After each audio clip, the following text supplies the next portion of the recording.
Oh, we had to move out of the house because I couldn't afford it anymore. That's awful, hon. My brother was saying he got life insurance from Ethos. With Ethos, it only took 10 minutes, and he got $2 million in coverage for around $2 a day. It's all online. No medical exam. He just answered a few health questions right from his house. Ethos, here we come. Visit GetEthos.com. That's GetEthos.com. Sample rate is a 10-year term life policy for 35-year-old healthy, non-smoking male. Billed monthly. Gain a global perspective and specialized skills that many of today's top employers are seeking with an MBA from University of Maryland Global Campus. Study online and complete your degree in just 16 months for about 21 in global business, marketing, HR, finance, and more. Classes start March 12th. Learn more at umgc.edu. Certified to operate in Virginia by Chev. Do you have 3 ex-wives and your current trophy wife wants a life insurance policy 3 times the size of the policies you had to purchase for your previous mistakes? If so, you need to call Big Lou at Term Provider, 800-700-6898. Big Lou is intimately familiar with your problems, and if you're 50 or 60 years old and in reasonably good health, a $1 million policy should only cost about $100 to $200 per month. Big Lou may have a solution for your previous policies as well. You may even save enough money to lighten the load on your new $1 million policy. Remember, call Big Lou. He's like you, except he's only on number 2. Call Term Provider at 800-700-6898. That's 800-700-6898 for $1 million in term life insurance that you can live with. Call Big Lou at 800-700-6898. 800-700-6898. Ah, George Strait. And don't mess with Texas. 2 Texas icons just like, come on, this jacket. It's custom and it's perfect for fighting litter with glitter. Huh? You don't like the jacket. And I like the jacket! KILT FM HD2 Houston. Insider access, exclusive content. Sports Radio 6.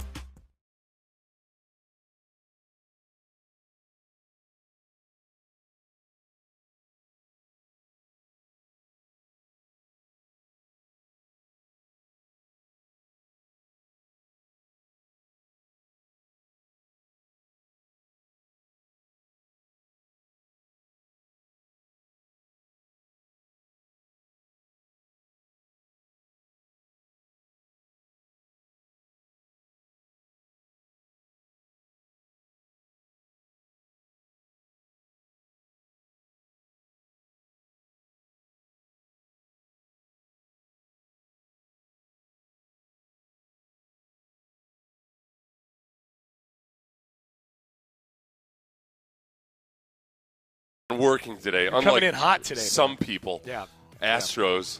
Yeah. As I drove around yesterday from 1 to 3:30 p.m. Eastern time, and not a drop of rain fell on me as I got out and ran my errands. Unacceptable, Sean. There's no way to start off a baseball season. It's not how you go win a championship. No, I'll tell you that. No, right they're just going to ride on the glory of We're going to let them hear it today when we're in the clubhouse. That's right. Yeah.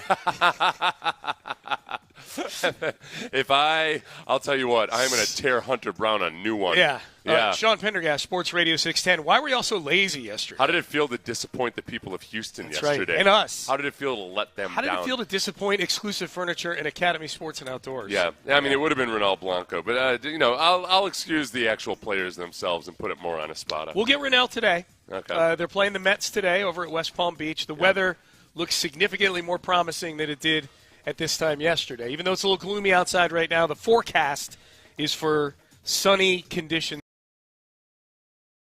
this afternoon. I'm having a fun trip, Watching baseball or not, we should have just gone out to the ballpark anyway. It's just fun to be out there. Yeah. It's a beautiful facility. Yeah. The Washington Nationals are probably the reason for anything bad that happens there. Yeah, they share that facility. So we blame it on them. They're the roommate that you blame all the squalor on in an apartment. Right. They don't pay attention. I mean, there's litter all over. Bring a girl home, it's all messy. It's like, that's my roommate, man. Yeah. It's like Natty. Yeah. My roommate, Natty. Hair all underneath the toilets and everything in them. Clearly that's that dude. Yeah. And I didn't see what kind of hair.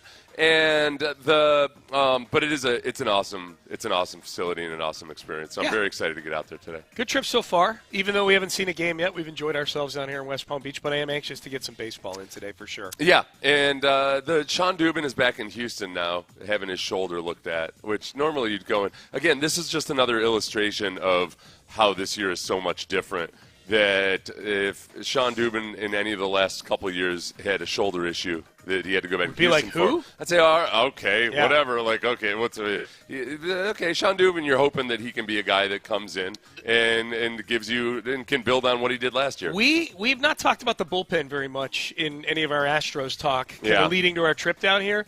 It's been more about the new guys, the Paredes and Christian Walker. It's been a lot about Bregman, obviously leading up to him signing with Boston. The Nolan Arenado rumors that Bob Nightingale poured a lot of cold water on last night. Come on, Bob. On these very airwaves at 6:20 today.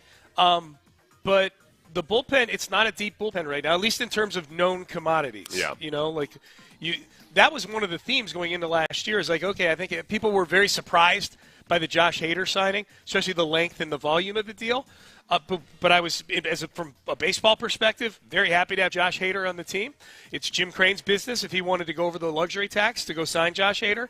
And then you had Ryan Presley and Brian Abreu kind of leading into him. Now Presley's gone, and it's Abreu, and it's Hader, and it is American Idol after that. Yeah, well, Taylor Scott is the one that's really intriguing because his injury last year threw some a little bit of a damp blanket. He was good for them last year. Some really good stuff that he was doing. Then his injury started to bother him.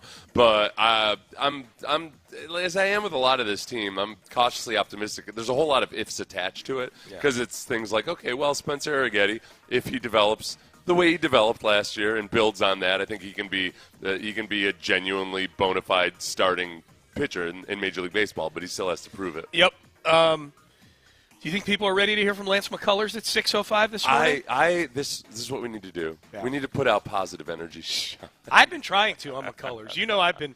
I'm hanging onto the branch of the raging river right now. Yeah. No, I'm just thinking about my pledge a few days ago to be a beacon of positivity. Yeah. And how dismal I've been at that. We're going to put that to the test right now. Are you ready? This is what I keep reminding myself of Lance McCullers. I'm going to listen to him here. Okay. Everybody needs to remember, this is a dude who pitched through a partially torn team, and probably to his long-term detriment. But it's not for lack of effort or toughness or anything else that he hasn't been available. The guy's just had horrible injury luck. He is not a bad teammate. He's a great teammate. Yes. His right arm is a bad teammate. His right arm is a traitor. Yes. It's a treacherous fiend. Yes. Yeah. And it's attached to him. There's nothing he can do about it. Right. As of yet, we have not perfected arm replacement surgery. That's right. Lance may have just come along a little too soon. Mm-hmm. Once we perfect that in the next year I just know I'm going to die 2 months before they figure out a way to extend life indefinitely. I just know it. You do? But do you really want to be around for it? I know. I want him to cap it at 200 years.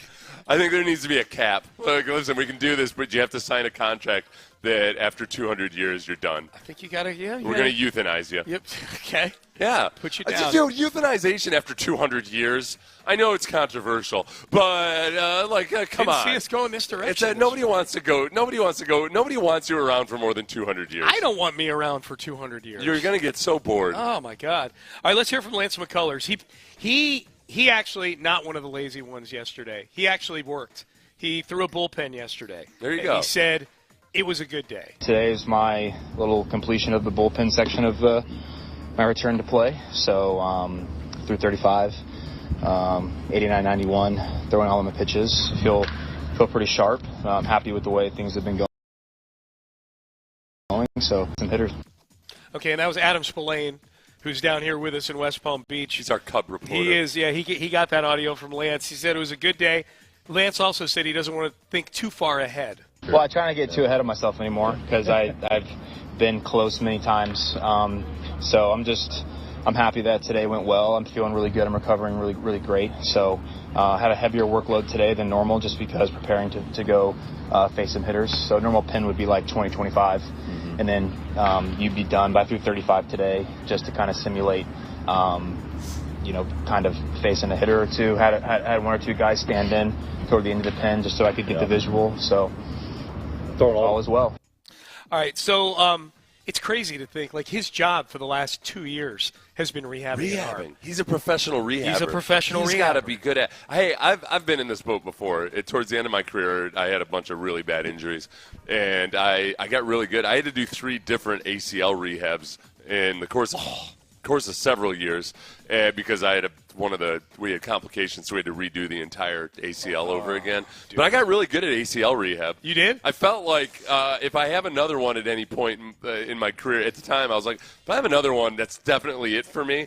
But I'll breeze through the rehab. So good at rehab, yeah. I know exactly. I know every little thing that can crop up during a ACL rehab, and I feel like Lance McCullers is probably the same. You can empathize with him a little bit. Yeah, it's frustrating. Yep. It's hard to mentally and emotionally stay positive just because you just keep getting.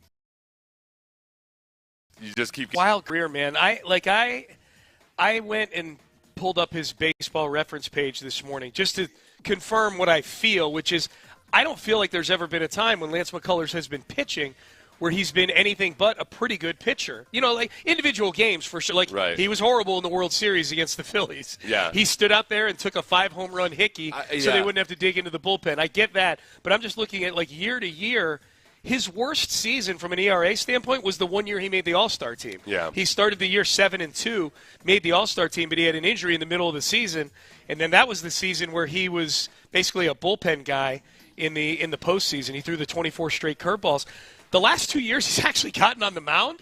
2021, he was 13-5 with a 3.16 ERA. He pitched 162 innings. But then he, in the postseason, he had to bow out of the postseason, and the Astros were left to fend for themselves without Lance McCullers. Then when he came back in 2022, midway through the season, he was really good. He started 8 games. He had a 2.27 ERA. When he's been on the mound, by and large throughout his career, he's been very good. That was the 2017 was the only year he had an ERA over 4. If he had never signed that extension that he did with the Astros, he would have been a free agent in what, 2023? Like 2000? No, earlier than that, like 2021 maybe, 2020. He signed the deal after the 2020 season. Okay. I think he had 1 year of team control left. So if he had played it, he actually would have gotten a pretty good deal most likely, because in 2021, that's when he pitched 162 innings. And he'd had injured in the postseason. Yeah, but you know how that goes. Yeah. I think he would have. The team would have given a pretty good it wasn't contract. Tommy John or anything. I think that even though he'd had those injuries, I think somebody would have given him a really nice contract. So it's been one of those things where it's been a good deal for him, given that he's continued to collect on that contract. It's been an amazing deal. It's been a horrible deal for the Astros. I think, but for him, not that we're too worried about his checkbook at this point or anything. No. It's probably been, I don't know if he probably would have gotten a respectable contract as a free agent. Here's the thing, and I get it. I'm way out on the plank of ifs right now. To sum it up for everybody, to make it as simple as possible, 2022, 2023, and 2024, he's pitched a total of 47 2/3 innings, and those all came in 2022. Yeah, he's been off the grid for 2 years now. The Astros have been paying him for 3 years to give you 47 2/3 innings. That's exactly right. Now, here's the thing. If you get a year, if he stays healthy for the next, he's got 2 years left on the deal. Mm-hmm. And I know it's a big if he stays healthy the next 2 years and gives you the equivalent of what he gave you in 2021, 13-5, 3.16 ERA, and he stays healthy into the postseason, that's a big key. That contract will have been worth it. He's 13-5 with a 3.16 ERA. For $17 million is a bargain in baseball these days. You know what I mean? Like, so there is still a chance. I get it. I know you're all listening right now going, Sean, listen to yourself right now. This guy hasn't pitched in 2 years. I get it. But I'm choosing to go to a place, hypothetically, where he does come back and all these things we're hearing about these bullpens and how he feels and his velos come up. I'm choosing to believe that this is working towards something. And if you get 2 good seasons, this contract is still salvageable, is what I'm saying. Yeah. Which is incredible, and that's just my opinion. Like, if you get 2 years if you get 30 starts for a couple of years each year from Lance McCullers with an ERA around 3, I would pay $25 million a year for that, you know? So, and I should have added, just to give him all credit possible, the 2022 playoffs as well. The whatever innings he pitched in the 2022 playoffs. Yep. So there you go. All right, so we're off and running here at home base, our Airbnb. Does everybody feel awesome now? Everybody feel great about? I'll check the text page and let you know after the break. I just don't. I hate the venom. The people have venom for Lance McCullers, and all he's done personally, he's tried to do everything the exact right way. It's just it sucks. And rescued a bunch of dogs along the way. Oh, that's true. Yeah, man. Yeah. I'm trying to throw everything from the resume. You might not even realize it, but you have a dog that that might be alive. You might have adopted a dog that was part of one of Lance McCullers' initiatives. That's right. That's right. And so you're going to sit there and look at your dog and say that you don't like Lance McCullers? How dare you? That's a you problem. How dare you? That's a you problem, yeah. Mister. All right, hey, we mentioned it. Nolan Arenado, traction or not with the trade. Bob Nightingale, who's one of the most plugged-in guys in baseball, was on Area 45 last night with Patrick Creighton and Sean Bijani and gave the latest from what he's hearing on Nolan Arenado. We've got that coming up next, live from West Palm Beach. It's Payne and Pendergast, but first let's get you guys in 2025. If you want to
Sports Radio 610 presents live from West Palm Beach. Thanks to Academy Sports and Outdoors and Exclusive Furniture. Here's Payne and Pendergast.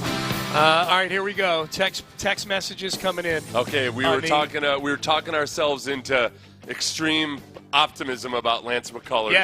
Yes, and positivity. Here we go. Speaking of positivity. Here we go on the Jim Adler, the Texas Hammer text line. Give it to me. Seth, there's no venom towards McCullers. He's just washed, and we're done with him. Well, that's him talking about that Some personally. Ocho. Hey, listen, Ocho. Don't be acting like everybody's all, elevated and philosophical about it like you are. 4845. I miss Lance, to be honest. There you go. Yeah. So we'll keep an eye. I miss his hair.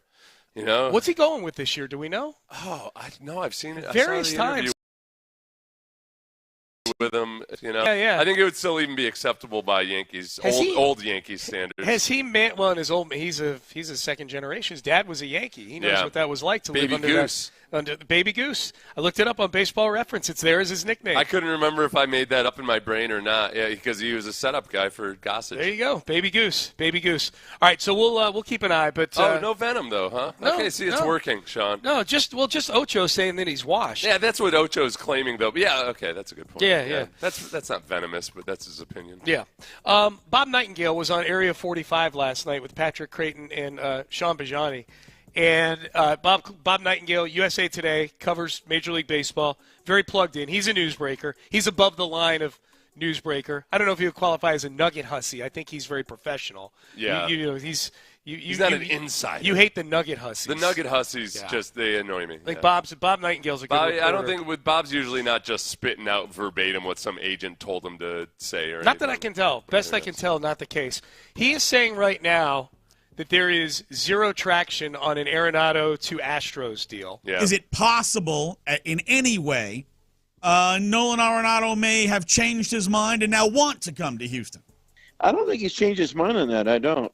And I don't necessarily think that's, reunited trade talks either. I think it might have came up, but I've heard there was no, talking to St. Louis people. And John Mozeliak, the president of baseball operations, says there's zero traction. So it doesn't look. It would be kind of. It doesn't make real sense for it to happen now either. Now you're changing everything again. It's one thing to do that with Bregman. It's another thing to do, for the guy that's never played for the Astros before. See, that last part there, it doesn't matter to me who the guy played. This is all about putting a lineup together for 2025. Right, yeah, and I don't think Paredes is the opposite of the situation up in Boston where, Devers up there refuses to move off of third base. Right. Paredes hasn't signaled any kind of reluctance to do whatever they want him to do in Nor the field. should he. Yeah, No, I think if anything, he might kind of be like, yeah, cool. I don't. You want to give me a little bit of an easier position to play? Go for it. Yeah, that's true. So I believe everything Bob's saying. It sounds like he's getting it straight from the Cardinals and John Mozeliak. Now, the fact that he is citing the Cardinals side of it in all this. We should point out that, this could be posturing. You know. Now Nolan Arenado's got the ultimate say, and the Cardinals can try to play the game here to say, well, there's no traction and we're not ready. They're not doing a deal or whatever to try to get the Astros to up whatever their offer is to them.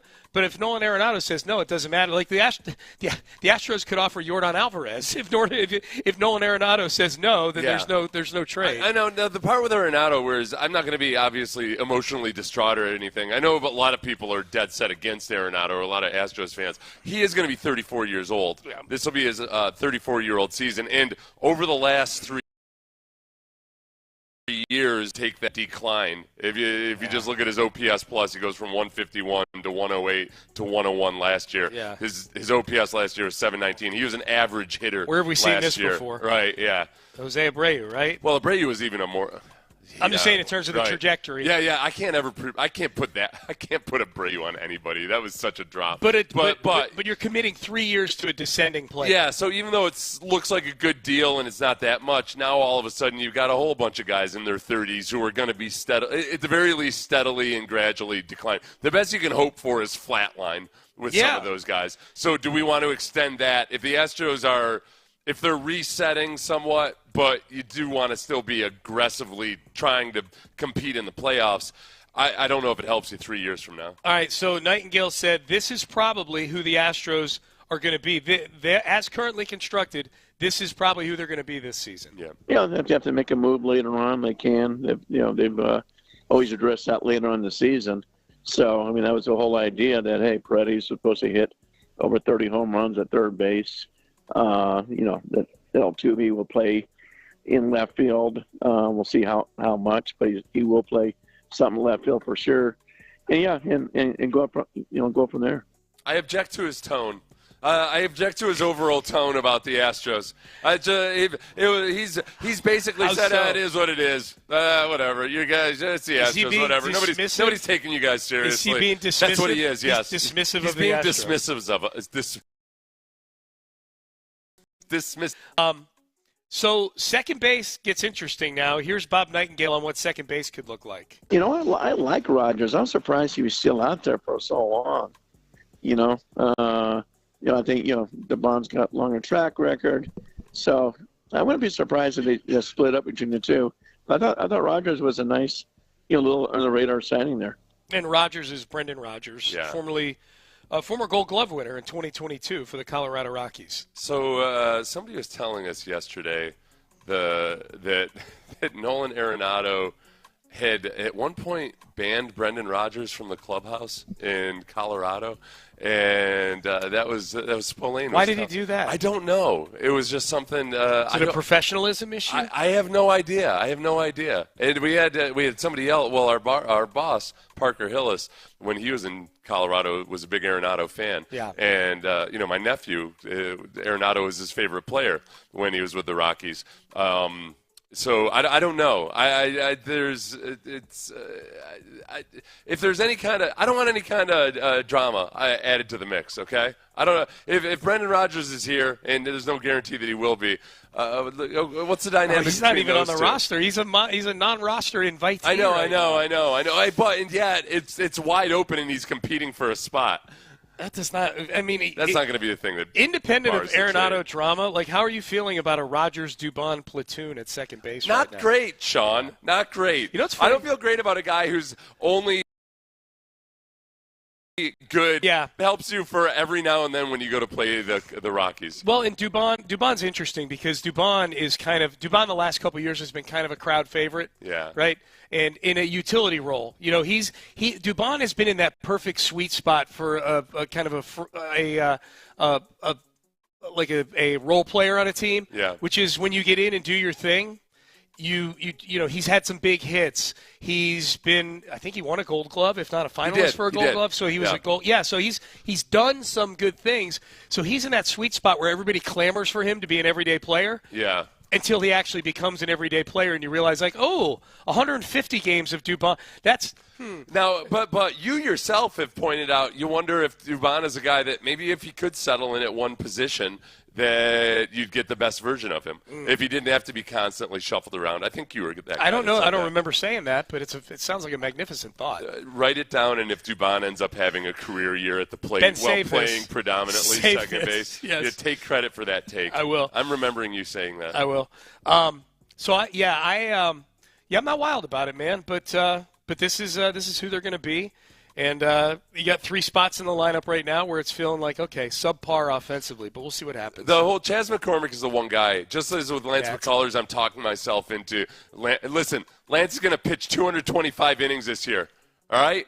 Remember the one year where Lance kind of got put out because somebody had suggested that he might shoot for 180 innings, and Lance has a history of this. I don't know where it came from, 225 or die. And it turned, James Click was the guy that had put out 180 innings or whatever the number was. Yeah. So this year it was somebody asked Lance about potentially moving to the bullpen, and Lance said, I don't know where that came from. And, it came from Dana Brown. Okay. He had suggested it. You can pick one. Yeah. Let's do this hypothetical. And both guys being healthy for the whole year and into the postseason and everything. Lance McCullers from 2021.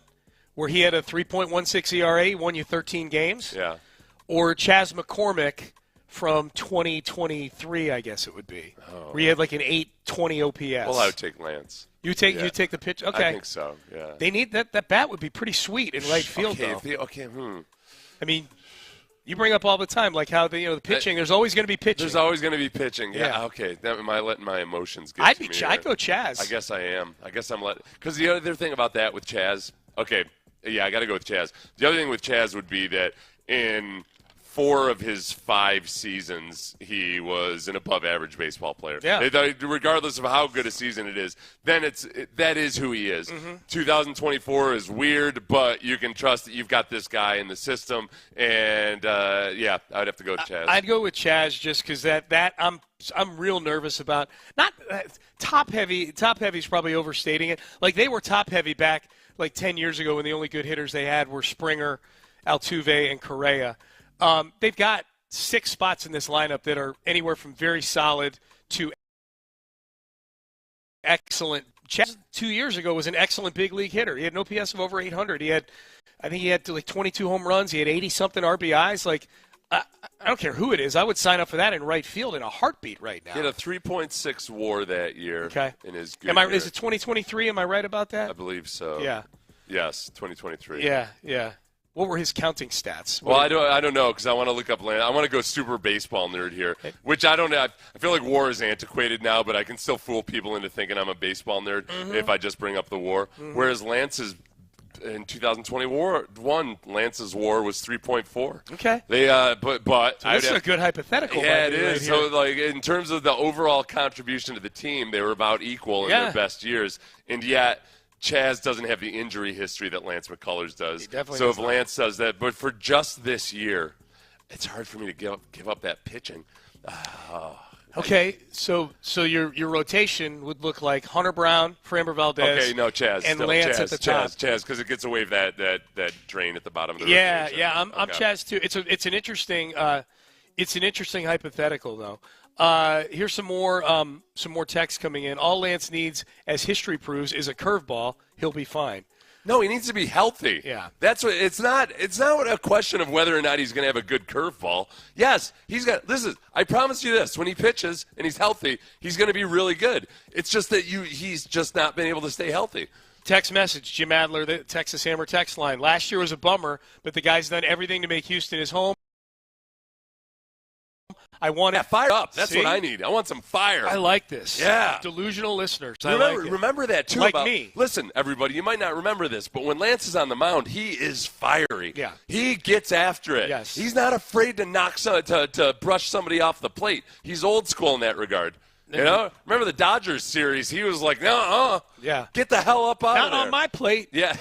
He did it. He put his hands on his hip, and he said, Wagged his finger. Yeah. Get off my plate. That's right. I was, let's see, Wheat Straw checks in on the Jim Adler Texas Hammer text line. Lance is done as a full-time starter. His arm isn't going to hold up. What Lance would tell you is that the routine of being a starter, the repetitiveness of it, of every 5 or 6 days, you throw your bullpens in between, that's easier on his arm than the uncertainty of being a reliever. And having to go multiple days in a week. And I guess, but the counter argument I would put up, or let's say devil's advocate is, all right, but your routine for being a starter isn't really working out all that great. So if we're being honest, Lance just likes being a starter. Yeah, he wants to be a starter. He wants to be a starter. Yeah. It's a nice yarn that he's spinning there, but I think he just likes being a starter. All right, check in. Which would you rather have?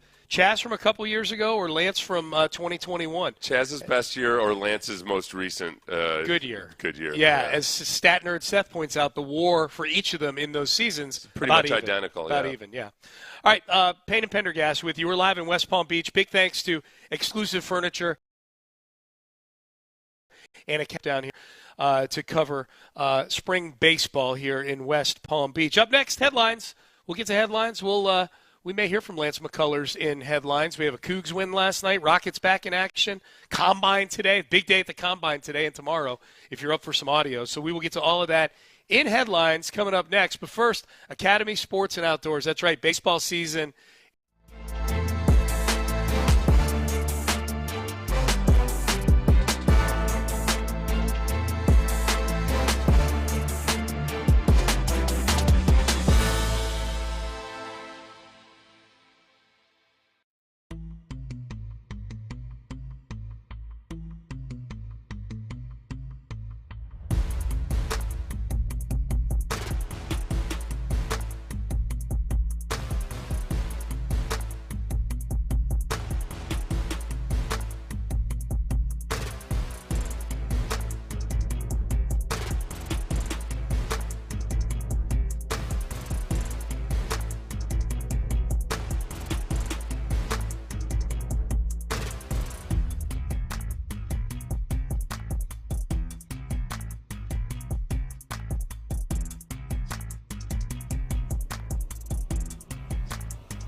with today's headlines. All right, let's get to headlines. Man, I'm telling you right now, the first headline, the weather is gorgeous today in West Palm Beach. I think we're going to get baseball today.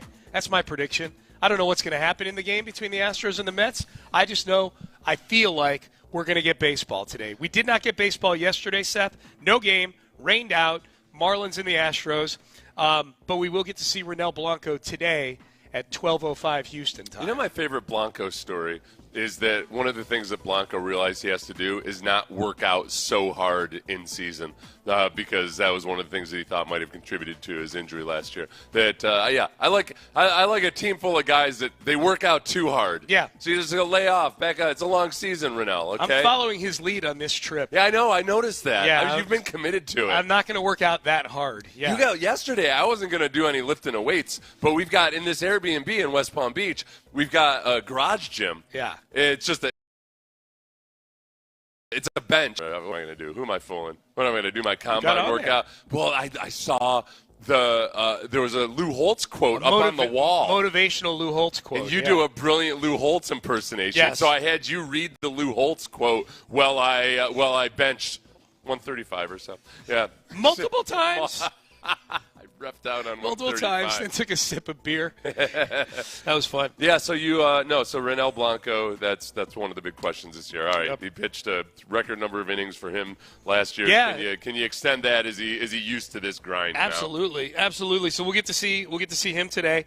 Have not seen what the lineup is going to be. Adam Spolane is actually out at the facility right now, or if he's not there, he should be there soon. He's going to be getting audio from Joe Espada for us here, Spo's along with us on this trip. Lance McCullers was the one Astro who did put in some work yesterday, threw a bullpen, and he said, good day. Today is my little completion of the bullpen section of my return to play. So through 35, 89-91, throwing all of my pitches. Feel pretty sharp. I'm happy with the way things have been going. So next step would be to face some hitters. Okay, so I know that the numbers there sounded like some sort of combination for a safe. Through 35, 89-91, 35 pitches between 89 and 91 miles per hour. Yeah, and you'll see live batters next. This is we're just checking off boxes, John. That's all. Nothing to see here, all right? It's just everything's standard protocol. We're not promising anything. No. We Cy Young. Stoked about the possibilities, though, a little bit earlier in the hour. Texans, Combine. DeMeco Ryans meets with the media today, 12:15. I think this is the first we're hearing from DeMeco since the end of the season press conference. We saw him when they hired Nick Caley. Nick Caley, he was there. That's right. So what are we looking to hear from DeMeco today? If you were a reporter in the throng for DeMeco Ryans today in Indianapolis, what question would you want to ask? What do you expect? Are you going to get an answer out of this? Probably not. But exactly what was Bobby Slowick lacking? And just what do you – and he won't answer that directly, but I think in terms of where does the offense need to go, how do you need to help DeMeco or to help C.J. Stroud? I think he already answered that in the Nick Caley press conference in that without implicating Bobby Slowick directly, he talked about adaptability and fitting the scheme to your players quite a few times. So I think that's what he hopes that Nick Caley provides in a way that Bobby Slowick just wasn't ready for. I mean, Bobby Slowick was, looking back on it, he was just way too green, and it was a bad hire by DeMeco initially. It was just that was a bad hire by DeMeco. No, if you fire the guy 2 year in, not a good hire. I mean, that's and it's you move on. You move on to the next, which is what they've done. Now that's interesting though. The line of questioning you were talking about there made me think of this, is that it will be a national – I'm sure the locals will be there too, but it will be a mixture of local and national media. So he's going to probably get hit with some questions that may either the locals didn't ask or maybe have asked already. But so that'd be interesting to me. And DeMeco, it's always a gauge for how big the stories are outside of Houston. DeMeco's gotten really good at giving non-answers, but he does it with such a pleasant demeanor that it doesn't bother you as much as like a Bill O'Brien non-answer, where he's angrily non-answering. And yet, every now and then, DeMeco offers up a little nugget that you didn't expect. So I eagerly anticipate this press conference. Are you more interested in DeMeco's press conference today at 12:15 Houston time, or Nick Casario's press conference tomorrow at 12:15? I'll be interested in Nick's, partly because of some of the answers that he might give about other people. Usually the various personnel that get hired, that Nick will be asked about maybe the kid in Jacksonville or something. I don't know. Oh, the new GM in Jacksonville. Yeah. So I think in this environment, I'm a little bit more interested in Caserio. I'm anxious to see, again, like DeMeco. They might ask Caserio about Stingley again, too. I know we already did, but both of those the contract. Both of those guys, I feel like last year it was either Nick or DeMeco or both maybe. They gave an answer about Nico Collins. It felt like, they're going to give him an extension. Okay. They were over the top in their praise of Nico in such a way that it felt like he was going to get an extension. So it'll be interesting to hear how they handle the Derek Stingley that'll question. be a good thing to watch for sure. It is a lot of national media there. I think one of the bigger stories this season when it comes to young quarterbacks was how beat up C.J. Stroud got. I think Nick's going to get hit with a few questions about the offensive line. Yeah. By the net. I mean, that was CJ's season was a big story. Yeah. So I think he's going to get hit with that for sure. Wow. I knew they'd been playing a lot of back-to-backs lately.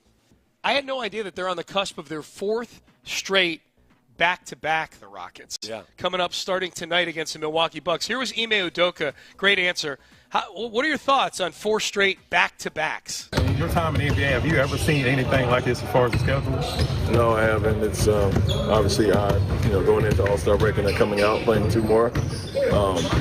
You do get the days of rest in between. Obviously, there's no more 4 and 5 nights like back in the day, but back-to-backs are back-to-backs still, especially with the travel, on a game like Utah. So you try to take that into account. And obviously, with Steven and Tari and some guys being limited that can't play in the second nights, it affects us some ways. But like I said, no excuse. Like understanding that's part of it. And the schedule's tough, and until you improve as a team and the league expects you a little bit more, you're going to get the short end of the stick sometimes. That last part's interesting. He's like, until you improve, you're not going to get the benefit of the doubt when the schedule gets put together, basically. Yeah. He's hey, the league's out to get us, and we deserve it. Yeah. That's what he's saying. Yeah. You stop that incessant dribbling of those basketballs. My God. Oh, in the background? Yeah. He's so annoying. He's trying to talk. Fellas. Stop dribbling. Yeah. This is what's frustrating is that, yes, the back-to-backs are tough, but, okay, you'd come off of a week break. A couple guys had to go to the All-Star game. Yay. But then and put forth 20% effort. Then you get a win, and then versus the freaking Jazz, we're out a few guys. Yeah, so maybe still play.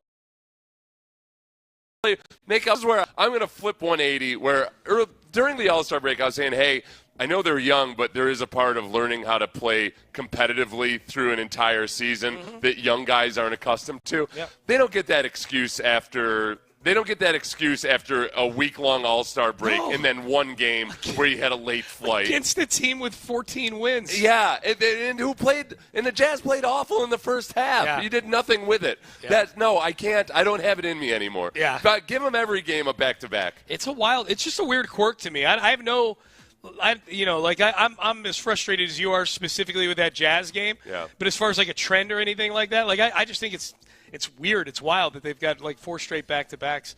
The Houston Rockets. It's been a weird. It has been over the last 25 games or so, a pretty unforgiving stretch. You got to power through it. You got to go play. But that stretch of 8 road games. In 8 road games in 9 out of 9 games with a bunch of back-to-backs woven in. They'll be better for it when the playoffs roll around where there will be no back-to-backs come postseason time. Cougs win last night. Yeah. Man, I had all sorts of big grand plans to sit down on that nice man cave sofa we got over there with the recliner seating that pushes out to watch the Cougs and the Red Raiders in a revenge game for the Cougs. Because the Red Raiders came into Fertitta Center and made it their home earlier. Playing in front of, really, frankly, a brutal crowd. The Ingrams. Yeah, Mahomes was there. Mahomes was there. Yeah. This is as good as beating the Kansas City Chiefs, in my opinion. 69-61, they beat the Texas Tech Red Raiders. You smack down, and you own. They basically won the Super Bowl. You own the Big 12. The Houston gets elevated to the Big 12, and on the basketball side of things, they're kind of like, I don't know. It's just, we had competition previously. All right. I guess this is the big time. I was all set to watch this game. Was on that couch. But this Eastern time zone thing, man, 9 o'clock tip. I made it till about 9:45, and then I woke up, at about 10:30, and everybody had abandoned me in the family room here. Everybody else had gone to bed, and so I didn't get to watch the game as much as I wanted to. I watched the first part of it. This Eastern time zone thing. I'm looking at my phone last night. I'm like, Kansas and Colorado tips off at 11 o'clock. Yeah. It's rough, 11? Man. It's a rough life. It's a rough I grew up life in it. It didn't feel this way when I was growing up there. Maybe it's my age showing here. Probably. You probably didn't have a 6 a.m. sports radio show 11 back o'clock. Well, that part's nice because it's 7 a.m. here. This is we do get it on the back end. Houston has the longest road winning streak in Big 12 history. 13 now, right? 13 games in a row they've won on the road. Good job, Cougs. Good job. Way to go. From going back to February 10th of 2024. Yeah, man. March is almost here, man. March this weekend. Going to be fun. Going to be a fun tournament. All right, those are your headlines for the day. Hey, quick reminder here, next hour, your chance to win tickets to see Zach Top live at the Houston Livestock Show and Rodeo on Tuesday, March 11th. It's Rodeo Ticket Tuesday. In the 7 o'clock hour and the 9 o'clock hour, and you'll have a chance to win tickets to the rodeo. So we're giving rodeo tickets all day long today here on Sports Radio 610. Up next, do a quick little check-in here on the Alex Bregman drama up in Boston. One prominent MLB insider says Red Sox got a problem. We'll check in on that and a whole lot more here in the 7 o'clock hour. Stay there. Hey, you've got a problem.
WLTFM HD2 Houston. Insider access, exclusive content. Sports Radio 610. The Texans play here. An Odyssey sports station.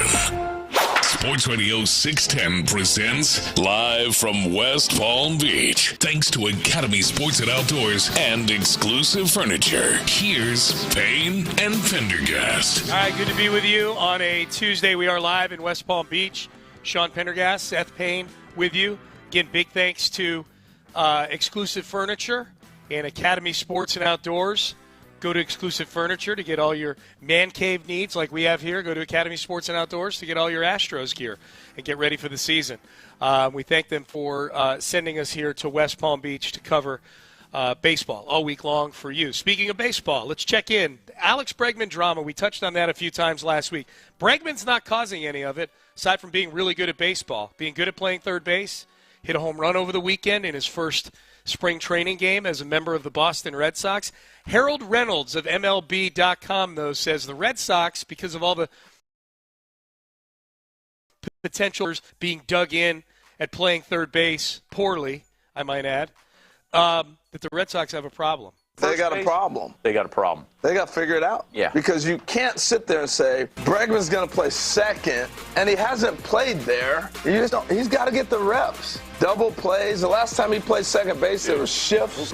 Rafi Devers is too young. He's too good of a defender, and the numbers are ugly, but he can still catch the ball. And part of the problem, too, is what are you going to do with Casas then? They got a problem. And I think they're better with Bregman at second than they are with Bregman at third. Okay, so now we should point out Harold Reynolds was a second baseman when he played in MLB. Yeah. So he comes at it from a first-person perspective of what goes into playing the position. And, yeah, he's probably right. He probably does need to get some time over there at some point. Right. Now, he's saying, but he feels that they're better with Bregman at second. Yes. Is it simply because Devers – I guess it's not as simple, especially because without the shift. It's not like you're just second base isn't just short outfield anymore, the way it was during the era of the shift, where guys were just kind of like it was a lot easier. You're lined deep as hell, and the guys on the left side did most of the work. So is his argument that, all right, Devers going over to second, it's not as simple as him just going over and Bregman, you mean? No, I'm saying is his argument that, okay, why bother moving Devers because it's not guaranteed that he's going to be good at second either, where Bregman could handle second better? I think I don't understand his argument. Yeah. Why is he saying that they're better with Bregman at second if Bregman's a better third baseman? The third base is still a more important position. I think because they haven't even tried Bregman there yet. Yeah. They're still working him in at third base, I guess. Yeah, I'm with you. Like now that I hear that audio there, like I'm trying to figure out where the problem is. Yeah, I didn't understand his argument unless he just misspoke. Yeah. It sounds like he thinks Devers is a little better at third base than the rest of baseball does. The stats aren't great, but that he's all right. I'm finding I'm not finding many people that are saying Devers is a good third baseman. No. So, if I had to guess, Bregman's going to wind up playing second base up there in Boston. Payne and Pendergast with you. Let's shift gears for a little bit, get over to the Texans. We'll do a mock draft injection a little bit later on this hour. Drew Dougherty's done his roundup here, Seth, of what all the experts are saying the Texans are going to do in the draft. And this is as split as I can remember one being in a while. I think, a couple of years ago, last year they didn't have a first-round pick for most of the draft season. They made that trade with Minnesota, so they were picking 42nd. And so there was obviously, the lower you go in the draft, there's way more splits. In 2 years ago, it was basically quarterback or not a quarterback, that kind of thing. This one's kind of all over the place, and they've got three different players, each playing a different position, tied for being mock drafted to the Texans the most. Their side is Drew Dougherty he's with the Texans, does a lot of stuff for the Texans on the media side of things. He does a roundup of mock drafts out there. In the first roundup, there were 24. There's obviously more guys putting mock drafts out there now that we're at the Combine and we're getting closer to it. So he's got 37, what he would say would be respected mock drafts out there. Tyler Booker, guard. Emeka Egbuka, wide receiver. Kenneth Grant, defensive tackle, are all tied for first right now. They're each getting drafted to the Texans 5 times. And this is what's interesting. So usually with these things that Drew does, the names and all these mock drafts, it's a crapshoot. But the position, the position that gets drafted the most tends to correlate pretty heavily with what the Texans actually do in the draft. So it's really interesting that Tyler Booker, a guard, Ibuka, a wide receiver, and Kenneth Grant, a defensive tackle, all have the same number of selections, which I think most of us in the fan base feel like, yeah, wide receiver, interior offensive line, and defensive tackle are the positions you'd most like to see taken in the first round. The way it's playing out in the draft, this is a good thing for the Texans because at all of those positions, it feels like in the late first round on into the second round, there's really good talent and intriguing prospects available. So it feels right now like it might be one of those years where Nick doesn't feel a need to move out of 25. If anything, I would think he might end up moving back, which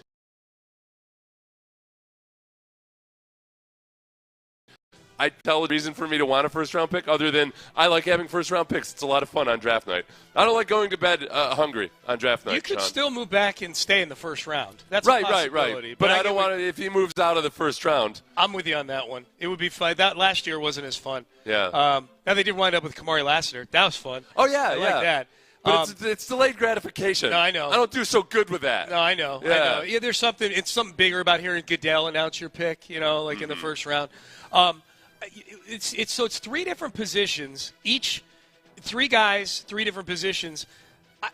Do you find yourself being more, as you're looking? Let's pretend they stay at 25. Yeah. Do you find yourself more specific to position group or actual player? Okay. A lot of it depends on what they do in free agency. That's a big part that we don't know right now. If they go out and I don't know whether they re-sign Stephon Diggs or pick up Cooper Kupp or go after somebody. Chris Godwin is not going to happen, but something like that would be super exciting. If you feel good about the depth at wide receiver, then I think then you start to focus more towards interior offensive line or defensive tackle. Mm-hmm. So a lot of this just depends on what happens in March and free agency. That makes sense.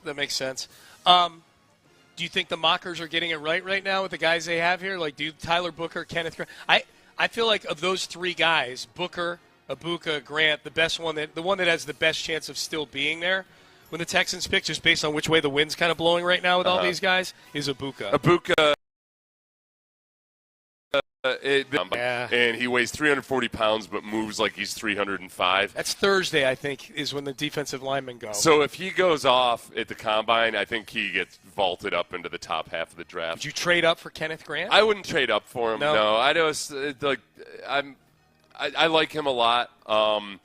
I like a lot, but there's a lot of guys. Like if like Tyler Booker, Kenneth Grant, multiple other guys, they can't all go higher than expected. So I think there's going to be somebody there at 25 that I like. Gray Zabal. But you were going to say Tyler Booker is the other one that you think probably ends up going higher. Yeah, I think Booker, and if I had to guess, let's put the over-under at 25, I would take under on Booker as far as the draft slot that they go. I think Booker will be gone. I think Grant will be gone. I think Ibuka. I would take under on Ibuka, too. I think Ibuka will be gone, but I think he's got the best chance of still being there. Ibuka seems to be the one that if I could sense just at least on my social media feed that I see the most people kind of skeptical about. And part of it is that he doesn't jump off the film athletically the way some guys like other wide receivers like Matthew Golden or Luther Burden do, but he's just more refined, and I think he's got more of a NFL-ready feel to him in terms of the mental side of things and the polished side of things. Yeah. But when you start thinking about upside, especially at pick 25 or in the second round, people fall in love with traits. And I'm one of them. I'm a sucker for it. Yeah. I try to only watch highlights this time of year. Ibuka's the girlfriend that remembers when your birthday is and cooks you a nice dinner. Matthew Golden is hanging out with Steve Smith Sr. a lot. That's He's a little kind of, that's extreme. Well, I mean, like if you're taking that analogy out, that's true. Check his texts and see what's been discussed in there. But it's exciting. According to Steve Smith, it sounded like she was really exciting. It better be exciting for how he may have ruined his life. Worth boy, man, this whole Steve Smith saga. Guys should carry it around. They should carry a transcript of those text conversations around in their phone, and with also a picture of Steve Smith's family. Yeah. And just remember, it's just it's not worth it, man. That's it. It's not worth it. It's not really worth not. it. It's just not. It's really not. But we're so good at thinking things through rationally, aren't we? Men, you mean? Yeah. Everybody. Not Payne and Pendergast. A bunch of guys in the room was like, yeah, Seth, I know. I know it's a dumb idea. She's in the car with me right now. You think I don't know this is dumb? Oh, my God. That's not the issue. That's funny. Gray Zabal is next on the Drew Doherty mock roundup. 4 Gray Zabal picks out of the 37 mock drafts, including John Harris. John Harris Loves him some Gray Zabal. One of the most respected voices. It's hard not to like Gray Zabal because I think he does all of these things as a guy from a smaller school that he had promise, and he showed up at the Senior Bowl and looked like he'd been competing in a Power 5 conference the entire time. Yeah. So I think the upside there is very real. There are a lot of intriguing interior offensive line prospects. I'm just really fascinated if Nick looks at Gray Zabal and still feels like I just need more sample size of him. Harris gets influenced by things he sees at either the Combine or the Senior Bowl. Yeah. I think in a fun way. Like Johnny knows this. I don't know of anybody who watches more of his stuff than John Harris. His opinion's been gospel to me since I've been doing radio, since I was doing radio with him in 2007. I think it's funny just because when we had him on a couple weeks ago to talk about, I think we had him on from the Senior Bowl, or he was coming home from the Senior Bowl. And he saw Gray Zabal there, and he was talking. He brought Gray Zabal's name up unprompted, and he said how Gray Zabal, during one of the drills, where it's O lineman against D lineman, was like basically calling out a guy from Virginia Tech. Yeah. Like, get in here, let's go. I remember when they drafted Dameon Pierce. I was doing the draft show with Johnny when they drafted Dameon Pierce, and Johnny went nuts on the Dameon Pierce pick, and he said, "You're going to love this guy." He was at the Combine, and he walked over to the bench press in slides and sat down and banged out 25 and got up and left. Yeah. So that's why that's like when Johnny's got good Senior Bowl and Combine stories, he likes those guys. This is as we were talking about Nick and his preference for guys from bigger schools that have faced really good competition more regularly.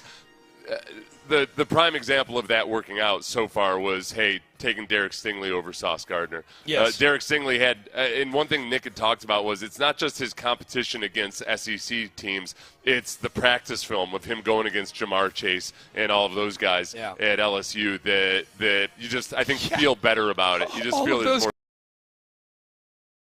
guys who are crazy. It's crazy. No, it's a really good point. It's a really good point. Zabal next with 4. Matthew Golden and Luther Burden, whose names you mentioned a minute ago, they're both 3 apiece. Yeah. And I think they are, while Ibuka is getting mocked to the Texans a little bit more than both of those guys, their film pops. I think the thing about Golden, too, and they're both very, very intriguing. I think Golden he's not as polished, and he needs to work on his route running, but it's one of those things where he's so twitchy and so athletic that he can get away with not being pristine in his route running. But he's competitive. He's very swarm. As Texas, I think Texas fans, most Longhorns would tell you that, he's very swarm-like. And he can do it at all 3 levels. He's been in an offense where he's had the ability to do more so than Luther Burden III. It's they've just kind of used Luther Burden differently than Matthew Golden. I know I'd be really happy with Matthew Golden. Luther Burden III was used in the slot a ton. At Mizzou. Yeah, Golden to me, in watching him for UT this year, whenever I watch him, I'm like, he looks like Tank Dell, like 3 inches Except taller. He's bigger, yeah. And he plays all 3 positions, and he comes up big in big moments. Yeah. He makes contested catches in big moments. Yep. All those things that are don't show up in the stat sheet necessarily, he does all that. We'll see what the mock draft says at 7:45 today. The last ad here on Drew Doherty's mock roundup for the Texans. 37 mock drafts, 20 going offense instead of defense. That sounds right. I feel like if I had to guess, they're going to draft on offense this year between their extreme needs on the O-line and their extreme needs at wide receiver. O-line, 14 of the 37 picks are O-line picks. 8 of the 37 picks are D-line picks. Those are the leading position groups. Oh, okay. So are you going to die? I have a cold. Yeah. If anybody was wondering, there's no other way. Yeah, like I feel great, but I've got like a head cold. Yeah. So am I going to die? It's No. annoying me. Yeah, I know. You want me to die right now. I'm just letting you know. I'm not going to die. I think it's some survival thing where when somebody in the tribe is sick or something, you start thinking like, oh, this guy's a drain. This guy's going to be a drain on the strength of the tribe. Yeah. Ostracize him. Yeah. Get him out. So I'm fighting against that. Yeah, right now. I just want to be transparent. I like to think that I'm bringing enough energy when I do talk, and I'm not coughing up phlegm. Oh, you are. Not getting affected. I'm just, in my primordial brain, there is a side of me that's wondering if I'm going to have to smother you with a pillow one of these nights. Maybe. So just be on one of these hours. Be on alert. Yeah, no, I'm expecting it by 9 o'clock. All right, so that's the roundup on the mock draft. Man, this Matthew Stafford story is interesting to me. Are you surprised that the Rams and Matthew Stafford might be headed towards a divorce? And that he wants $50 million per year? Well, I'm not surprised about that. I kind of am. I kind of am. Yeah, I guess Matthew Stafford he's made the second most money in NFL history. He's made $364 million in 16 Who's made the most? seasons. Do you have the list in front That's of you? one Aaron Rodgers. Okay. He's made $381 million in his 20-year career. Yeah, there's a pause at this point. Sorry, Lopez. I know you hate that term. Like you made your money. You made a lot of money playing for the Detroit Lions, and it wasn't your fault that the Lions were the Lions at that point. But you've come and you've won a Super Bowl, and you still have your flashes of excellent quarterback play. But you're old now. Do the right thing. Play at a relative discount in your waning years for the Los Angeles Rams. Yeah, I'm surprised the Rams are kind of open to it, it sounds like, of moving on from Matthew Stafford, that they're not digging. I mean, he's under contract. They redid his contract last year. Yeah. And now he wants $50 million a year. Here's Peter Schrager of the NFL Network of Good Morning Football saying exactly what we're talking about. Matt Stafford wants $50 million a year. Matthew Stafford wants to be paid what he thinks he's worth. He wants to be paid more than $50 million. They've given the agent, Jimmy Sexton, one of the best agents in all of football, both college football with the coaches, and, of course, in the NFL with coaches and players. They've given him the freedom to go seek out what might be some teams that would be of interest, and if those teams would pay him. And guess what? There are teams that are willing to pay him more than what the Rams are currently willing to pay him. The question is, does Stafford want to go to those teams? And what are those teams willing to give up? It's all very awkward because McVay and Stafford may end up together, and it's just like, well, that was water under the bridge. That was business. We got to keep the emotional side separate from the business side here. Truth of the matter is, Matthew Stafford was one pass away from playing an NFC Championship game at home against the Washington Commanders this year. That guy can still ball. That guy can still ball. Yeah. Peter Schrager gets excited, man. This part of it is that Matthew Stafford knows that he isn't who he used to be, and yet he also knows that the Rams are going to have a hard time going out and getting somebody better than Matthew Stafford right now. Yeah. That's where if he's playing hardball and he genuinely wants that top dollar, I guess the flip side of it is, all right, man, if you want to go somewhere, any team that's willing to pay you $50 million per year is probably not a team that's right on the brink of who. Tell me who they are. Well, let's workshop it. Yeah. Peter Schrager says these are some places he might go. You look at the teams and you look at the options for the Rams. Say you trade him to the Steelers. Are the Steelers willing to give a first or second round pick and pay Matthew Stafford $50+ million? And is Stafford willing to go play in Pittsburgh in the cold weather? And is Kelly and the four girls, are they going to want to go move out to Pittsburgh? How about the Giants? Giants, they're not giving up the third overall pick, but would they be willing to give up the 34th overall pick and pay him $55 million? If that's the case, does that make sense? The Raiders are an option. Who knows? You can go down the list. I don't. It doesn't make. None of those teams make sense if you're Matthew Stafford. If you're Matthew Stafford. Unless all you want is $50 million, and that's where I think this is just posturing and negotiating and trying to find a good deal. You don't think if the Steelers had Matthew Stafford instead of Russell Wilson last year, they would have been a bigger threat? They fell apart completely down the stretch, and it wasn't just the offense. I don't think he can realistically say that. Oh yeah, the Steelers playing in cold weather, which. He has in nice weather That's a very in good LA point. As an older guy. Yeah. Just go ahead and I would show him, if I were the Rams, I'd be like, hey, come on in. Let's watch some film. Here's Ben Roethlisberger a couple years ago. Yeah. Yeah. How'd that old man do up there in the cold? So I don't know. I think he ends up with the Rams. There's a lot of smoke around the Giants, and that just doesn't make any sense for either side to me. No. You know what I mean? Like, you're not going to – what's the best you can expect to be? They have no weapons there. Mm-hmm. You know, he'd be outdoors. That's a point I've not heard anybody make until you made it. Well, Schrager made it. So. Oh, did he say it about the outside? Yeah. Okay, yeah. I was too busy with him being focused on the wife and the kids. And Jimmy Sexton. He's one of the best agents in the business. Kelly and the girls. Kelly and the 4 kids. They'll go where he goes. What's going to happen with Kelly and the girls? I'm like, he makes $50 million a year. Listen to yourself. He has children. Oh my God. How can he play for $35 million per year? Yeah. The Steelers one is interesting to me just because I think they're above the line of being a good team. I know they're not a great team. They made the playoffs last year, which, by definition makes you at least a competitive team in the NFL. That one was intriguing to me. The Raiders and the Giants, both super intriguing because I think they flame out spectacularly. I think Stafford would. It would be as if he were back on the Lions again. Yeah, I don't. Okay, I would put the chances of him leaving the Rams this year at 25%.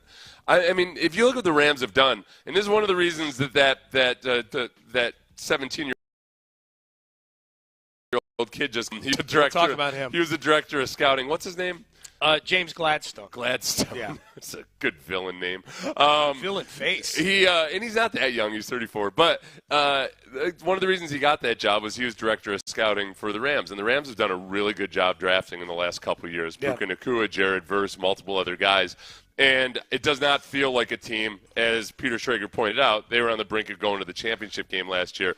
It's the best spot for Matthew Stafford. Yeah. It doesn't make any sense for him, and I don't want to diminish like how much $10 or $15 million is. Sure, that's a lot of money, but that would just it would honestly annoy me. It would be complete. It would be a completely mercenary move. Total cash at the grab. end of your career after you're the second highest paid person in the history of the NFL, despite not nearly being the second best player in the modern era. That just, dude, don't overthink this or get overly greedy. Well, especially if it comes from somewhere else, then chances are he's leaving to go to a worse place to take the money. Yeah.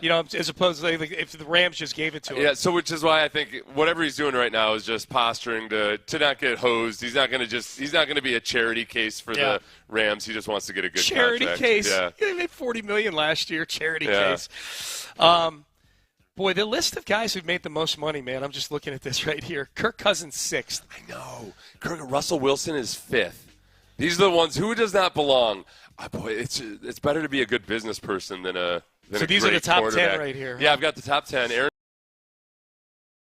Rodgers is first. Aaron Rodgers first. That fits. Yeah. He's won 4 MVPs. Yeah. Yeah. Matthew Stafford second. Okay. Matt Stafford fits partly because, remember, the whole problem with Matt Stafford and the Lions was that for the first time in their life they drafted well over those couple years where all of a sudden everybody, and Ndamukong Suh, Matthew Stafford, Kelvin Johnson, Johnson. Those guys were all making – and their rookie contracts were under the old CBA. Yes. So they made a boatload of money right from the get-go. Right out of the chute, yeah. But, yeah, Matt Ryan being – Tom Brady's 3rd. That's fine. He played at a discount for many, many years. Yes. Matt Ryan at 4th. That's the first one where you're kind of like, huh. That's a little bit. All right. Got to a Super Bowl, won an MVP, beloved in Atlanta. Yeah. But 4th. Perennially more than just like, he had a couple of stud wide receivers for a long time. Yeah. Now, some of these are just sheer – longevity. Longevity, and the dollars are earned, more recently than, say, some of the other guys. Russell Wilson at 5th is I'm torn on that one because he was so good on a really, really good team early in his career, but then was the subject of conversation for 10 years about whether it's him or the offensive coordinator or Pete Carroll's fault. I can't get mad at Russell Wilson 5th is crazy when you think of how much of that money is going to have come from that Denver Broncos contract extension. Yeah. He'll probably have ended up making more money from that extension than he made in Seattle. Yeah. Kirk Cousins at 6 is a mess. I'm less insulted by Russell Wilson at 5. He's won a Super Bowl and gone to 2, and yes. When you get to custom, man. Happily took a couple franchise tags. Yeah. Got the first. I mean, if you're trying to pick which one of these guys is the most significant in terms of like the business side of things, Kirk Cousins, quarterback who happily played under franchise tags. He's the best business person of all of them. Got the first fully guaranteed contract. Yeah. Granted, it was only 3 years, but fully guaranteed. And then somehow with a torn Achilles, managed to get another $100 million guaranteed from Atlanta. Was benched by the end of the year. Yeah, he pushed free agency the way that baseball players do, which is another thing. Russell Wilson has his agent's a baseball agent. Yeah. Like they treat it more. Both those guys treated it more like baseball players do, which is like, okay, fine, whatever. Yep, I'll yeah, sure, fine. You want to franchise tag me? Yeah, fine. I think that Netflix series too, quarterback helped Kirk Cousins. Oh, when it showed his toughness. Well, his toughness, his studiousness, like how he got along with his teammates. Yeah. I guarantee you, when Atlanta got out the checkbook to write him $100 million guaranteed, that there were people in that room that had seen that and said, "Oh no, I watched this. This guy was an amazing teammate to all of his teammates there in Minnesota." Grunting a lot, kids. That's one of the secrets to getting approval from football people. Grunting a lot. Really, make it look hard. I mean, you might be winning a wind sprint and not even be. It might be easy for you. Put a grimace on your face. Make it look hard. People want to believe that you suffered for it, okay? If you're in a cubicle, shuffle papers around a lot, and look really frustrated. Do the work. I'm not telling you to be lazy, but every now and then it's okay to let people know, like, oh, yeah, I'm really grinding. I got to put a hashtag on me. Put a little sauce on it. To round the top 10. Drew Brees, 7. Roethlisberger, 8. Peyton Manning, 9. Peyton's probably too low, but a lot of his money was earned before, some of these guys are still active, that kind of thing. Dak Prescott, 10th. My good personal close friend, Dak Prescott. That's right. 10th. You're drinking, buddy. $247.6 million for Dak Prescott. For how many playoff wins? How many times he's gotten to the divisional round? 1, maybe 2? Dak Prescott? Most? I think he's won 2 playoff games, Dak. $247 million. That's good work, man, if you can get it. All right, Payne and Pendergast with you on a Tuesday. We are live in West Palm Beach. We are covering the Astros here for spring training. Weather's beautiful outside today, so I would suspect we are going to get baseball. Ronel Blanco on the mound for the Astros against the New York Mets. A couple other football things. We'll circle back to baseball here in a little bit. An unknown team is requesting a ban of the tush push right now. Yes. An unknown team. And listen, before you get angry at me, anybody, it's not for the reasons you think that I don't want the tush push. It's for a reason that's even worse than one you think. What is it? Okay, so some of the arguments for the common arguments against the tush push are, one, that it's just too successful, and the stats don't totally bear that out. Now, when it comes to the Eagles and the Bills, the Eagles, they've run it the most. Yeah. They've scored a touchdown or achieved a first down on 87% of their attempts using the play. Okay. While the rest of the NFL has been successful on 71% of their attempts. Okay. Like, they've been very, very good at it.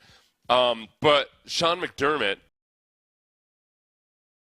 the Bills, he says there are safety concerns with it, which is weird. So it feels like he's saying, like, oh, yeah, we're doing it, but it's kind of dangerous in some respects, and maybe they need to tweak it a little bit.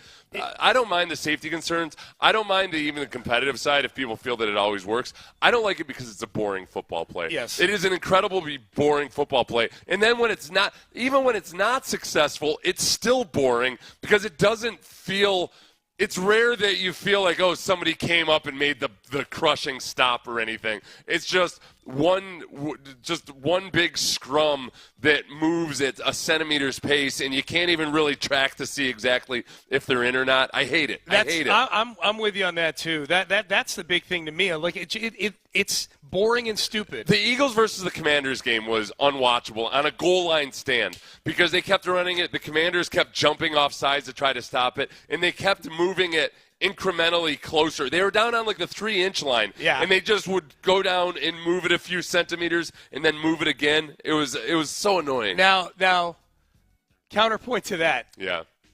We did get for me, what was new knowledge that referees could just award touchdowns. Yeah, the ref teams. Came out. Was it Hockley Jr.? It was Hockley Jr. Hockley Jr. came out and said, if Washington jumps off sides again, we will award the touchdown to the Eagles. Yeah. Which, oh boy, at that point, I was just wishing that it was the Chiefs doing it. Can you imagine if it was the Chiefs doing the tush push? Well, yeah.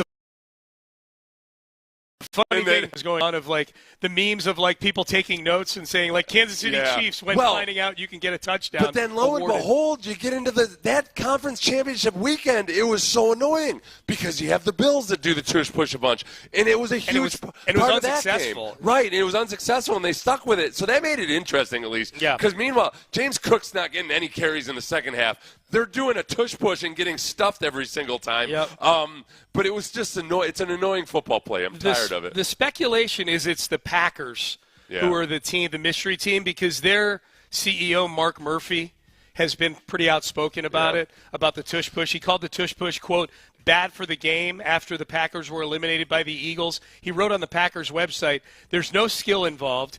It's almost an automatic first down on plays of a yard or less. I would like to see the league prohibit pushing or aiding the run, end quote. Which used to be a rule for a long, long time. Which they should go back to. Yeah. I hate that. The guys can just push their own guys. I can't even remember the rationale for why they changed it, but it took a long time for the league to figure it out. Because nobody used this, and then teams started realizing, like, oh, wait a second.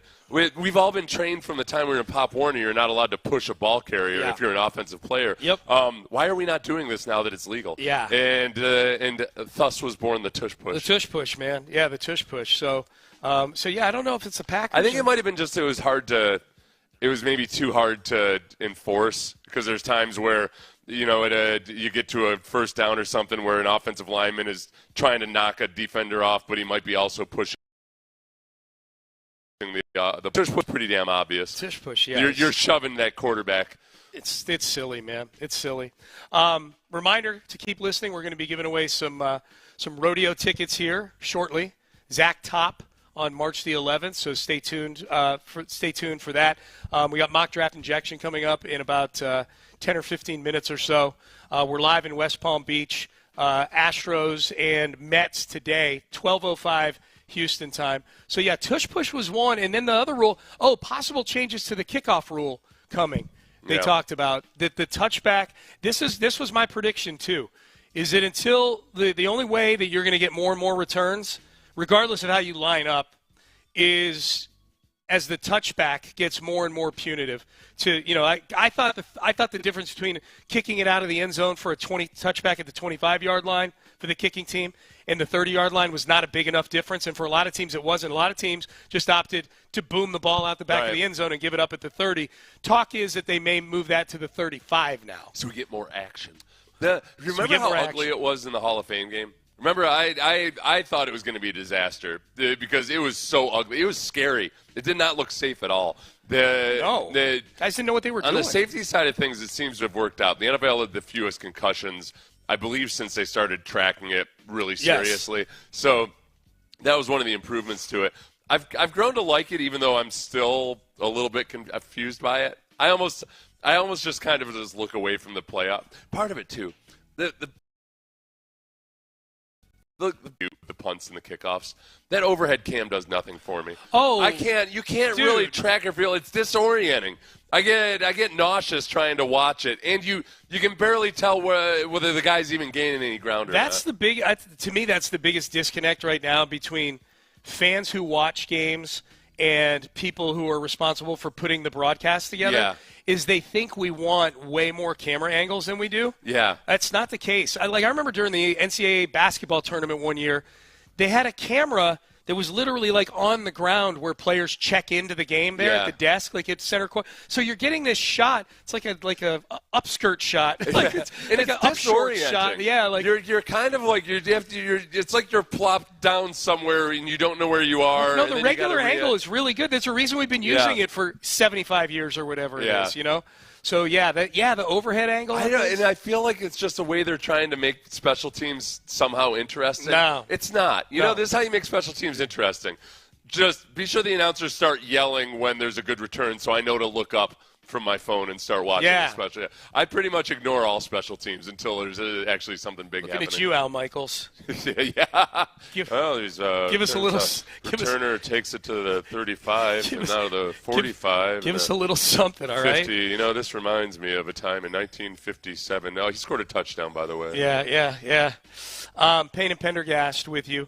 Are you a Hooters guy? No. Well, I mean, what, the restaurant or the actual Hooters? The restaurant.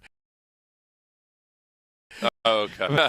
See, I was back in the day. I like the things, though. I loved, yeah. Well, I like Hooters in general. Well, then you but should not go. Well, you can't anymore, but you would have loved the restaurant. I can't. They're in bankruptcy. They're in not. bankruptcy. That doesn't mean that you can't go to a Hooters. Well, they're closing a lot. Oh, of they them. are closing yeah, a lot they've of them? closed several in Houston. Oh, yeah. Yeah. It's a sad day, man. Back when I was in that sweet spot of an age where you would go to Hooters all the time. Yeah. The age of our boss, Parker. Like that like I was in the right in that sweet spot of around 30 or so. Like that was spent a lot of time at Hooters having some business lunches. Yeah. It was good. That man.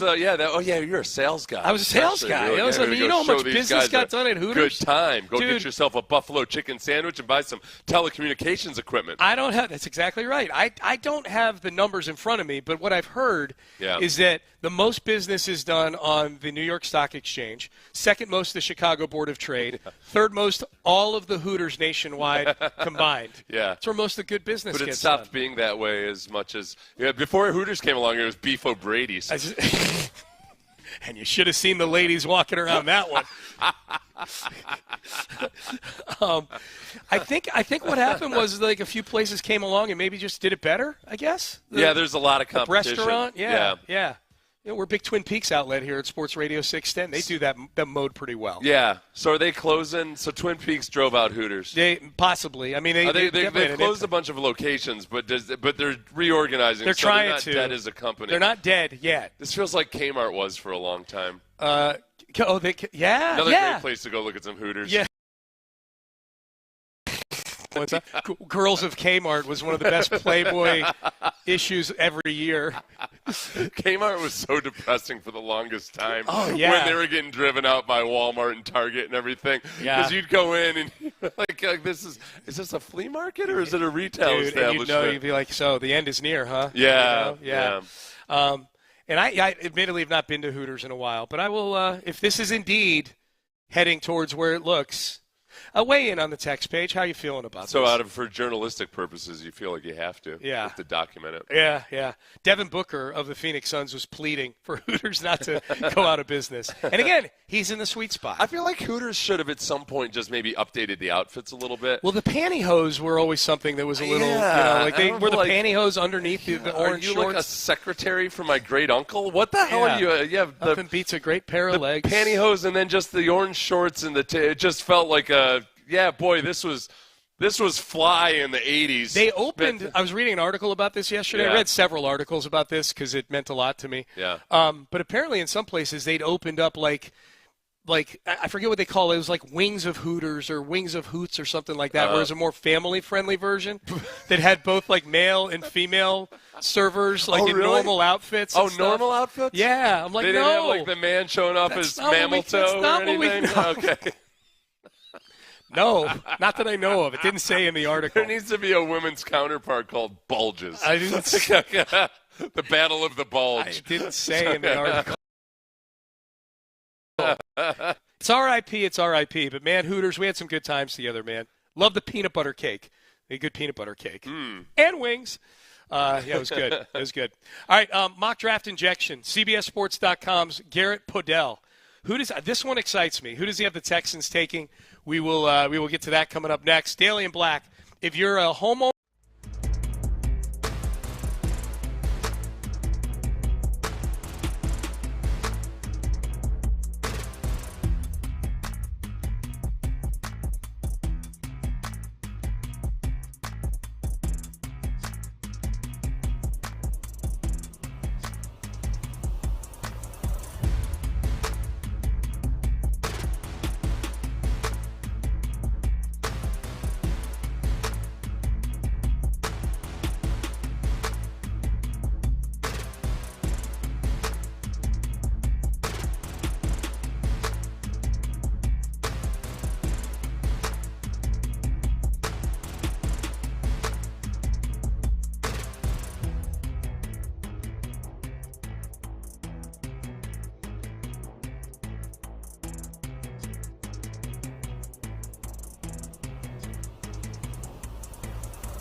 Sports Radio 610 presents live from West Palm Beach. Thanks to Academy Sports and Outdoors and Exclusive Furniture. Here's Payne and Pendergast. I love when listeners harken back to things that happened on the show 2 weeks, 4 weeks, 2 years, whatever it may be ago.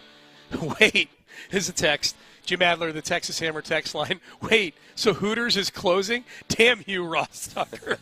So, for those of you who don't know, Ross Tucker had once claimed that if you really like a restaurant, you shouldn't tell anybody about it. Right. Because then it'll be harder to get reservations or the crowds will be too many. Yes. So we had it as the worst take of the year for a while. That's been supplanted, but good job, listener. Good job. Ross Tucker at one point probably said something on Twitter about Hooters being a fun place, and now they're bankrupt. Does Ross strike Or you no, as- I guess he didn't. Yeah, because he refused to. Yeah, he refused to say anything. Yep. Even though he enjoyed it. Refused And to tout them. They're destitute. Yep.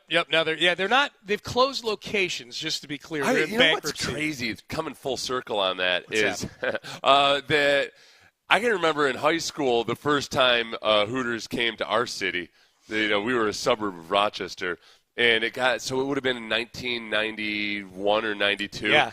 I can remember the guys at my high school being like, we gotta go to Webster to go to. There's a Hooters coming, so they skipped school for a day to go to the 40-minute drive. At that age, yeah, worth it. Yeah. You know? It was a big deal back in the day. That was always the funniest thing to me. Like, there'd be cities that have a Hooters. Like, I wonder what a Hooters is like in Rochester. Like, no, every city has enough good-looking women to fill a staff at Hooters.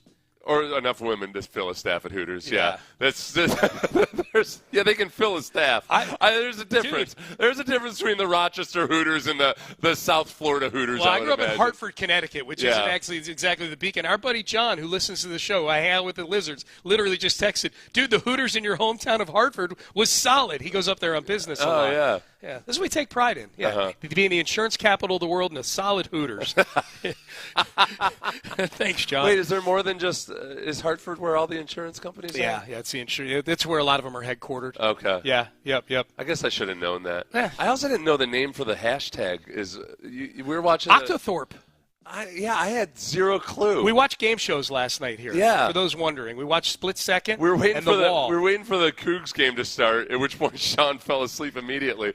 But I was up for the Wall. I don't think I've ever heard that in my entire life, and both you and Parker Hillis, our program director, knew it. I felt really dumb. I did not know it. I was just guessing. It's like it sounded right to me. Oh, you know that's what I mean? in the multiple choice. Yeah, portion of it just sounded right. So I'm like, yeah, I can see that. Yeah.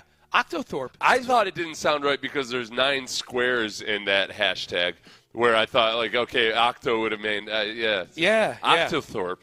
Is it the 8 on it's the pound is its own button. Never mind. Yeah. Octothorpe. All right, mock draft injection. Let's get to this here. Garrett Podell, CBSSports.com, has this mock draft out. I admit sometimes I pick them based on who the person is that's putting them out. Like you always pick a Daniel Jeremiah mock draft because he's a well-respected. I'm not saying Garrett Podell is not a well-respected voice. I'm not as familiar with him. But when I like his pick, I'm going to use this mock draft here. So let's do it. Mock draft injection time.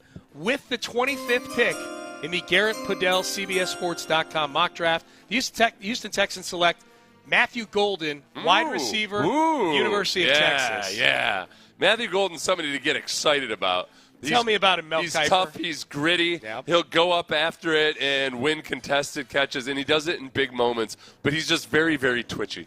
He's like a cricket on meth, Sean. He's twitchy. He is all twitched up, and and to the point where he gets away with not being a really polished route runner. Yeah. But he seems like he's a good dude. I think he's going to accept coaching. He plays all over in all 3 positions at wide receivers, so he's a little bit on the smaller side, but he's not Tank Dell small. He's about 6'1", 190, I believe.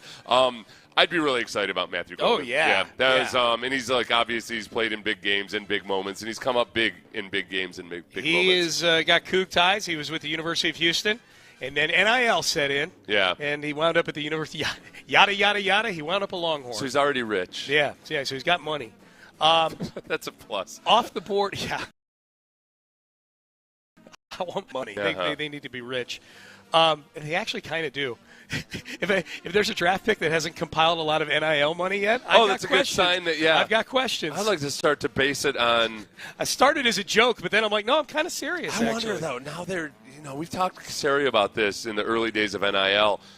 It is one extra data point that you've got to look at is, all right, how did this guy handle his NIL stuff? Was it a distraction for him or anything else? And maybe it's a little bit better of a preview of which guys are mature enough to handle the NFL. 100%. It's a big, and it's more so than back when I played. It's always been really good money. I'm not whining about guys making more now, but there is a level now to where when you get into the 2nd through 7th round picks and even the rookie free agents, they're making so much more money, like above and beyond the effect of inflation than they used to.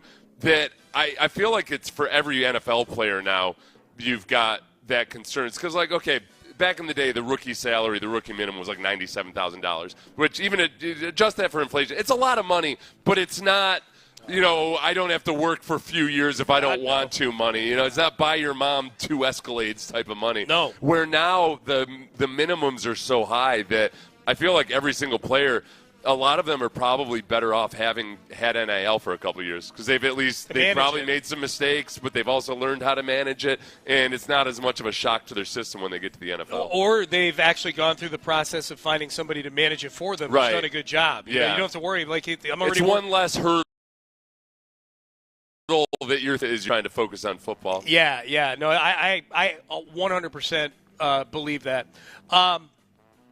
All right, so still off the board for this draft were Kelvin Banks, Armand Membu, Kenneth Grant. Wow, a lot of guys. Burden, Ibuka, the 2 wide receivers. Still on the board were Gray Zabal. Dylan Booker was still on the board, and Donovan Jackson still on the board. Would you rather Matthew Golden or any of the offensive linemen that were still sitting there at 25 right now? Oh, I think – again, it depends on what they've done in free agency. At this point, let's say they didn't sign anybody in free agency. Yeah. Oh. You like Booker? Damn it. Booker or Golden? Booker.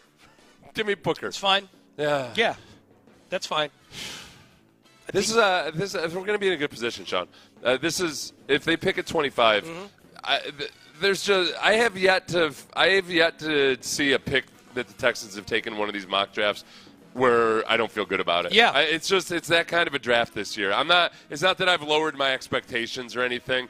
It looks like it's probably going to work out pretty well for the Texans. Now, it's all a crapshoot one way or the other. You never know for sure if a guy's going to work out. But it doesn't feel like you're going to be scrounging for scraps at 25. No, there are guys there you and I like. Then the question becomes, do they take any of those guys? Well, and that's the nice thing about wide receiver right now is that you already have your Nico Collins. Yes. If the Texans were a team that was choosing 25 receivers, then you start to feel like, oh, crap, what a boat. But then the other positions you need, interior offensive line especially, lots of times the best guard in the draft isn't, or certainly the second best guard in the draft might not go until late in the first round. We know that well. It's just that type of position. Yep. So defensive tackle is a little bit of a different scenario, and yet there's still, in this draft class, there's a lot of guys you can feel good about at 25 and later. Agreed. All right, let's give away those rodeo tickets. Call now, 713-572-4610. Caller number 5 is going to win a 4-pack of tickets to see Zach Top live at the Houston Livestock Show and Rodeo on Tuesday, March the 11th. Call now, 713-572-4610. Caller number 5, you're on your way. Keep listening all day long for more chances to win rodeo tickets. It's a Rodeo Ticket Tuesday on Sports Radio 610. Your next chance to win will be in the 9 o'clock hour. Pettycast. I think this is the Pettycast Seth has been looking forward to most. Have you listened to any of the James Gladstone audio yet? Just the ones you played for me yesterday. I know you've got like 6 here that are awesome. There's 4 cuts and one of them is going to give Texan fans flashbacks to somebody. Somebody not good. Oh, no. Yeah, yes. Love that in the Pettycast. We do the Pettycast. We get super petty. Start texting yours into the Jim Adler, the Texas Hammer text line, 713-572-4610. What are you petty about? We'll get to that next. Now, I will say this. You'll be a little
FM HD2 Houston. Insider access. Exclusive content. Sports Radio 610. The Texans play here. An Odyssey sports station. Sports Radio 610 presents live from West Palm Beach. Thanks to Academy Sports and Outdoors and exclusive furniture. Here's Payne and Pendergast. Yeah, big thanks. Exclusive furniture and Academy Sports and Outdoors for sending us here. Excited to get out to the yard today. Beautiful outside here in West Palm Beach. Big congrats to Billy in Houston, who is on his way to see Zach Top. Tuesday, March 11th. Good job, Billy. Good job, Billy. Way to be caller number 5. I'm sure you worked on it all weekend long, dialing and whatnot, and it worked. All the hard work you put in, Billy, has you going to Zach Top. Top looked like one of your favorite junior high baseball coaches. Oh, yeah? Yeah. Okay. He's got that look about him. Yeah. The junior high baseball coach look. You know how Ricchidi's kind of got like a little league dad look? Big time. Yeah, I feel like Zach Top's got a junior high baseball coach look to him. He's got a mustache and he's just got that pleasant look about him. Yeah, pleasant look. Yeah. I'm trying to think back to my junior high baseball coach, Mr. Forsalina. Yeah. Sounds like a dirtbag. Mr. Forsalina. You met his son Jay. He's the one who came in studio. His son Jay. His son Jay is the one I used to get in trouble with all the time. See? Yeah. See? Dirtbag. He was I didn't awesome. expect that to hit home with somebody you knew or remembered. Mr. Forsalino was great, man. He's like Tommy Lasorda. He's like 5'6", 280 pounds with a big old belly. All right, Pettycast time. Let's get to the – okay. We may not make it to the other Petties because we've got so much on this new GM in Jacksonville. And this is important. This is the team, Seth, I said before the offseason, before the season was over, I said to me – the biggest threat to the Texans in the AFC South is that they find a head coach and a GM that right the ship there, start getting out of Trevor Lawrence what they thought they were going to get out of Trevor Lawrence when they, A, drafted him first overall, and B, paid him one of the dumbest contracts in the history of the sport. Right? Yes. The worst thing that could happen to the Texans in the division, in my opinion, is Trevor Lawrence actually becoming worth the money. Very promising coach in Liam Cohn. They did hire I'm not joking, a 29-year-old offensive coordinator. Udinsky, the guy that was he officially interviewed by the Texans? For their job. So he's a wonder kid. And it's intriguing because they seem to be bringing in a lot of bright young dudes. It's all first-timers. Yeah. The whole thing. Yeah. Even Tony Baselli, who's in this senior football advisor role or whatever, that's his first time working on the actual football side of things. So it's a big experiment.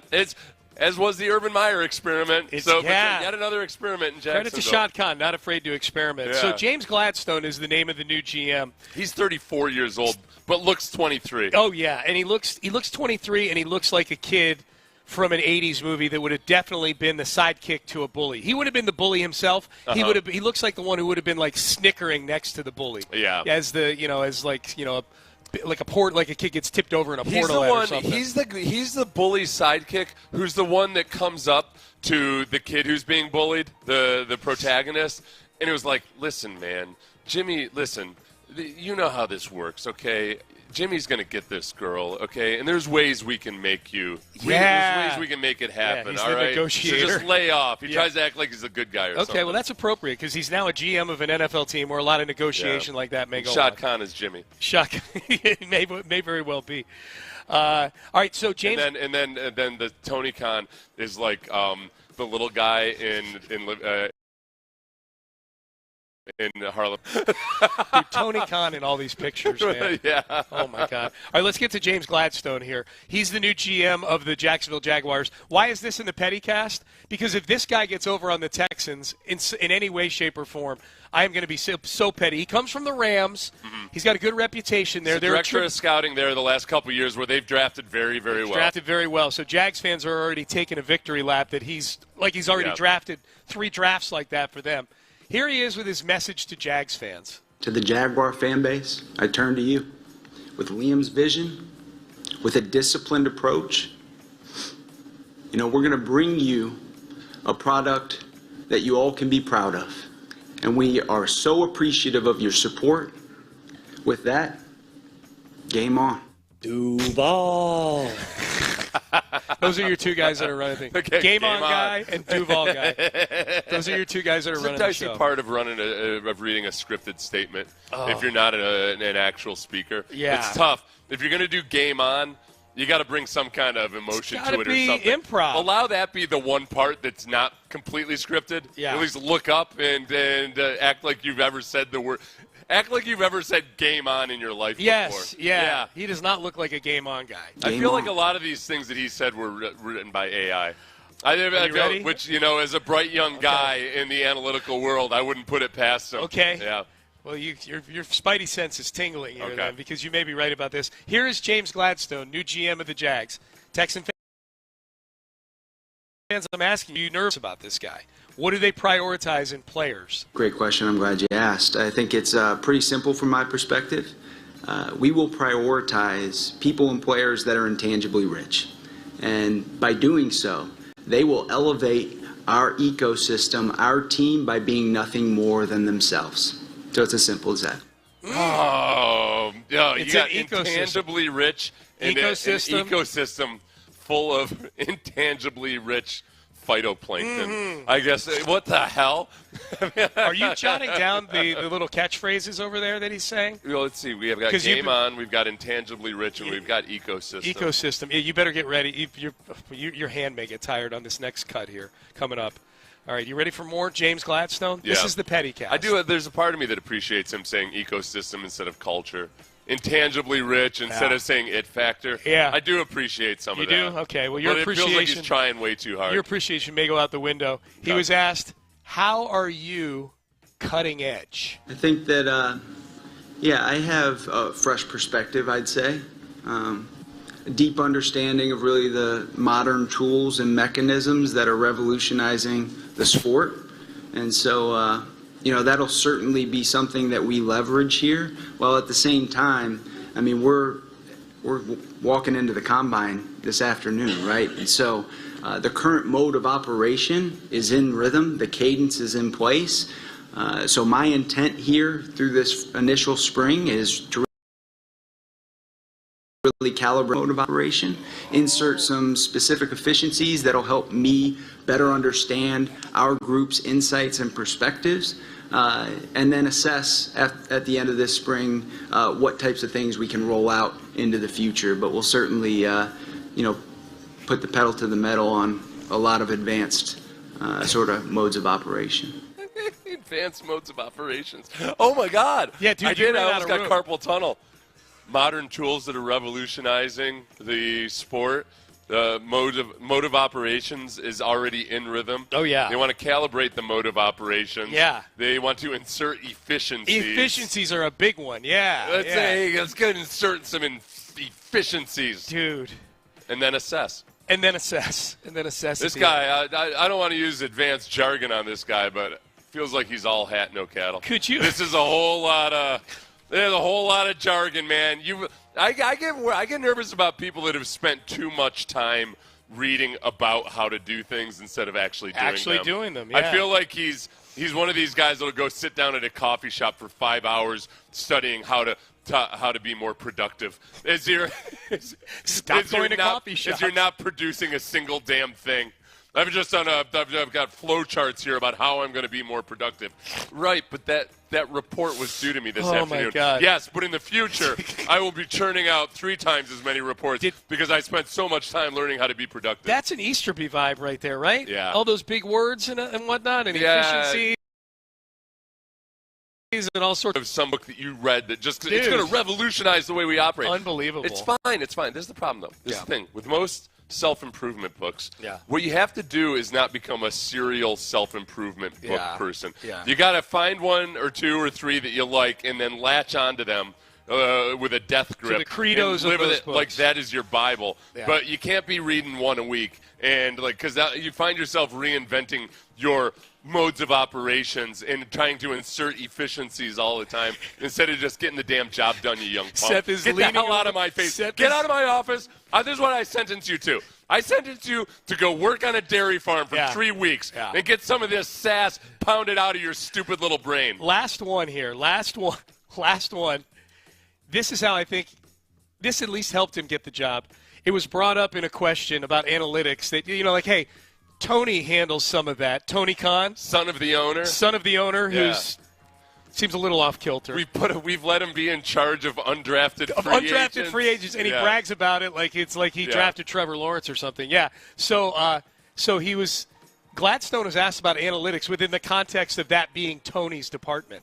Tony will be leveraged for sure. His insight and understanding is top tier. So that in and of itself is an edge that we can utilize.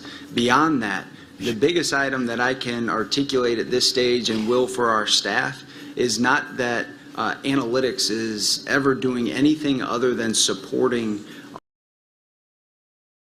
our current ways in which we approach evaluations. I hate him. I just hate him. I hate this guy. I hope Jacksonville goes 1-16 next year. I think he's a droid. Yeah.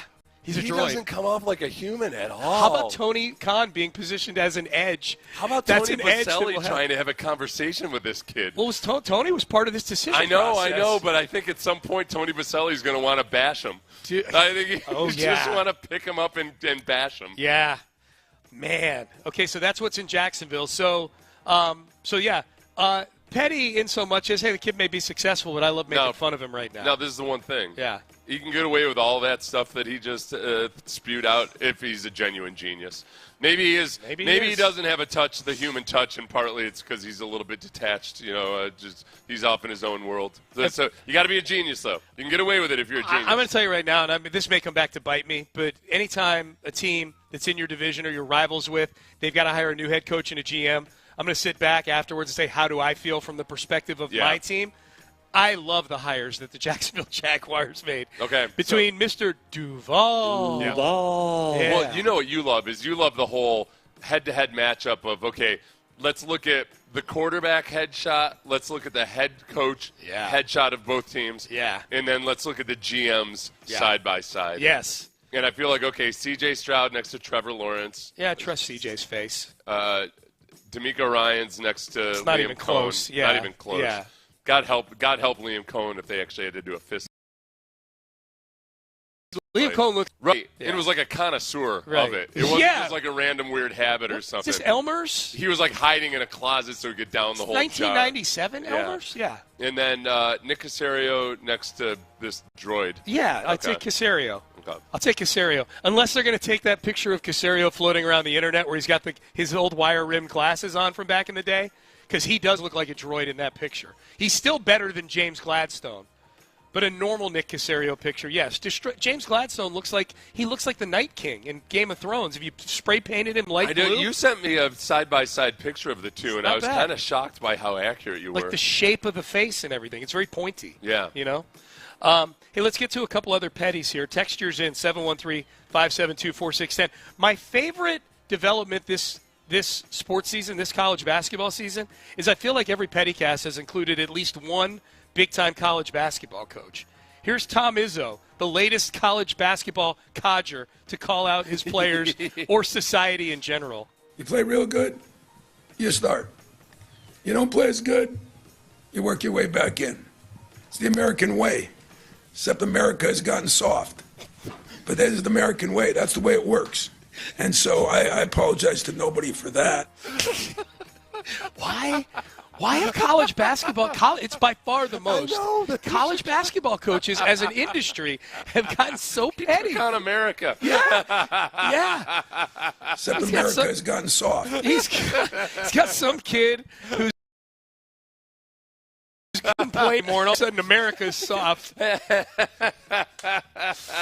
Oh my God, that's great. I don't know. You're right. It's these college. Maybe it's just there's that many more cameras and microphones around now. I don't know. We're just seeing it more. These are all at press. I mean, yes, like social media. Like I never would have seen that if it weren't for Twitter. Yeah. But it just feels like I think the fuel to it is the era. Like I think college basketball feels the NIL more than football. No, does. 100%. I think that in football, maybe just because of the nature of the sport, how regimented it is, maybe it doesn't bother the coaches as much. But like with basketball, where it's a smaller group of guys, and then I think the egos and the star mentality or the diva potential is higher in basketball just because of the how small it is and how much one individual player matters. I think 100% right. I bet guys are, and it's especially for a basketball coach, it's that much more frustrating when you can't get through to one or two of your most important players. Yeah. In football, there's always kids you're not getting through to, but there's never one other than, in this college, it's not even your quarterback.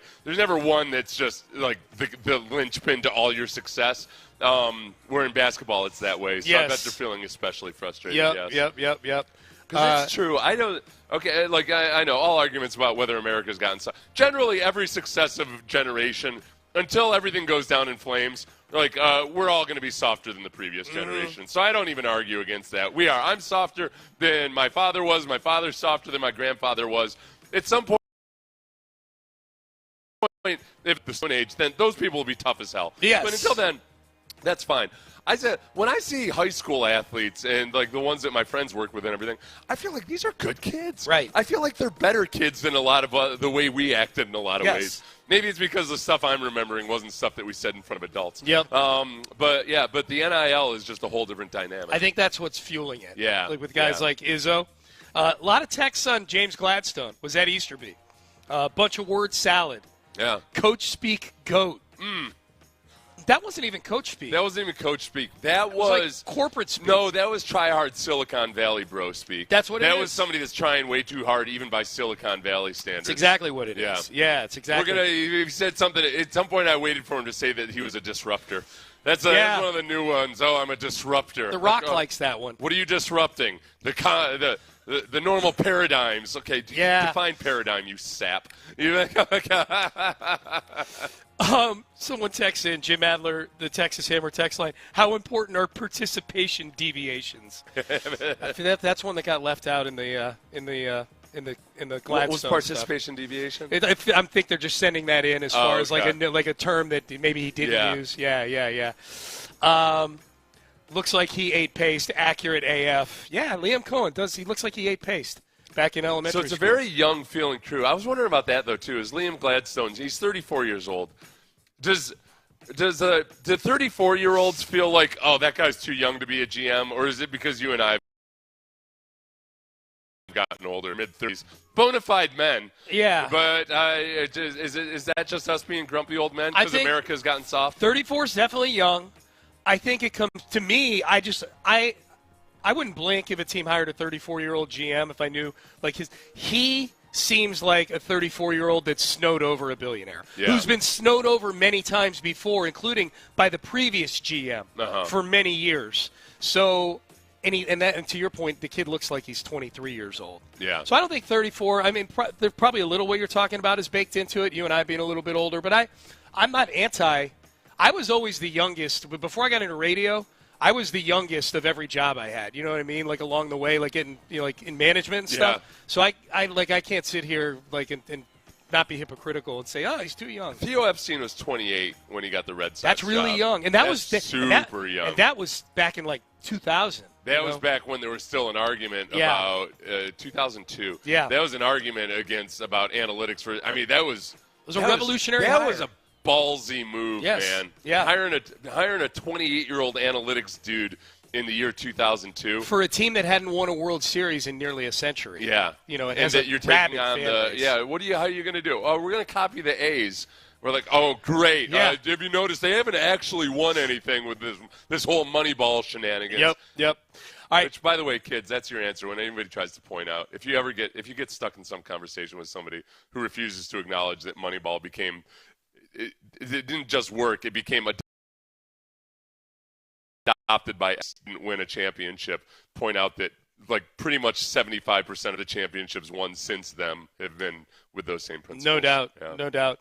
All right, speaking of which, the Astros, they won a couple World Series adhering to some of those principles. Is Nolan Arenado going to be an Astro? Bob Nightingale was on Area 45 last night, very plugged in, shed some light on where this is right now, the potential, or lack thereof maybe, of an Arenado trade to the Astros. We'll hear from Bob Nightingale from last night's night show, Area 45 here on Sports Radio 610. Coming up next, but first, quick.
Sports Radio 610 presents live from West Palm Beach. Thanks to Academy Sports and Outdoors and exclusive furniture. Here's Payne and Pendergast. All right, Payne and Pendergast with you on a Tuesday. We'll be headed out to Astros Mets today here in West Palm Beach. Yeah, we might see a little Keith Hernandez sighting. Oh yeah, he's a color analyst for the Mets. Yeah, that'll be fun.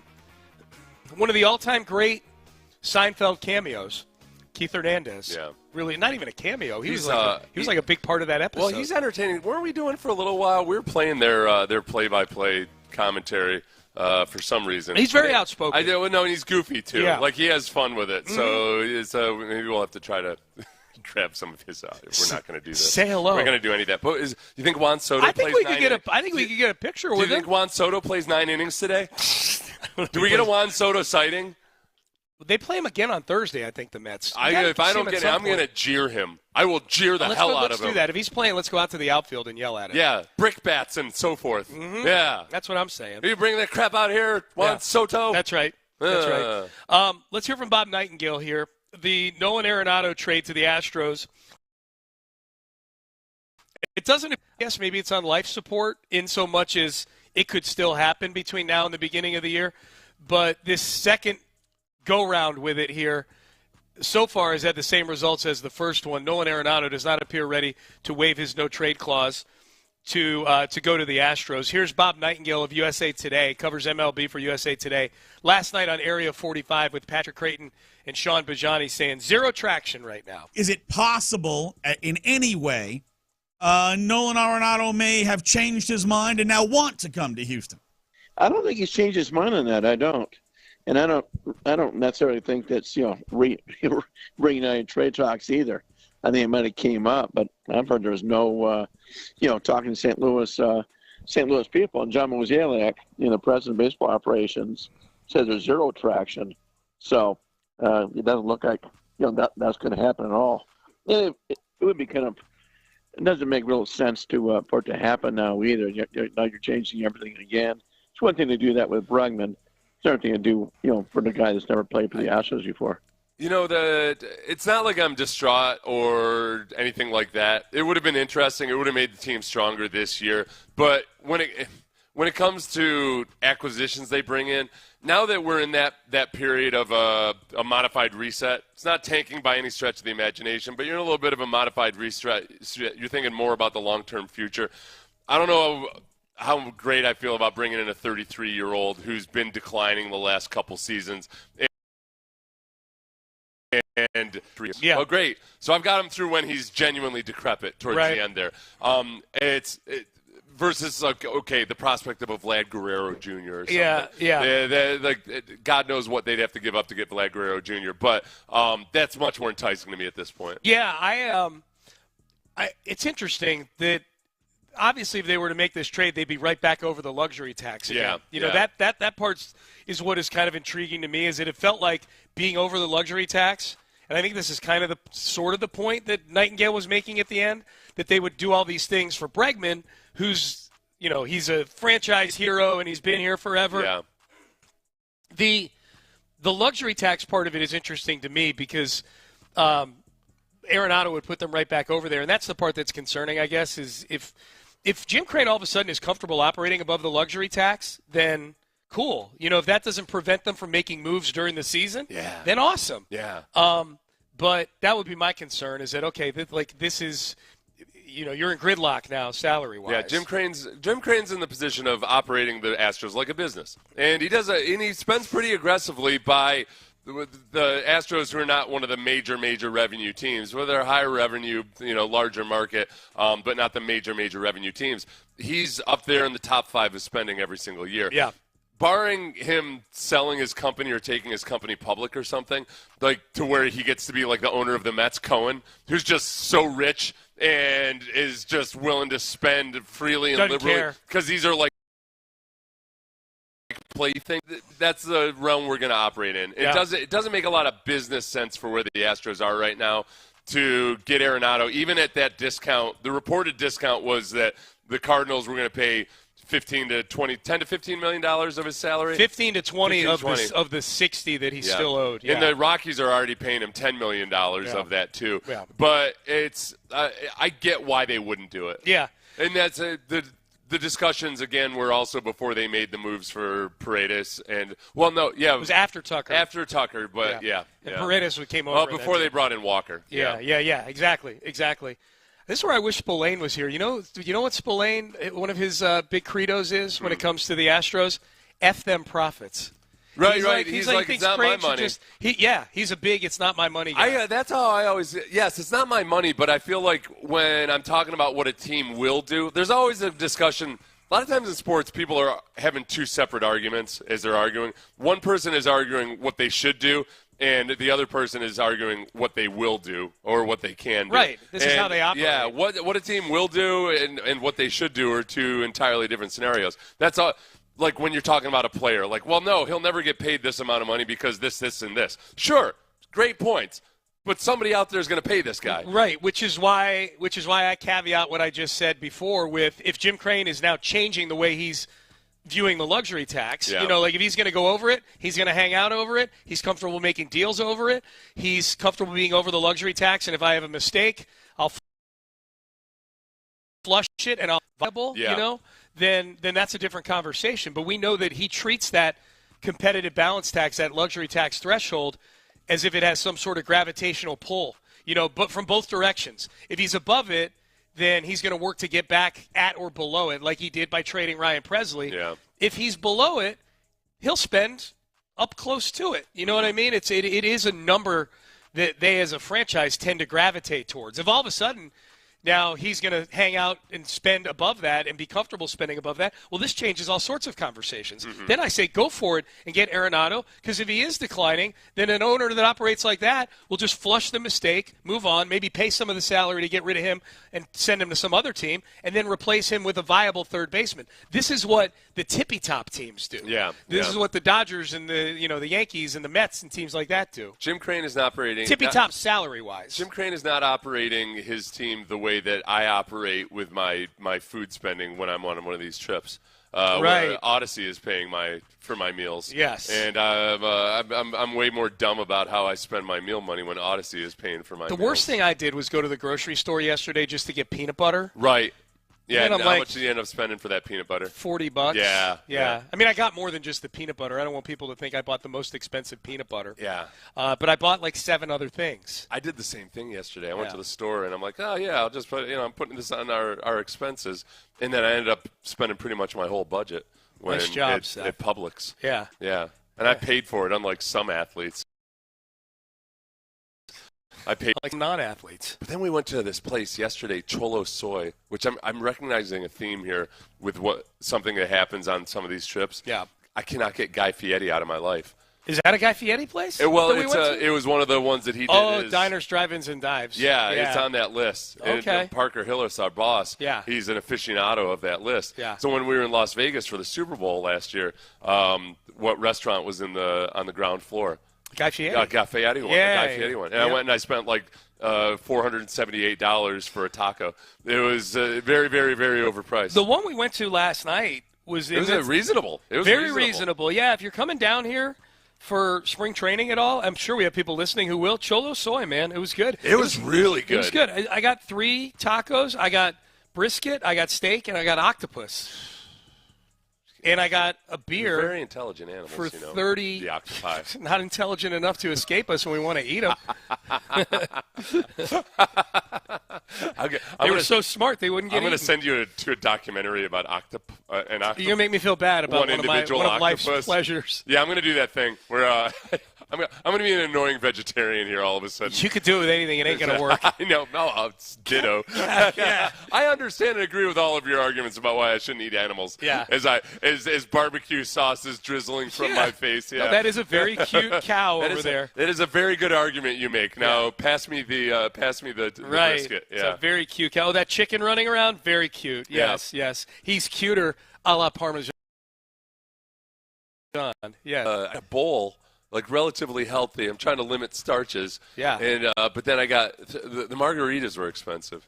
Oh, were they pricey, the margaritas? It was like $10 for a little plastic cup it wasn't a big margarita. No. Was it good? It was good. It was okay, good. That's good. I mean, it's hard to screw up a margarita. Yeah.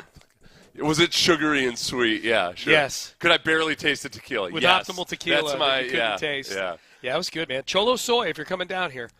If you're listening and you're already down here, let us know. We man. almost yeah. Reach out to us on Twitter if you're down here. Especially if you're going to the Mets game today, we'll try to hook run up. into you. Yep. All right, Payne and Pendergast with you on a Tuesday. We will be live at the Astros and the Mets game today. So yes, follow us on our social media. We will keep you in tune with everything going on. The Sports Radio 610 Instagram especially. Yes, Instagram, Sports Radio 610. Up next, prominent former player in the media now says that the Texans must do this in the offseason. We will tell you what that is coming up next. Prize Picks. I've got my Prize Picks ready.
Sports Radio 610 presents live from West Palm Beach. Thanks to Academy Sports and Outdoors and Exclusive Furniture. Here's Payne and Pendergast. Seth, I'm not going to lie. Just looking at a lineup being out for a game that we're going to today has me very excited. Yeah. Very excited. The Astros lineup is out. We get our first look at Mauricio Dubon batting leadoff at second base. I doubt he'll bat leadoff in the regular season. I believe the left fielder, Jose Altuve, will do that. But Isaac Paredes batting second at third base. Christian Walker. We're going to get a look at our new guys early here, man.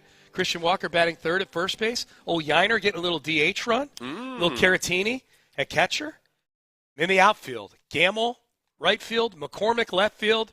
Jake Myers, center field. Oh, you got to get that ranginess in there. Let's go. With Guillorme and shortstop. No Jeremy Blanco Pena. pitching, of course. Yeah, no Jeremy Pena today. So, Blanco pitching. Yeah, we'll see a few of the other guys as well. So this will be fun, man. Yeah, just seeing the lineup here gets me very excited. So the guys I'm most excited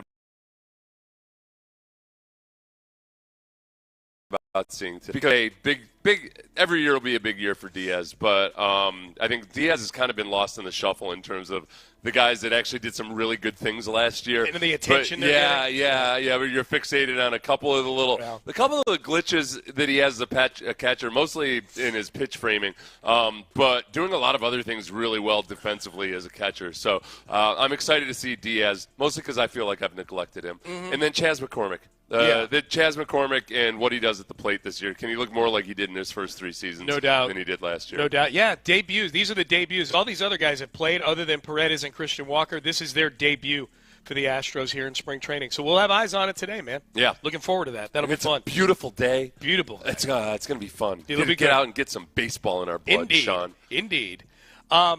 So circling back over to the Texans. By the way, be listening in the 9 o'clock hour. Your next chance to win tickets to the Houston Livestock Show and Rodeo. John Pardee tickets is what we're giving away in the next hour. Stephon Diggs. This will be a discussion point until Stephon Diggs winds up signing somewhere. One strong voice saying, bring him back. Got to bring him back. Marcus Spears, ESPN, says, got to bring him back. Marcus Spears, Houston doesn't have a ton of cap room. How much should they prioritize bringing back Diggs? I think it should be a heavy priority.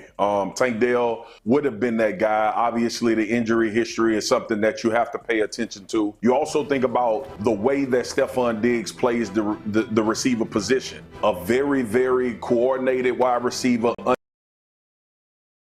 understand in and out breaks, and you couple that with C.J. Stroud's ability to be a precision passer, I think it's a great combination. Obviously, we know Nico Collins is the number one guy on that football team, but to have a complementary two, like a Stephon Diggs, who at one time we was in the conversation for being the best wide receiver in the NFL, I definitely think that they should explore it. Okay, so he went from they definitely got to do it to they definitely got to explore it. Yeah. They're definitely exploring it. I don't think he has to worry about that. So depending on what Marcus Spears' standard was for how the Texans should be operating, they're already doing, as the standard got lower and lower towards the end of that sentence, they're definitely exploring it. Okay, they were a better offense with Stephon Diggs than they were without him. And everything that Marcus Spears just talked about right there is 100% true. Stephon Diggs could get separation. He could get separation quickly. So in a year where the offensive line and the pass protection in general, because I got to include the tight ends and the running backs in that, was so abysmal, it was a viable option a lot of times for CJ when he had to get rid of the ball quickly or when he was under duress.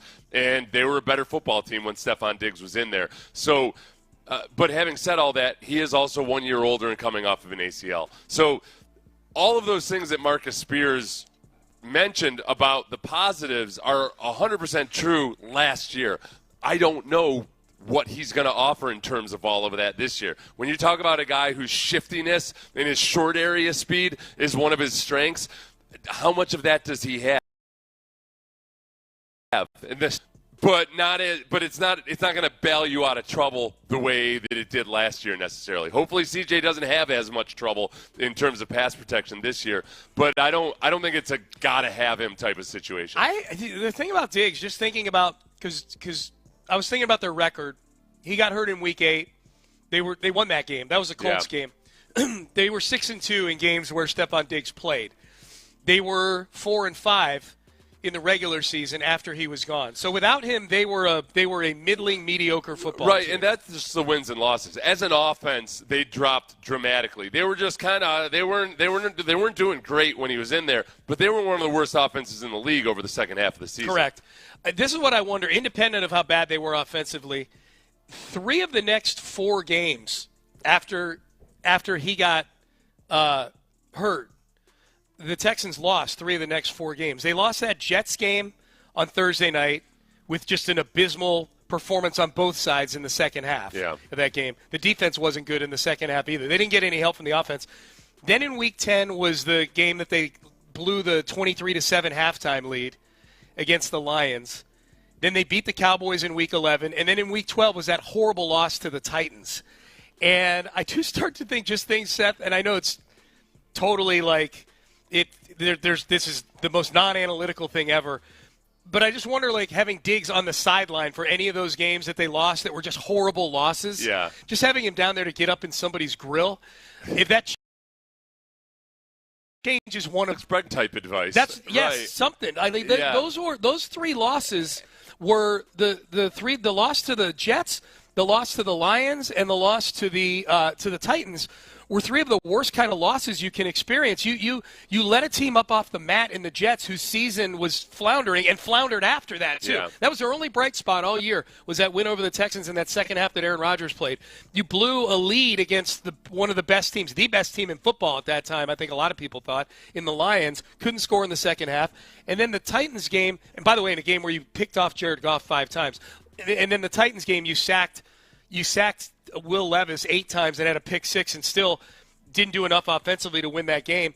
Like, I just wonder in games that literally your percentage chance you should have lost that game is something like is less than 10%.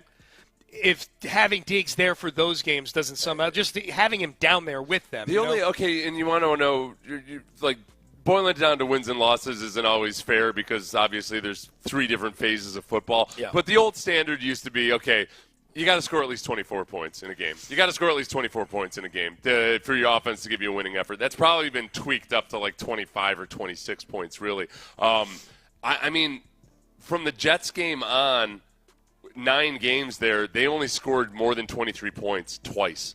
It was against the Cowboys and the Titans, which was a loss. Both of those games had defensive touchdowns in them. Right, yeah. So the offense didn't score 24 points. In the Titans game, they didn't. So they scored 3 points once over that final stretch of games. It was the Cowboys game. Yeah, right, against a bad team.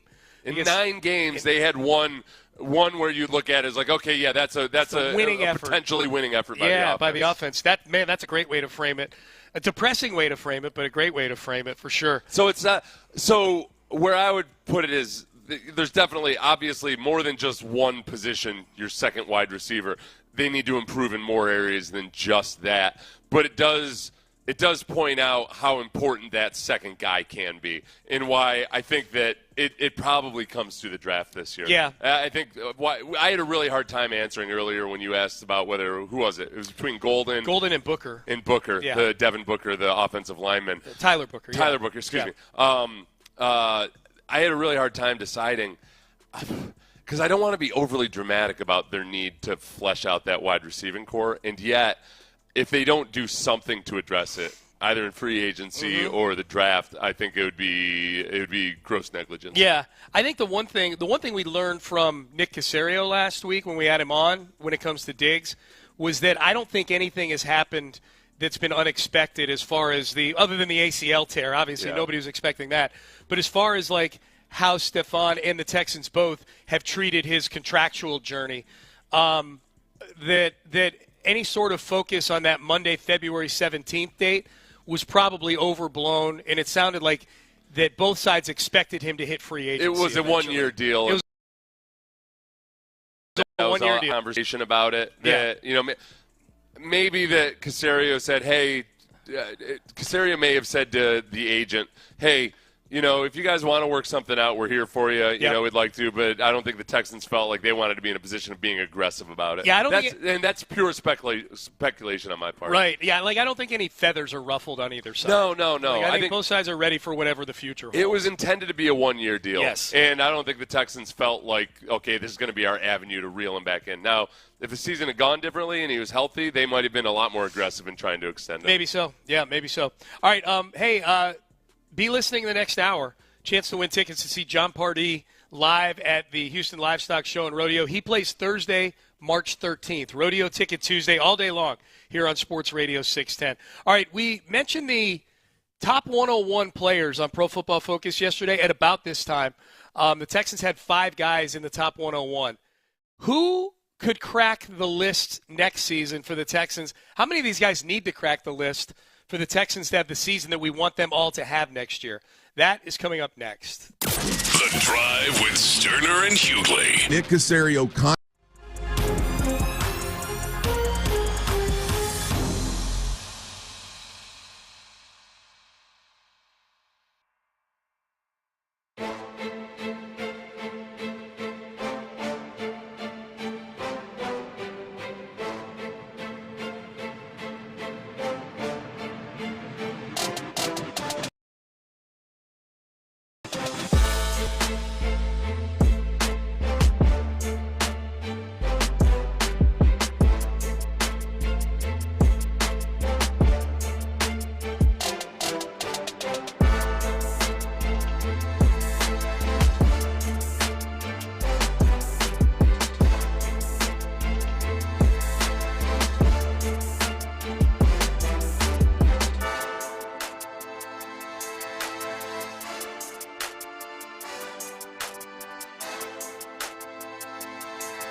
exclusive content. Sports Radio 610. The Texans play here. An Odyssey sports station.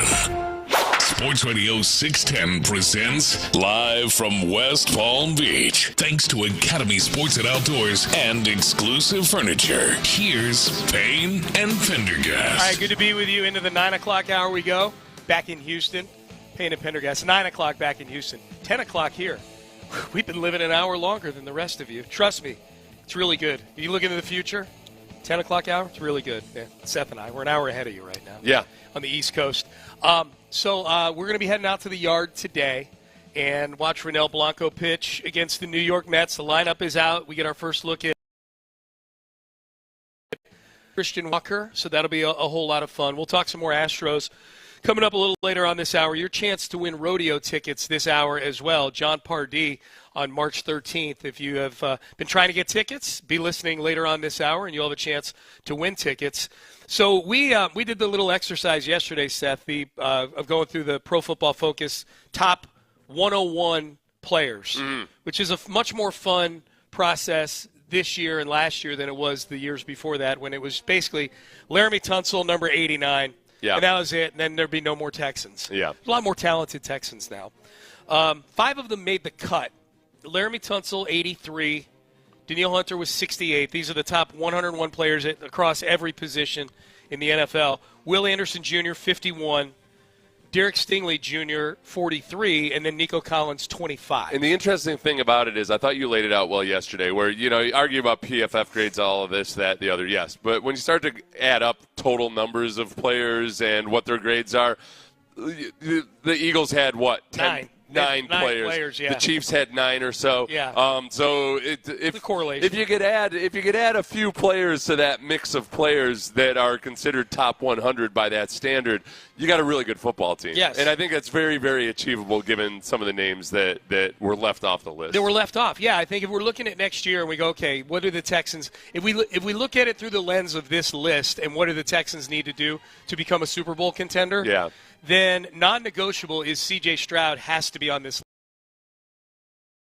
list. Yeah. He was 63rd. Right, and he played very well. He did. But C.J. Stroud is a better quarterback. The potential, the ceiling for C.J. Stroud is much higher than I think it is for Baker Mayfield. Yes, I don't think that's not like a glaringly homerish take or anything. No, and Jalen Hurts was 91. He was a Super Bowl MVP. So we're not asking C.J. to be 20th. We're asking him to look a lot more like he did his rookie year when he had better pass protection and when things were – and he was also a rookie. So it was a precocious performance where now he's a veteran NFL quarterback. If you get the things around him right this year, and if Nick Caley is actually a good offensive coordinator, then I think C.J. Stroud will certainly be on that list. And obviously the 5 that made it, we're hopeful they make it again next year. So C.J. gets you to 6. Yeah. And you got it. And yes, like the quarterbacks that made it were all playoff teams, like the high level, the high achieving teams. Their quarterbacks were all on this list. So C.J. needs to make the list. If I had to bet on one guy to make the list, Kamari Lassiter might be my bet to pop into the top 100 if he has the same or a similar type of season next year as he did this past year. No, 100%. And I think a lot of it with Kamari Lassiter was that there was a growth process during this year where there were times in the first half of the season where he played a lot like a rookie. He got lucky a few times where he got burned pretty bad on double moves, and because Anthony Richardson is so horrendous at his deep ball accuracy, guys like that weren't able to take advantage of it. Yeah. But he cleaned that up a lot in the second half of the season. And I think he also – my biggest concern with Kamari Lassiter was he was pretty handsy in college type of guy, and I was worried that he was going to get himself into trouble by being a little too grabby. And there were moments like that. He got a lot cleaner with it as the season went along. And he just flat out ended up producing. Yeah. He's going to get opportunities for turnovers because Derek Stingley plays on the other side of the field. But as a duo, those guys were so good that in a weird way, I feel like Kamari Lassiter, I feel like he didn't get enough credit as he should have for being the rookie who's playing opposite of Derek Stingley. Because they're going to get targeted. You see this all the time when there's a really good all-pro caliber cornerback on one side. The rookie's going to get targeted. Yes. And Stingley still ended up allowing one of the lowest completion percentages in the league when targeted. So he played very, very well. But somehow it all kind of got lost in the shuffle, and partly because of that inconsistency, I suppose, as a rookie. I would not be surprised one bit if he's on that list next year. Yeah. So Lassiter, Stroud needs to be on the list. Lassiter, I'm almost trying to cobble my way, Seth, to getting 9 guys in here next year because, as you pointed out, the 2 teams in the Super Bowl had a bunch of guys on lists like this. The NFL Top 100 will come out. Same thing will be probably applicable to that, although that's based a lot less on analytics and film study than it is reputation. What about Joe Mixon? If Nick Caley has the effect that we hope he has on the offense, could Joe Mixon, and I admittedly I haven't seen, I got to look and see how running backs did in an exercise like this. Like Derrick Henry was 5th up there. Saquon Barkley was in the top 20 somewhere. But you start to get to running backs. Like James Cook was 76th on this list. James Conner was 81st on this list. For the Arizona Cardinals. I like Joe Mixon better than both of those. Right. Well, maybe James Cook is really good. I think the biggest thing with Mixon last year was he was hit in the backfield more than any other running back in the league with a certain number of carries. And there were times last year, too, where it started the same way bad pass protection can affect the quarterback. Poor run blocking can affect the running back, too. And I think there were times last year where Mixon was trying a little too hard to bounce plays instead of just hitting it. But that's what happens when you can't trust the picture in front of you. So just by virtue of having an offensive coordinator who actually gives a damn and knows a thing or two about run blocking because he's been a tight ends coach forever, hopefully that makes a difference. Yeah. That just in having a different offensive coordinator who actually doesn't just care about running the ball but actually is involved in blocking and scheming to run the ball, hopefully that untaps or unlocks another part of Joe Mixon. Seth and I are looking at the Pro Football Focus Top 101. The Texans got 5 players in it this year, and we're talking about who could crack the list next year. CJ needs to, if the Texans are going to make a deep playoff run, he needs to be that level of quarterback. We both love Kamari Lassiter making this list. The lowest rated running back on the list was James Conner at 81. And again, I feel like Mixon's a better player than James Conner, and if Mixon is in that 80 range on this list next year, probably means the Texans. The biggest thing about the running backs in general is I wish they were better pass protectors because you watch Saquon Barkley in the playoffs. Saquon had some killer blocks. In the championship game, he got away with a hold, but that's all right because they got hosed on what should have been a holding penalty. Super Bowl, he was amazing. Yeah, I remember tweeting that or saying it to Amy early in the game. I'm like, man, they're shutting down Saquon, but that dude. The deep shot they hit to Jahan Dotson or whatever his first name is, 83, that they called a touchdown and then called him down at the 1. Saquon's blitz pickup on that play was A+. And that's coming after a Texans-Chiefs game where in the fourth quarter, there were times where the running back was getting basically bulldozed into C.J. Stroud. Yeah. There was nobody that was picking up those. The Chiefs, all credit to the Chiefs. They are very, very good at disguising their blitzes and just throwing wrenches into your best laid plans. But the Texans running backs were not nearly like Saquon Barkley was. I would say this too, maybe that so they got the 5 guys in the top 101: Stroud, Lassiter, throw Mixon in there just for the hell of it. What if there was one like Zach Bond is 11th on this list? Yeah. And I haven't looked at who all the Chiefs are on the list, but maybe there's one on there for them that they picked up in the offseason. Like, if the Texans had a pick up this offseason, like in free agency or a guy they drafted with the 25th pick that found their way onto this list. Then now especially if it's a draft pick, holy cow. You know what? Then you're laughing. Given the way that defensive tackles, that maybe that it ends up being a defensive tackle that you pick up every year. They pick up a journeyman type of guy, whether it's a Mario Edwards or a Foley Fatukasi or Tim a Sheldon Settle. Rankins or a Tim Settle. Oh, Tim Settle, boy, he did some good stuff this year. Yeah, he missed some games. That hurt. He missed some games. Yeah, but he's back. He's not. I know. I think there's still untapped potential. So it wouldn't be like Zach Bond where he comes in the first year that he's here. But Tim Settle could be the unheralded guy that all of a sudden just really blows up. because he moves. He's way bigger than you think he is. When I remember the first time I saw him in person at training camp, I was like, wait a second. Yeah. I knew he was big, but that's a big freaking wide dude. body, man. And he's got a little bit of wiggle to him. Mm-hmm. So maybe he ends up being the guy that just blows up out of nowhere. Yeah. That would be good. If that might be, other than CJ cracking the top 100, that might be my, like, if I had a wish, it would be like, the guy who cracks the top 100 for the Texans is not on this team right now. That kind of thing. Dude, you know who's one of the – it's nuts. I'm looking at a list of the 5 top defensive tackle free agents. So whatever – I don't care about the accuracy or not. But the 5th guy they have on this list is Calais Campbell, who is – He's like 90. Is he 40 yet? I think he's in his late 30s. He's so old. But he's still productive. And he's got that Lawrence Fishburne quality where from the time he was 23 years old, it seemed like he's 38 years old. He turns 39. He'll turn 39 before week 1. He's still playing. Oh, my God. You know what? I feel like such a loser for my body feeling the way it does. He's 11 years younger, and he's playing in the NFL freaking L. Oh, my God. He's an outlier. That's nuts. He's an outlier. Text message, Jim Adler, the Texas Hammer text page. Do you guys think Derek Stingley could have been the original Travis Hunter at LSU if he played on both sides of the ball? I saw it was the Pivot podcast that Stingley Jr. and Sr. did with Ryan Clark and company. Ryan Clark, Fred Taylor, and Shannon Crowder. And the old man, Stingley, said that was under discussion in his sophomore year, but that's when COVID hit. Yeah. He started getting hurt. I mean, it sounded like eventually it would have been a thing with Stingley. I guess if that's a huge is that if he hadn't missed huge chunks of seasons for 2 straight years and then on into the NFL, I think that's where Travis Hunter really probably doesn't get as much credit as he deserves just because this isn't baseball.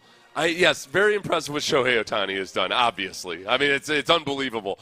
But the number of snaps, the physical toll, the number of snaps that Travis Hunter took, 120 snaps on the regular, and you got to factor into that too. As good as he was offensively or defensively, he would have been that much better if he was just focusing on one side of the ball. If his legs could stay a little bit fresher and all of that. So I think from a skill set perspective, yes, Derek Stingley could have been that.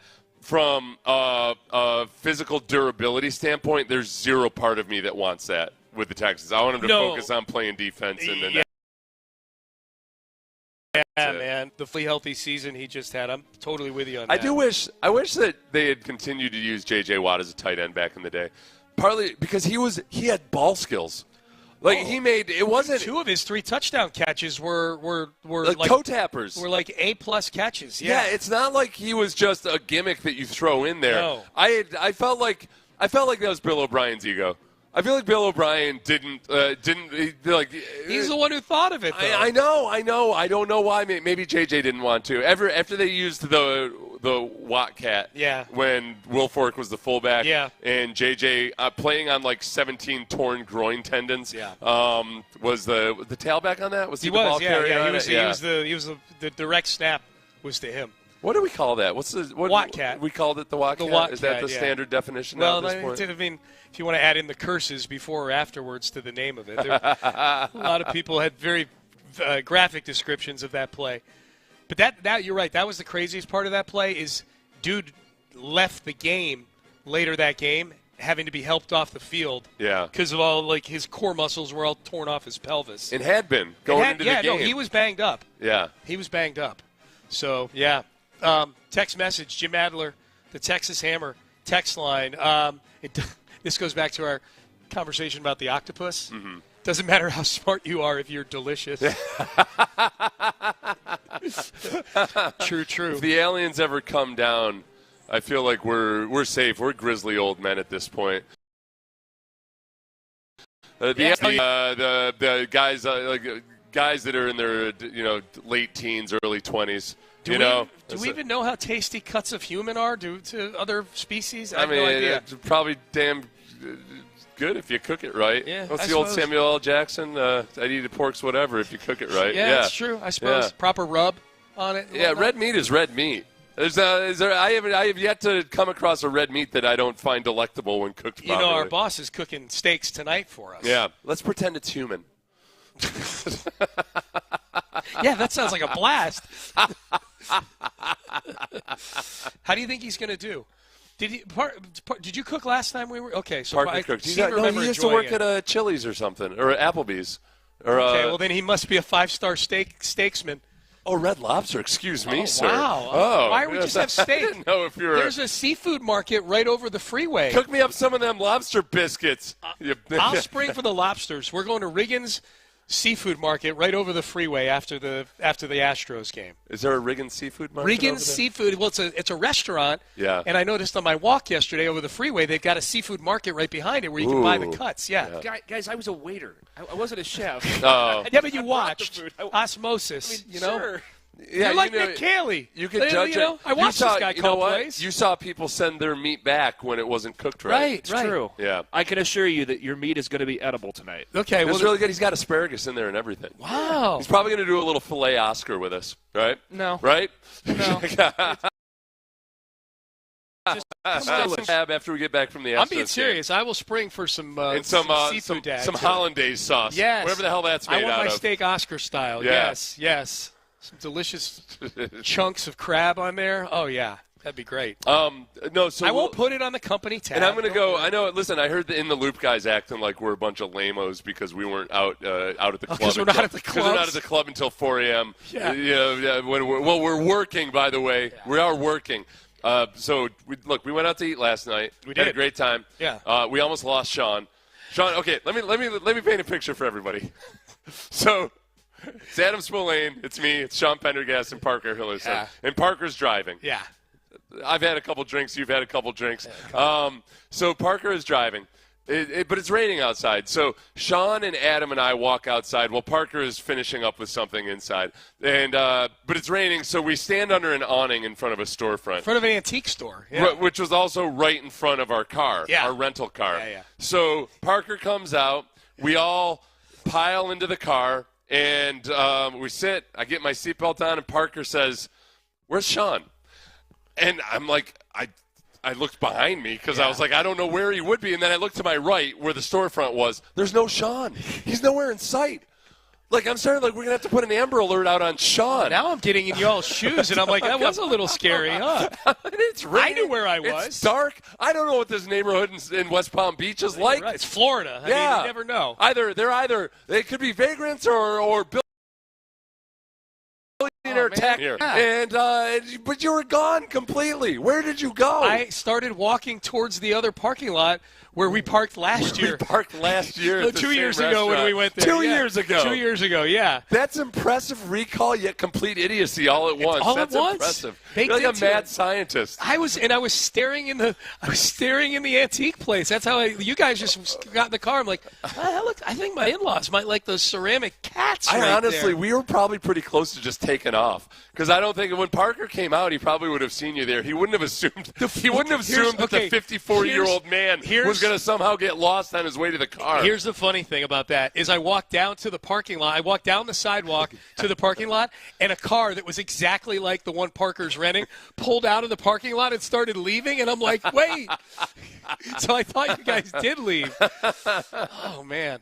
It's a very, very frenetic 45 seconds. It was It wasn't nearly as long as the story took to tell. I know.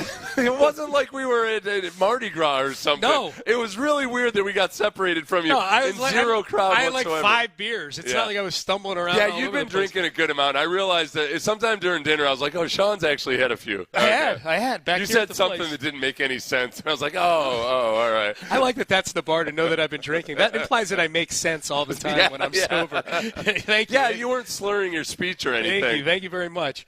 All right, Payne and Pendergast with you here in West Palm Beach. Big thanks to Exclusive Furniture and Academy Sports and Outdoors for sending away the John Pardee tickets to the Houston Livestock Show and Rodeo. Lance McCullers threw yesterday in the bullpen.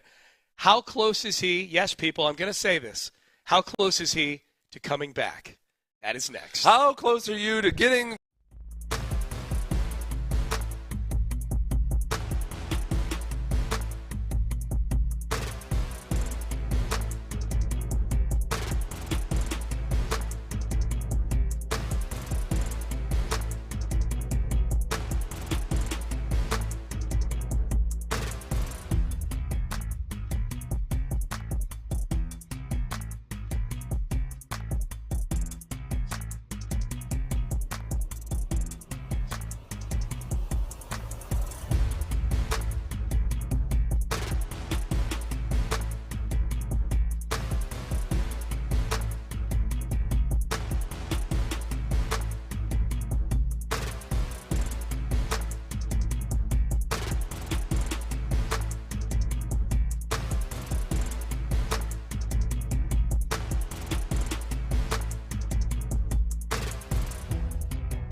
American flag.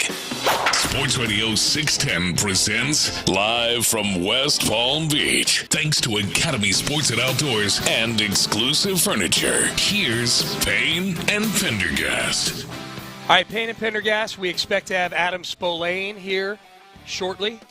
Ben, let us know when we've got Spo on the hotline. He just requested that Ben give him a call. Oh, okay. I believe, Gotcha. If I read my text properly. All right, sounds good. I generally only read the first 7 words of a text and then assume the rest. Okay. So it's served me well in life. You've made it this far. Mostly by basically driving people away from me. Every boy's dream so to co-host a radio show with Sean Pendergast. Sean's text. Boy's dream. Sean, text message. Sean, let's get real. You were not looking at antiques in the window.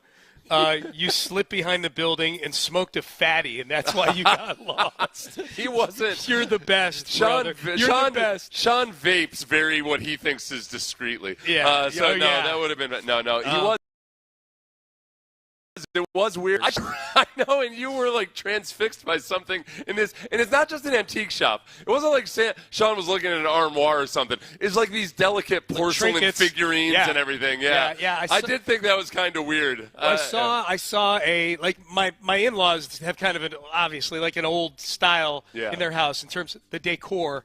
And I saw a couple, and they like cats. So I saw a couple ceramic cats. I'm like, oh. I bet David and Jolynn would really like those. And next thing I knew, I was in the parking lot down the street. So we've got Spo. By the way, that texter he makes the point of saying, I'm the same guy that read you that you read the text from yesterday about Seth smoking a fatty. Have a great time in West Palm Beach and be safe, fella. He's the guy that sits around smoking fatties listening to us. Oh, thank you. Yeah, thank you. We appreciate that. All right, Payne and Pendergast with you. We go to the hotline right now, and we are joined by our Astros reporter. He's on site for us all week long. He'll be out there at the game with us today. Adam Spolane joining us. Spo, how we doing, man? I'm good. How are y'all? Good. We're good. So was there any big happenings, any big stories out there today, or just before we get into some of the details, just business as usual out there today? Yeah, there was an MLB meeting with Rob Manfred. So the commissioner was on site here for about an hour or so. The meeting ran a little bit long, as it normally does. We have our first round of cuts. A couple of pitchers who were a little banged up with shoulder injuries have been reassigned to minor league camp. Ray Gaither, who spent last year in AAA with Sugarland, and then Glenn Otto, who the Astros signed to a minor league, kind of a decent prospect back in the day. He was also reassigned to minor league camp. They showed up not feeling great with their shoulders, so they were off to they were behind everybody else. Are you going to have a sit down with Manfred and give him a piece of your mind? Yeah, like you've been. I don't even know what I'm supposed to be angry at him about right now, but I'm angry. I'll see what I can do. I'll put in a request for the commissioner's office, and I'll get back to you. I mean, all we can do is ask, right? Yeah. What's the gist? Is this like an annual thing, Spo, where Manfred makes the rounds in spring training? Like, what was the gist of the meeting with Major League Baseball? Yeah, it's one of those annual things where Manfred will go to all 30 teams at some point over the course of spring training. And I guess the Astros were on the schedule for the day. It was billed as an MLB and MLB security type meeting. So just kind of a rundown of things to expect for the 2025 season, and maybe give the players a chance to voice any issues or concerns that they might have with the league. Adam Spolane joining us. We are live in West Palm Beach. Spo is with us in West Palm Beach. He was out on site with the Astros this morning in the clubhouse. Spo, you were out there yesterday, and you got some of the audio we've been playing from Lance McCullers today. I guess I want to get your impressions of what you think. What do you anticipate with McCullers with this comeback, and how he's able to potentially contribute to the team this year? What are your expectations?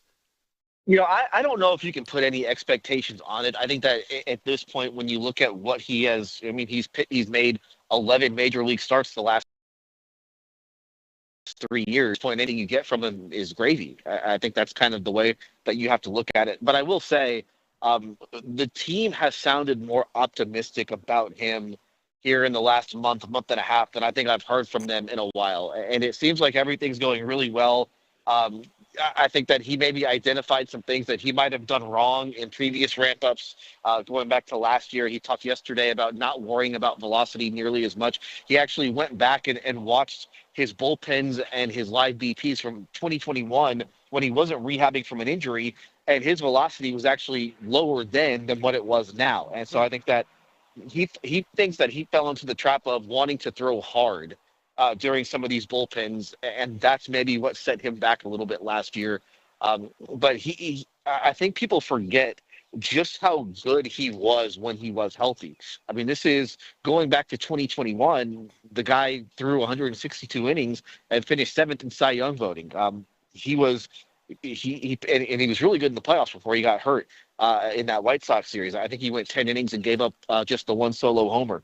2022, we pitched to a 2-something ERA in the 8 starts and had that great start in Seattle in the division series. Like, this is a guy who really can raise the floor of the rotation and really raise the ceiling of the rotation if he pitches at that level that he pitched at before he got hurt in 2022. So obviously that's expecting a lot, especially with what he has dealt with the last couple of years. But if he ever gets back, the Astros really have something with him. Adam, we've talked a lot of this Astros spring training than a lot of the previous ones over the course of the last decade because there's new guys and or younger guys that you're going to really depend on this year. And today in the lineup against the Mets, we'll see Paredes, we'll see Walker. What are you most intrigued by at watching today? Honestly, I think it might be Forrest Whitley. And he's supposed to pitch at some point today. He is probably going to make the team, and they need him to be effective. Just because you look at the bullpen, you lose Ryan Presley, that's a big loss, and you don't have like the leverage guys that they've had in the past. Caleb Ort was expected to be one of those leverage guys, and he's down right now. Sean Dubin was supposed to be. That's some of the news of the day were a couple of other injuries. Sean Dubin has some shoulder inflammation, and he's going to be shut down for a while. He was expected to be a big part of that bullpen this season. So I want to see how some of these bullpen guys look here early in camp, just because the hitters aren't going to be up to speed at this point of the season. I mean, they're going to be facing this will be their first at bats in a game situation. So I'm more interested, I guess, in the relievers because they should be ahead of everybody else. And then obviously, whenever we see it, Jose Altuve in left field is the big thing that you want to see, just because we haven't seen it yet, and it is so new, and it is such a drastic change from what we've seen of him in the past. It sounds like everything is going well with him in left field, but you don't really know until you get to a game situation. And then Nesky as well? Yeah, so Ronel Blanco is going to start, and then Hayden Wesneski will be one of the guys that comes in after him. Among the guys that are going to pitch today, it's Wesneski, it's Bennett Sousa. Whitley is on the list to also pitch today. So you're going to start to see some of the guys that are expected to at least compete for bullpen jobs being there today. And then like Rafael Montero is not going to pitch in the game. He is throwing a live BP today, so he's getting closer to pitching in the games. And that's another guy that the Astros really might have to rely on this season. And then Josh Hader will throw a live BP tomorrow, so he's getting closer to pitching in games. One of these questions that I've meant to ask you sitting around the house the last couple of days, and I don't know why I haven't, but just what's your overall feel about Wesneski and what he could provide this year? He's had mixed results with the Cubs, I think. But whenever the Astros get one of these pitchers, you always just have to think, okay, well, they might know something about this guy, and they've just been so good at turning pitchers around and just getting more out of them than their previous teams have been able to get out of them. I think that Kikuchi is probably the absolute best example of that, where that was the guy that they identified, and they said, hey, you fix this, you fix that, and you have a totally different pitcher. And he was a totally different pitcher. And Kikuchi made a lot of money just based off those 10 starts that he made with the Astros. So I'll be more interested just to see what he does different with the Astros and what he was doing with the Cubs. We might get a little bit of a look at that here today. Adam Spillane joining us. Hey, Spo, before we debuted, as we mentioned, what are your expectations for him this year? I know the last 3 years he's been a Gold Glover, been offensively, kind of a late bloomer, I guess. He's had his best seasons the last 3 seasons here in his early 30s. He's going to be 34 this year. What are your expectations for him this year? A Gold Glove caliber first baseman, which this team really needs and really misses. I think that people forgot how valuable Yuli Gurriel was over, the previous 7-8 years, just because first base defense is just something that you take for granted.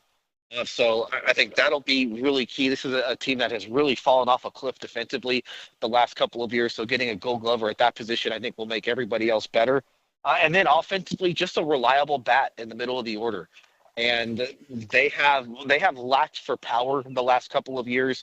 Even when you have some of the big names that they have, they went through stretches last year where they just didn't hit for power and they didn't hit home runs. And it's really hard to be a good lineup. It's hard to be a good offense when you can't hit home runs unless you just have a ton of speed, and they don't have a ton of speed. So they need to hit for more power this year. I think that getting more consistent power out of first base is really important to that. So defense at first base and getting some power out of that position, really crucial for them. Is his swing, I know the big talk of Paredes was that his swing is tailor-made for Minute Maid Park. Is Walker the same sort of dynamic? I don't think it's quite the same as Paredes, but he will certainly enjoy the Crawford boxes. This is a very right-handed, heavy-hitting lineup. Heavy lineup, you might as well have it at Minute Maid. Yeah, true. And if you're going to have a left, whatever they're calling it. Yeah. And if you're going to have a left-handed hitter in the lineup, may as well be Yordan Alvarez, I guess. It may as well be one of the best. And the other somewhat advantage with that is, teams are going to line up lefties to face Alvarez late in games. So basically, they're going to be all these right-handed hitters are going to wind up facing left-handed relievers late in games, and so that should give them some better opportunities, maybe to have better at bats, in the 8th and 9th innings. All right, Spo, we'll see you back at the crib here, man. Appreciate you checking in with us. All right, so I'll see y'all later. All right, sounds good. We'll see Spo. See you in a little bit. Adam Spolane does a great job for us covering the Houston Astros. He's so right, man. I had forgotten about that, but first base, you really did take for granted just how good Yuli Gurriel was at scooping balls out of the dirt. Yeah. He was a gold. 100%. Gold glove first baseman, there were times with Altuve where it was – remember – I don't want to use the word. Remember there was concerns perhaps about the consistency with which Altuve – him digging himself out of that issue that he had a couple years ago partly was because Yuli was able to salvage some dicey the bad throws at one point. Didn't damage the team. Yeah, so it's one of those – all right, is that the thing that's going to make you a championship team? No, but it's one of those things on the margins that really adds up over time. Yeah, I like that. We're not taking first base for granted anymore. Now we're taking left field for granted. Yeah. It's far less important. All right, Payne and Pendergast with you. All right, final segment coming up. We'll get back to Lance with it. Thought that would be good to do. Lance McCullers feeling good about things. I think Adam Spolane, I think he's right, man. The team feels pretty confident that they're going to get something out of McCullers this year. How's McCullers feeling about that? We'll hear from him. DeMeco Ryans today at the Combine. What are we hoping? One thing I think I can guarantee we get from DeMeco Ryans today at the Combine. But let's give away some rodeo tickets first. 7135, it's called a tease. 713-572-4610. Caller number 5, you're going to win a 4-pack of tickets to see John Pardee live at the Houston Livestock Show and Rodeo Thursday, March 14th. Caller number 5, right now, you're on your way to the rodeo. It's going to be a great show. Thursday, March 13th, John Pardee live at the Houston Livestock Show and Rodeo. Listen all day long. You're going to get more chances to win during In the Loop, during the drive. We got you covered all day long here on Sports Radio 610 for the rodeo. So, yes, McCullers, DeMeco, and we'll talk to the guys on In the Loop up next. Underdog is one of the leading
SportsRadio.com. Sports Radio 610 presents live from West Palm Beach. Thanks to Academy Sports and Outdoors and Exclusive Furniture. Here's Payne and Pendergast.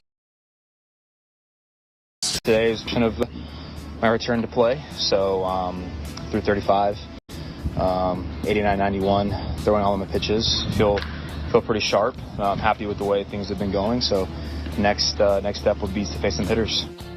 Okay, all right. Thanks, Lance. It's all well and good, Lance. Yeah. Does Lance understand?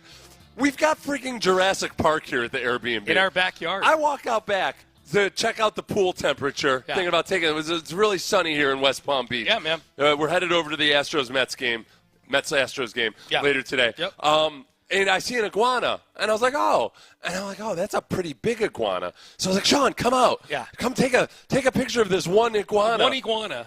And we go out there, and I'm like, oh, wait, there's another iguana. Yeah. Oh, there's another iguana. Oh, wait, there's two iguanas. There's an army of iguanas. Swimming through the water. Yes. I didn't know they could swim, I Sean. know, that changes the game, Seth. I was going to go kayaking after the show today before we go to the game. I'm honestly, these are creeping me the hell out. Yeah. And the neighbors here must think we're just idiots. Well, You're out there in your black socks and your shirt, like our pasty white skin. They're like, look at these clown asses. And we're like, there's an iguana. There's an iguana. It's almost like anybody from anywhere else saying, like, oh, look, a pigeon. Yeah. I'm like, but there's all these iguana.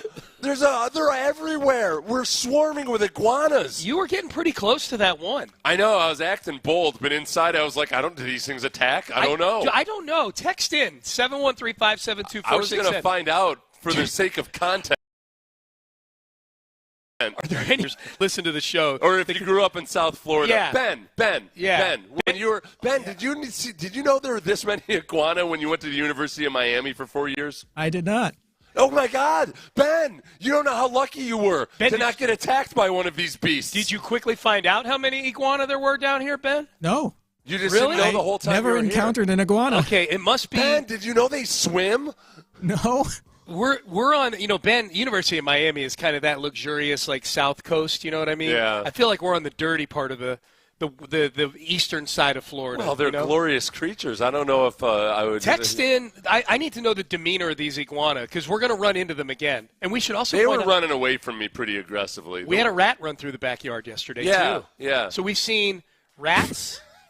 We've seen We're taking all the fauna. Iguana. Yeah. What was the bird that I saw on the fence there yesterday? We call that a grackle. A grackle? We saw. They have grackle in Houston. It's not in the same place as iguana. A grackle is an imposter crow.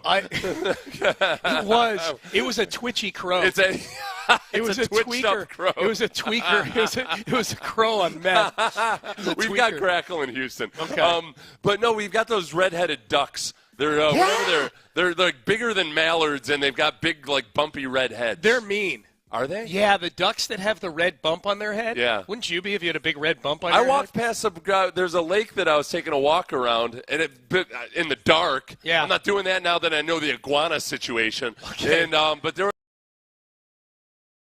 a big flock. They're getting text on iguana right now. I know people wanted to hear from Lance McCullers. Did I just narrowly escape death? Let's find out. I'd like to think that I was. Text message, Jim Adler, the Texas Hammer, text line, kill them all. I'm going to go get an air gun. They will bite the F out of you. Oh, no. Oh, my God, I almost died. They will bite the F out of you. You're supposed to kill all the iguanas. They're not supposed to be there. Really? They're an invasive species? Yes, I don't know. It's all, I'm iguana. I'm reading it verbatim. It's iguana scum. I'll send you back where you came from. Meet your maker, iguana. Next one. Iguana, good eating. I know, they were meaty. Did you see their legs? The one over there was a fatty. Yeah. The one in the next door yard that we saw. Yeah. When I say there were like 5 or 6 of them, within there were like at least 20, 5 or 6. within like 25 feet of me and Seth. We kept seeing them all over the place. It's like they were surrounding us. When it came up out of the water, that sent me for a loop. That's a man. game changer. I wasn't expecting to see that. I don't know about kayaking now. Will they climb up onto my kayak? Yes, of course they will. You think they're scared of your ass? Climb up there and bite you. That's what they're going to do. I need to, when Lopez comes on, I got to ask him about the kayak situation. Be careful. They will pants you when you're not looking. And that would be kind of funny. You're right. They're ugly creatures. We looked like the two biggest dorks. Here comes our boss, and he's probably wondering, why are you guys talking about iguanas? Because I almost got killed by an iguana. Parker, there was an army of iguanas in our Have fun backyard. with that workers' There were comp 6 claim. of them in our backyard. I'm a litigious mofo when it comes to iguana. Good thing we got a Jim Adler, the Texas Hammer text line to suit your needs there, Seth. There were so many iguana out there. Yeah. I got excited about and all of a sudden I was surrounded by iguana. Iguanas were plotting against me. This is from Irwin. Iguanas have a hell of a bite. Got bit in Cancun feeding them flowers. He was just trying to feed them, and he got bit. That's from Irwin? Irwin. Yeah. Irwin, you simple creature. Why? Why were you trying to feed an iguana? Flowers? These things look evil, man. Dude. The spikes on the back? No, and their legs, their quads. Yeah. They got like a 30-inch vertical at least. Oh, yeah, they you do put well them on at a the Vertex combine. machine and they see how would do well at the combine. We need to have an animal combine this week. Which animals they would were perform the like best. emerging from the grass around me. Apparently, they're camouflaged quite well. And it's like, it was weird, man. It was weird. In Puerto Vallarta, they're illegal to kill because people poach them for meat. Well, if we eat that, hey, did you ever cook, Parker, when you worked at Red Lobster, did you guys ever serve iguana? Can you pick them out of the same way you can pick a lobster out? Like you pick an iguana out of the terrarium? Oh, my God. Parker, can we get a terrarium? Just for the week. Parker, come on. Please, Parker, please, can we get a terrarium? Parker. Come We on. can go get a terrarium on the way home from the Astros game today. Thanks for taking us to the Astros game, Parker. But can we get some iguana, too? God, this is what having kids is going to be like. Yeah, you get a preview. Yeah. Except, but first we'll. Can I get you some ice cream instead? We'll poop all over the car too to give you the real experience. Yeah, to scare you out of it. Can definitely get us some ice cream for sure. Iguanas are the rats of the Caribbean. I didn't know. I grew up. I lived in Jacksonville, North Florida. Yep. Iguana. There's no iguana up there unless they're kept as a pet or something. Iguana Lopez texting in, I would imagine. They taste like chicken, someone said. Everything tastes like chicken. Frog legs taste like chicken. They're so gross looking, though. I don't want to touch it. I don't want to kill one and eat it. Alligator's pretty good. I love alligator. Right, but do you want to? I don't mind touching an alligator as much as I would mind touching an iguana, because iguanas are squirmy. Yeah. Alligators, I've touched alligators before. Yeah. In some alligator experience. But Sorry, I'm reading text as I'm listening to you. Don't worry about the iguanas. The pythons will take care of them. What? Shut up. Are there pythons? Oh, man. Turns out South Florida is teeming with aquatic wildlife. Here's a text. I love this text because it's coming supposedly from an alligator. 14-foot alligator here. Come on in. I'll keep the iguanas out. I promise. All right. I am kind of nervous about my kayak trip. They've got 4 kayaks out on the side of the house. Yeah, you're done. You're not doing the that. biggest I one. don't need that. I don't need this show to be blank and Pendergast. You know what I mean? If an iguana crawls in with me, I'll just take the oar and scoop him out. Yeah, that'll work. But I'm there's a team of iguana out there. It's a team. It's when I say it's an army of iguana, it's they not an look like, exaggeration. how orca can communicate and hunt as teams. It felt like the iguanas were doing that. They were making a formation out there. Yeah, they definitely were making a formation. The one was trying to bait me out. Yes. How about this? A group of iguanas is called a slaughter of iguanas. Oh. That's it. I have to go kayaking now. It's a test of my manhood. Yeah. It's going to be the bravest thing anybody's ever done, and people definitely used. But I'm the bravest. You're going to slaughter a slaughter is what you're going to do. A slaughter of iguanas. Oh, my God. Okay. I'm pushed. So we see Renell Blanco today. Yeah, Renell Blanco today. And possibly Hayden Wisniewski. Sounds like I'm definitely excited Hayden about. Wisniewski, people in Chicago were very – I saw a lot of well wishes for Wisniewski when he was a part of that trade, saying they always felt like he might be a guy who could develop into an everyday starter. There's just, he's just got to take that next step. And there's no better place to take the next step as a pitcher than Astrosville. Absolutely. We are where next steps – people come here to take This is next where step. we develop pitchers and we kill and skin and eat iguanas. This is where That's next what we're steps known are for. made, yes. Yeah. Hey, by the way, the one thing I think we'll hear from DeMeco that'll be a big improvement over the last press conference, we will get a better answer on Stephon Diggs today from DeMeco Ryans than we got last time. Oh, that's true. Because it's hard to be worse. DeMeco was just trying to. I mean, DeMeco basically gave it away because he talked about Stefon Diggs as a free agent. He didn't even mention Diggs' name though. He said we just won't talk about free agents. They asked, but somebody asked about Stefon Diggs and said we don't talk about free agents. Yeah. So okay, so he's definitely Monday. He's definitely going to be a free agent. Yeah. So I mean, and that's not a huge shock. It was no, but somebody in the national media will ask him about Diggs if I had to guess, and he'll give a better answer than that. He's going to say some really nice stuff. He'll about say Stefon some good Diggs. things. You know what? He's going to say some stuff about Stefon Diggs that might be a little bit of the stamp of authenticity on what we saw from the outside, which was, man, it looked like Stefon Diggs was doing everything the opposite of what his bad were tough after some of the bad losses. He was the guy that was saying, hey, we all got to stay focused and everything. Absolutely. He was working with the younger guys. He did look like he genuinely enjoyed being a mentor to the younger guys. I think he liked being in Houston. Yeah, when he talked about that, it seemed pretty genuine. That it was kind of a surprise to him because, and this is what it's like. When you change teams in the NFL, you're on your own team and you get there and you kind of just get into the groove and you don't think too much about it. And then all of a sudden when you go to a new place, you realize they're looking at me as an old guy. Yeah. In a good way. And that's when you got to Houston. Yeah, when I got to Houston, I was like, I feel like a genuine veteran here because they're expecting me to help out the younger guys and everything. Yeah. Where, in Houston, I had been a young guy and just came up. So, Stefon Diggs definitely put his best foot forward in terms of fighting any of the narratives against him. Yep. And I think that DeMeco will probably say some really nice things about him today that we've heard in Houston, but that outside of Houston people haven't heard. Did you guys hear how we're talking to Reggie Atatula and John Lopez? Sorry, guys. I got a bit of a Payne and cold. Pendergast. Yeah. Hi. Sorry about that. Did you hear how heroically we fought off an army of iguana? Yeah, I was very interested. Now, I think the very key question here, you said you saw a bunch of them together? A slaughter. Yeah, Yes. they weren't lined up like arm in arm, like forming a line. Like Yeah. No, they were strategically placing themselves at various corners of the lake and our backyard. Okay, so they were probably mating. Oh. Those were the males. Well, why didn't I get to see that? Yeah. All right.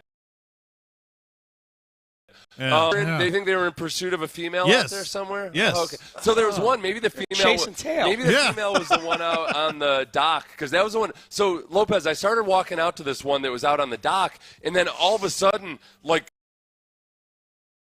walking in, all these other iguana emerged and started fleeing away from me as they were just regrouping. Yeah, you were the third wheel, man. You were cramping their style. Don't you feel silly? You were all afraid, and they're like, I'm not concerned about you. I don't think Slightest. I don't think that. No, we weren't actually all that. Well, there's one. I started to get nervous when I started to approach one that wasn't leaving because that was obviously the bravest amongst them all. But I didn't realize they could swim. That's what creeped me out. So Lopez, I wanted to ask you. I'm taking a kayak. I'm going to go out on the kayak in a little bit. Good for you. But they don't have any. I don't know what the rules are usually with kayaks. Do I need a life preserver? Am I going to get? You should be always wearing on boats. You can have it handy. On kayak, you should be always wearing it. That's what I thought, but they don't have any at this Airbnb. Oh well, don't ask, don't tell. Okay. Yeah, I haven't seen any cops patrolling. I'll Photoshop a life preserver on you when I film you on there. Excellent. It'll be fine. Good. No, well, okay, but I don't want to set a bad example for the kids. Yeah, We're going to have video of me kayaking. So this mating thing really changes the dynamic a little bit. They might not be able to swim, but this guy just wanted some tail so bad. Yeah, He learned the how things to we swim. do. Literally. The Darwinian things you'll do just to go get a piece of iguana ass. Yeah, exactly. Yeah. They're big, man. They're bigger than I thought. Dude. They're really big. You were really brave walking up to that one on the dock right I like there. to think so. Yeah, they really very wouldn't bother you too courageous. much. I wasn't going to touch it. That was the most courageous iguana. You were the most almost like in a medieval battle where we say we'll have your mano a mano. We'll just send our best man out versus your best iguana. And I would like to say that he ran off, but we scurried back in to get back on the radio. We did. Okay. Well, yeah. No. Okay. Like a real man. Commitment to the job. I'm glad you're going kayaking, man. That's gonna be fun. Yeah. How you guys doing? Terrific. Looking forward to today, and obviously Astros. You guys are going to be there, so it'll be fun. Yeah, you were requesting one of us come on with you. That's right. Okay.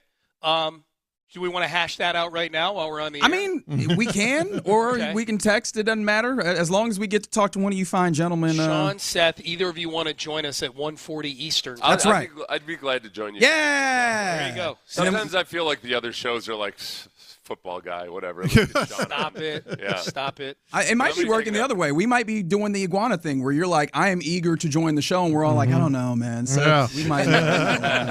It's radio mating season. Keep in mind the game will be going on, so Yes. that'll be fun. That's okay, yeah. Seth will give you a No, little we're gonna play-by-play. get. I'd like to. Hopefully, we'll get to see Paredes and Walker at the plate at least once or twice before I go on with Yeah, you. yeah. Oh no, well at least once before. Yeah, I go once. on with you. Yeah, once I would say. All right, fellas. Well, sorry we hijacked the toss here with our iguana talk. No, but this it is what we were going to talk about anyway. felt so. like the people needed to know. I had at least 4 iguana questions, so you covered them. Iguana takes, yes.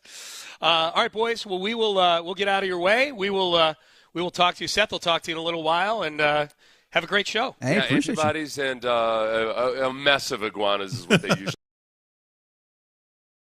call them. But We beat your ass. It's going to sound more badass. we're going to come back with so many iguana necklaces. Dead iguanas. Yeah.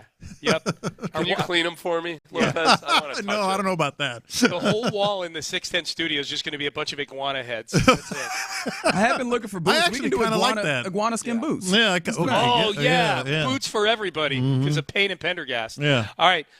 We're done. Yes, antibodies to everybody. You're listening to KILT AM, KILT FM HD2, Houston, an Odyssey sports station. Reggie Atatula, John Lopez, Figgy Fig, they're in the loop, and they start now. That's right. We went very quickly from, I think, potentially fear of iguanas to like maybe iguana abuse. And I expect nothing less from my favorite morning show Yes. here in the city of Houston, Yes. Payne and Pendergast. and incredible stuff. But yeah, we're in the loop right here on Sports Radio 610. John Lopez, Reginald Atatula, Figgy Fig, hanging out with you on this Tuesday. It is a rodeo ticket Tuesday, mind you, and a couple of at 11 and in the 1 o'clock hour, we will be giving away 4 packs of tickets. In the 11 o'clock hour, Zach Top is the 4-pack, and then in the 1 o'clock hour, it'll be John Party.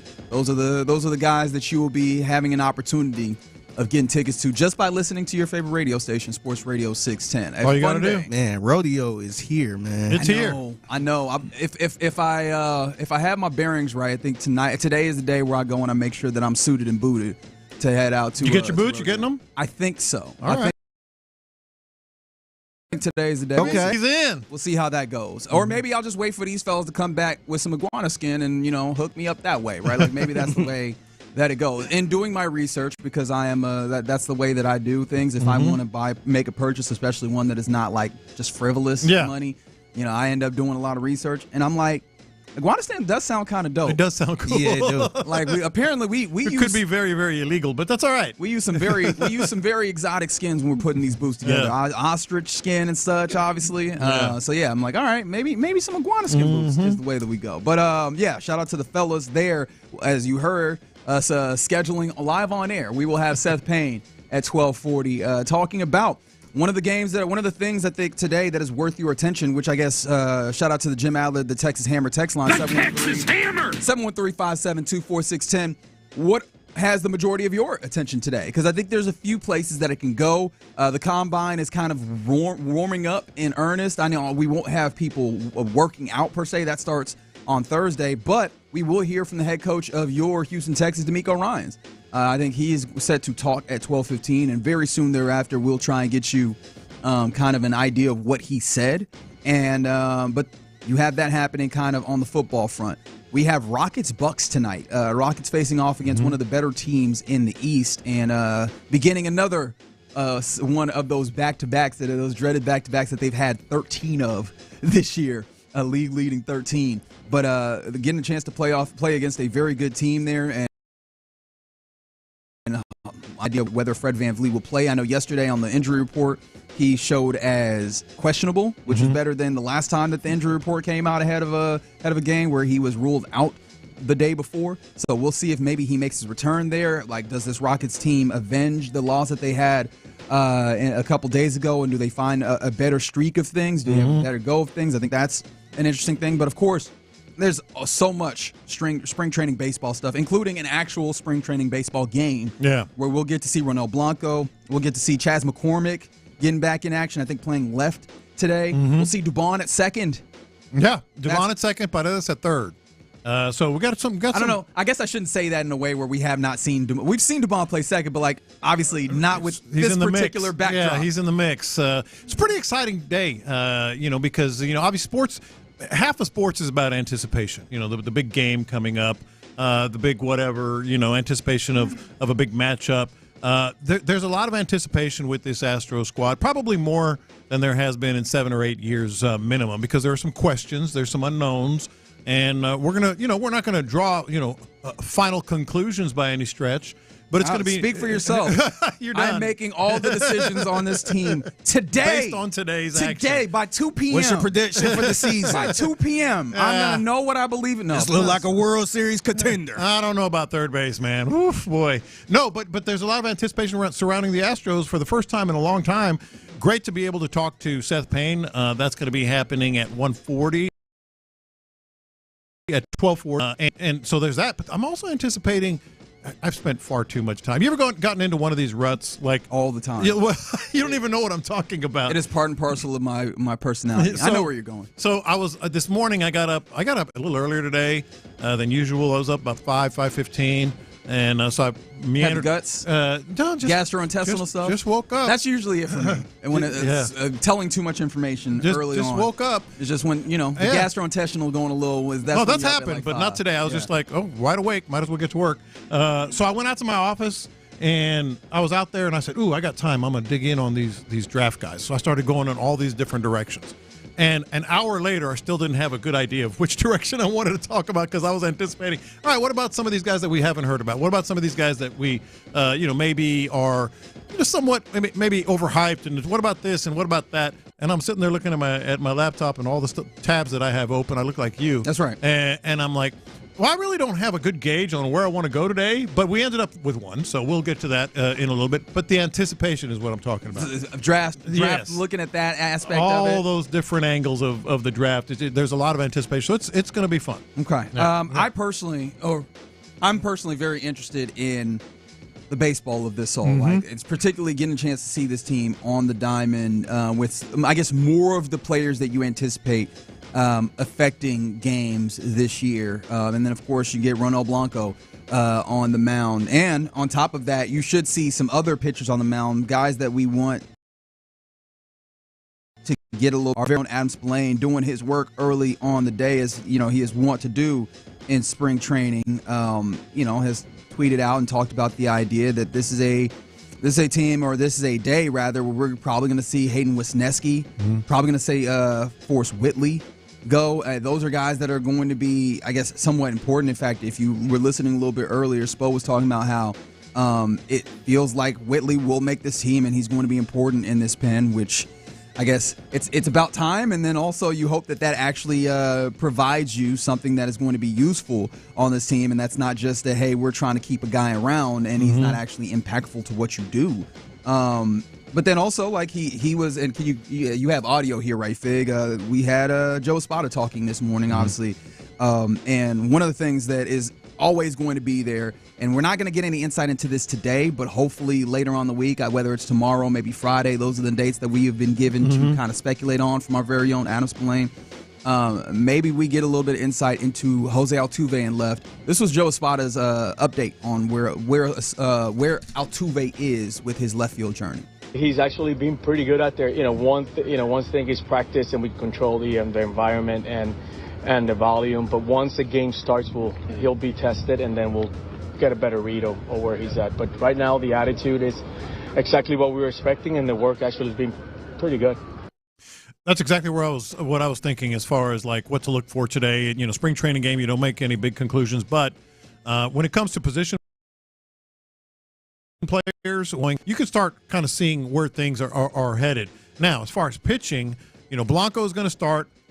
Just for those who don't know, I wouldn't put too much stock in what Blanco is doing as a starter, because a lot of times they're trying a new pitch. Sure. They're working on some new things with location or whatever, so it's just experimental. But particularly for those guys that know they're going to be on the roster. Exactly. Yeah. But when it comes to Wisniewski and Forrest Whitley, this is the time when you can get a good gauge, because they're not testing anything. They're trying to make the squad. they're trying to find a place in the lineup. So I would say when you go back and look at this game, those are the pitchers that you should really be watching. But other than that, it's going to be the guys in the position that you're going to have to make plays if you're out in the position. For sure. Yeah. And it's the same lineup that we were supposed to see against the Marlins today, which means we'll get a little Christian Walker in this and see kind of just generally what he looks like, how spry he is early on in the process. Again, I think similar feeling when it comes to guys at bats. Sometimes they're working on things. I imagine Christian Walker's enough of a finished product as a player that I don't know that he's necessarily doing a lot of working on something in particular, but he'll be out there. And maybe the totem of some sorts of spring training.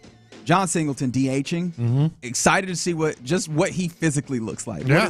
What is his corporeal form? How does that look, and how does that also translate to him swinging the bat? Because I think that was the thing, right? We all came in, and I think Seth in particular had a very fun time talking about the fact that he has dropped 25 pounds and he's working out a lot. He joined us yesterday from West Palm, and I know Spo to be a truth teller. He's one of those guys that you ask him something, and if it's just hype, he'll let you know that he believes it's just hype.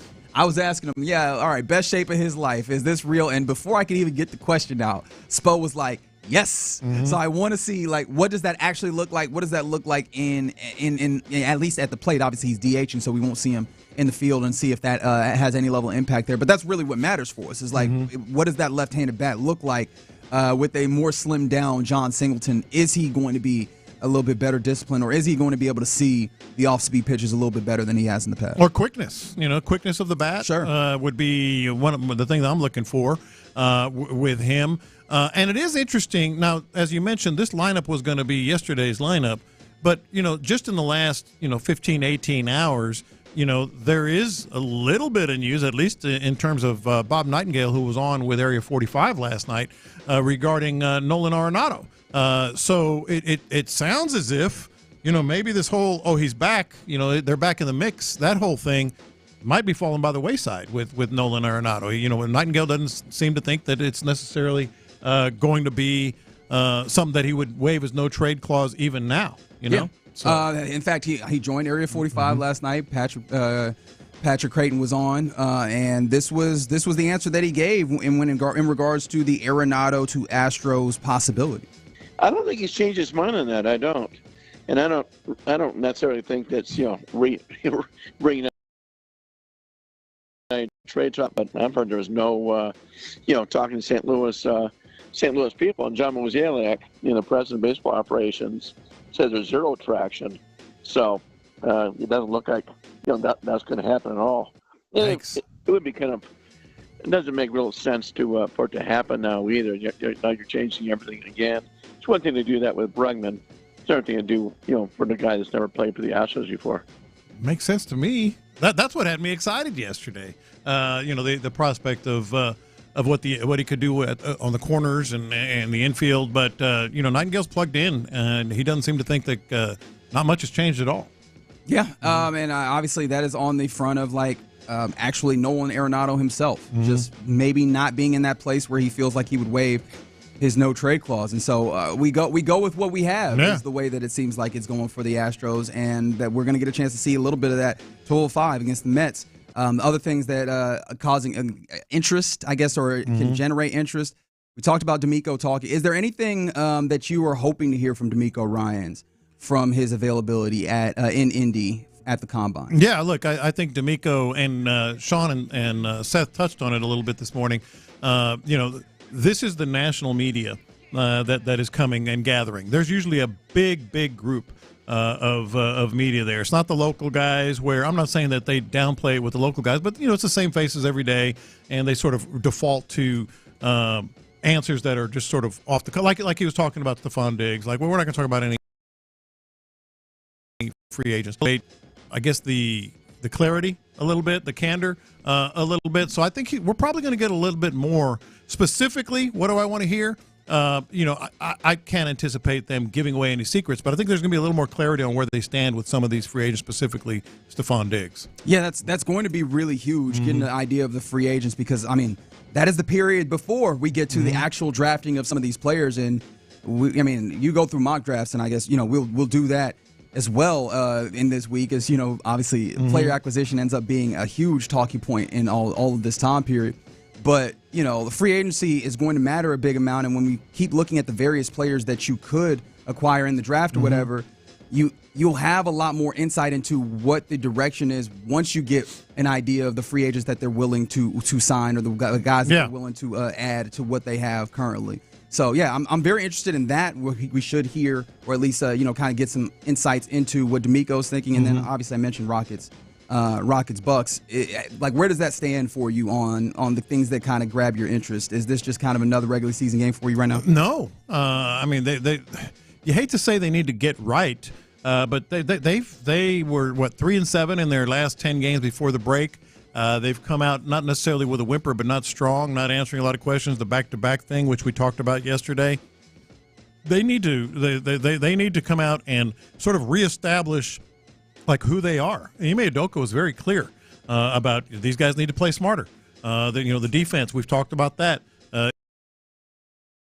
Is not the same. That's up there, man. I mean, you're facing a team that's going to be able to give you the tests. This is a day when the Rockets, absolutely have to start coming up with some of these answers. Yeah, and anytime you get a chance to do it against some really good teams, it's always a good opportunity to get some insight there, and the Bucks are one of those teams. All right, you're in the loop right here on Sports Radio 610, just getting going on a Tuesday, a rodeo ticket Tuesday. We'll get that going in an 11 o'clock hour and the 1 o'clock hour. And speaking of the 11 o'clock hour, we will be joined, as we always are on Tuesdays, by Brandon Scott and we'll get B. Scott's thoughts and all of that. But coming up next, who you are referring to as my man crush, a man that I respect quite a bit, Aaron Schatz, who works for ESPN, also Reggie's man crush, founded FTN Fantasy. He has a thought on a trade that he believes the Texans should make. He calls it a bold trade. Do you believe it to be bold, and do you think that this trade is something that the Texans should make? I'll tell you who that trade acquisition is next.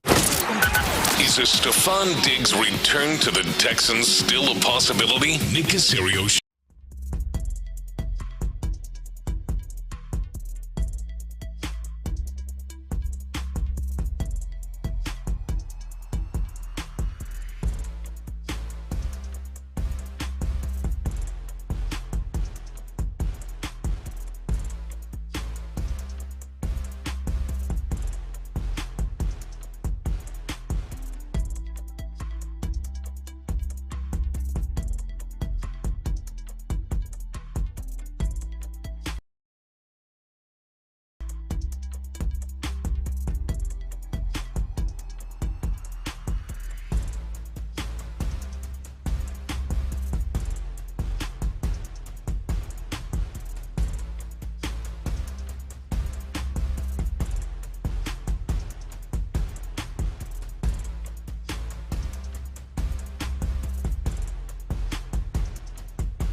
Figgy, let's hit him big time.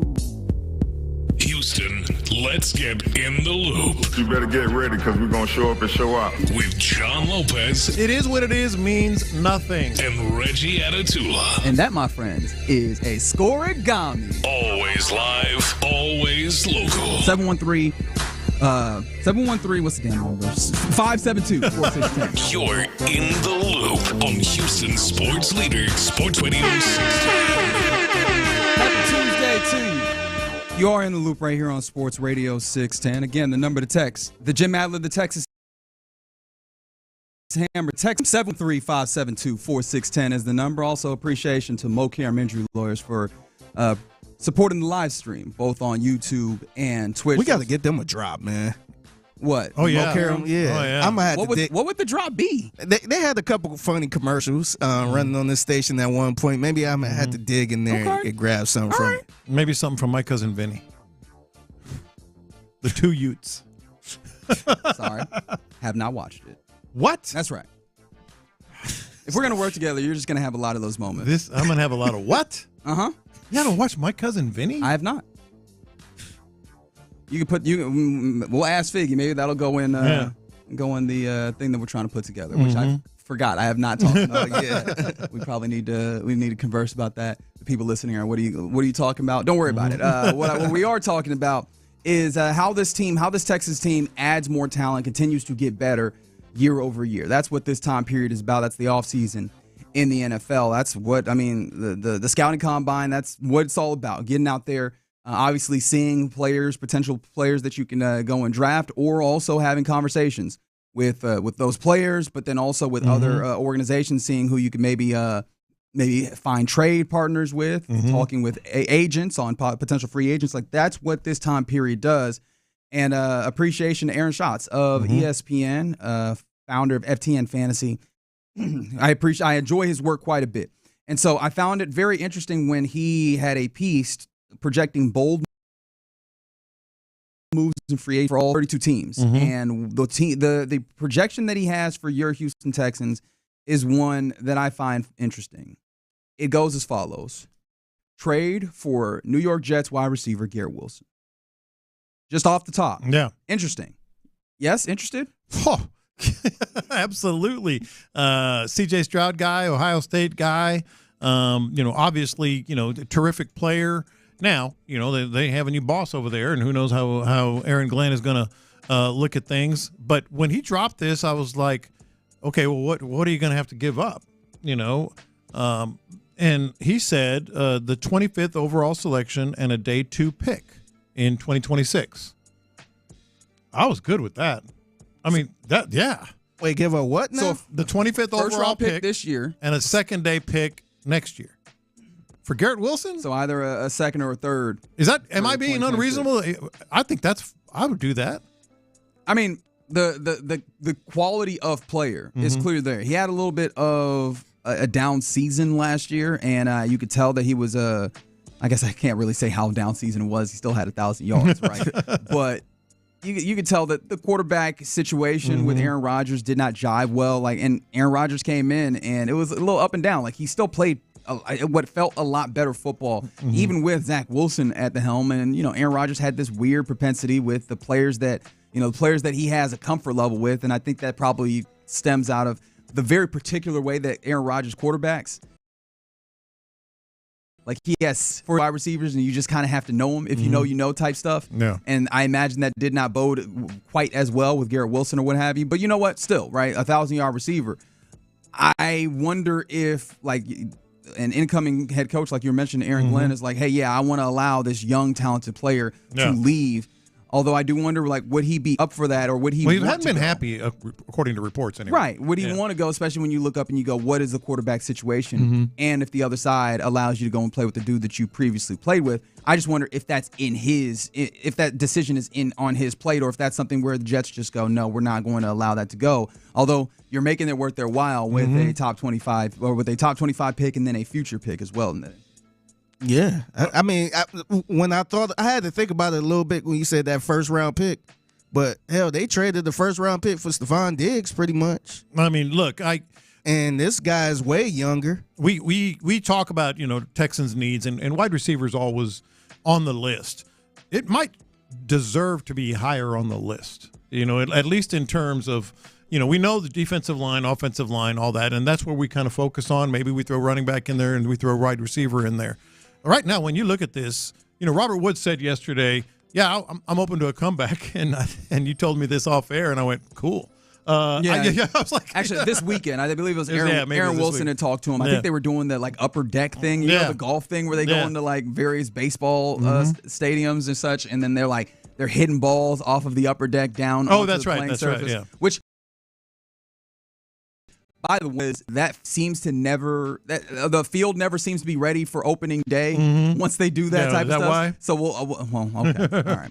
No, but I was thinking, like this wide receiver core, if depending on what Stephon Diggs does, obviously. Well, I mean, he is a true free agent. It seems very evident that that's the way that both sides have played this, and we'll see if DeMeco Ryans says anything to the contrary. But it feels like it'll probably be like that same line. I don't think it's unfair to say this wide receiver core is weak. You got Nico Collins. Yeah, Nico Collins is a given, and he is a high-level player, like top 10 wide receiver in this league, high-level player. Outside of that, without Tank Dell rather likely playing very little, if at all, this season, I don't think you have a guy that you feel very confident in, right? You had it was an upside play with the way that you built your wide receiving core last year. You cut Noah Brown, and you were like, we were going to retain Mechie, we're going to retain Hutchinson. We like the upside there. And I don't know that this year inspired a ton of confidence for those guys. I think that there's still opportunity there for them. But I don't know that you have a level of confidence that they're going to be guys that you slot in, that you have consistent production. Although, to be fair, we probably should give them a little bit more love, considering that we're willing to, in various other places of the offense, look at it and say, hey, Bobby Slowick and the way that this offense worked probably did not situate itself well for them. We probably should give them a little bit of love there that we don't. Yeah, they were affected too. If you get Garrett Wilson, you're set there. I think you feel very confident in your wide receiving core with those two guys, and then maybe you prioritize it. Maybe that's one of those where you find a fifth rounder or something that you really like or whatever. But no, I don't think it's unfair to say this is a weak wide receiver core, and you blinked your eyes and it became that because of Tank Dell, as you mentioned. Stephon Diggs is a free agent. Xavier Hutchinson and John Mechie. I don't know if they inspire confidence in anyone at this point. Robert Woods, long in the tooth, and who knows if he can. He really didn't offer a whole lot anyway last year. So you give me Garrett Wilson, I'll start the draft with my second round. Right. Because there's already a lot of drafts that are looking at, hey, do you get someone like an Emeka Egbuka, right? Do you get a wide receiver of that caliber? And Garrett Wilson is absolutely better than him at this given juncture, right this moment. I think any receiver that is going to be available to you, let's say Luther Burden, if he falls, the wide receiver from Missouri. Garrett Wilson's better than him at this moment. So, you feel good about that. And he still has one more year of the rookie deal. This is the only thing that I'll put up there, and I wonder how you feel about this. Garrett Wilson, as I mentioned, last year the rookie deal, although he does have you have the club option for the fifth year, and I imagine you absolutely exercise the fifth year option, right? But with that being the case, you're doing the dreaded, if I can say it that way, double dip, where you're paying on the front end with the capital, right? And as we've asserted, the idea would be the 25, your first round pick this year, and then a day 2 pick next year with either a second or third round, depending on what you can make shake.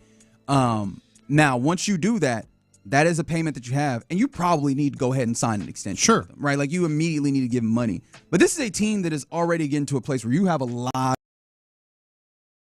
of money for this year in particular. I think his cap hit, as it currently stands, is $6.5 million.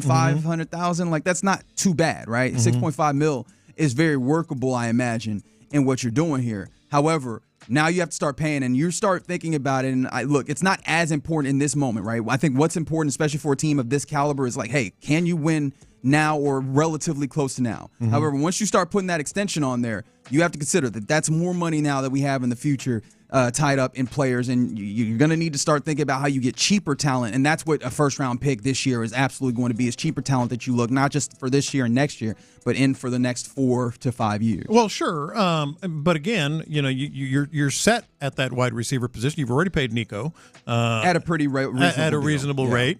You have him for another year. You can exercise the option. I don't see where there is a downside for pull him off the shelf, and considering the quarterbacks with whom he's played in New York, I think, all of a sudden your wide receiver, as you said, your wide receiver room is set. Well, let's look at the other positions. There's still free agency. There's still the draft in the second round, which, by the way, deep defensive tackle draft. Correct. You can get that in the second round. You're already in a place, sorry to interrupt. You're already in a place where people are talking about if you get offensive tackle, or rather offensive guard, interior offensive lineman, or a wide receiver in the first round, you'd already be in that second round defensive tackle space. To me, I was almost like, of course. For the number 25 overall pick, that takes care of the room, and you still have, the equity and the draft capital to get it done otherwise. So I meant that you just go ahead and do this without thinking. If he's on the market and you are interested, I don't know about you guys, I absolutely would be 100%.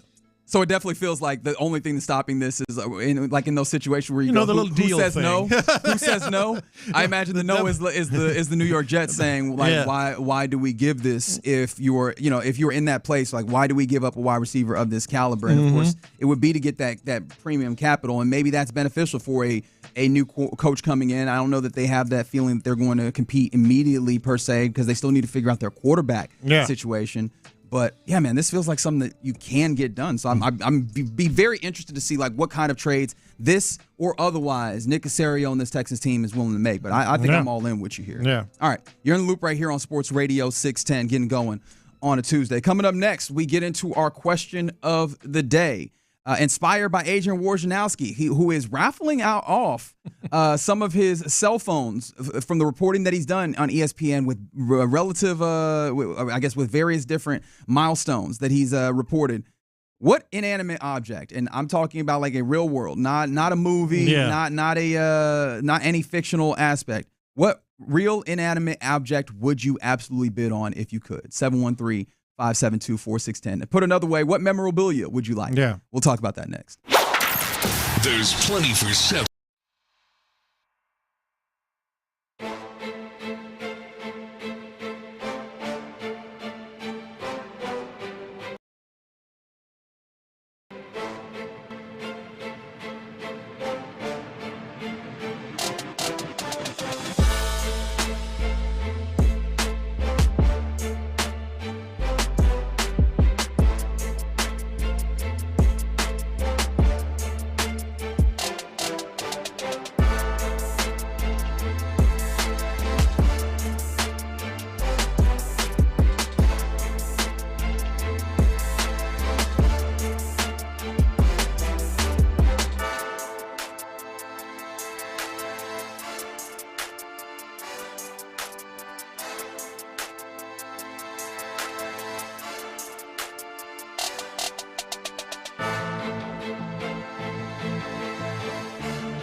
800-390-0766. If your bedroom performance needs work, then it's time for a tune-up. TheMen'sClinic.com, TheMen'sClinic.com. Live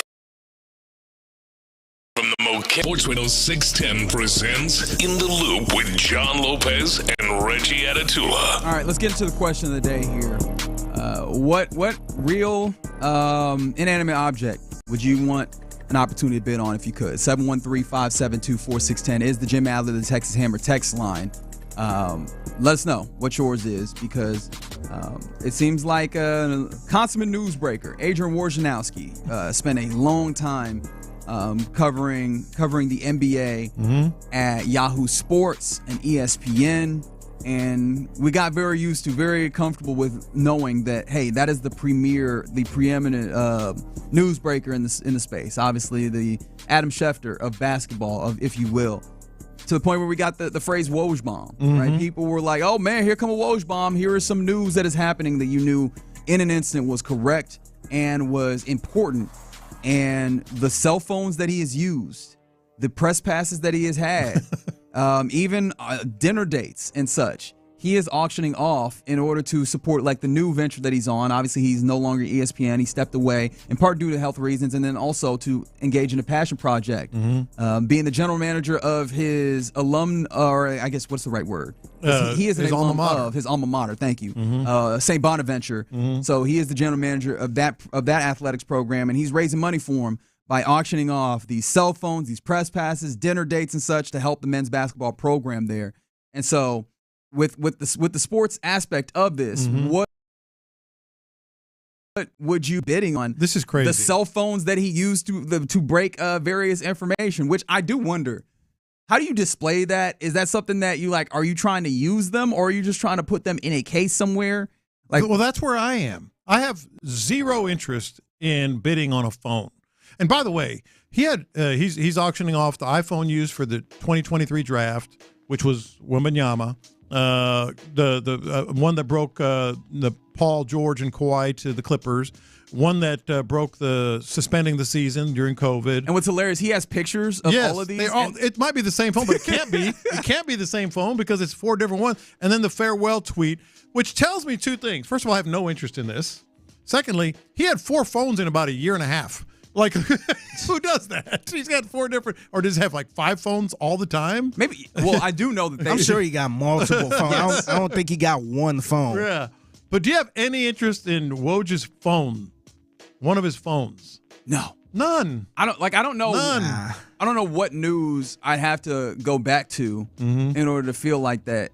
Like, is there a event in Houston sports history that you go, that matters so much to me that I'd want some memorabilia like, tangentially related, not directly related, but because I imagine like the Wemby, right, the phone that for the 2023 maybe some draft, crazy Spurs fan is like, I have the phone that delivered the information that we were getting. I just don't understand. I don't understand how that get it. Hits that urge for you. But there is something that's where the question of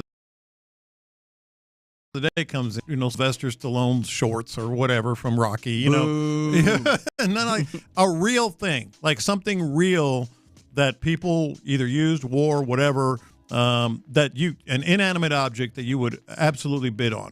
Like 2 immediately came to mind, and I think this one has already been purchased. Not necessarily for me, but the white Bronco, right?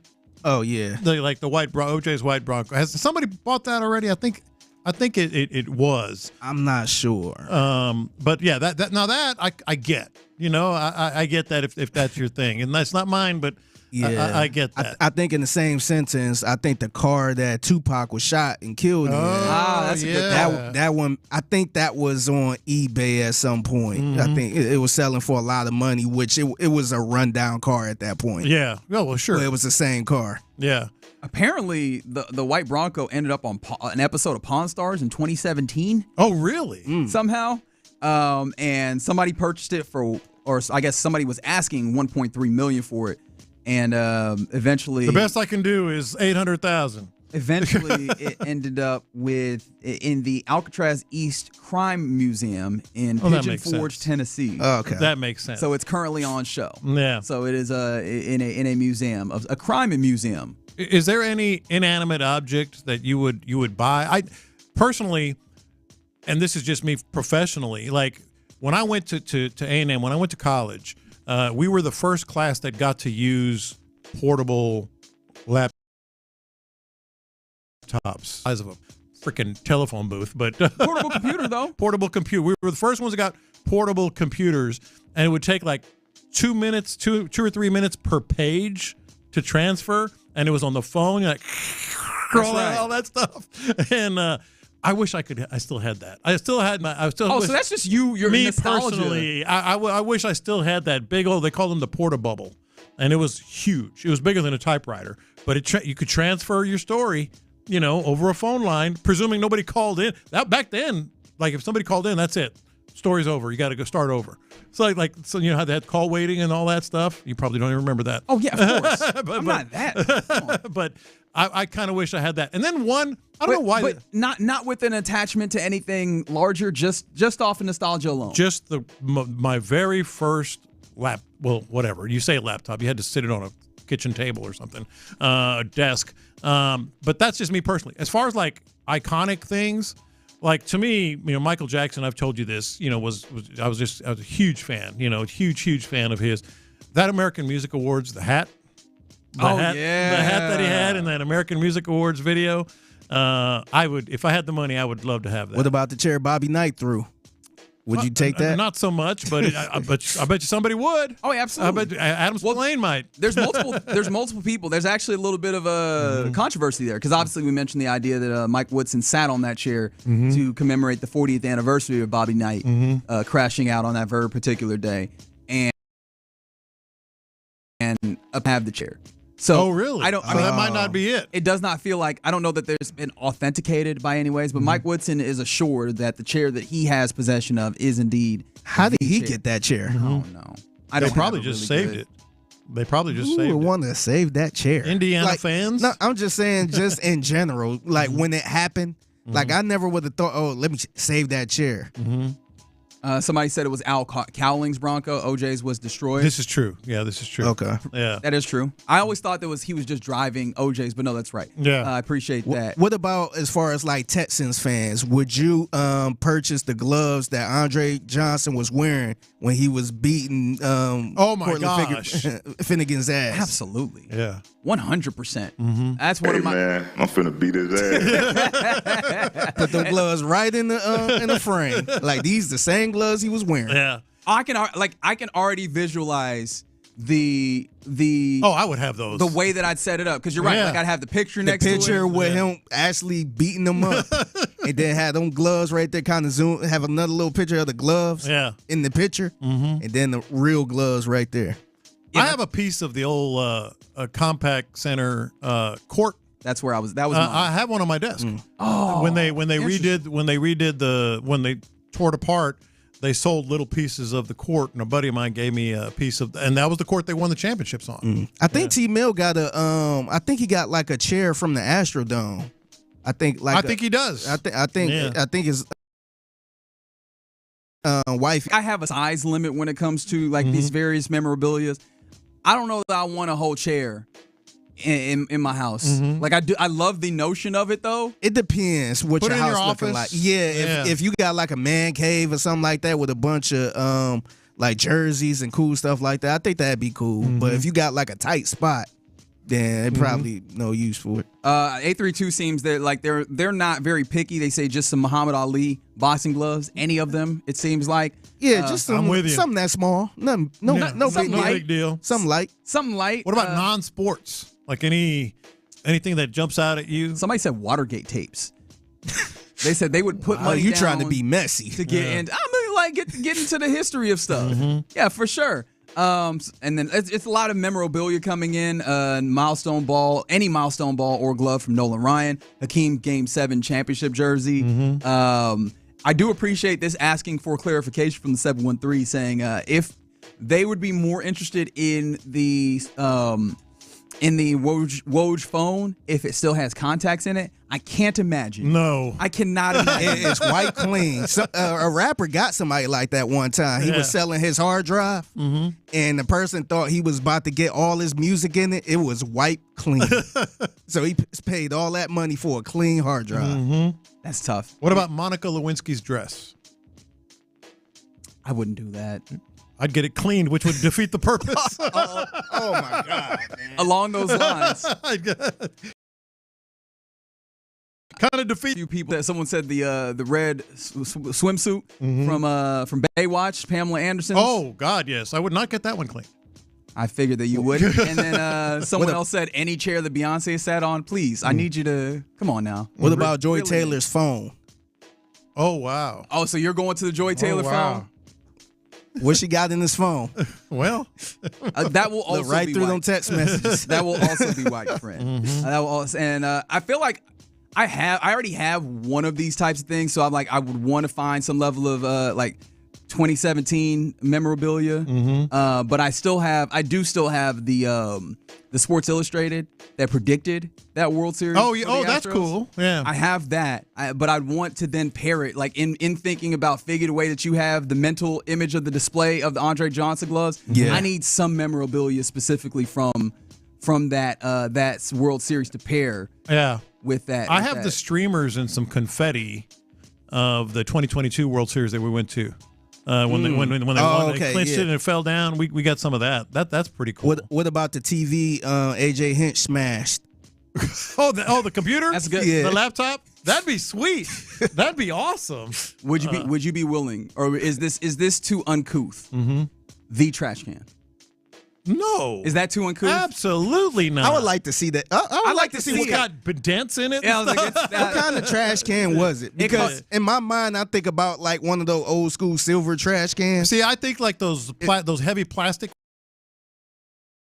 ones. Listen, remember John Boy had all the audio? Yeah. It's like boom, boom, boom. It's like one of the ones you roll out to the curb. Yeah. Something like that.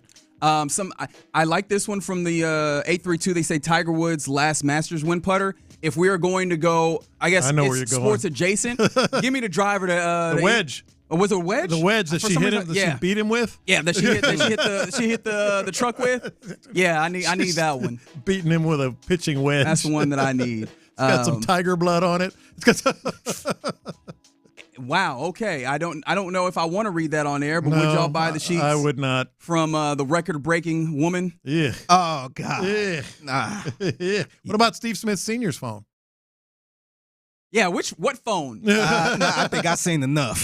Provided that it will not be wiped. Is there a single phone? I've seen enough. Is there a single phone that you would like to get your hands on to get some more information? I'll take that before Woj's. I bet you will. All right, you're in the loop right here on Sports Radio 610. Coming up next, we enter the 11 o'clock hour where it's a rodeo ticket Tuesday. We'll be giving away a 4-pack of tickets to see Zach Top at the Houston Livestock Show and Rodeo. So there's that. But also, we welcome in our guy B. Scott from Hiram Clark to join us for the 11 o'clock hour. And we'll go around the NFL where seems like somebody's trying to get rid of the tush push again. We'll tell you who next. Texans GM Nick Caserio is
Let's go around the NFL in the loop style. Why are you smiling? Because I love football.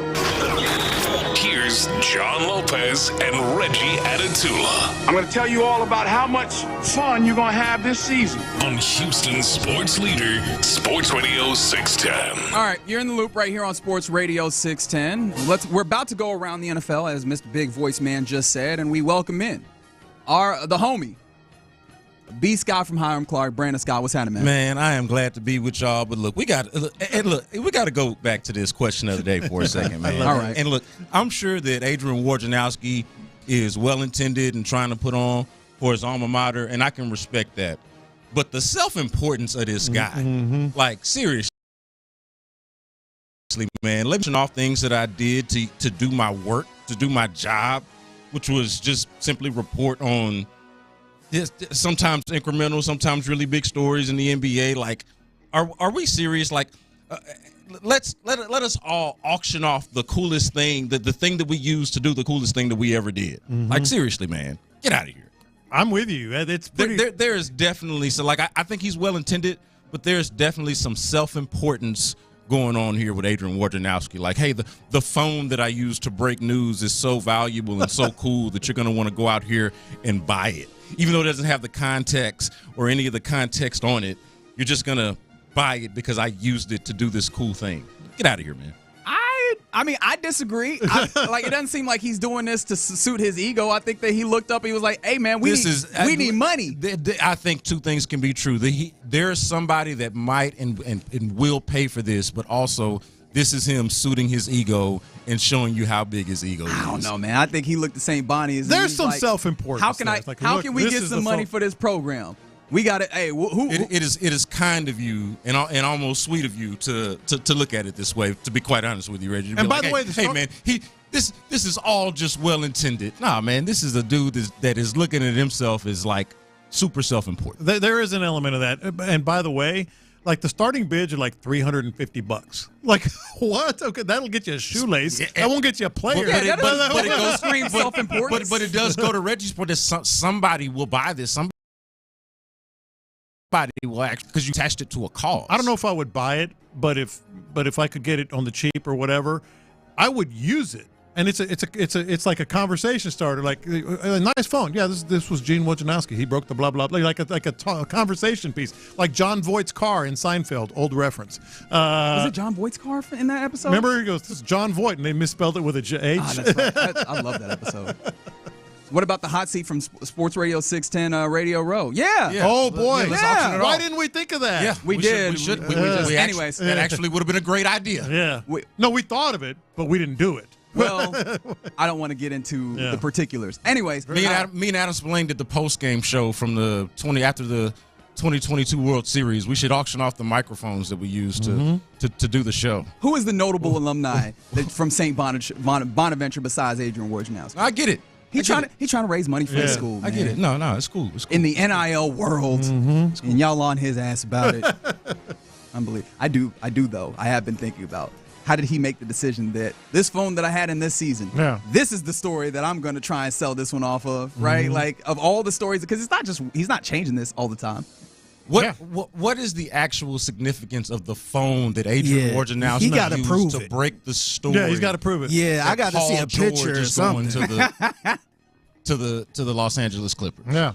Like, be for real. See, now that would actually be a lot more self-serving if he took pictures of him while he was breaking all these stories so that he could authenticate it. If he did that, then I would understand.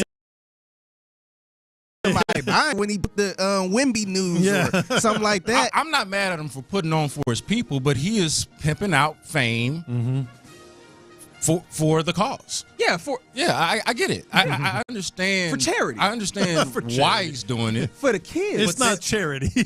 It's for the kids. Charity. It's for the kids, but it's not charity. You know what I really wonder? Like, whenever he because clearly he had to have come up with this idea. No one else was like, hey, you know what you should really do, Walt? You still got that phone that you had from a couple years ago? Someone's probably asked before. Yeah, but he's the GM. He can do whatever the hell Someone's he probably wants. asked before. Yeah. But that's what. So if somebody asked that, like, what is the other side of this discussion? Yeah, like, hey, you should auction those. Is it desperation? Like, yes. hey, man, we ain't got no money, dog. You still got that phone? Or did he like come up with the idea and somebody say, okay, I think that could work. You know what I mean? Like, what was this idea born from? All right, speaking of where these ideas are born from, I know where this one was as we finally go around the NFL. My apologies. The NFL's competition committee has received a proposal from one of the teams in the league to try and ban what has been termed the tush push, sometimes talked about as the brotherly shove. And it kind of amazes me that we no longer just call it the quarterback sneak anymore, because that's what it actually is. Like, we've completely erased that from our lexicon, just calling it the tush push. Because it rhymes. It does. We like to rhyme. It does. Just as a society, but we like rhyming. It was a thing before. It was a whole thing that we're like, nope, we're not calling it that anymore. Tush push. We're talking about the booty shove now. Anna Rooney, a very good reporter in her own right. I look forward to her auctioning off her cell phones at some point. Yeah, man. I might be interested. She said that it was the Green Bay Packers that were doing this level of hating on the tush push. Are you guys, which side are you guys on? Are you on the Green Bay Packers side of we need to get this way? Or are you on the other side of it's a football play, deal with it? Yeah, come on, man. Like, I think this is one of the lamer things that's out there. The reluctance or the hating on the tush push, wanting it out of the game, whether it's because it's an automatic play and you think it's boring or because you think it's unfair. I don't see a good argument against the tush push. I don't understand it. It is, like, so far within – like, you have to make a rule against it. So right now it's within the rules. Right now it is a fair and not a dirty play, but you're going to make a rule against it because it's, successful? Because you don't like it? That's exactly it. That, to me, all of that is lame to me. Stop the tush push if you don't like it. Don't put them in these short yardage situations. Like, try to avoid that if you can. Like, there are ways around the tush push. It's just the fact that they have been really good on offense and been in position to utilize it. This is the silliest. To me, this is just hating. It's the silliest thing that's making the rounds around the NFL. It's as simple as what Reggie said. Stop it. Can't stop it? Sorry. Now, and a lot of coaches are talking right now at the NFL Combine, doing their interviews. You'll hear from DeMeco Ryans around 12:40. I think 1 is probably 1 p.m. We got Seth Payne at 12:40 today. And they're all saying Raheem Morris, Falcons head coach, because you can't stop it.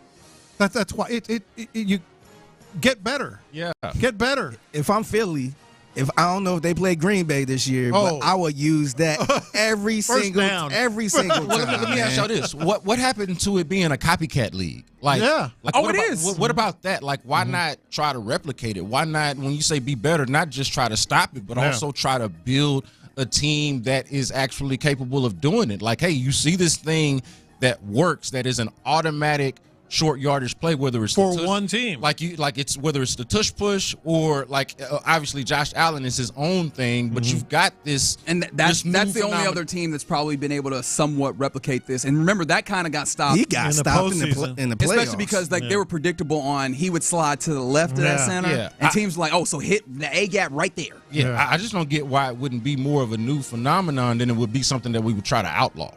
Like, that to me goes against the tendency of the league and just I don't know, just normal how things work. Like, I'm going to hate on this thing because it's working. Come on now. It wasn't that long ago that it was illegal to push a player from behind. Actually, it's kind of long ago. Is it longer than 20 years? 2005 is when they got rid of pushing the ball carrier, or the rule against pushing the ball carrier, I should say. So are they going to eliminate that? Because if they do that, a lot of touchdowns. There's some really cool plays that we've seen. That's basically what this is. No, that's all it is. That's exactly what it is. But there's been some really cool plays this year where some guard, like a running back's going for that extra yard, and some guard gets behind it, and I think those are cool. Well, that's exactly weird saying that, but anyway, it's more like planned and game planned and all that. So if you're going to do it, you're going to eliminate some of the most important things. I think it's glad. I'm glad that you said that it feels weird saying tush push because, you mentioned this, Reggie, how it became like this name and phenomenon, this thing that rhymes that we stuck with. But it is just a quarterback sneak. Correct. Like, we gave it a name, and there's a team that is more so associated with the play, that has a higher success rate with the play. Yeah. And so now it has like a brand. But all it is a quarterback sneak. And it's just a really damn good one. Quarterback sneak where you're pushing the guy. This is a pretty damn good one. Yeah. But now that we've given it a name, given it a brand, there's been like this energy against it. I feel like if think it's they whack. eliminate that tush push, they need to eliminate players assisting players forward. I think that's which the only way you will can get be rid of awful. it. Yeah, I think that's which the only would way be you can get awful. rid of it. You think so? Yes, there's some cool plays that happen like that. I like that banning the ability to push the ball carrier. I'm either way on that. I'm agnostic there. Mm-hmm. I can deal with the NFL without that. I did deal with the NFL without that, and of course I'm okay with it here. Really, I think the thing that people are mad at, and at least maybe should be mad at and direct their energy towards, is damn, why is Howie Roseman so much better than me at this? Because that's the reason why this is. Exactly. Because they have a particular offensive line that has the strength in order to do this. And mind you, they've done this for a period of time. Like, they've switched out some of the parts and still been able to do this. That's the thing that's crazy to me about this. And yeah, I understand people are like, it's pushing the quarterback. But again, that is a rule across the board, and other teams have not been able to replicate that to a strong degree. One strong point, if you were against it, I think the one thing that is the strongest, and you guys correct me if you think I'm wrong, against this is just aesthetically it is not pleasing. And I think that, to be fair, for the league, you do need to be concerned about aesthetics, because it's not just, it is a competition, but also it is a product. Well, then why'd you change the kickoff? I don't get that part either, though. No. If they're talking, if your argument is aesthetics, why'd you change the kickoff? Because that's aesthetically a mess. What is it? How is it? I mean, it's like 1 or 2 to 3, 4 plays in a game. Yeah. Like, aesthetically, it's not pleasing. People not turning the TV off. I don't get whenever that. they see this. They're just mad. Switching to music. Yeah, that's it. They're switching to music because they can't do it themselves. And honestly, just more generally speaking, I'm against rules that you can't explain. Like, I understand that you need rules for a fair and decent society, but I don't need rules that you can't really fully explain other than just, hey, I don't like that. You know what I mean? Like, you have to explain. You want to come in here and change the rules, you have to explain it. And no one's been able to really explain it to me. Yeah. Not at all. Other than I don't like it. Okay. Or I can't do it. Yeah. Come up with a defense that can stop that. Or stop. Don't let them get into the short situations. Yeah. It's a defense to stop everything, man. I'm sure they could come up with a defense that can stop this. You would think. Might find a way to not have a quarterback that squats 600 pounds. That's also part of this. All right. Some other things around the NFL. And this is going to be a two topic around the NFL, it seems like, because I imagine this was going to take a little while. The Washington Commandos, as I like to call them, actually, the Washington have granted permission to their defensive tackle, Jonathan Allen, to seek a trade. I said defensive tackle, so I imagine Texans fans perked up. And, of course, I say that the people that are going to perk up have probably already seen this on social media when Jonathan Allen, a very good defensive tackle, is available. And it is a one-word question. Interested? Yes. Yes. I mean, why not? Why not? I mean, you need to figure out that position group, that area. Like, you had guys on 1-year deals. You probably want to upgrade. Like, if there's an area on the defense that you would say, hey, you could be better, that's probably it. And that's with respect to the way that the guys performed last year. But you did have a crew and committee of guys. This would be somebody that would be better than anybody that you've had at that position in a really long time. I'd absolutely be interested. This would be a missing piece on what's already a really good defense. And not crazy expensive as defensive tackles go, but expensive. So you almost have to pick your spot here. Like, where are you going to spend your money? As Reggie was talking about earlier, are you going to spend your money? We talked about the potential trade, that Aaron Schatz brought up, for Garrett Wilson, which I think immediately fixes the entire wide receiver room. You can get by with the guys that you still have behind him, or Stephon Diggs, or John. You can't have them all. You got to pick your spot. Yeah, I think that's my. Yeah. I actually say no here. Yeah. I was in that Garrett Wilson situation. I'm like, yeah. And the thing that allowed me to get to the yes on Garrett Wilson is the 2 years of relative cost control that you would get in trading for him in year 4 of his contract and in the 5th year. Your option. Jonathan Allen is the dreaded double dip of payment, and he already costs a good amount on your salary cap. A salary cap, mind you, that yes, you're under the cap to start the league year, but you still need to do some adjusting because you have some extensions that you still need to get done, and you have to consider what this team is going to look like in the upcoming years as well. The Garrett Allen, Garrett Allen, I made them the same person. The Jonathan Allen portion of this, you're going to have to trade capital to get him. Which one is sending away the opportunity to get more young cost control talent, which as you continue to pay more and more people on this roster, that's going to become more and more important.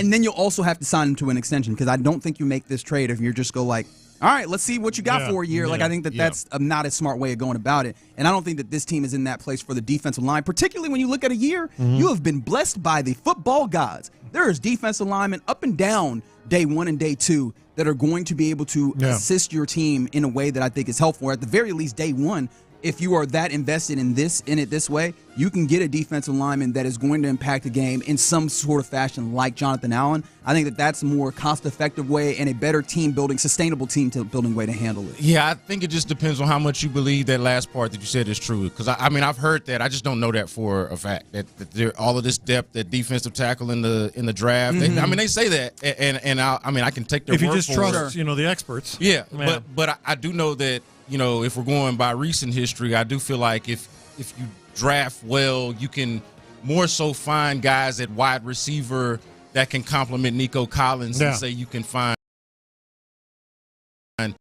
So I do feel like the draft is a better place to find some of the other needs that you have as a team. And where are you going to, like, again, going back to your last point, is that true? Can you find a Jonathan Allen in the draft? If you feel that way, then absolutely, go get Garrett Wilson, find Jonathan Allen in the draft. But if you feel like you can more so get guys that can complement Nico Collins in the draft, then go get Jonathan Allen if you can get him. Yeah. Or you should at least talk about it. You should at least do what we're doing. Yeah. And I don't put it past this organization to talk about it. One thing I will say, when you get the reports from insiders that send this information out, I love hitting that quote tweet button and seeing the various different fan bases that are getting involved. Oh, yeah. And obviously also you'll see like people that cover those teams kind of talking about the possibilities of it. There's a lot of those out there on this one, man. Yeah. And I do wonder, does that then also drive up the price and make this more exorbitant on the double pay? I think that that's also a consideration. Yeah, you don't want to get out on your steeds or over your steeds on this. No, absolutely not. All right, you're in the loop right here on Sports Radio 610. That's around the NFL. But coming up next, we got B. Scott, so we need to get B. Scott's thoughts. We'll get into that next. In the Loop. Which Houston team would be the next one to bring?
Karam Injury Lawyer Studios, Sports Radio 610 presents In the Loop with John Lopez and Reggie Atatula. Beast Scott from Hiram Clark. Beast Scott from Hiram Clark. You hear it. Beast Scott from Hiram Clark in studio with us, as he always is on a Tuesday. We are in that 11 o'clock hour, so I will remind you, Rodeo Ticket Tuesday is active. Keep listening. That ticket, those 4-pack of tickets, rather, will be given away in this hour, so keep it locked. However, I don't want to waste any more time. B. Scott, what's on your mind? So last week I came in here trying to convince myself of this Jose Altuve in left field thing. Y'all remember that? Yeah, how's it been going on that? Yeah, I'm good. Okay, good. I'm feeling okay about it. You know, like I think it's for me, it might actually be a necessary evil. We talked about it last week. It might just be a thing that they have to do, but I'm living with it. This week, I'm coming in here trying to convince myself of Lance McCullers being an actual contributor to this baseball team. All right. You saw that he threw it. Bless your heart. Baseball got made so that it was rained out yesterday that the Astros didn't play, but Lance McCullers did throw a bullpen, and it's the first time that I'm like allowing myself to try to think of ways that Lance could actually contribute to the team. Y'all might try to talk me down. Maybe this is me being a little bit too much pie in the sky. Hey, bro, I got the bridge. You want to buy it? But look, I got bridge for sale. But so far, going on really year 3 now, up until this point, to us having this conversation right now, nothing about the Astros have I really factored much of Lance McCullers into the equation. No one has. And rightfully so. To the point now, even we've got a full 5-man rotation that does not include him. We've got a bullpen idea of what a bullpen might look like without him. And to be fair, he is somebody that views himself as a starter and has been a starter. So where does he fit into the equation if, in fact, he can pitch for you? I'm starting to allow myself to think about that, think along those terms, and then try to figure out what exactly does that look like. I said bless your heart more for the bit. Because if we're all figure you too, if we're all being honest, there's a part of us that we're like, could it really be this time? Could it really be this time? Or it seemed a little more real. Not a big part. I still have my doubts, but I think it's human nature. Like I started the show, like what's cool about this time of year in the Astros right now is there's that anticipation, that unknown. And I kick myself that there is a little part of me. I think I'm more on the other side than you are. I'm still like, okay, sure, we'll see. I doubt it. But there's a little part of me that's like, maybe. It could even be like what if he is good? Yeah. You know, like maybe not something that you're hanging your hat on because you do have that 5-man rotation because you haven't factored him into the equation in so long, you know, out of sight, out of mind.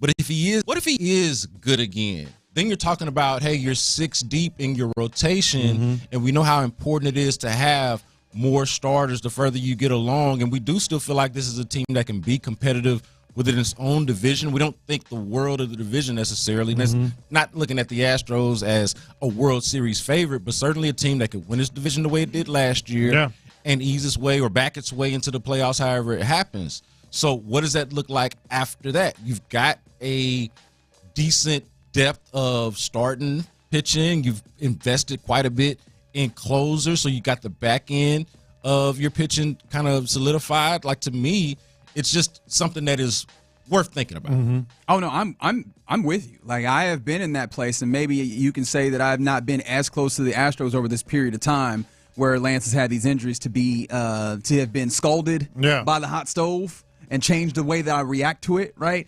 But I'm in that place as well, and it's partially because there's some of the tangible things. And if you'll allow me to try and up your dosage of hopium here, this is Joe Espada talking today about not just Lance McCullers, but also Luis Garcia through a bullpen. And obviously we know when you're throwing, it's not about how you feel when you throw, it's about how you feel the next day. McCullers threw 35 pitches, walked this morning, and woke up here this morning feeling good.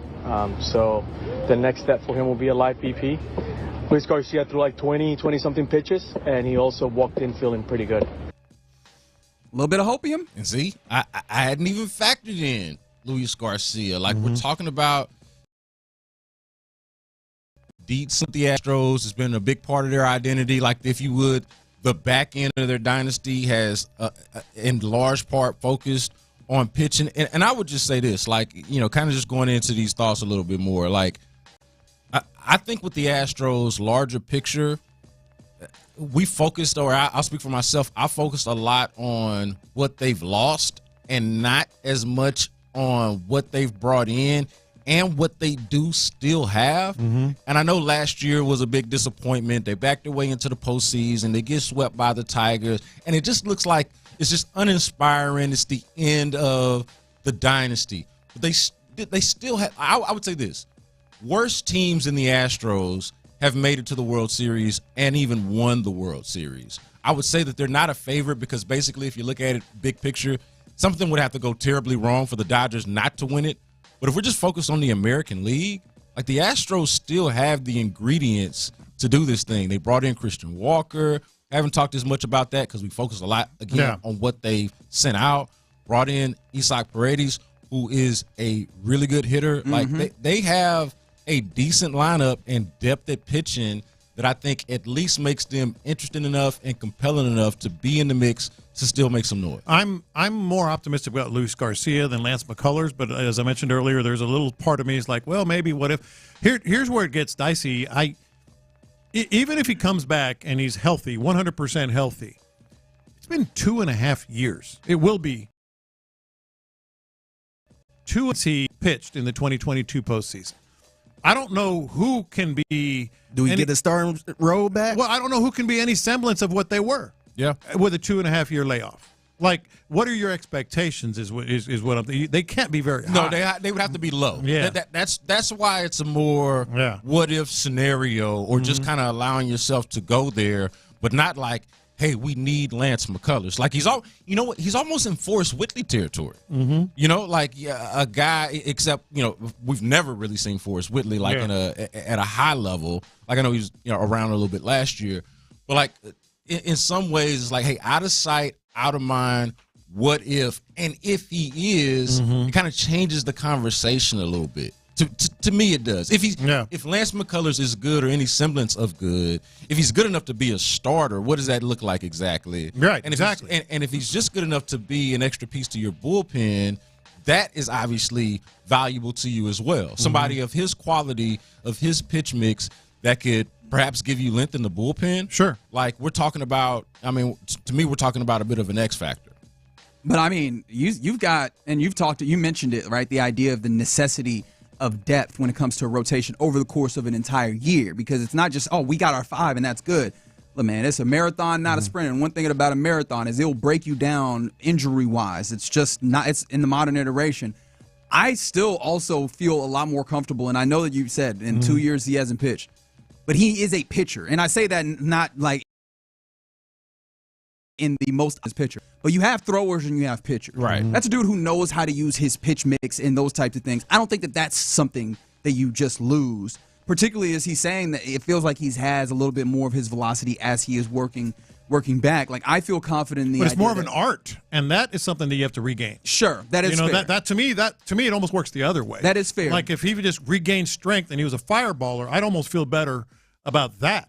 Because the curveball is, it comes and goes over the course of a season. You have 3 or 4 games where I didn't have my curveball, the grip felt funny or whatever. Sure. See, it's an art with Lance McCullers, and by the way, he was only throwing. I'm falling guilty to all the people that are used to fireballers these days. Now. He's like, if you're not throwing 98, you can't pitch on my team. He was throwing 89 to 91.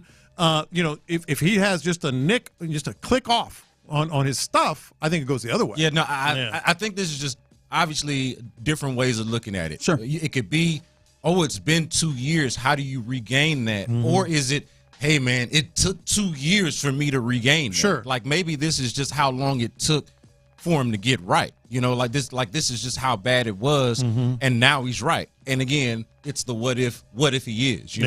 I think all of your concerns are the valid ones and the ones that make sense. Like they're almost the obvious ones, because it's like, man, we haven't seen this guy. There's a reason why. But again, it could just be it took this long for him to get right. And again, we've all seen this up close and personal, right? When the Rangers won the World Series a couple years ago, Reggie, you were in Dallas. Correct. And of course, they had to go through the Astros to get that done. So we saw that all the thing that they had going for them, they didn't have a good bullpen that year. The Rangers ended up having a depth of starting pitching that was able to compensate for that that season, and it was a big reason. Now, they had a really good offense, but that was a big reason why they were able to make that work for them that year. I'm not saying that this is the 2023 Rangers or anything. I'm just saying that showed you the importance of having that depth of starters, not just simply having a bullpen. Sure, and if you have the depth of starters, and if you have, especially with these ground ball pitchers, if you can figure out that second base spot to where your infield is fielding pretty well, that helps you have your lineup together, and that's majority of what you need, right? You can probably make some things shake. Plus, then you had to remember the reminder that relief pitching is the easiest thing relatively to get and acquire at the trade deadline. Like you would be in a place to be at least well situated to do a little bit of something. Yes, I know you smiling at me because this is all the hopium that I'm unleashing right now. But this is hope time. Yeah. If I can't hope in spring training, when can I hope? Well, I will say on the other side of hope, you mentioned second base. I've never been more curious about second base than I am now, maybe ever. Yeah. So at least so there's 2011. Yeah, it's been a long time, and it doesn't look like Arenado's going to happen after all. So yeah, that's what I'm saying. What you see is what you get. Right. Yeah. And I don't know what I'm seeing. I haven't seen much yet. Don't know what I'm seeing again here. Speaking of seeing things, we'll get a little bit of a taste of what Seth Payne is seeing out there in West Palm Beach. Again, appreciation to Exclusive Furniture and Academy Sports and Outdoors for having them fine fellas out in West Palm Beach. We'll get it out that way at 12:40. But coming up next, let's get into what's popping, which includes the UH clinching another one back-to-back, Brian. We'll do that next. There's plenty for Seth to look for.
biggest stories in sports and entertainment. Sports Radio 610 style. In the Loop presents What's Poppin'. Poppin' is that boys in studio, John Lopez, Reginald Atula, Figgy Fig, and of course, for this 1 hour only this week, Brandon Scott. That's right.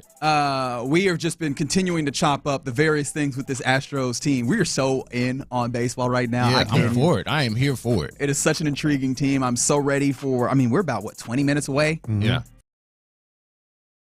From for Blanco on the mound. Like, that's one of the things that's popping. Excited to see what that looks like. And, of course, within that game, you have Christian Walker, so excited to just kind of see him in an Astros uniform and in the game. Paredes at third. You're gonna have Dubon at shortstop, or at second rather, and then Guillorme at shortstop. Two guys that are both possibilities for your second base spot consistently. Yeah. That's gonna be fun. And then we'll see Chaz at the plate, see if there's any level, what's the starting point here for him. I'm just interested in seeing all those things.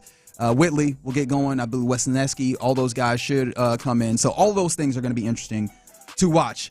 But another thing that is popping and something that I want to give its due time, because it feels like, some people can be a little upset at us on the show where it's like, y'all not giving this U of H Cougars team enough time. If you were in a different place, they would be leading stuff off. So I do want to give us big salute. Here we toss some Cougs. And this Cougs team, as last night, they went into the United Spirit Grocers building of sorts. We're going to take your word for it. That's not, as I'm sure you might guess, that's not actually the name. Yeah. However, they went into Lubbock, played against Texas Tech in a raucous crowd. They turned up for this game. And so they had a lot of people in there, and that did not matter. The University of Houston Cougars get a big-time win, 69-62. I almost said 61. 69-62. And this is an important one because another win over a top 10 team in the nation. So that was great. But it clinched a share of the Big 12 regular season championship back-to-back years. In fact, that they have won a share and probably will win outright the Big 12 regular season championship, and it was on the back of Milos Uzan. Yep. Took over in this game, a career high 22 points. And in the post game, the walk-off interview, he said somebody had to make shots. That was awesome. It wasn't. And the funny thing is, I should have gotten the audio because it wasn't like braggadocious. It was just like, when we need somebody to do it, I have to step up, and he did so. Yeah, LJ Cryer didn't have it that night after having it the last couple of games that they've played. And that's the thing. We talk about this every time we mention them, but whether it's LJ Cryer, whether it's Uzan, whether it's Emmanuel Sharp, and obviously their best player is Roberts. So, they've got these different options, these different guys that can either take over a game, or if it's just a collection or committee of all of these guys that can give you 15, 20, 25, whatever it is that's necessary on that night to be, the lead guy. They have that. So, and then to the point about the team, it is impressive, man. What are the markings of a team that you feel like can be really good in the tournament? One that wins on the road. Not only wins on the road, ranked. They went right. They beat good teams on the road. They beat KU when they were ranked. KU, Arizona when they were ranked, and now Tech. Tech when they're ranked. Yeah, I thought there was another one in there, but it's a dangerous squad. They're going to be a number one seed. Those three right there, Kansas earlier in the season, right? A little fraudulent. I know that's. But they were ranked at the time. At the time, they you were go into 12. Fog Allen. Just a little fraudulent. Sorry, I get my jolly. But fraudulent. K-State on the road. They're not even Kansas though. That's very fraudulent. To the point, Kansas is not a good Kansas team this year. Yeah. But beating Kansas on the road is still a thing. Yes. Going to Kansas and handling business is still a tough task, and they did that. And then again, at the time they were ranked. So those are the markings of a good team. They've done that. And again, 13 straight conference road wins. So we're talking about a team that has consistently won on the road and has the offense to do the things that they haven't done historically, talking about U of H in that way. Yeah, so that's the impressive part. It is worth noting, right, that 13 is a Big 12 record. So you've been in the Big 12 for 2 years, and you're like, actually, let me go ahead and write my name down on this. And 2 Big 12 titles. And this. Or at least a share for now. And up here, I'm going to write my name up here. Yeah. And, they're doing a fantastic job. And, I think when you talk about what does it take to win in the tournament, those road wins gives you a little bit of an indication. This team does a great job. If you're just looking at metrics, their net rating is such that you look at it along with the kind of pace that they play with. and they're amongst those teams that are of the class that you go, okay, they can win a title, especially because they now have that possibility of being able to go on runs. Like the ability to go on a 10-0 run for this squad, they have in their bag, and that's going to be necessary because, like, hey, you could try and go into the tournament just being like, we're going to clamp everybody up and that's how we're going to win. Yeah. But you're going to face instances where you need to be able to get points quickly, and this is a team that's capable of doing that, even if they don't consistently do it all the time and score a whole bunch of points. And they were able to build that without losing that other part of the identity that's important to what they do. Like they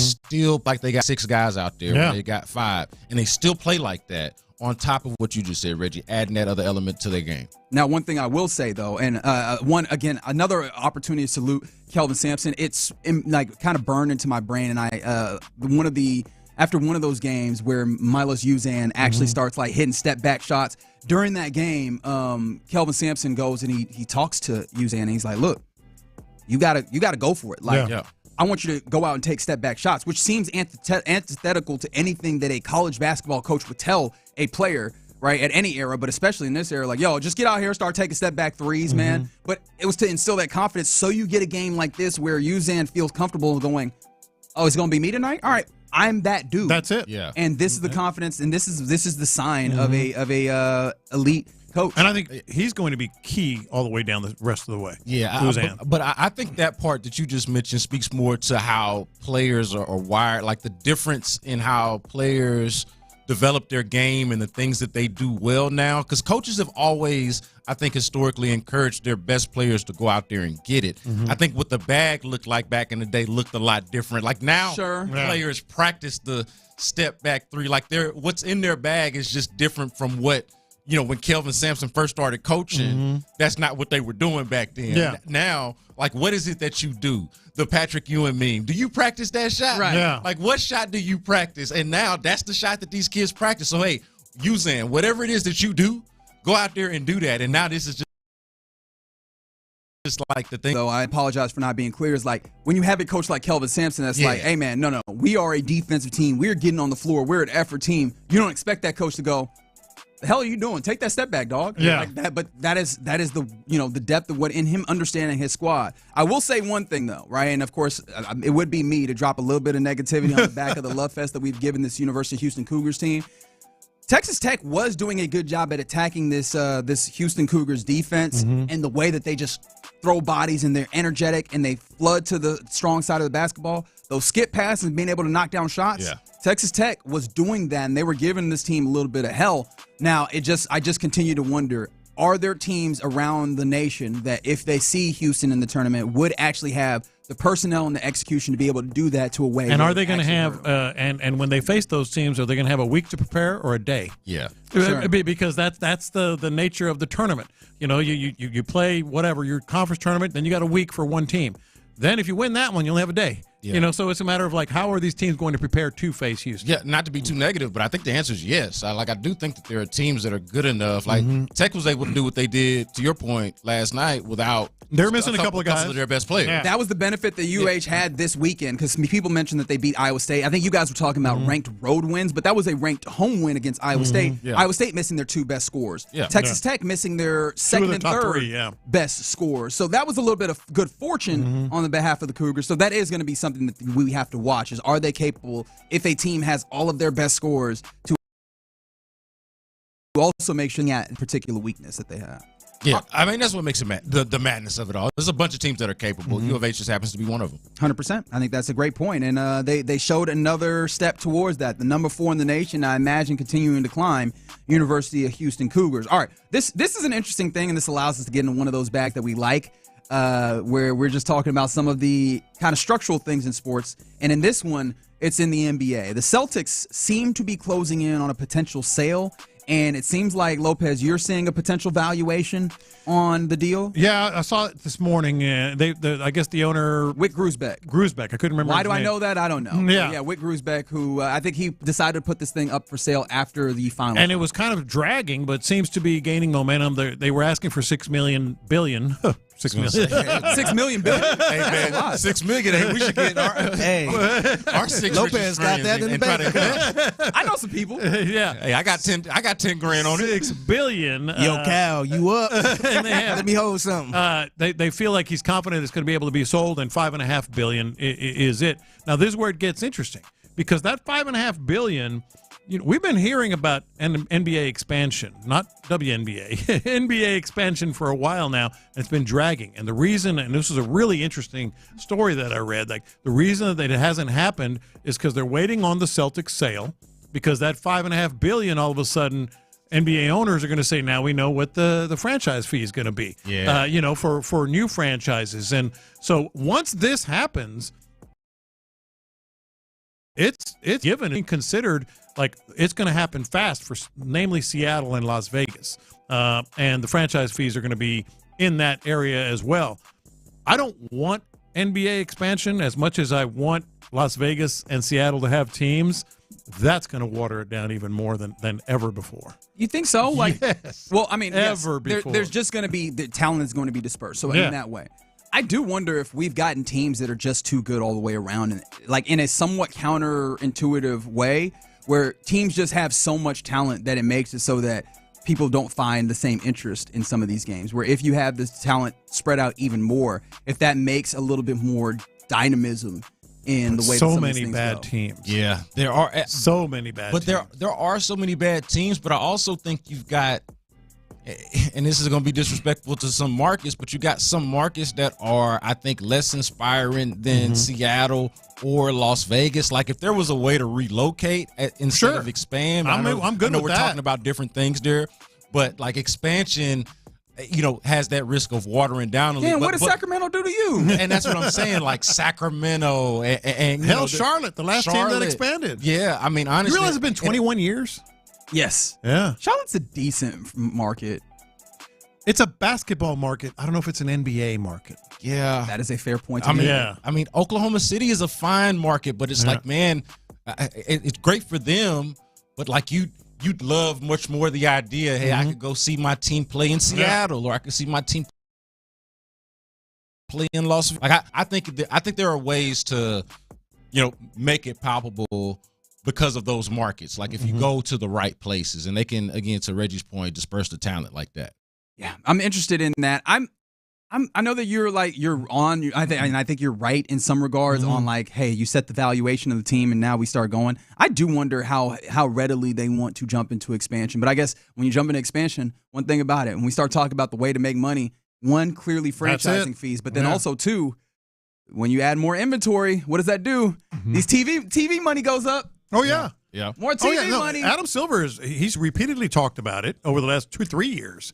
And now it seems like there's going to be some more momentum, and I don't know. I mean, they could obviously stand to work on and correct some of the things that are wrong with the brand and that have gone south with them over the last 15 years or so before they start talking about expansion, or as they think about expansion. Like, how do we actually find a way to promise a better product as we try to give you more of it? And I think that ends up complicating even further the conversations that have been circling all the way around the NBA. Not enough time to dig into that just now in what's popping, but appreciate you, B. Scott, hanging out with us all hour long. It is always a pleasure, my man. That was fun, man. It was fun. I'm surprised that we didn't talk any Rockets in that. They play the Bucks tonight. I'll be there.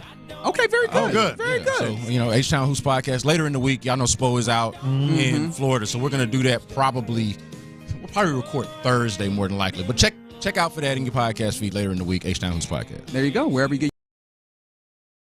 your podcast. Is that Zach out here? I acted like I knew it. Oh, yeah, I listen to this all the time. No, I don't, but I didn't know that was Zach Top. That's some Zach Top. And if you want to see Zach Top on the dime of Odyssey, be caller number 6 right now. Call number 6 to 713-572-4610. We'll win a 4-pack of tickets to see Zach Top at the Houston Livestock Show. This actually sounds all right. Yeah. What you mean, old school. all right, man? It's a little I like old school. this. This is good. Yeah. Like, this is good. Yeah. We don't have to. We don't You have like to that old school, sugarcoat. This old is school good. country, yeah. So yeah, call number 4 right now. 6 rather. Wins a 4-pack. 713-572. 4610. All right. Somebody said I'll play for them expansion teams. Yeah. Me You too, may. dog. You may. Me too. I'll play for the 5 minutes before my knee explodes. Y'all hiring? Yeah, exactly. All right. You're in the loop right here on Sports Radio 610. Appreciate you hanging out with us. Coming up next, it is Combine Week. Lopez is knee deep in Combine things, and so he wants to ask, knowing only what we know right now, how would you answer these various NFL draft and combine questions that he has for us? Dig in. 713-572-4610. We'll answer those next. But you know I never lie. The Drive with Stoerner.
Tennessee sports station.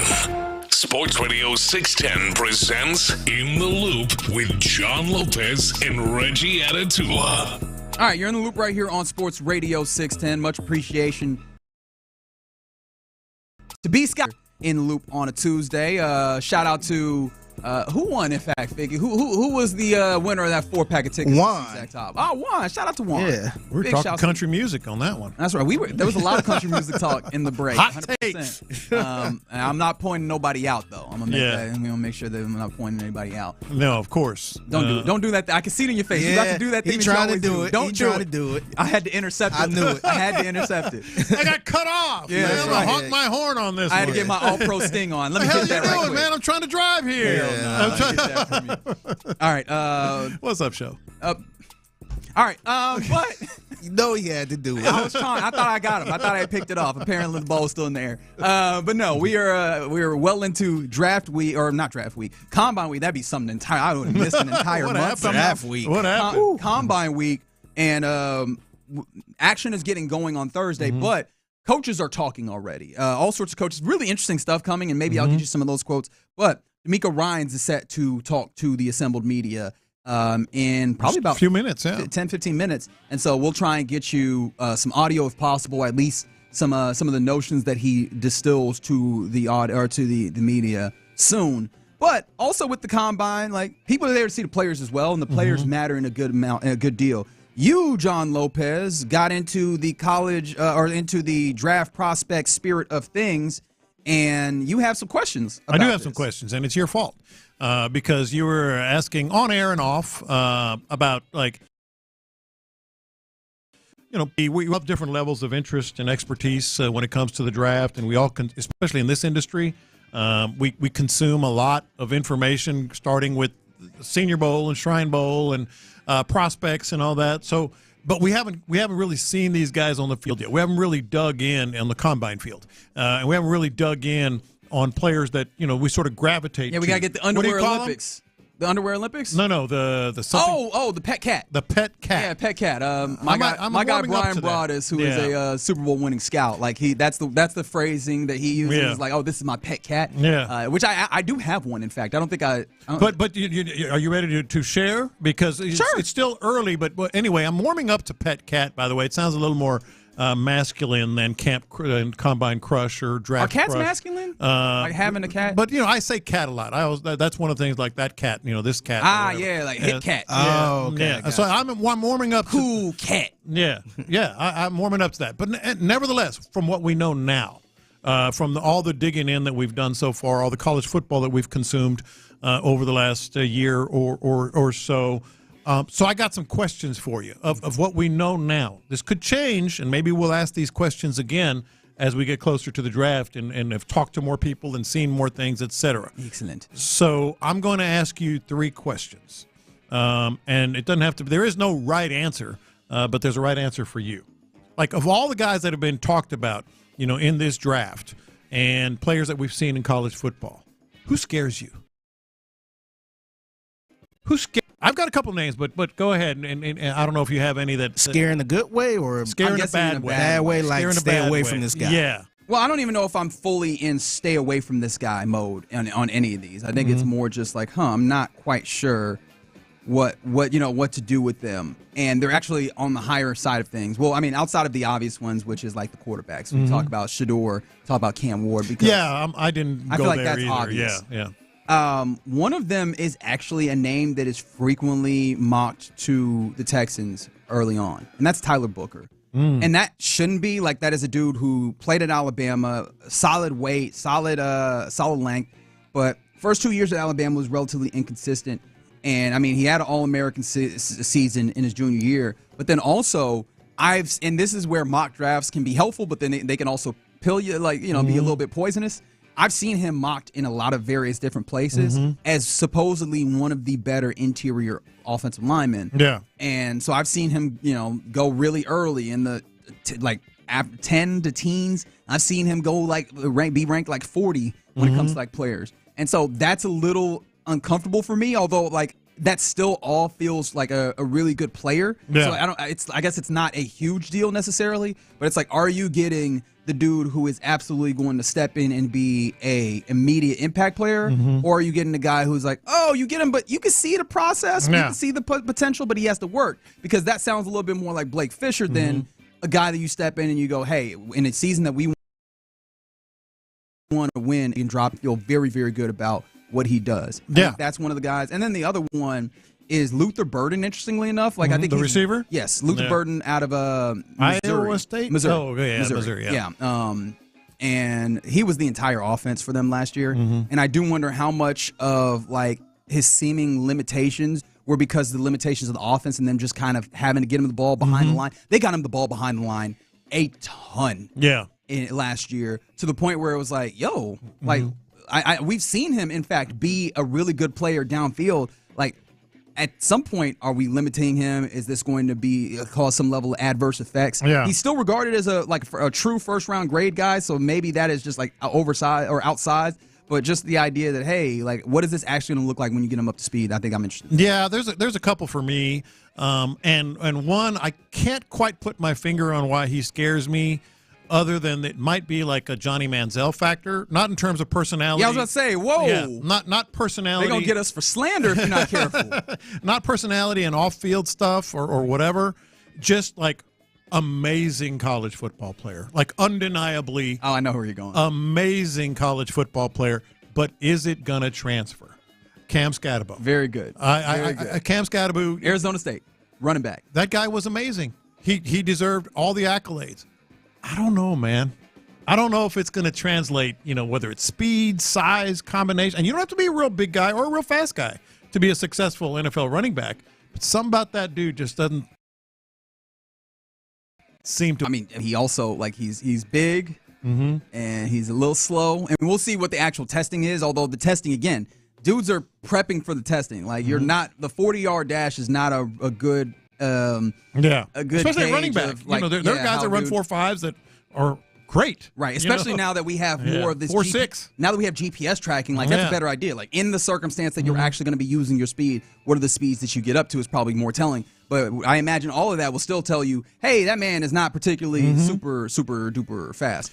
But yeah, man, Cam Scatterbo, like you're right, he very much might be one of my favorite types of things in sports, which is just the elite college player. Like, he doesn't have to be a pro. And I feel like I kind of hate the way that college football has gone. Yeah, they should stand on that. Where dudes, like, if they are not good pros. Nothing wrong with it. We don't acknowledge the fact that they were incredible college players. Like, I think the last of those, or maybe this isn't right, but with what feels like the last of the guys that we readily acknowledge that with is Tim Tebow, where he was awful in the pros. We're like, dog, he was so good at Florida. Amazing. And Scatterbo very much feels like he profiles kind of like that, where it's like, yo, all the things, all the metrics that you would use to project success at the next level, not necessarily there. He just got grit. He just got that thing, like the want to, the will, the it factor, the X factor. That's what it seems like. You shouldn't have to apologize for being an amazing college football player, but it doesn't. But it's separate when you get to the NFL. Correct. The other one, I'm very, very familiar with this guy, and he's been shooting up boards. He dominated at the Senior Bowl, all kinds of run from all the experts. Shamar Stewart. Has just been dominating, and I look at him, and I've seen this for 3 years, and I'm like, where's the production? He traitsy guy. He is, the measurable king, and dominated against some, first-round talent in the Senior Bowl. Where's this been? Why is the production not there? There's something about him that is just like, he's amazing. He's an amazing athlete to watch. I haven't seen it. Should I be a jerk? Go ahead. Because he was playing A&M? No, it wasn't because he was playing at A&M. Because they had, they've had some players. No, absolutely. They've had very, very good players. Very recently come to, I'm like, I think this is a guy that just first off the bus, last on. First off the bus, because you want everybody to see the figure that he cuts. But last on because he just hasn't produced. Now, one of the things I love about, or actually I say I love, but I actually hate about the draft build-up time is player comps. I think it's just so unfair because, at the high end, this player could be that, except once you invoke a name, that is what's stuck in people's heads. Even if you were just trying to say one particular thing, it becomes like all-encompassing in a way that almost becomes fair and levels some expectation. That being said, there's some player comps coming in on the Jim Adler, the Texas Hammer text line from the 281. Cam Scatterboo, he could be like a Peyton Hillis type, which he might have to fight you, dear texter. Like, I feel like that's not fair to him, right? Like, what are you trying to do? You putting the ceiling at Peyton Hillis? Peyton Hillis type. I think he's a poor, just because they're poor. Well, Yeah, I was about to say, I wonder why. Yeah, but I mean, I think he's kind of a poor man. Did he do a schism right quick? Is that what happened? I think he did a schism. I didn't. I'm just saying that's the type of, because he can catch the ball a little bit too and all that stuff. Let me ask you this. Go ahead. No, that's what I was going to pivot to. Which players are overhyped? Like, you're seeing it and you're like, it might be a little bit much for him. Because I got one. I'll get away from the Aggie on Aggie crime and do traditional Aggie on Texas crime, hate or whatever. I think Quinn Ewers is a little overhyped. I was kind of thinking about another Texas player, and I was going to say Bond. I feel like, I mean, well, here's the tough part about it. Speed, you can't coach that, right? Like, that speed is going to be useful. I think that, and it's just a little. Like, I feel like he's probably just, it might just be here, being in this bubble where you're a lot of people have a proximity to Texas, and, you know, you have that, when you have that feel, you might, like, overrate or whatever. Feels like he's just a little bit less good than we're giving him credit for, but not that he's not. But, yeah, I don't think Quinn... Under what circumstances are you saying Quinn Ewers is overrated? Because is it that same feeling where it feels like there's a hype? Yeah. I don't know that there are many people that are viewing him that highly. Behind him right now? He's pretty hyped. Yeah, some people have him, fourth or fifth, which is not necessarily, one or two, but I mean, amongst quarterbacks? Amongst quarterbacks. I don't know if that's overhype. I think that's just, hey, that sounds about right. There's not very good quarterbacks. That's really just the quarterback's landscape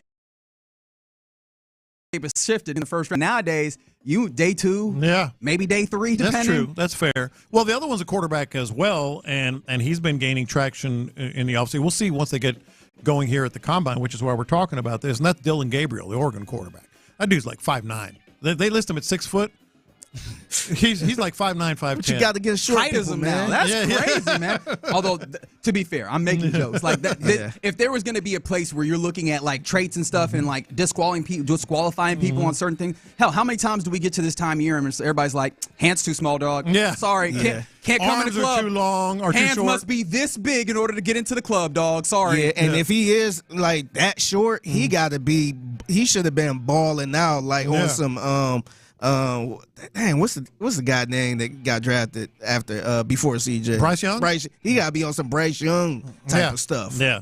No, I don't know he about ain't him. that. Yeah, and I guess the one thing, especially when you're short, it feels like, or I mean, just with any quarterback, but particularly when you're short, you got to have a thing that you win with, right? Like, yes. Drew Brees was crazy accurate, and that was the thing that helped him overcome the fact that he was short. Yeah. Russell Wilson, for the times that he was good, the mobility and the ability to extend plays and then also just like move around to find the throwing windows if you're not able to kind of see over the line.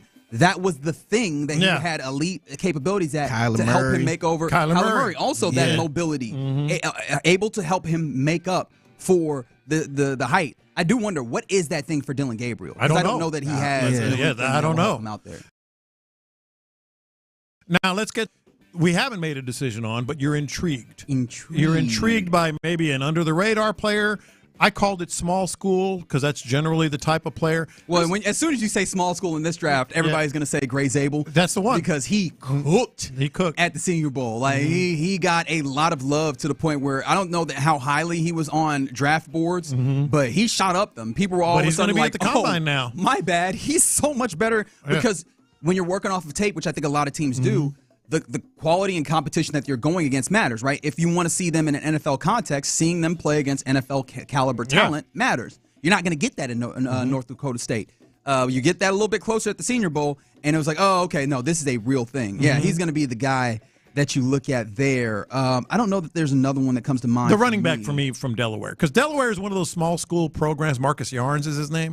One of those small school programs that is FCS, but not really. Like, they were always good, like kind of like North Dakota State. They're always good, and they probably are sort of like a a hybrid between FBS and FCS. I just realized mine. Mm-hmm. It is Jalen Royals, wide receiver out of Utah State. Mm-hmm. Like I'm not all that certain. But you're intrigued. I am very intrigued. Yeah. Right? Like that's a dude who, just fluid. Although he's 5'11", so he's not that short. I guess I've been viewing him a little different. But yeah, I'm interested to see exactly what that looks like. A lot of people are in on the Quinn Ewers thing on the text board. Like want him in? No, like he's overhyped. Oh, okay, Yeah, okay. Yeah. He's so good and in terms of numbers, he was the limiting factor on that offense that had a whole bunch of talent. Like obviously, how many wide receivers are we talking about being potential first, second round grades? From that particular the line offense, was awesome. The line was very good. Kelvin Banks Jr. is another guy who's going to be a lot of first round talent that he was playing with, and a coach that knows how to draw it up. Yeah. And start. And you saw how many times it was just like, oh, that's an errant pass. Oh, he overthrew that. Yeah, man. He does not. That's another thing. I feel like with quarterbacks, the new prerequisite. It's no longer nice to have. It is a prerequisite for playing quarterback in the league right now. Is mobility, and he does not have. Doesn't have it. So, what are you drafting him for? Because I don't see it. Yeah, that's what I was talking about. But we're going to find out a lot more. They are on the field on Thursday. Interviews soon.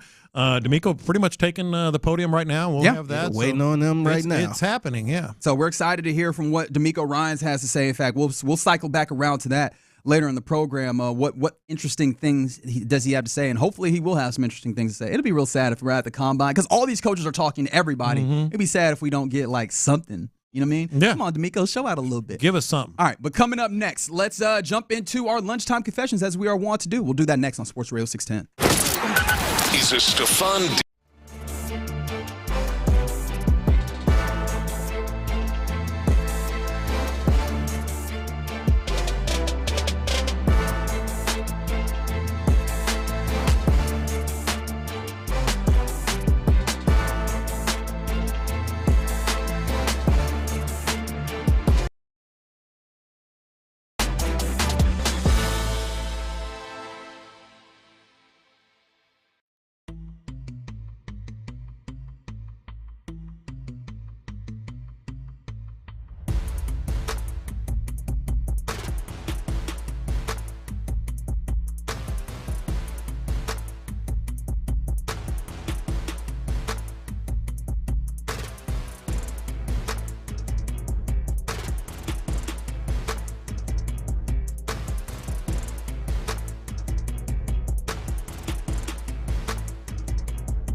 Leader, Sports Radio 610. Sometimes it's sports, sometimes it's not. Whatever it is, Reggie and John are keeping it real. It's In the Loop's Lunchtime Confessions on Sports Radio 610. Watch this. These are my confessions. All right, so we're talking all kinds of stuff here with the draft and during the breaks and everything else, but I want to get to us. I feel bad about something. I need to confess, and we followed up on it a little bit yesterday. Okay, something I probably should not have done. I feel like I got in Sean Pendergast's head with the finger thing for those. Man. This is funny. It's affecting him. This was over a week ago, and he's still talking about. Okay, so for those who don't know. Yeah, I was like, we probably should explain. Oftentimes, when Sean, hangs out with one of the famous people that he loves hanging out with, he'll take a picture and he'll point at him. And we've all seen people do that. Like, hey. I think he just do that in general, like, too. Look at famous this guy. or not. Yeah. And I gave him a hard time about it. I said, your nickname should be The Finger. Which, still, not a good nickname. I understand the genesis. The Finger. He's still texting us about it yesterday. Mm-hmm. Yeah. Because Tony Khan. Correct. Was in a picture with the new general manager and head coach and all that in Jackson. And Sean texted us and still said, "Oh, no, I don't know if I can do this." Then he ended up doubling down. Yes, he's doubled down. I feel bad that I got in his head like that. I don't think you should. At least Yeah. I feel like you have other things that you probably should feel bad about. That's There's a number of things. I feel like this one is fine. It's like way down the list. I think it's fair. The only thing about it, and I hear you, is just. That moment where you alert someone to something that they had never even realized? Yes, and they're self-conscious. Yeah, but I feel like this is one that he could fairly examine. I think that was something that it was fair for him to look at and think about. But, I shouldn't have said anything. Do you feel like he upset, or do you feel like he's leaning in? Self-conscious. More? Really? Okay. I think like the next few, pictures he takes with people or famous people or whatever, he's not going to do the finger. By the way, and again, it's always funny when you say the finger, because I'm certain there's somebody who's listening that thinks that he's just middle fingering somebody. You know what I mean? Forefinger. No, yeah, it's just it's when he's pointing. I feel like the point would make more sense, but he's pointing. I like the finger. All right, I'm sure you do. Yeah. But like, 713-572-4610 is the Jim Adler, the Texas Hammer text line. What do you do with your hands when you take a picture? Because I found, because I recommended. I struggle with that too. I've started doing the H, put the H town up. Yeah. And it has been quite positive for me. And so I'm like, do other people have other things, or how many people actually end up doing the point at the person that they're with in the photo? Yeah. Now, if he changed his last name, which would be pretty drastic just for the sake of pictures. I don't know. I feel like it would fit with some other things of the general ethos of his life, enjoying The Sopranos. Yeah, but last name, he would sound like a badass mobster. Sean the Finger Monticelli. Yeah, but here's the thing. That's badass. If your last name is Italian and you are the Finger, with the implications that you are in one of them families, the Finger sounds like you out here snitching. You've offed some people, too. I don't know. The Finger sounds like a rap more than it does somebody dope. It can, but it also sounds like the guy that cut somebody's finger off. Yes. During some type of interrogation. That's his signature move. That's the finger, right? Or either he got his finger cut off for disobeying somebody. Or he's got a collection of fingers. He got half a finger, so they call him the Finger. Yeah, of people that he roughed up. See, now if he went with an Italian last name, he'd be much more respect. All right, if you say so. Yeah. From 346, they said they hold their girl's butt when they take a photo. Well, okay, that's solid. All right, I ain't taking the photo with you. I feel like you got to make sure that you keep that right there in that particular pocket. You go any further and you might have some issues, possibly of a legal variety. Yeah. In 713, usually it's a drink in my left hand and then there's a hot lady on the other arm. Okay, I see what you're doing. So you just got to make sure you get. So I'd like to apologize. Okay, very good. Shouldn't have said that. Or you could do it like Canoe Reeves, how he just hold his hands up. Oh yeah, like especially when you taking pictures around women, he just kind of do this. So get me. You can't in plain sight. Yeah, his hands are always in plain sight. Yep.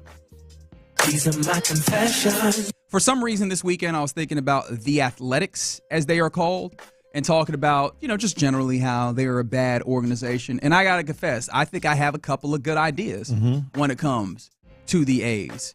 First of foremost, corporate athletics last week, which tickled me to no end, to be completely honest. But I think I have one up to this. And that is? I think, and obviously with all due respect, I understand that, I'm not making light of the situation, but I do believe that they should be called the unhoused athletics, especially when you consider how much of a poverty franchise they are, right? And then to that end, I think with a suitable punishment for them being one of a bottom 5 franchise whose payroll is sub $100 million. Yeah. I mean, in fact, I got to go and actually search up their payroll, but they don't spend money. It's still a poverty franchise. And even with all that, they look cool as hell. And I feel like they need a punishment. And that should be, they should not be playing in a AAA stadium. They should be a barnstorming team. Oh, wow. 162 road games. I understand that would be hell to schedule. But they shouldn't get home games. Why? What have they done to deserve it as an organization? Well, they had a home. They do have fans. They had a home. But they have A's fans. They left it. How many? There's a lot of A's fans. A couple hundred? No. There's a lot of A's fans. Yeah, they had a home and they left it. Y'all could be a barnstormer team until you build a new home. What would their record be? Holy moly. That would get ugly. I feel bad. I feel bad for the true blue A's fans because they're homeless. They are. I feel bad for Oakland, man. It's just, everybody is being a sports fan, because that was, to me, I look at that as a sports city. Just Oakland. Yeah. And everybody then left. Yeah. And that is fair. The 346, they did spend a little money this year. They signed Luis Urias. I think there was probably someone else as well that I'm forgetting. But even then, they get no love from me. This is how does what's his man, Fisher, old boy at the top, the owner of the team. How do you, in a history of an organization with cheap ownership, how are you standing out as far and above the cheapest? How did that happen? Yeah. That's crazy. Is he expected to be cheap in Vegas? I have no idea. I doubt it. I doubt that will be allowed. Have to spend some money. Yeah. Brent Rooker, that's right. They did end up with that. Fun. These are my confessions. So shout out to the Mokaram injury lawyers. You can see our pretty faces on the YouTube stream and the Twitch. So earlier I mentioned, I'm like, man, we need to find a drop for them too. Yeah. Because we got the drop for the text line. And back here, I got to confess, I was back here trying to. You were working it? I was brainstorming. I was trying to figure out something. And Lopez, you probably remember this commercial. And a lot of listeners who've been listening remember this commercial with Clint. And there was a young lady on the commercial too. Oh yeah, they did the back and forth. Yeah. So here's a little snippet of it, and I'm gonna let you know where I'm going with this. How can Mokaram Law help them? Look, many attorneys portray a fantasy life where accidents only occur on weekdays. But here at Mokaram Law, we keep it 100. There we go, man. Oh, I love that. You don't have to tell me again. Yeah, so Reggie, when you start the show, tell me how you start the show. All right, so and how you shout out all the text line and the video streams and all that. So make sure you get involved with the program. The Jim Adler, the Texas Hammer text line. Texas Hammer! 713-572-4610. Or you can get us on the Mokaram Injury Lawyers live stream. We keep it 100. 100%. Let's go. Does that work? I think that feels good. That works for me. I think it feels good. And they got to like that. I don't know if that's like a tagline that they have, but it's going to be theirs now. It aired on our show, on our airwaves. It was a tagline. A lot of people on the text line always crack up at that. We keep it 100. We keep it 100. I love it. And we could just keep that around. There's more uses just in for general. That. Yeah, there's more uses for that. I love it. I love it. Yeah, I feel successful now, man. I found the drop. You know what? We accomplished something today. Probably. Yeah, we did. These are my confessions. I've been weighing. This is my confession. I've been weighing not to even mention this, but I'm going to go to the barbecue cook-off on Saturday. Okay. Here's the confession. What time you going, man? Here's the confession. Yeah, we gonna see out there. Hey, Reggie going too, right? You going? Yeah, band. You going Saturday? I should be, yeah. Yeah. So you gonna see Reggie, right? You can get there about 5 or 6 o'clock. Probably, yeah. Yeah, I'll be gone for about 4 hours by then. I'm going to the barbecue cook-off. What a concept for the barbecue cook-off. I'm getting there about 9 in the morning. 9 in the morning? And I'll be gone by 1 p.m. Man, I didn't even know they opened that early, man. A lot of people didn't. Everybody I'm telling, like, I'm going to go see my buddies that are in all. By the way, this is a little, I know it's a little cocky, but this is pretty dang cool. There's sauce in the competition. Nice. So I'm going to go hang out with them and go check out all their cooks. And I'm going to be there for, like, the barbecue turn-in. Y'all don't even know what this is, do you? I have no idea. Like they turn in, I think, like, chicken at 11 a.m. and ribs at 1 p.m. or brisket at 3 p.m., something like that, And so they have this. It's 250 teams or thereabouts. I'm going for the barbecue cook-off. I'll be gone by 1 o'clock. Y'all tell me all about the bands and the booze and all that stuff. I'm just hungry. That's all that did. All that confession let me know is that I'm hungry. You need to roll with Lopez then. I might He is need plus to. one. Do I need to just be there all day, though? People go for the drunk fest. This will be your first time, so you might as well. Just 9 to 9, maybe? Yeah. Even. Oh, wow. It might be later than that. That's what I'm saying. But that's you. More than 12 hours in a day. Yeah. Out there on your feet. Outside, out on the feet, in the parking lot. At the rodeo, I'll be comfortably at home by about 1:30 or so. Man. But then, and also here's the thing: if he leaves at 1, what am I doing for that 4 hours? Yeah, that's until true. stuff gets popping. Yeah, you should be walking around. You probably be full, to be honest. Where you ready to Need go a home nap anyway? right? Yeah. But where am I taking it? Or maybe I just take it to the house and come back. Mm-hmm. I don't know. Actually, it might sound like a plan. To be honest, there is another reason I'm leaving early. I was going to go Saturday night, but that's my 40th anniversary party. Oh, congratulations. Okay. Yeah. That's a good reason. Are you gonna be sleeping on the couch, or did you actually figure something out? Well, I don't know if she's. What y'all doing? Going fishing? I don't even know if she's going to show Going up. to a fishing show? she may not show Going to a fishing show, I got to work. You're dang right. I Maybe know- I'll take her to the barbecue. To go see all the pit masters. Yeah, so you can check on Watch your the OG turn- sauce. Check on the OG sauce. Look, all about you. Watch all these pit masters turning in their meat. She gonna that's have, a party. She gonna have to take you antiquing, man. No, you yeah. gotta go. No. You gotta go antiquing for the rest of the year. Every weekend for the rest of the year. No, Does Jan like hiking? Because that feels like something that you need. She actually, that's one of her favorite things. Yeah, you about to be hiking. Yeah, here that's soon. one of her What's gonna favorite happen. things. That's Yeah, what hike your ass somewhere else. Hike over there. Yeah. All right, you're in the loop right here on Sports Radio 610. Those are our confessions, our lunchtime confessions on this Tuesday. Coming up next, let's jump out to West Palm Beach as the Astros are playing baseball right now against the Mets. Let's check in with Seth Payne of Payne and Pendergast out in West Palm Beach and get an update, a lay of the land there. We'll do that next. There's plenty for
Real people. Performance needs work, then it's time for a tune-up. TheMen'sClinic.com, TheMen'sClinic.com. Live from the Mokaram Injury Lawyers Studios, Sports Radio 610 presents In the Loop with John Lopez and Reggie Atatula.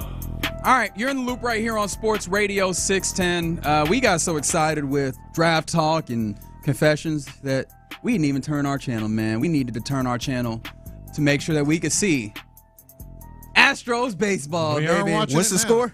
It is 2-1, in fact. Actually, you know what? I shouldn't have given it to you. I should have asked our guest, the man who you heard not more than 3 hours ago on these very airwaves. In fact, you hear him, you know him, you love him, 6 a.m. to 10 a.m. every weekday on Payne and Pendergast. He is the aforementioned Payne of Payne and Pendergast, Seth Payne. What's happening, my man?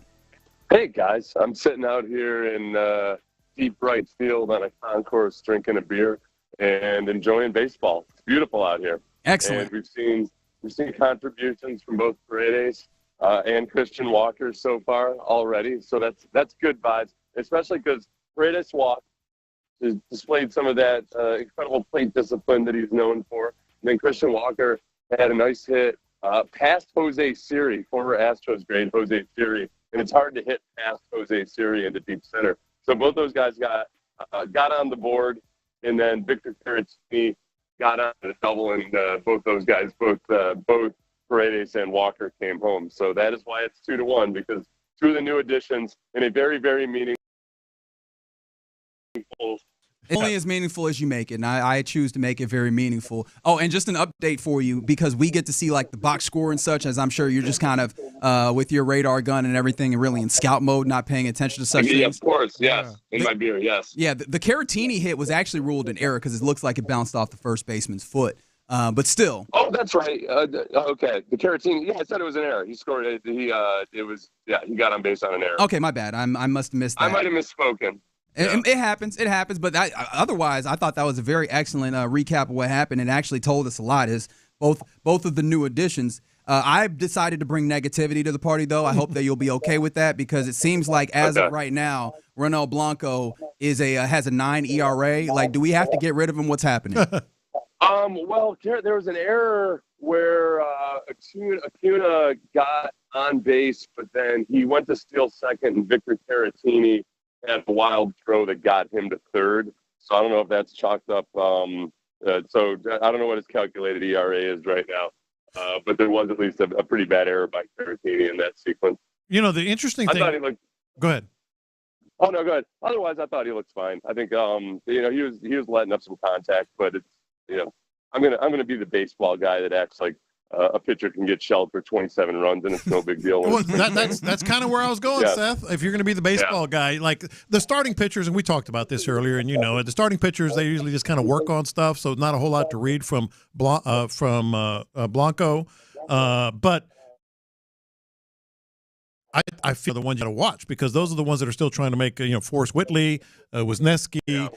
Those are the guys. And you talk with Adam Spillane all the time. I heard him with you guys this morning. I mean, those are the guys that you need to watch. I think Jose Siri just hit a home run off of Blanca. Doesn't matter. See, I just said it. Doesn't matter. It's annoying, too. These spring training games kind of suck sometimes, too, because there is no traveling to the game, so there's a bunch of Mets fans here. So it feels there's a resounding ovation there for Jose Siri and his home run. I think defensively, Paredes had a chance to go out and snag a deep foul ball into left field, and it would have been a really tough catch. I was trying to figure out whether – I don't think that's one that Bregman necessarily would have made. It would have been a really tough catch for anybody. Christian Walker had to dive for a line drive that he couldn't get to. It ended up being a base hit, but I know for damn sure that Jose Abreu wouldn't have gotten it. So far, so good. Oh no! See, like I feel like I was joking throwing out negativity with the 9 ERA. That's because he allowed a single run in the first inning, and that's the only inning that he has. At this point he's keeping pace with another run given up in the second. But no, I do feel good that at least that you qualified it with that. Hey, it was a tough play to make by Walker there. I'm interested, just like, what are the general vibes? You described that you're on the road, but like, what are the spring training vibes out there, especially amongst the group? It's all good. I got the once I knew Nick Sturfeld, that we ran into him because he's here. He used to work for the Texans. But he and the guys he was with were disappointed because they were hoping that they might see Jose Altuve in left field. I had to break the news to him that's probably not going to be until Thursday at the earliest. But the general, just from talking to a few fans here, I think they share what a lot of us feel, which is, okay, this is a different kind of spring training. It's kind of cool to have new additions, and then some of the younger guys that you've got to get excited about. And Wisniewski will probably pitch today. He's a Houston kid that's got a lot of promise. People in Chicago speak highly of him as a guy that maybe has untapped potential. So you look at some of those guys and think about running them through the Astros car wash. There's things to get excited about, but it's just it's a completely different vibe than what we're used to in Houston. But from the several fans that I've talked to here, whether they've talked themselves into it or they're just enjoying the change of pace, it's all that renewed excitement that you expect in spring training. Yeah, but the other thing is, second base. We've talked about this as well. Arenado, it doesn't seem like it's got the legs that it had just yesterday, and so now second base becomes a focal point with Dubon and Guillorme. I guess is the other one. Guillorme's up there. Brendan Rodgers is another one that you consider there. Probably Zach Short is the fourth. So that you got to keep your eyes peeled on second base for us. I will. I was like, I'm going to take this in as a fan, and it's going to be awesome. And then I realized, okay, I don't have now I got to be on my phone with my depth chart on me and everything.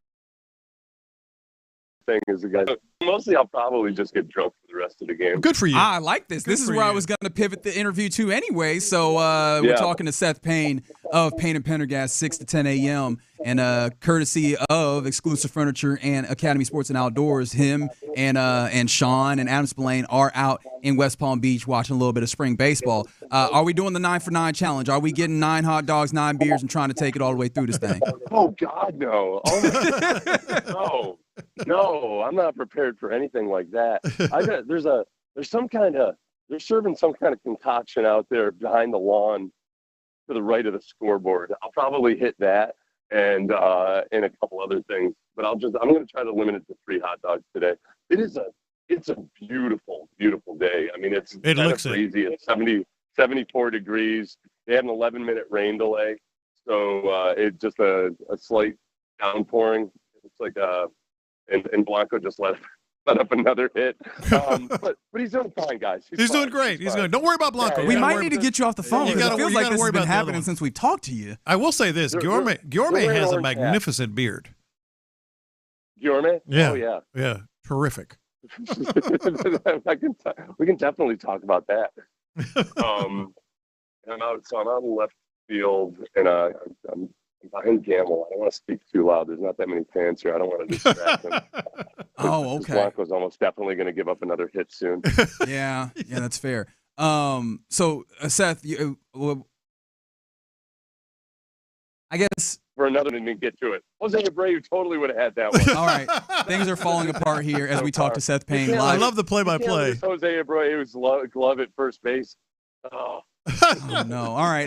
Well, it seems like go ahead with your question. Yeah, it seems like our live coverage of this game is really falling apart, and the season is now over. I think that's what we have to take from this. No, what I was going to ask you is, like, I know you're in left field, but I imagine that you've kind of been able to move around. Have you actually been able to scout or catch any scouts like out there for real? Like, have you been able to see anybody that you should then model yourself after?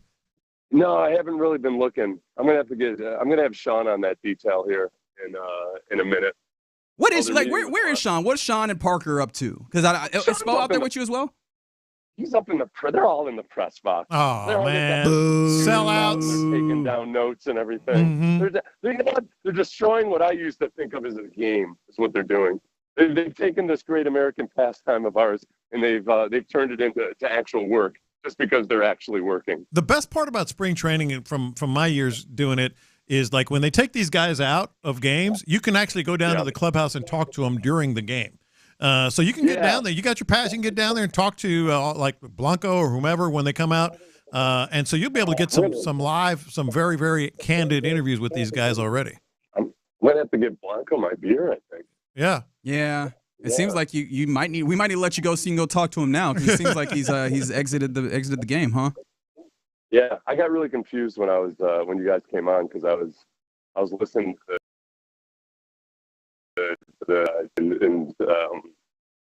I got very confused. Way more confused than I typically am. Okay. You guys came on with me. I didn't realize you were actually on with me. All right, so I'm out. I'm going out to. I might work my way over to left field. I love this. There's a chance Blanco's going to let up a home run. I want to have a crack at it. Yeah. All right, very good. Before we let you go, is there anything else that you feel like we need to know from your vantage point on the day out at this Astros Mets game? Oh, you know what I would say honestly, all realistically, like Prentice and Walker, it's just nice to see them in person. It's nice to see them do something offensively. There's nothing they can do to perhaps bail out Blanco right this moment. But they've got enough of the starters playing today. Jake Myers in center field. You got Chad McCormick out there in left field. And it's kind of confirmation. They're like, okay, yep, they got a real baseball team. They got a team that should 100% make the playoffs. And from there, we'll see as this season unfolds. All right, we appreciate your service, good sir. Sorry for giving you some level of confusion. And I think that we might not call you again this week because this time we called you and everything went to hell. So I apologize. Okay, I know. I apologize for that. No, I think it's our fault. I don't think it's your fault. I think you've been doing a fantastic job. Like a deformed rabbit's foot. Yeah, like an iguana. All right. Did you do any more iguana recon? Oh, that's a good point. Good question. I didn't have time. I had to get over here and do this crack baseball reporting for it. All right. All right. So we expect tomorrow to hear more iguana recon, if you possibly could. Excellent. Rest of the game, man. There it is. Just hanging up on us. He was fed. It's the iguana question that did it to him. The iguana question. He was like, "How dare you?" Yes. He's like, "I will suffer no more of this." But yeah, Seth Payne, live from West Palm Beach during what I feel like that call went as poorly as you could ask for, at least when it came to the results on the diamond. I kind of enjoyed it. It was fun for me. I just did not like it for the team, as during the course of that, it was a couple of hits and a run given up yes. by Ronell Blanco, Yes. which is a little disconcerting. But yeah. Now it gets interesting on the pitcher's mound, though. It does. Hayden Wesneski. He's trying to earn a spot. Same thing with the next one with I think Forrest Whitley's next. Yeah, I think this is when we need to really lock in. Really lock in. And Come on, Seth, lock in now. Let's get some stats. Of course, I say that, but we got to keep doing the show. If you don't remember, again, we are also working here in the Loop on Sports Radio 610. So coming up next, let's continue to work, except from West Palm Beach, we go to Indy. The head coach of your Houston Texans, DeMeco Ryans, has been talking to the assembled media. What is he saying in Indy, and what is pertinent? We'll talk about that next. Texans GM Nick Caserio isn't looking for soft.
Radio 610. The Texans play here. An Odyssey sports station. Sports Radio 610 presents In the Loop with John Lopez and Reggie Atatula. Yeah, you're in the loop right here on Sports Radio 610. Appreciation again to our guy, Seth Payne of Payne and Pendergast, for letting us know what's happening there in West Palm as the Astros are facing off against the Mets. Unfortunately for us. It's kind of rolling. It went from an advantageous place for the Astros to a disadvantageous Doesn't matter. place. Doesn't count. It is just spring training baseball, right? But, I don't think it was good for Ronel Blanco himself. He's obviously still going to be figuring some things out. But now Hayden Wesneski is on the mound, which is fun. Series play for the Mets. Yeah. And what a way to find out. Him going yard on Ronel Blanco, right? Like, hey, I guess good to see you? Question mark? Yeah. I'm sure he pimped that home run, too. He probably did.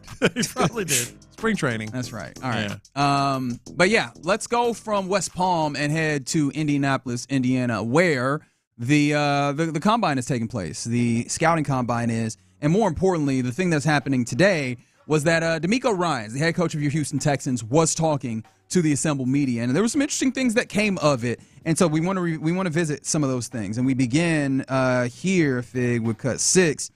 He was asked what a combine meeting with the Texans is like. Yeah, a meeting with the Texans here at the Combine, we hope it comes off as very loose. We want to make sure we're not trying to grill guys too much. I want to make them at ease, because I remember being here at the Combine where I had some of those meetings where they were very tense. And so I just want to make sure guys are at ease and they're comfortable, and we just get to know the person. That's the main thing.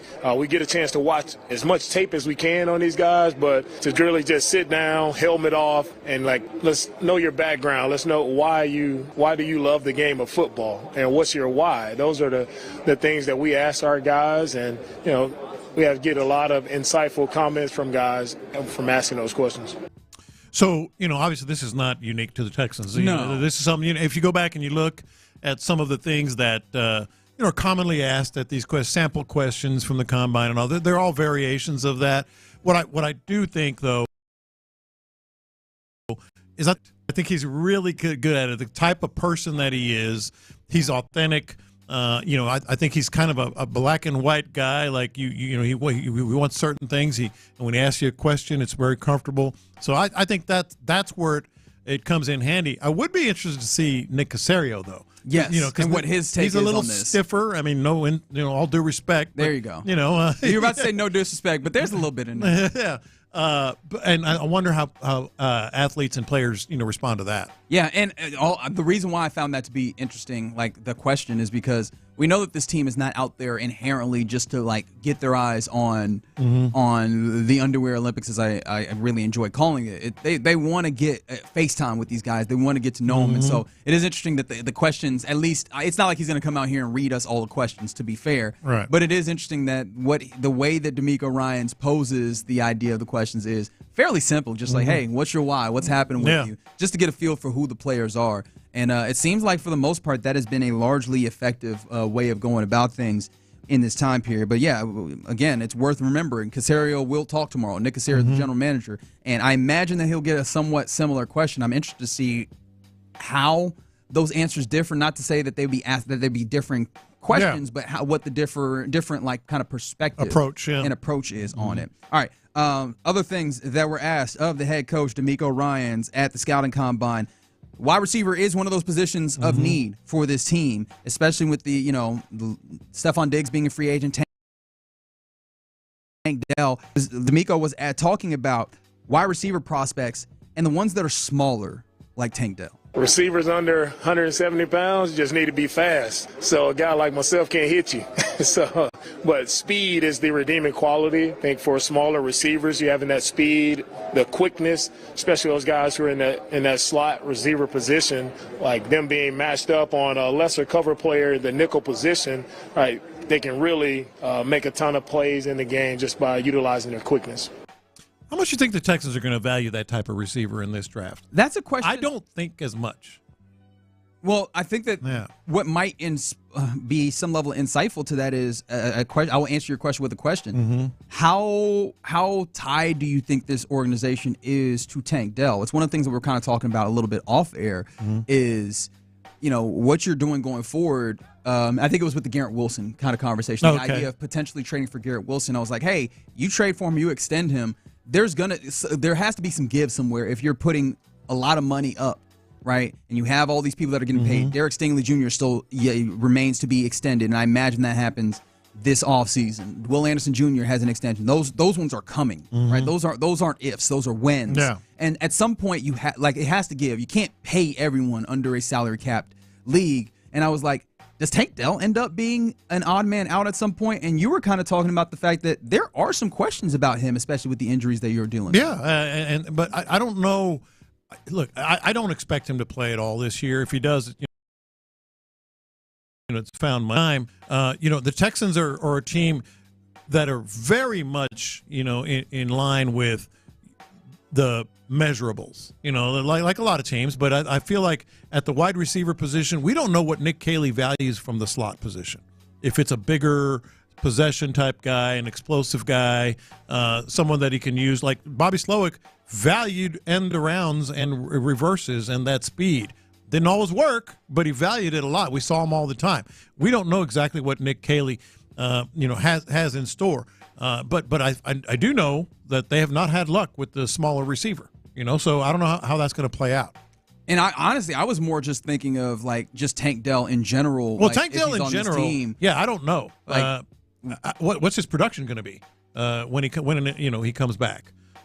That's a big question. And I was telling you, I think it was during a break, I said that guy lost a lot of money, potentially. It's possible. Yeah. And if it's like, hey, that's not going to be if there's not going to be like an extended future for Tank Dell, and I hate to say it because I feel like everyone loves Tank Dell think about what it he and brings, consider it. But with the severity of the injury, he blew out his knee, unfortunately. Like, what does that look like coming back? What is the high end of that? I think those are questions that has to be asked. But bringing that back to a wide receiver and what kind of wide receiver, I don't even know that he was speaking specifically to something particular that he wanted, but just the idea that if you get a slot receiver that is, or if you get a receiver that is small, they better have a redeeming quality. In the similar way that we were talking about with quarterbacks an hour ago. If you are smaller as a quarterback, you have to have a elite redeeming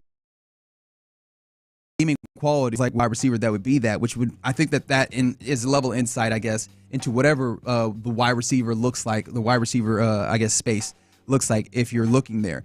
Question on the Jim Adler, the Texas Hammer text line from the 832. Question, how fast is Coach Still? Oh, yeah, because he said linebackers like me or guys like me. I'm like, all right, DeMeco wants to lace them up again. Well, and I do wonder, I think that's the idea is that, hey, man, for dudes that were maybe bigger and a hit harder, but maybe didn't range as much, you better be able to get away from me. Yeah. And I said this earlier, as I was looking something up, I kind of poo-poo 40 times as not being useful for actual football. However, anytime I want to see how fast somebody is, the first thing I do is, hey, what was his 40 time? Exactly. And it was a 4.65 for DeMeco Ryans back in the day. And so I do wonder, how much do you think that is slow? Do you think he's still sub 5? Ooh, probably right at 5, right? 5.51. He's still active. I just don't know how he's much. He's in great shape, but he's not the player he was. How much sprinting he's still doing right now. But I do wonder. I wonder if he's sub 5. Let me know what you think on the text line as we continue revisiting some of the things that DeMeco Ryans has said out there at Indy. Speaking of wide receivers, this is at least what DeMeco Ryans has to say about wide receiver Tank Dell and his recovery from his injury. Yeah, Tank he's still going along through the process of recovering and healing. But he's in great spirits. That's the main thing about Tank. Right? He's got a smile on his face, so he's headed there. In due time, he'll be back.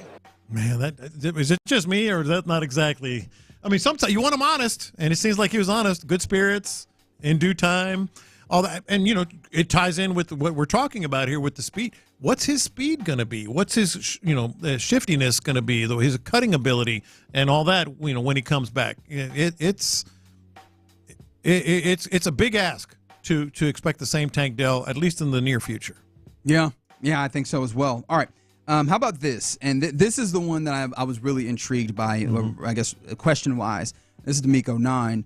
DeMeco was asked, what is his and Nick Casario's process working together on the draft? Year 3 for myself and Nick working together, and it's been seamless. It's easy because we see football the same. We know the type of players that we want on our team. We know that mindset that we're looking for in players. It's guys who have that relentless mindset, guys who love football. Those guys jump out to us, right? Guys who are leaders, that jumps out to us. Those characteristics that they don't lose those when they come into the NFL. If guys were leaders at college, guys play with a certain play style and a demeanor in college, that's going to carry over to the NFL. So those are the type of players we look for, and we want good people. And that's the thing that me and Nick agree on the most. You want to win, but you want to win with great people. And we both believe that you can do that, and we've shown that by some of the guys we drafted in CJ, Will, Kamari, Henry. It's just a lot of great people.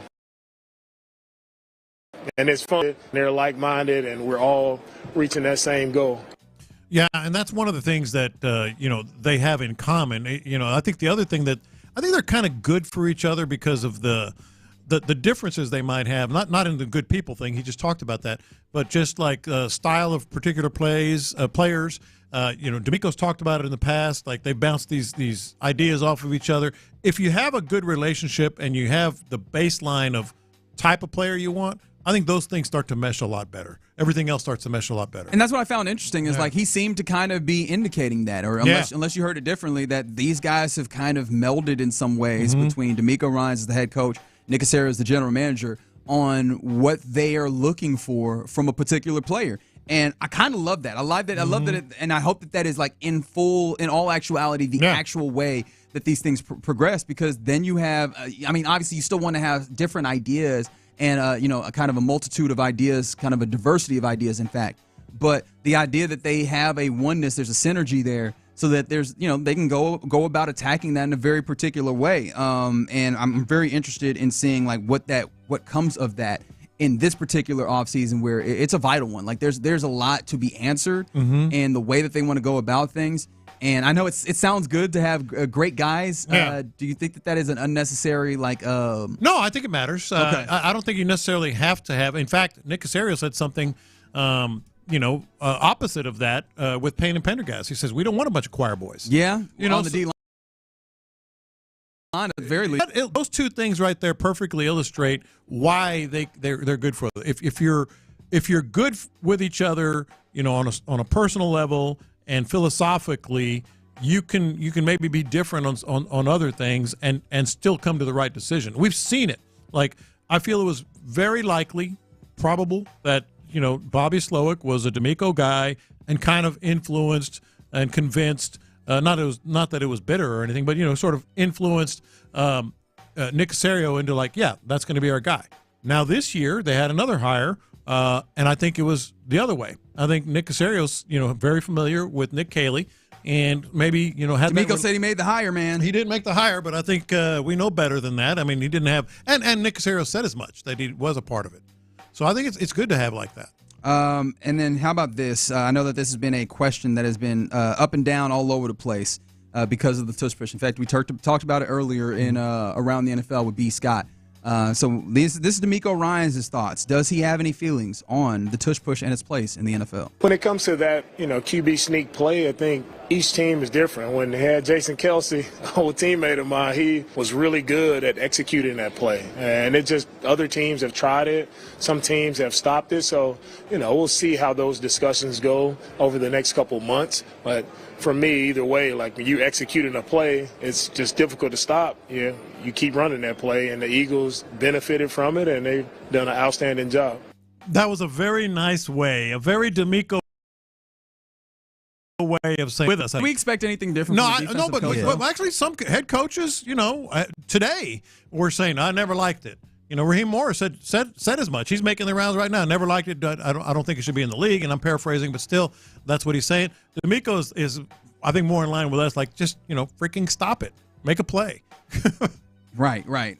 So, yeah, that's some of what DeMeco Ryans is talking about. There's more to be heard, and I imagine we'll get some more of that audio for you, and especially I'm sure you'll hear it on the drive with Clinton Ron here in a little bit. Before we go, though, it's worth noting DeMeco ain't out there talking by himself. Like, all of these coaches are out there at the combine talking, and front office members as well. And some of the things that I saw earlier today that was kind of interesting, like Ryan Poles, general manager of the Bears, he was talking about and indicated rather that they are ready to start spending on offensive linemen in free agency. Why is that interesting to me? Well, offensive line is one of those things that the Texans need, and not just off of that based alone, but you get that. You get some other general managers talking about various things that they are interested in, and it sounds like there is a significant market for some of the linemen that are going to be free agents out there. And I wonder if that pushes some of the numbers into a place where free agency might not be as palatable a place for you to address some of your offensive line issues. We've talked about all the players on the offensive line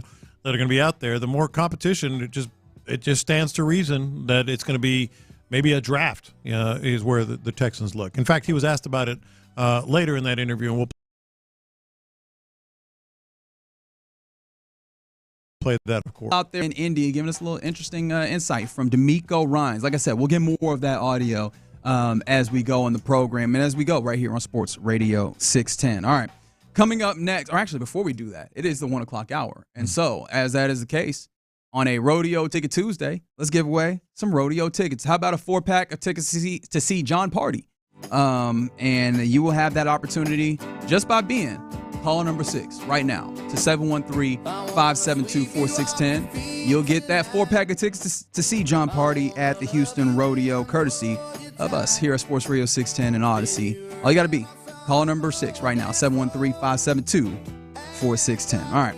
And somebody said, I think the defense stopped them from getting close enough to do that.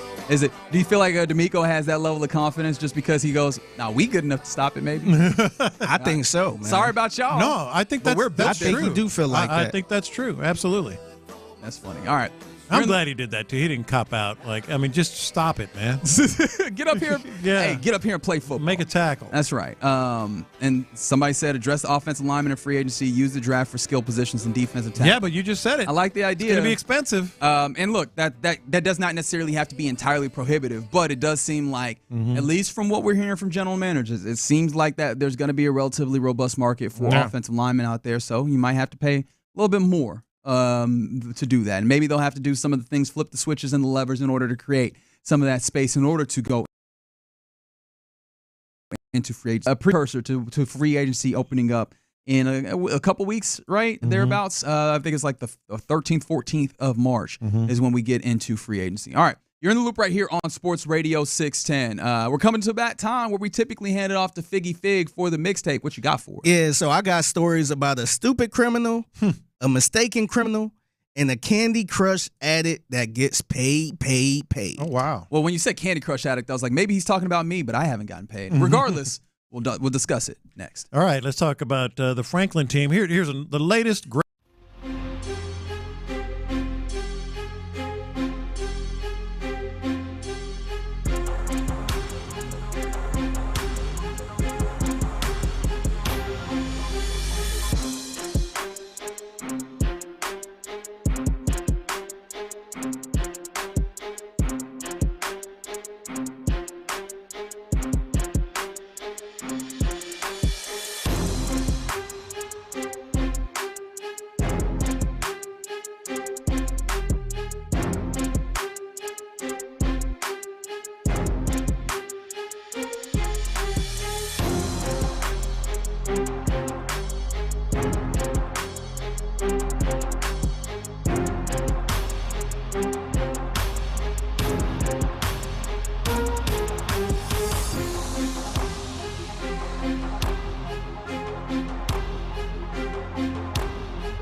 610. The Texans play here. Pass the aux cord and crank up the volume. Figgy Figs in the driver's seat. Sit back, relax, and enjoy the ride. It's time for Figgy's Mixtape on Sports Radio 610. Yes, it is. Figgy's Mixtape. Your man Figgy Fig holding it down on a Tuesday. Happy Tuesday to everyone out there. And a quick shout out to Aaron Trevino, who just won a 4-pack of tickets to the Houston Rodeo to see John Party. You love to hear it. Mm-hmm. Yeah, and he told he wanted me to bring this up. He said, "Why y'all don't really talk about Tim Settle as much? He should be getting a lot of love." And then he also mentioned that Tim Settle went to go visit, I want to say, his kid in the hospital that's a good reason to love Tim Settle. Yeah, so salute to Aaron for winning the tickets, and salute to Tim Settle, man. Yeah, I feel like we've been showing Tim Settle a lot of love, especially on the field. But I guess when salute to him doing stuff off the field too. Yeah, and absolutely all these Texans, man, they do a great job being in the community. That's one thing you can absolutely say about this Texans team.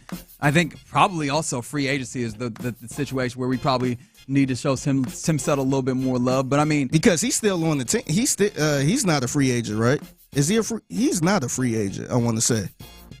I got to double check. I can't remember because now that you said that, I'm like, I want to say he's on the team technically. So, but yeah, I mean, like also that's as much as Tim Settle was good. Like they still clearly want to upgrade. No, absolutely. That's one of the go-tos for them this offseason. Yeah, you're right. Tim Settle is still under contract. Okay. Salute to Tim Settle. So, from one good person to a stupid person. And this is a stupid criminal. I don't know if I should be impressed with how stupid this was or be right at the same time. So it was a guy in Washington State who got 2 DUIs that, not really impressive, right? In 2 nights. So back-to-back nights. Oh, no. How? After crashing his car in the same damn intersection at the exact same time. So he got 2 DUIs. He got pretty much got in a car crash. Let's say Tuesday, Wednesday. Yep, Tuesday and Wednesday in the same intersection at 9:47 p.m. both nights. Unbelievable. No, you're lying. The exact same time? Exact same time. That is metronomic regularity and consistency. The funny thing is the same 2 cops arrested him both times. Oh, I believe it. They're on duty. They're like, wait, man, what? We just got you yesterday. Well, that's why I said how, because wouldn't he have been in jail after the first one? So this is what happened. I kind of break down the story. Yeah. So the cops arrested him and released him the next day. Okay. So then a few hours later, he did it again in the same damn spot. So a woman called 911 on Sunday at 9:47 after the guy crashed into the parked car. Yeah. She said he seemed drunk, and he was. His breathalyzer clocked in at 0.31. Oh, wow. Almost 4 times the legal limit.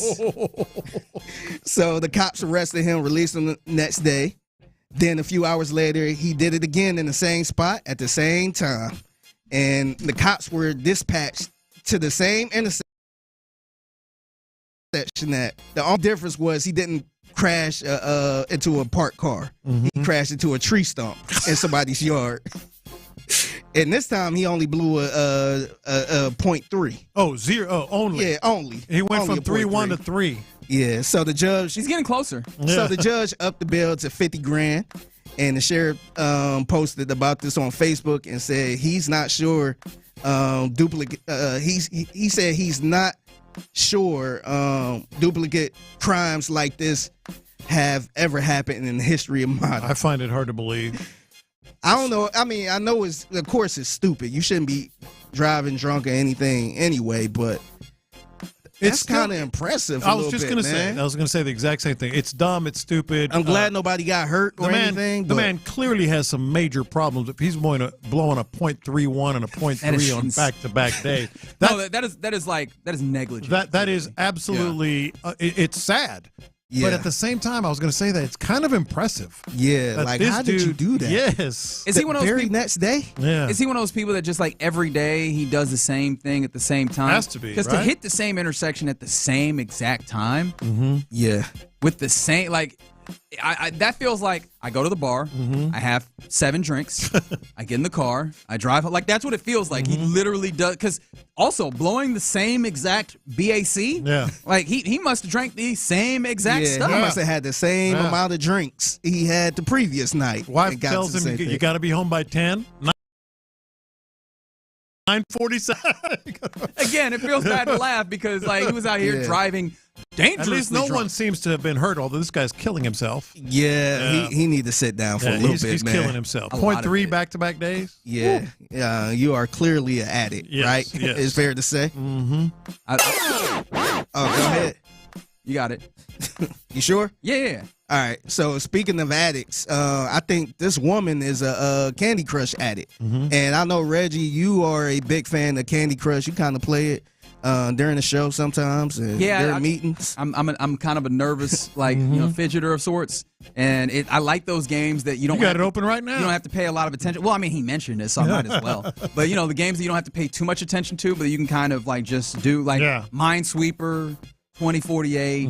I'll just kind of mess around with them. Just keep my hands busy. Yeah. So, British woman, Candy Crush addiction just earned her $215,000. I guess in a court situation. Huh. Yeah. So, I'm keep going. I'm just taking notes. Yeah. So here is ITV News kind of breaking down why she came out a rich woman for being addicted to Candy Crush. Ever spent a little too much in a mobile game? Well, Beth, not her real name, took it to the extreme, losing thousands of pounds to Candy Crush without realizing her medication was to blame. She was prescribed a drug in 2014 for relentless leg syndrome. That's a condition that causes an uncontrollable urge to move your legs. But no one warned her one of the side effects of the medication is that it can trigger compulsive behavior. Soon after, she every day, spending £3.99 at a time over and over again. Things got worse when she got a VR headset in 2018, moving from Candy Crush to virtual casinos. By 2022, she was deep in debt, before finally discovering the medication was to blame after getting help for her gambling addiction. Beth has now won £170,000 in a legal case against her doctor and GP surgery, which admitted to multiple failings, including failing to review her medication each year and failing to act on the fact Beth was taking more than the max recommended dose. So the medicine made her, I guess, obsessive about it? Yeah. Or so whatever? It's kind of got me thinking, like, should you blame alcohol if you, like, got a gambling problem? If you drink it, can you blame it on that? Well, I'm surprised that she won there because at the very little bit at the end, can you run that back for me? The very little bit at the end felt like, oh, and where was the good lawyer that was like, this is clearly the issue and you're not getting money off of this. Discovering the medication was to blame after getting help for her gambling addiction. Beth has now won £170,000 in a legal case against her doctor and GP surgery, which admitted to multiple failings, including failing to review her medication each year and failing to act on the fact Beth was taking more than the max recommended dose. All right, so that is the problem. Because I read the story, they prescribed double the dose, the recommended dose. Okay. So that would do it. Okay, yeah, so they prescribed it. It wasn't like she was taking more. That's what I heard. They prescribed it. I heard it like she was just in here popping these like Flintstones gummies and then realized, oh, yeah, this is making me do wild stuff. Okay, so they just prescribed Ropenrol, whatever that is, was the drug. And, they didn't tell her about the effects, and they gave her twice the dosage. Just give her some medicine. Just give her some medicine. She'll be all right. Well, not so much. All right, so my notes are not helping me because I don't think that any of this applies to me personally, so I guess I will not be making 6 figures off of playing Candy Crush. Just take whatever she was taking. Take the double amount. I don't play Candy Crush. I don't think I've ever played Candy Crush. Do you pay to play? I sure as hell don't. Nah, so what it is, because I played it back in the day, but what it is when you run out of options or I don't know what you call them, but you can pay a little more to get some more options so you can keep playing, or you have to wait like 18 hours or something like that. Well, the drug would make her do that, I guess. If some of them games do, some of them games do get real addictive because I think it was Monopoly Go that got me, where you keep playing, and when you run out of turns, then it's like, man, I gotta keep playing. Yeah. Let me pay this $5 to get 100 more turns, and then that's how they kind of get you in a little bit. Okay, but Yeah, man. Hopefully she good, man. Yeah, I mean, I hope they got her. Look, here's the tough thing. If they told you, my bad, we gave you too much, are you willing for them to just be like, well, here, take this, but just less of it? Or am I like, can we get something else entirely? I feel like I'm in a place where I need an entirely different. I mean, at this point, she addicted to it. Yeah. Where she feel like she need it. Yeah. I don't know. I don't think so. Yikes. So now we got a guy that's a mistaken criminal, and it kind of sucks that this type of stuff happens. But I guess the good thing is they figured it out and released this guy. So a 51-year-old guy in Hawaii named Gordon Cadero. He got out of prison on Friday after spending 30 years behind bars for a crime he did not commit. I hate those stories. Yeah, he was convicted of killing a guy in 1994 over a drug deal going bad, but he always maintained his innocence, and DNA evidence finally cleared him. So one of the first things he did was, when he got out of jail, was nice steak dinner, which, I'm not mad at, because I'm sure you ain't got no nice steak inside a prison. Yeah, for some reason I believe that they're not serving. They don't marble their beef. Yeah, I don't think so. But this is where I'm getting at with it. So he went to jail in 1994. Obviously, in 2025, it looked like a whole different world from 1994. And one of his first comments was when he got out of jail and did a little press conference, is he said, quote, everybody is looking at their phones all the time. Wow. He's right. Yeah, so he found that weird, and he said he never seen cell phone zombies because smartphones wasn't a thing in 1994, and he only had a beeper during that time. So it kind of got us. But if you left the 90s and came back in 2025, what are some things you would find weird that we do in 2025? I'm looking at your list. You want to go through it first? Yeah, I could go through it. Because one of them jumps out. Okay, the first thing I thought about was smartphones and having the internet in your pocket everywhere. Yeah, the internet thing is probably the big deal, right? It's like, obviously, internet existed, but just it did not. You had to sit at a computer, or you had to go to a library or something like that. Yeah. So that was the only time you could have access to the internet. The second one was being able to read a book on any device. Yeah. That's wild to me, that because remember, you had to have a physical book. Sure. And now you could just read a book on an iPhone. You could read a book on a tablet now. You don't necessarily have to have a physical book. So both of those are really good. It's the next one that I think would blow me away. The lack of using actual money. Bingo. Like, think about leaving in 1994. It was straight cash. It was cash and credit cards that they used to slide or put on some sort of electronic device to pay. Now people are paying with phones. You say that. I learned how to balance a checkbook because that was the time period when moms was doing all that. I was woefully unprepared for how little we would use checks. But even with the checks now, like if you write a check or you get a check from somebody, all electronic. You put it in the bank, and you don't get the money, the physical money out. You just use your card. Yeah, all digital. That would blow me away. Like, wait, what do where's the money? Yeah. I had a flip phone, for God's sake. Or even going into a restaurant that take no cash. Cashless. Yeah. Yes. Oh, yeah. That would blow my mind. This is the one that would blow me away. Yeah, from 94 to now. Yeah. Somebody said electric vehicles on the YouTube. Magic said the DoorDash or Uber Eats thing would be crazy. How crazy would that be? There was always delivery, though. It depends on where. Domino's. It depends on where you live, though. Like, if you live in New York City, everything was basally delivered. Yeah. Outside of that, it was mostly just pizza delivery. Yeah, no, pizza and Chinese. But again, would that blow you away? Oh, it's gone from pizza to, whatever. No, the money thing would blow me away. The DoorDash would blow me away a little bit, because it's like when you go to McDonald's, you don't think about getting McDonald's delivered. You actually got to go there. The drive-through was a big deal there, but knowing I could get McDonald's delivered to me, it's like, really? Yeah. Like, that's kind of mind-blowing. I'm sure that he's just walking around like, look at all these bumps. Yeah.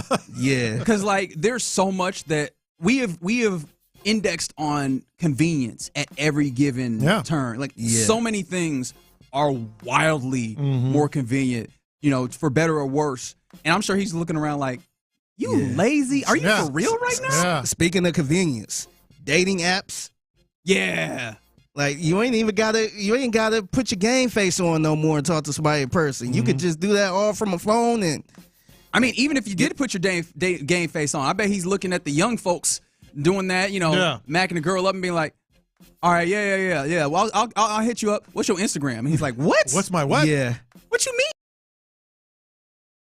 Yeah, I got Instagram. Just imagine just being in a bar just trying to game somebody. Yeah. Like that art is gone now, It is man. gone. Yeah. Now I think some people still do that. Like out in public, they try to get with somebody, but then they say, "Let me follow you on Instagram." Yeah. And then they do the rest of the game in via the DMs and stuff like that. It's not like you trying to get to know that person right then and there and leave with the digits. Yeah. Now you just be like, "I'll follow you on Instagram," and then you keep up with them. No, that's true. Yeah, it's different. And the last one, this is the key one. This is the one that really would get me. Streaming music. That's what I was streaming music, videos, movies. There's no more record shop. What's the latest Jay-Z CD? I'm trying to get that. Open it up. Yeah. Yeah. Yep. So you had to make a choice. Like, do I want this Jay-Z album or do I want this Nas album? Yeah. You couldn't just go to anything you Download want. both of them. Yeah, you could download both of them. You got a streaming app where you could just listen to anything. Movies, you ain't necessarily got to go to the movie theater anymore. You could just watch it from your house. That's a rare thing. That's man. true. Watching a new movie at your crib. Yep. Speaking of streaming movies straight to your devices, adult versions of that entertainment. too. I imagine that would hit you in a particular way. On the phone. Somebody said online shopping in general. I mean, I do wonder, like being from '94. I mean, I'm sure he's kept up with some things on the outside. It's not like he's completely detached. But I mean, I don't know what he went in for. Like, do you recall what the crime was? It was a murder. It was a drug deal gone bad. Accused of murder. Okay, so drug deal. Just an attitude towards drugs. Also, I imagine. I wonder what kind of drug was it, like weed or something like that, or who knows? Because if it was weed, it's like now it's legal, right? Yeah. You just walk around in a lot of it's places. legal now. Yeah, that's right. That would be infuriating. He would be I would be so mad. I'm in here for life on weed. Now I think he was accused of murder. Yeah, but it was a weed deal. Yeah, maybe he was trying to get some weed. He's like, now you don't have to go through no deals where you walk into a dispensary and pay with a card. What? In fact, he probably can't pay with cash. I think the other thing too is the vapes. That would be probably rare too. Like you actually smoke doing a vape. You smoking a computer, dog. And you getting high right now. Like, where's the smoke? Where's the smoke? You don't even smell it. Yeah. All right. So. There you go. Figgy's Mixtape, 1:20 p.m. every weekday right here on Sports Radio 610. At the Figgy Fig on social media if you see something that you think needs to be in there. All right. You're in the loop right here on Sports Radio 610. Coming up next, more from DeMeco Ryans from Indy. There were some more interesting things that he was talking about, including what goes into the Texas evaluation of offensive lineman. We'll get into that next. All right. Let's get into your new vehicle. What do I have to do to get you in this car?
Biggie, thank you. Live from the Mokaram Injury Lawyers Studios, Sports Radio 610 presents In the Loop with John Lopez and Reggie Atatula.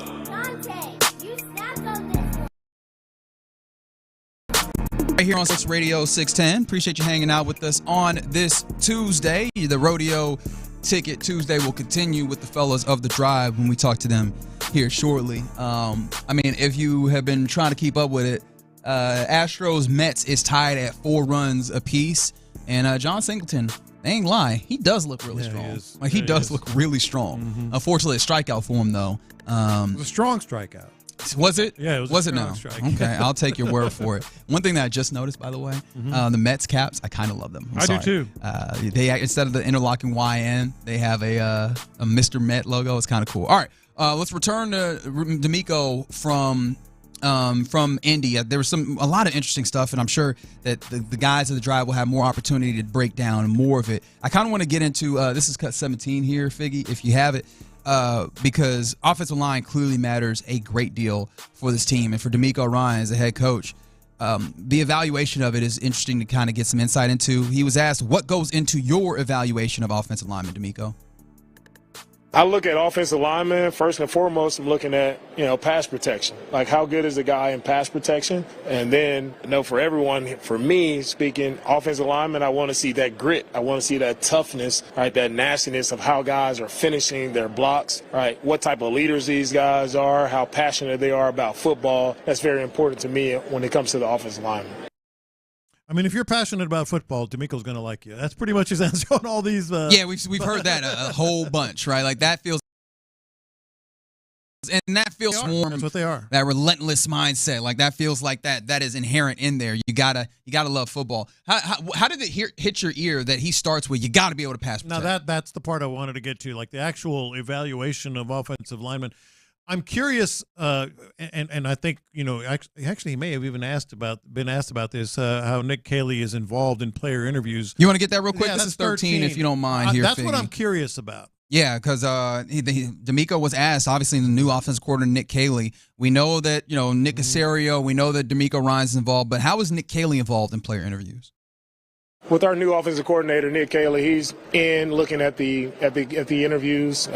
So he's just back, just watching it. He's not here at the combine, but he's watching. We have him on Zoom, so he's able to watch those. All right. Well, that wasn't exactly. He ain't say nothing. That wasn't exactly where I was going. I mean, it sounded like he repeated the question to you. No, it sounds like what he was saying is, well, I mean, he can watch him if he wants to. Yeah. But again, similarly to what I think hit you during the Nick Caley introductory press conference, I make the decision, or in this particular instance, myself and Nick Caserio make the decision on how the actual players that you're going to bring in. No, I think that's where it's crucial that these two guys get on the same page, which they've talked about. You heard us playing it earlier today. But the offensive linemen, if we just focus on how they're evaluating offensive linemen, what I was going to say, I'm curious, where the priorities are with Nick Caley. We've talked about how the assignments are different, the blocking techniques, actual tech, guys, heads and shoulders on angles and certain plays and block. That's what I'm curious about. And I don't think they're necessarily tied in with the traditional zone blocking scheme linemen. As I've put it in the past, they're sort of a little more nimble guys. I think they're more versatile with what they're looking at. I'll be interested just in general to see how the run game in general, blocking-wise, comes out. I mean, DeMeco Ryans, not saying that I don't think that clip that we just played intimates that he didn't care about run blocking, but pass blocking is clearly the priority. I mean, it would seem to be the case if you just looked at Laramie Tunsil and the way that he operates, right? That pass blocking is first and foremost with the way that this team operates. But also, I mean, as we talk about fixing this team, yes, the priority is protecting C.J. Stroud, but you also want to be able to tote that rock. Yeah. Especially, I mean, Nick Caley spoke heavily about that. This all kind of generates from being able to run the football. So I'd be interested to see like how you take that mentality and then fit it into the perspective that DeMeco Ryans gives there, where it's like, when you're evaluating and making sure that they can block up is first and foremost. I'm interested. Yeah. And look, it's priority number one. It's your franchise. Yeah. It's your quarterback. We can talk about what they did and didn't do running the ball. We can talk about, defense. We can talk about any aspect of it. But, the reason the Texans, struggled and weren't quite the same team, it wasn't C.J. Stroud's fault. C.J. had a bad year. It was the line. It was the blocking scheme. It was the play calling that put C.J. in spots where he just had to, create things out of nothing. So, yes, I mean, absolutely, you're protecting your quarterback. It makes sense. I'm wondering is it the top priority? We won't know until draft night. Like, is it that big? Oh, how they rank the priorities of offensive lineman versus wide receiver versus a defensive tackle? Because it's obvious. It seems to make sense. C.J. Stroud is everything for this franchise. Well, then why are we not prioritizing protecting him with our first pick? And we'll know a little more because we'll see how it plays out on the offensive line, who stays, who goes, et cetera. But maybe he gave us just a little hint of where they really, really want to prioritize. But of course, I mean, maybe that is not what the answer is if they draft a defensive tackle first. Right. If they've used free agency in order to address that spot. Although we were talking a little bit earlier about how some of the various quotes from general managers and such at the combine earlier today does make it seem like there's going to be a relatively robust market for offensive linemen out there in the free agent market. Yeah, and maybe they're going to be smack in the middle of it, but we'll see. It's going to be a lot of fun starting now, and going into the on-field stuff. But so offensive linemen, defensive interior, I think that's going to be their top priorities, and he kind of gave us a little hint there. Yeah, not too surprising, but interesting to hear. I'm sure that there's a lot more from DeMeco to break down there, and I'm certain that the fellas that are coming in will give you a decent amount of that. Clint and Ron, real quick update: it's 4-4, top of the fifth for the Astros, and Cam Smith is now in. He's made the defensive replacement at third base, so I imagine that there's going to be a lot of interest after a 2-walk outing on Saturday. Like, how does he continue that forward? All right, we're about to welcome in the fellas of the drive, Clint and Ron. But before we do that, one more thing that we didn't hear there, and we'll probably get to it tomorrow. He said he's actually, showed some people, I guess, players on the team and coaches, what C.J. Stroud is capable of doing in a clean pocket. That's huge. Like that I think he's kind of giving us a hint of like where they're really going to prioritize everything. They're not going to give away anything, and things could change if some player that they really love falls at a different position. But when you're showing guys, look what he can do. Look what he can do when the pocket's clean. That tells me that they are going to do everything they can to change the way things are up front. Yeah, sounds about right. Yeah. Fellas of the drive, Clint and Ron. Clint, I like this Houston hat, man. It's like clean. That? It is clean. Appreciate it, bro. I don't know what I just walked in on. Oh, we're what talking about DeMeco Ryans. I was being facetious. Oh yeah, that's what we're at. That's where we're at with CJ. That's what he's talking about. We're having to show people. We're having to show people and tell people how good he is from a clean pocket. No, I think he's telling people like we didn't do the job. We got to change things up front. I think that's how I interpreted it. Just them. Not like making an excuse for CJ per se.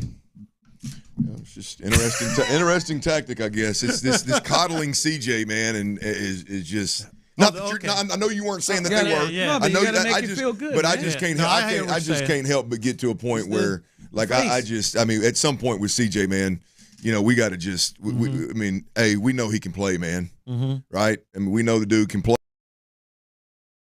Or let him be who he is, right? I mean, we don't have to keep. You think that wasn't what DeMeco was doing. I get it, but it's just like that's just where I'm at with the Texans and CJ is just like I do see what you're saying. Man, you get a coddling feel? Yeah, absolutely, 100%. Yeah, I do see what you're saying. I mean, you got a dude that was rookie of the year last year and put up ungodly numbers in mid-season this year. We're every week to the media. We're not going to be here without CJ Stroud. That happened to me. Yeah. When I fumbled the ball in Tennessee, like everybody in Arkansas felt like, hey, Clint, man, we wouldn't have been here without you, bud. Yeah. Hey, man, I know Still doesn't make it better. I know you're fragile, man. I know you're on the verge of breaking, which I was. Hey, man. So trust me, when people are building me up, I get it. But like at some point, we got to get past CJ. Like, hey, man, the adversity's fine. We all know he's a badass quarterback. We all know he's got great tools. Now step up and be the leader and let's take this thing to the next level, right? No, that's an interesting way to put it. Clint, shut your ass up. Well, nope. Got 4 hours, baby. All right. Nobody's calling. I know that was not what you were saying, J-Lo, but that's just where I'm at with the CJ. Like every time I hear the stroking of CJ, I'm just like, guys, let's go, man. Let's move on, man. Yeah. Let's move on. Let's go. Will and CJ are tremendous. Yeah. Let's take this thing to the next level. Yeah. All right. Speaking of taking things to the next level, In the loop, done. How about that? And we get into afternoon drive time, baby, with Clint and Ron. That's all you got in the cross Next talk? Well, I mean, I don't want to take y'all time like that, man. Y'all came in and you got into the CJ, and I mean that was poignant, but I don't want to take your time. I'm kind of not done with that. Go. We get in here. Starting This is point. fun right Starting here. I just didn't want to get in the way. You know what I mean? I'm just saying. Sorry, guys. I loved it. I loved it. Sorry for. I'm seeing a response from the people. There is absolutely a response. So I had an in the loop. I had an in the loop response too, boys, but I don't remember what it was. It's all good. It's all good. We're here every day, just like you. I heard the end of Seth's interview from Palm Beach. I'll be honest with you, Reg. I could sense you trying to get up out of there. No, I wanted to talk to Seth. It was just, look, I was listening. I was listening. I was like, all right, it's we giving tours of the West Palm Beach Stadium now. Let's take it. Let's get the hell on out of here. It didn't help that Ronell started going down the tank when we were talking to Seth. I was like, hey. In all fairness, I missed that part when I just got in the truck and tuned in, and it was Seth stumbling around the stadium. It sounded like he was half drunk, like having some drink somewhere. They lopped it off when I was 17. Great content. We did get a text from him saying that he got distracted by a churro. And you know what? That is fair. Absolutely Churros can be very distracting. Hey, priceless. Entertaining, boys. I'm looking forward to your check-in in West Palm Beach and all the other fun that you have for the program. All right, you're listening to KLT AM, KLT FM, HD2 Houston and Odyssey Sports Station. And right now, The Drive is live. All right, The Drive is live. We appreciate you joining us, and I'm seeing some people responding already on the Jim Adler, the Texas Hammer text line. Adler, the Texas Hammer. And I want to get into this. Like the best conversations are the ones you just stumble in on. All right, I do want to say this is a Rodeo Houston T and the 5 o'clock hour. Zach Top.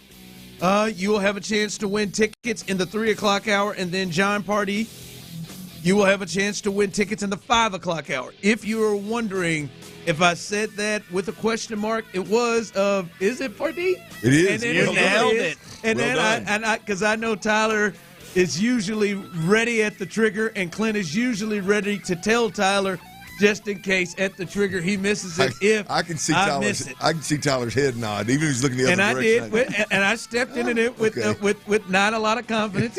Pardee. Well, you had it, baby. And I had it. That was right. Well, you got a chance in the 5 o'clock hour to win those. And let's just pull the card over right here. It is a Texans. I'm seeing it. Clint, shut your mouth, shut your ass up is actually what it says. Nobody's coddling CJ. Clint, what are you talking about, bro? And then when Paul hits you with a bro, that means he's serious now. That means he wants to come. What coach isn't praising his quarterback when the opportunity presents itself? I want to know, because I can see Clint coming out of the Houston Nut days, and then that Bobby Slowick tyrant you had before him at Arkansas, and then Bill Parcells. And Bruce Coslett, all the stuff that you rolled in your time, playing behind Troy Aikman, seeing how he was and how he handled things, that you could see coddling. Is it coddling, or is it this is the way that quarterbacks are handled in this day and age? I don't think Andy Reid's going to be talking about how great Patrick Mahomes is. I disagree with the texter. That I don't believe that you hit some adversity in the middle of the season, and we got to tell everybody how great C.J. Stroud is constantly. Look, it's less about DeMeco or Nick or anybody in particular, like in one particular instance, coddling C.J. Stroud. I just think for me it's at a point where, like, man, look, it's time for C.J. to become a big boy and be treated like a big boy and take this team, this bull by the horns, and let's move on. I mean, I don't know. I feel like there's a lot of, and I think coddling is a perfect word for what has gone on with C.J. Stroud. And look, I think there's some of that when you're young is necessary. I've said before, I'm on record, I love the way that DeMeco immediately gave him the job. Didn't I know they had some little competition with him and Davis Mills or whatever for a couple of weeks. I didn't like that. But I love the fact that DeMeco put his arm around him and stands him up right there in the team huddle and calls him up after the game and has him and is establishing this is our guy, this is our leader. I love all that stuff, right? But at some point in time, it's gotta be, hey, the O-line struggled. Hey, we had some problems at the receiver position. Hey, our quarterback didn't play well at times. We don't like that. Don't feel like you get that. Hey, you know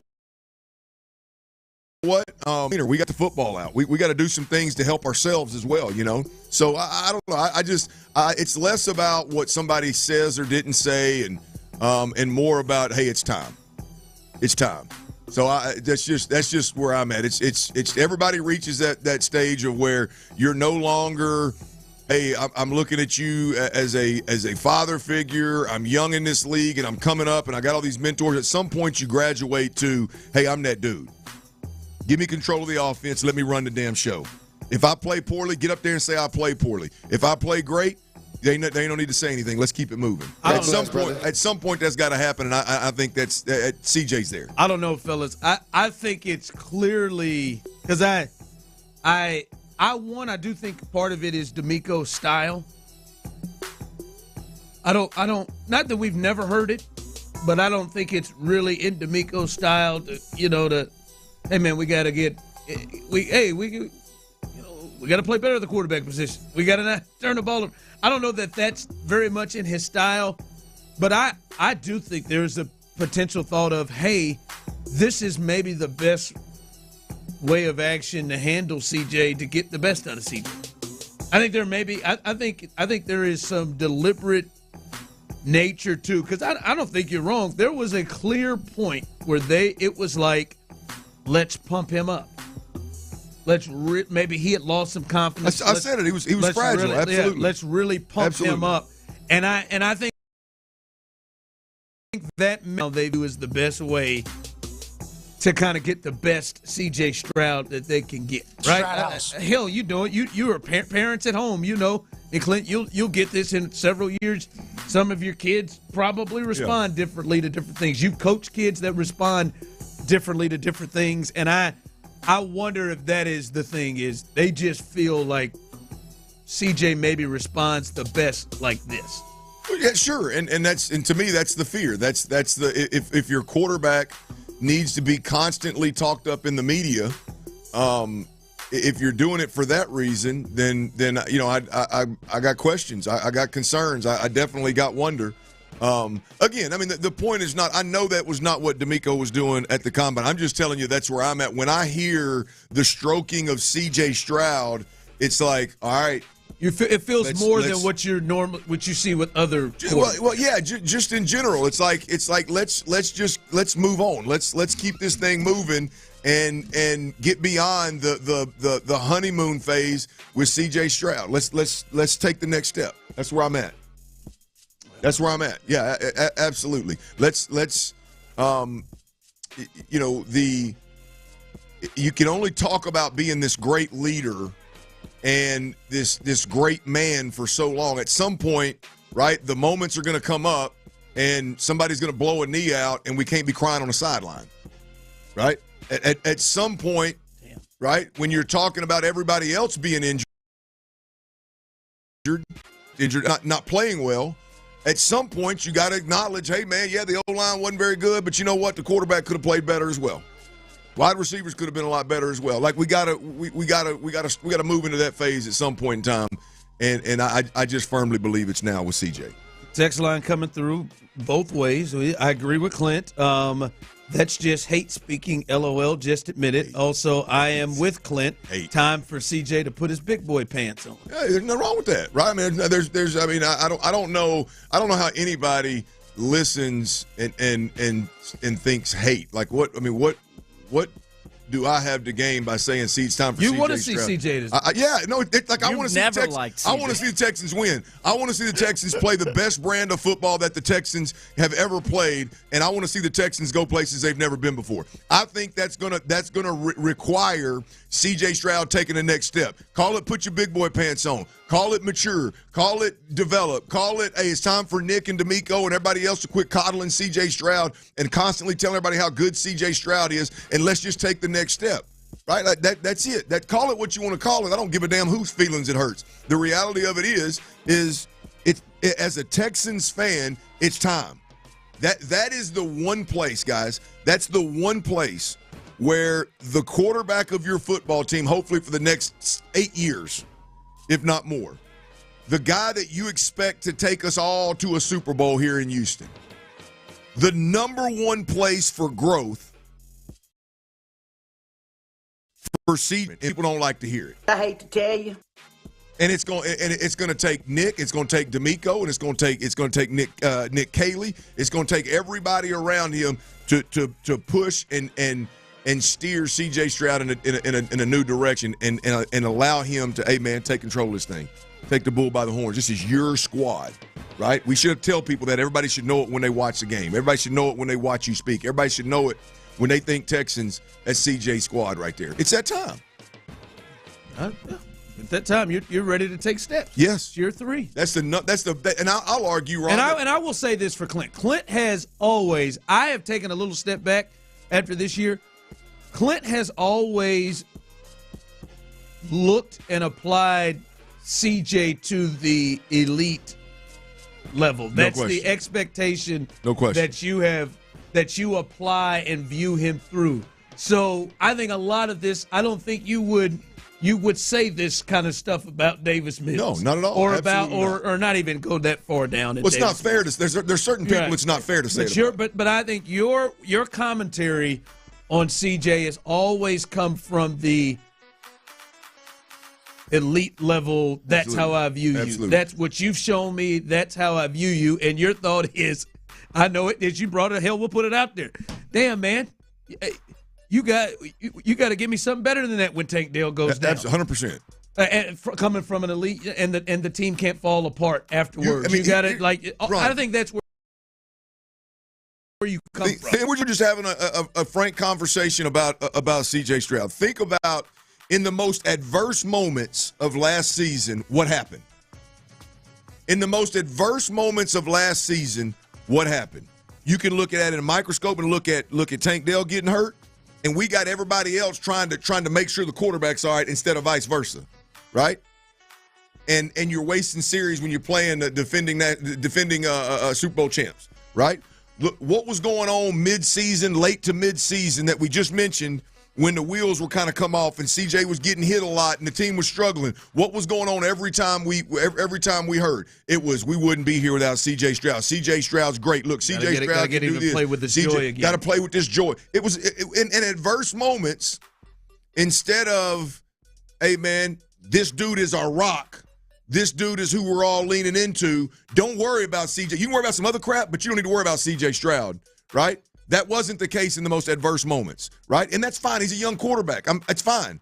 But the next step, folks, is for C.J. Stroud to be that calming force when somebody gets injured, so you don't waste a series, so you don't have 2 delay games in a drive, right? That's the next step for him. Or if you want to look at it from a season standpoint, like when the mess hits the fan, and the O-line can't protect the quarterback. Maybe you and the OC ain't seeing eye to eye, and there's some frustration, whatever, right? In those moments, somebody on the offensive side of the football has to be. And your expectation, and your expectation is that person should be. No, I'm with you. I think Fairbairn. That is. I don't want to put that extra point on CJ.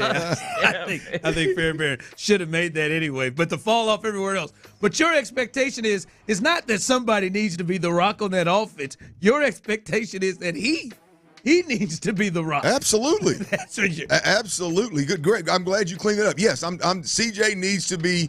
If CJ's the caliber quarterback that we all think he is, it comes with a responsibility and an intangible responsibility to be able to weather the storm. Who are you when adversity strikes? It's easy, man. Trust me, I've been there. When the protection's right and the game plan's perfect and play action's working, the safeties are jumping down, we're throwing balls over the top, the corners are soft, I can throw my little screens and my little quick game out there real easy. It's easy when that happens. But who are you and what's going on when the game plan ain't right? The OC's in your ass for no reason, right? The O-line can't protect you, right? You're injured, you're hurting. Who are you then? And this past season, what we saw was a head coach, a general manager, an offensive coordinator to a certain degree. Every time that the mic was put in their face and they were asked about the adversity and all that, it was C.J. Stroud's right. C.J. Stroud's our guy. C.J. Stroud. It was that reinforcement. At some point, I want the response from DeMeco Ryans to be, "Hey man, don't worry about C.J. Stroud, man. It's on." Like it's got to me. That's the next step for C.J. And hell yeah, you're right. I want it. I want to see it because I think it means the Texans take the next step as a team. Yeah, as we someone texted in, John Weeks needed to step up. I agree. Right on, Clint. Someone text in. Everybody don't handle adversity like you, Clint, and you can't tell a man how to his face.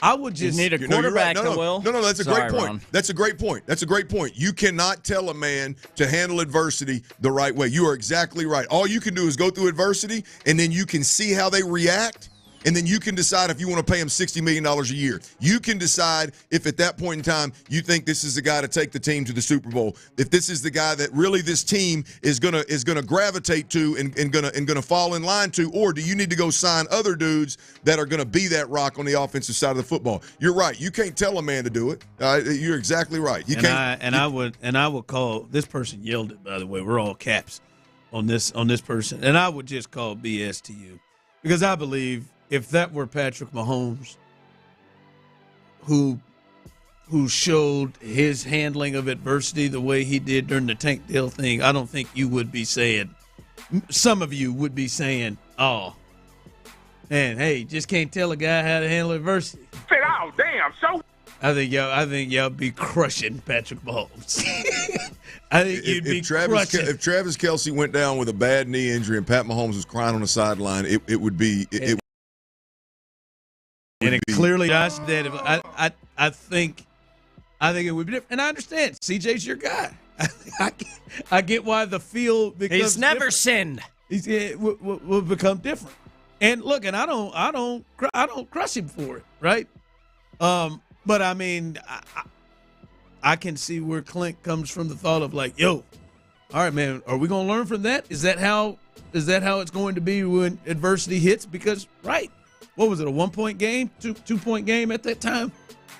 And then from that point over, I think it was just game over. Yep.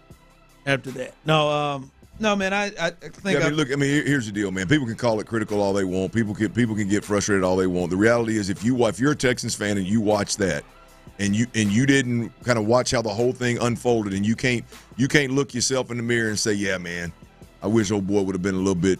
I wish he'd have been a rock that would have rallied the guys and kind of and not let that get the best of them. If you can at the very least acknowledge that, then you clearly don't get it. I mean, you don't have to feel as strongly as I do about it, which I'm not. I don't be honest with you. I don't feel real strongly about it. I'm just being completely honest with you, and people don't like it.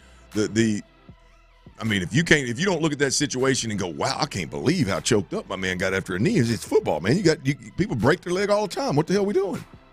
I don't know, man. And the crazy part is that you do feel like obviously that he has shown different, right? That first year, I think there was adversity, and he seemed to handle it. It seemed to maybe be some differences in year two. All right, as we continue, that was nothing we planned to talk about in the first segment, but damn it, it's fantastic. I thought it was good. You can keep sending in your thoughts. Spur the old mind, man. You can keep sending in your thoughts on this. Do you believe C.J. Stroud is at least closer to being coddled? You feel that way. With that, coming up, DeMeco did speak at the Combine in Indy today, and I think he said something that kind of made us see, at least early on, without them being on the field, a clear difference between Nick Caley and Hal the Tyrant, Bobby Slowick. That's coming up next. Hey, are you in the market for a new mattress? Are you at home sleeping on an old piece of junk mattress that you've had for years? Well, check it out, man. You got to get down with Verlo mattress. Comfort to comfort, dollar to dollar. Verlo mattress wins every single time. VERLO.com. And here's how Verlo wins, y'all. They got a custom fit. Quit buying spending all kind of money on a mattress and hoping it fits you. At Verlo mattress, literally the factory's right there in the shop. and they build a mattress specifically for you and your significant other. Now, dollar to dollar, the factory's right there on site, right? They can build they build your mattress right there. They cut out the middleman. They pass the savings on to you. There's also a lifetime comfort guarantee. As you age and your comfort needs change, Verlo Mattress will make adjustments to that mattress that you buy at Verlo. Truly a better mattress at a better price. You will love your Verlo. VER.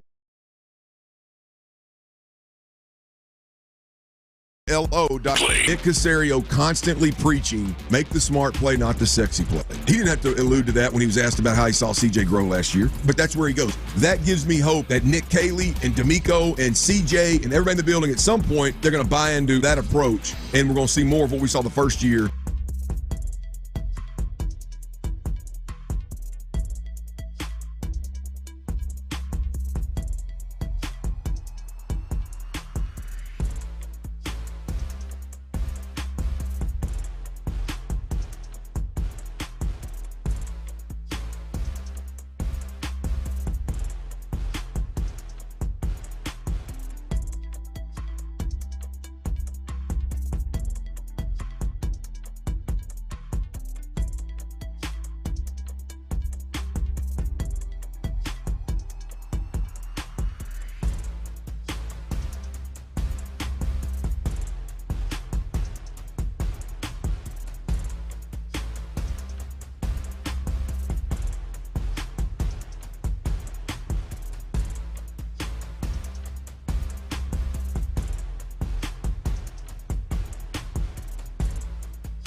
Sports Radio 610 presents The Drive with Stoerner and Hughley.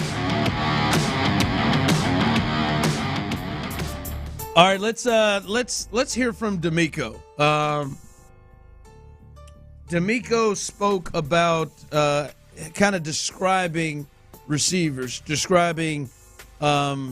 sounds like slot receivers is what it sounds like, smaller receivers at the combine in terms of prospects. Here is DeMeco Ryans, the head coach.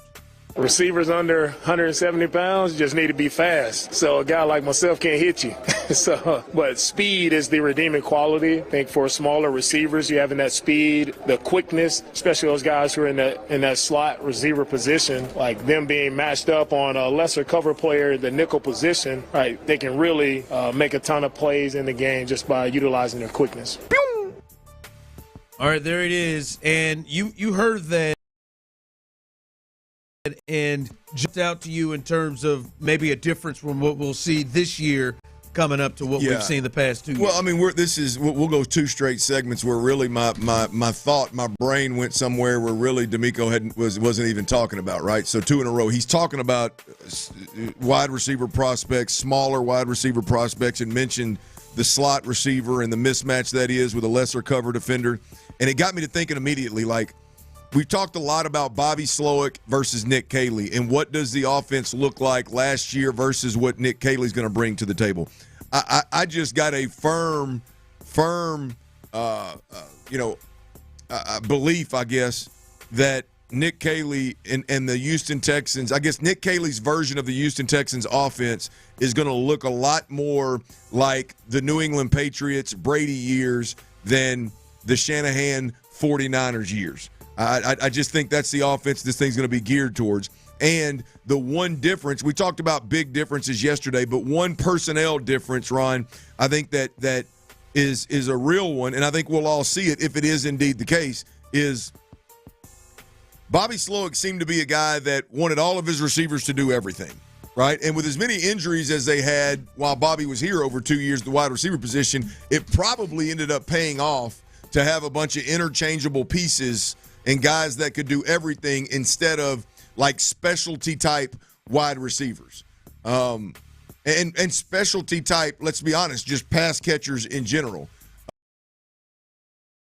Last year it was more of just a mixed pot. Everybody does everything, starting with blocking, and that's what our receivers are going to be. And I think this year there's a really good chance that what we see is, and this is not what DeMeco's saying, but it's exactly who he's talking about, is we see like a true slot receiver. Like back in the New England days, you think about Wes Welker, you think about Julian Edelman, you think, what's my man's name from up here in the Woodlands that came in that came in over the last couple of years? Danny Amendola. The smaller, usually it's a white guy. That is plays between the hashes over the middle of the field. It's kind of an outlet for the quarterback, right? That style of wide receiver versus a guy that can do everything. No, this guy is a slot receiver. This guy is a quarterback security blanket. This guy sees the game, sees the coverage, sees the safeties through that quarterback lens, and he's got a specialty skill set, if you will. There's a chance that this year I think that we'll be able to see that a little bit more clearly than what it was with Bobby Slowick last year. I think Nick Caley moves more towards having specialty receivers versus trying to make all guys everything, if that makes sense. If you can even look at the tight end position and kind of how the $12 million man was used last year. You know, he have his hand in the dirt. Dalton Schultz, I'm talking about. He'd be in a 2-point stance. He'd be at the fullback position. He'd be, with everybody. I think Nick Caley's going to be a little bit more strength specific of what we ask certain players to do. And there's a good chance you could see it where this team has a real slot receiver next year. Yeah, because there's some give and take with that, right? Yeah. The other part is like, hey, man, there was a deal of anybody could line up anywhere. Yep. Like Nico could line up in the slot, and there was some success there. Diggs could line up on the outside. Tank, who probably fits the profile size-wise as a slot, but he probably over the the time he's been here healthy, done most of his damage on the outside. Yeah. So there's some give and take there, but then there's also some, I think for somebody like John Mechie, this may be very, very helpful. No question. For him. Of hey, John, you're a slot. You're right here. These are the routes you're going to run. This is what you need to focus on. You don't have to think about other stuff like that. So, for certain guys, and I'm guessing they're probably going to bring in guys that fit more of that. But I would hope there is still, and I would imagine there is some flexibility in there, because there were times where the Tyrant was able to take advantage of Nico Collins in the slot. Well, look, I think Nico is Nico. Nico has the ability, like your system, Nick Caley's system should be what I would imagine like Brady's system was with Randy Moss. And I'm not saying that Nico is Randy Moss. I'm just simply saying, when the Patriots all of a sudden got Randy Moss, damn it, you could tell him to line up anywhere. Get a matchup, you could tell him to line up. But generally speaking, just with your offense, you got specialty players that fit a certain niche instead of everybody does everything. I'll be honest with you, I personally, as we've had this conversation multiple times before, I personally prefer what I think Nick Caley is going to look like from a personnel standpoint. I would rather, I'll tell you right now, one thing that this football team absolutely 100% needs is, the offensive line has to be better. C.J. Stroud needs more control at the line of scrimmage to direct the traffic and know where the pressure's coming from.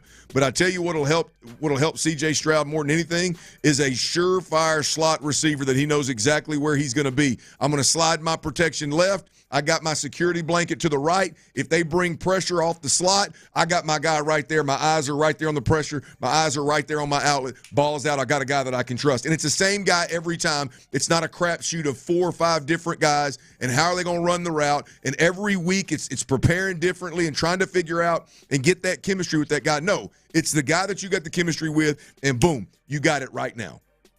Move Nico wherever the hell you want to move him. Nico's a different animal, but from a system. Dalton Schultz needs to be more of a specialty type of tight end. Cade Stover, a specialty type of tight end, right? Those guys don't need to be, they can all do everything. No, they're two different skill sets, totally two different skill sets. To your point, John Mechie, I agree with you, Ron. No, I think, for him. John Mechie's skill set absolutely 100% fits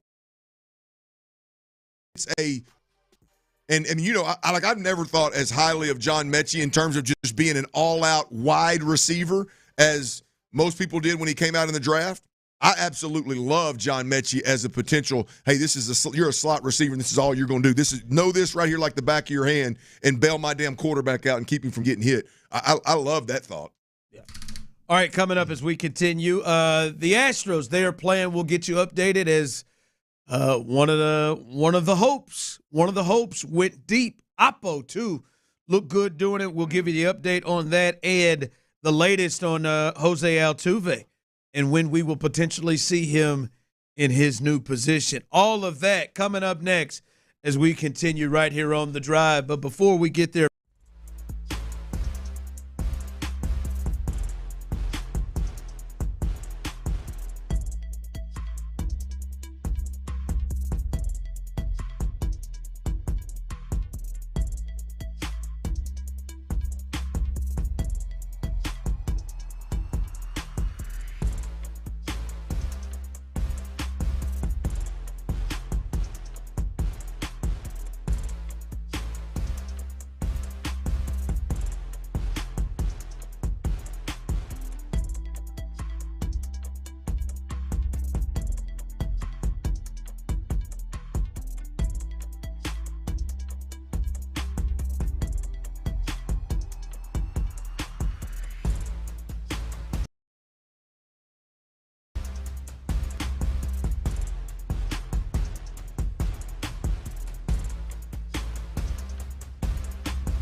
Blue Cross and Blue Shield of Texas, a division of Healthcare Service Corporation, a mutual legal reserve company.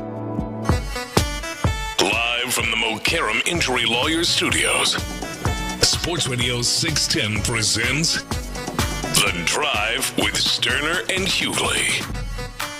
All right, the Astros lead 7-4, and the latest scoring coming from Cam Smith, who was included in the trade that brought him here, and also Paredes here from Tampa. He went deep, and you talked about this a little bit yesterday with Sean. And when you take a look at him, as you said, he is certainly a get off the bus. No question. I mean, he looks like he could be playing a couple of other sports. It feels huge. Like, that's not always the thing you get when you see baseball players. He looked like he looked like he could play the two other major sports and hockey. Yeah, he's good looking now. Watching that this weekend, but yeah, you look at him, you like, dang, if that dude can hit off speed pitches, because he looks like a fella that could, and he just annihilated that fastball opposite field, and it was easy the way it went out. Yeah, that is a good looking young prospect.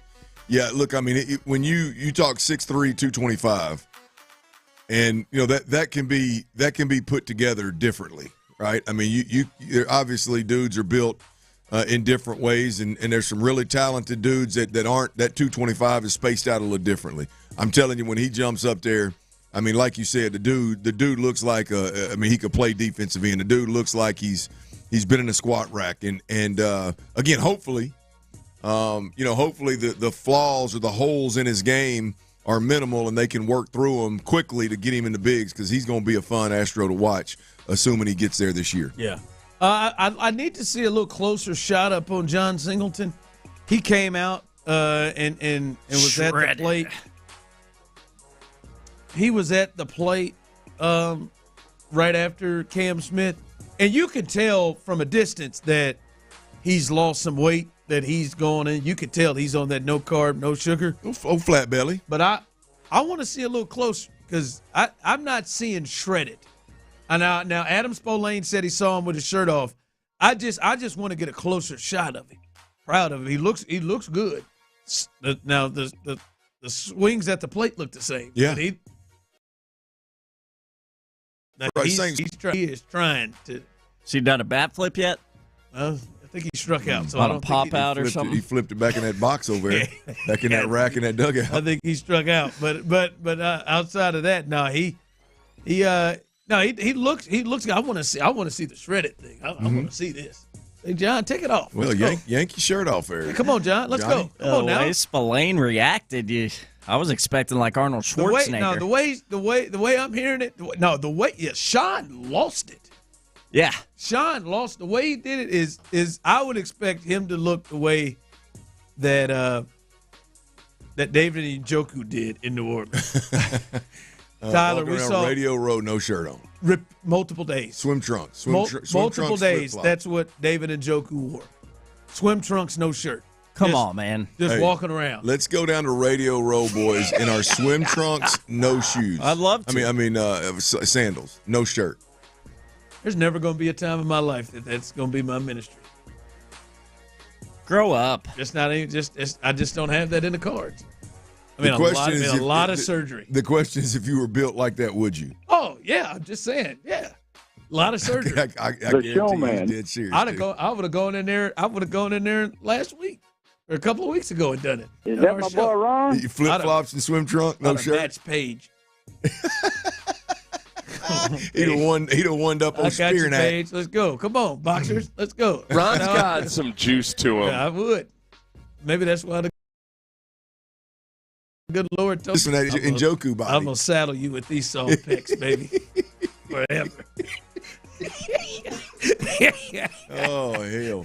You're doing everything you can to get rid of them. They're going nowhere. I got to keep you on earth. I can't get that head too big. You float off. Now, here's what I'm going to hit you with, dog. Hit you with that David Njoku. You got to, and I'm going to make you cheap, so you're never going to feel the need to buy them. All right. This that ass. This This coming out from the captain, Joe Espada. Jose Altuve will play left field in the Grapefruit League game towards the end of this week, the captain said. So we will finally get to see it. That thing better be televised. I hope it's Thursday. I hope it's Thursday, not Friday, because I need Pendergast and the boys to see it. I do too. Yeah, I wouldn't. Come on, Sean. I need to see him in left field. I hope to God it is. It'll be because I want to see I hope he gets out there in left field and they treat him like they did me in right field at that softball game that day when they found out the duck was in right field and started hitting slicers at him. Just hitting that way. Oh, you think the ball's gonna find him, right? Oh, no question. Oh, very quickly. First inning. Yes, gotta. That's a prop. What right? are the way odds, baseball goes. Hey, what are the odds they come up? There's one hit in the left center field gap. He's got to go get, and then there's a guy on third, and there's a single between short and third, and he's got to come. He's got to come. I'm sorry, pop up to left field. He's got to catch that thing and show the hose. That's the way baseball goes, man. We were on Little League. You all remember like everybody else at whatever age, and he comes up to the plate, man. I remember I'd be at second base like, don't hit a screamer at me, man. Just don't hit it. Boom! Right there. Right there. Guaranteed. Yeah, man, you right-handed. What the hell are you going opposite field? But no, that'll be Friday. Last night, Hotel Lobby Bob Nightingale, USA Today, he was on with Area 45. And the big thing over the weekend was the Nolan Arenado potential news, the rekindling of talks between the Astros and the Cardinals and potentially getting a trade done. This was Bob Nightingale, his comments on what he's hearing in terms of how real that move could be.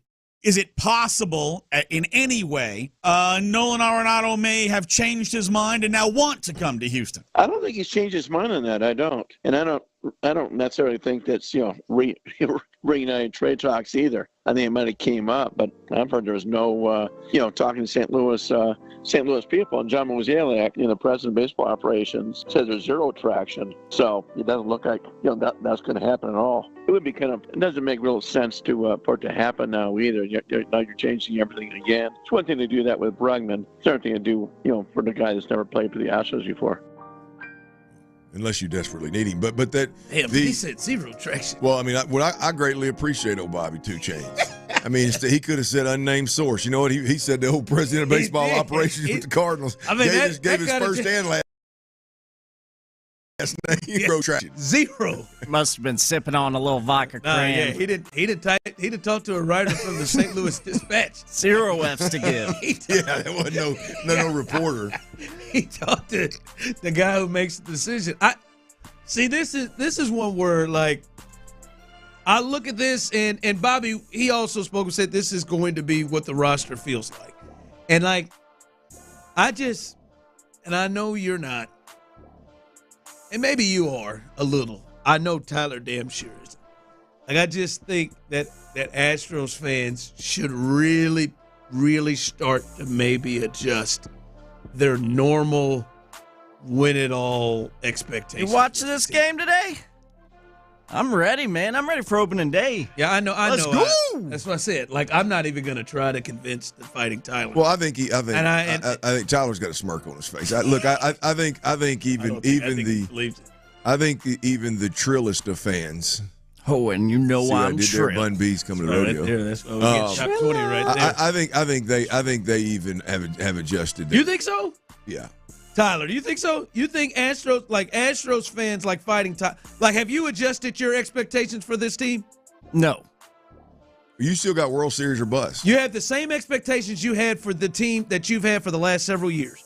I mean, maybe not quite to that extent. Maybe it has shifted, but I don't think it's shifted by a lot for me, and I don't think it's shifted by a lot for many Astros fans. I believe your first answer. You said it quick and you're a little bit for a second there. No, it's got to have changed a little bit. Yeah, we still have World Series expectations, but it can't. I mean, you can't be as confident now as you were with what we were doing. No, but it all comes down to one singular thing for me, and maybe this is right or wrong in my own ideology, but it all comes down to me as far as the small change in expectations. It's because, man, what happened last year with the arms and the injuries surely, like, the bad luck can't be run back 2 years in a row. I mean, that was some of the craziest-ish I've ever seen as far as injuries in baseball. So you get a lot of those guys back, hopefully stay healthy, and I think the arms alone and what you get back and return to the mound, I mean, the expectations should be high. But I just see, and listen, I just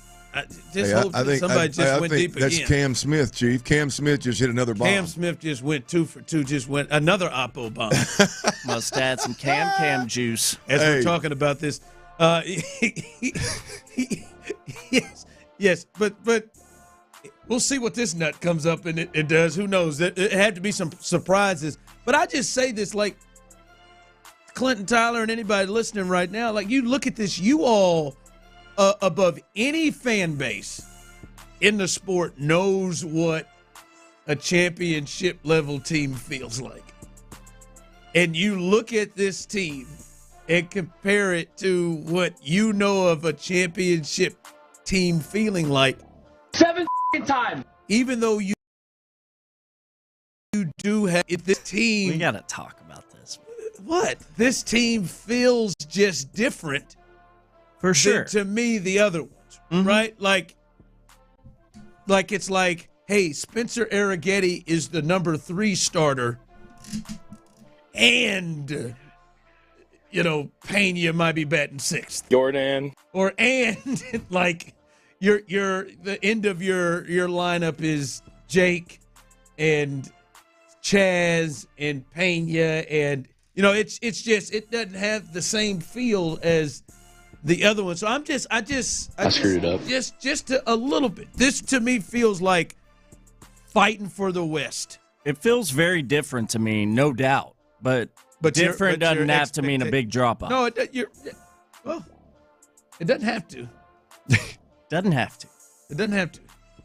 If these boys make a run, and I'm talking about World Series, right? If they just make a run in the playoffs and win a few games, I think it'll be one of the better outings that they've had in a long time. Let's say if they won a series, let's say they won the West just like they did last year. They won the West and they played in that wild card round.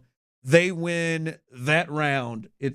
You're like, hey, that's it. That's it. Is that your expectation? I think if this team this year with no Tucker, no Bregman, no Verlander, a bunch of youngsters that Tyler just mentioned, if they make a run and the run is deeper than what the Astros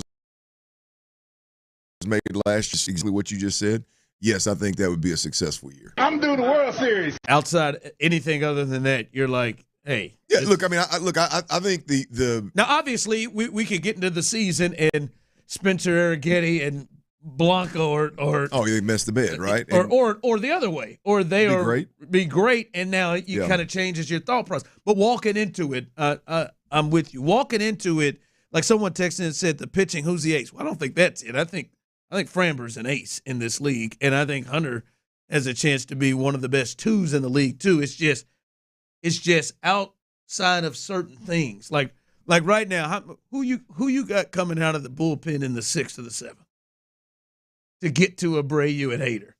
Like that's there's some concern level there with it. So I don't know. It just feels different than some of the teams that we've watched here. All right, coming up, DeMeco Ryans is in Indy for the Combine. That's the big thing coming up this week, and I think he said something to me, which I would say counts as the greatest value that DeMeco Ryans brings to the Texans. We'll discuss that coming up next. I love DeMeco Ryans, man. I tell you what. There's plenty for Seth to look.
Not valid on a combo or on third-party delivery platforms. KILT FM HD2 Houston. Insider access, exclusive content. Sports Radio 610. The Texans play here. An Odyssey sports station. Sports Radio 610 presents The Drive with Stoerner and Hughley.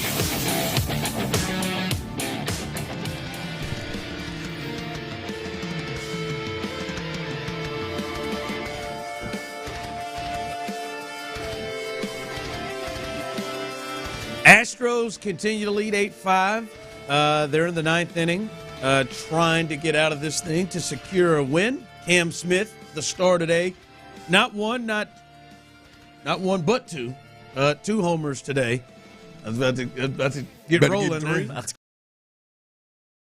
3. Rolling here. But they're playing the Mets, playing pretty well as the fellas. Also, I'll say it. I'll give him credit. Forrest Whitley. Nice landing, did he? He played baseball today. So good for him. I'm a real boy. Had to dig that one out, didn't you, Tyler? No, Been a minute. He did look. You know what? He looks so happy. Despite as this person who texted, why does it feel Ron takes pleasure in talking down about our pro sports team? I don't know what you send in. You texter or anyone, please send in suggestions on how I can sound like I'm not trying to take out Houston sports teams. I'd like for the inflection in my voice. Please help me with that. Hold on, Joe. But I enjoyed to see the happiness of him in the dugout. Did you see him? I mean, yeah, he looked legit like joyful talking to Julian Morales. Like he got through an inning, Forrest? Yeah, he did. He's learned to deal with it. Hell, he's had plenty of experience. Well, he's probably just happy to be there in the dugout.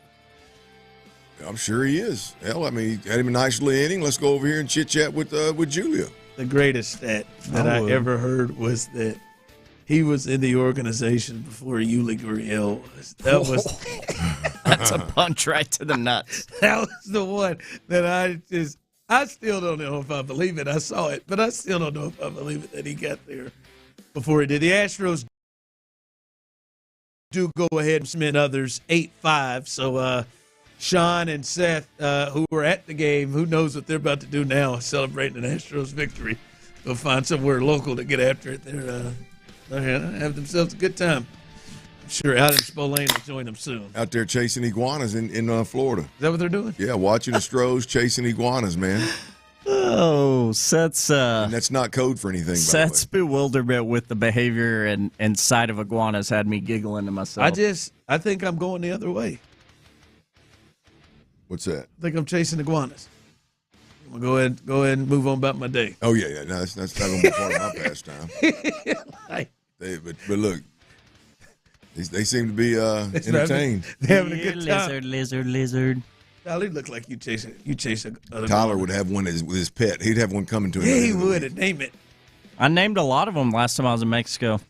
They were running around on the beach, and we started naming them each morning. God, how drunk do you have to be? Very. Let's start naming these puppies. That's what dark liquor out in the Mexican sun will do to you. There you go. That's what. With them, what were you drinking? A little bourbon, a little whiskey. There you go. That's what I said. That dark liquor. This sounds like him. Remember, y'all gave me hell for drinking old fashions by the pool. Yeah, so you did. So you moved to the beach. Don't say y'all. I would defended you. You drink what you want to drink. Thank you, man. Thank you. Clint was the one. And you drink what you want to drink whenever you want to drink it, and I'm free to think whatever I want to think whenever I want to think. Sure. If you drinking it, naming iguanas, yeah, that's fine. I had never done it before. I'm gonna give you that 1-800 number. And I am convinced I will do it. Liquor. I will do it out of spite, and I will send you photos. Hey, holding an old fashioned like this with an iguana in the background. That's old Hank over there. Hey, that's Hank right there. And with Courtney sitting there next to me saying, "You know you don't want that damn thing." I had that sweater vest. You know you don't want that. And I used to rock the hell out of some sweater vests. Did you? Yeah, when I worked at that church, I had like 5 or 6 of them. Did you wear short sleeve button ups underneath it? Long sleeve, but I would normally roll the sleeves up. Okay, but they started long sleeve. Yeah, Yes. those are like people with little teeth. I don't trust you. Sweater vest, short sleeve shirt. I gotta agree there.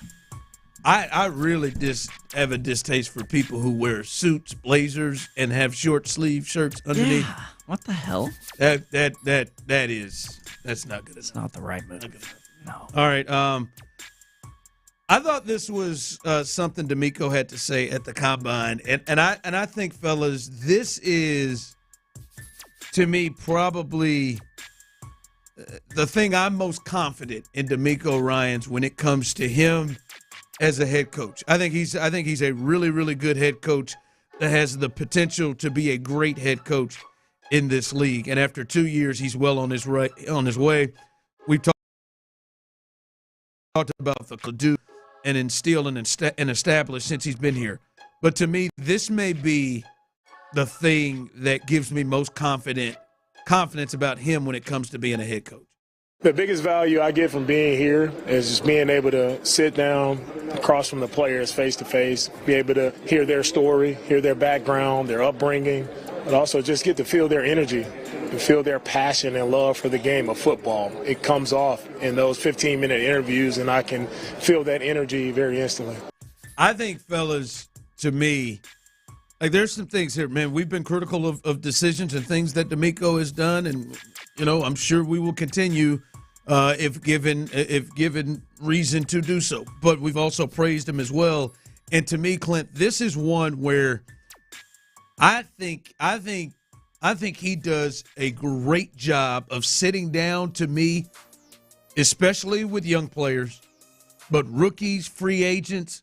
I think he can sit down with these cats and completely get a real understanding of that matches what I'm looking for. Yes. That fits what I'm looking for. Now, I'm not saying players he's inherited, but I'm saying when he sits down and he sits with Kamari Lassiter and could say, yeah, I know he runs a 4.6 or whatever, but that fits exactly what I'm looking for. Will Anderson, that fits exactly. CJ, that fits exactly what I'm looking for.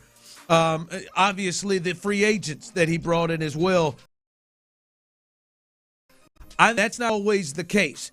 To be able to have a coach to have the eye to see the talent and see the inside of a person and say, that guy fits exactly the culture and everything I'm trying to create. Yeah, look, I think that's something he's great at. I agree wholeheartedly with you, Ron. I think when you look at the two main decision makers with this football team, when you look at Nick Caserio, I believe the biggest advantage that he's brought to the Houston Texans was when the way he built the team from scratch, and he just said, I'm not making any exceptions. I'm not going to have any cancers in the building. I'm not going to have any misfits in the building. Get the hell out. We're going to build this from the ground up. I think that's by far the biggest advantage that Nick Caserio has brought to the Houston Texans organization since he got here.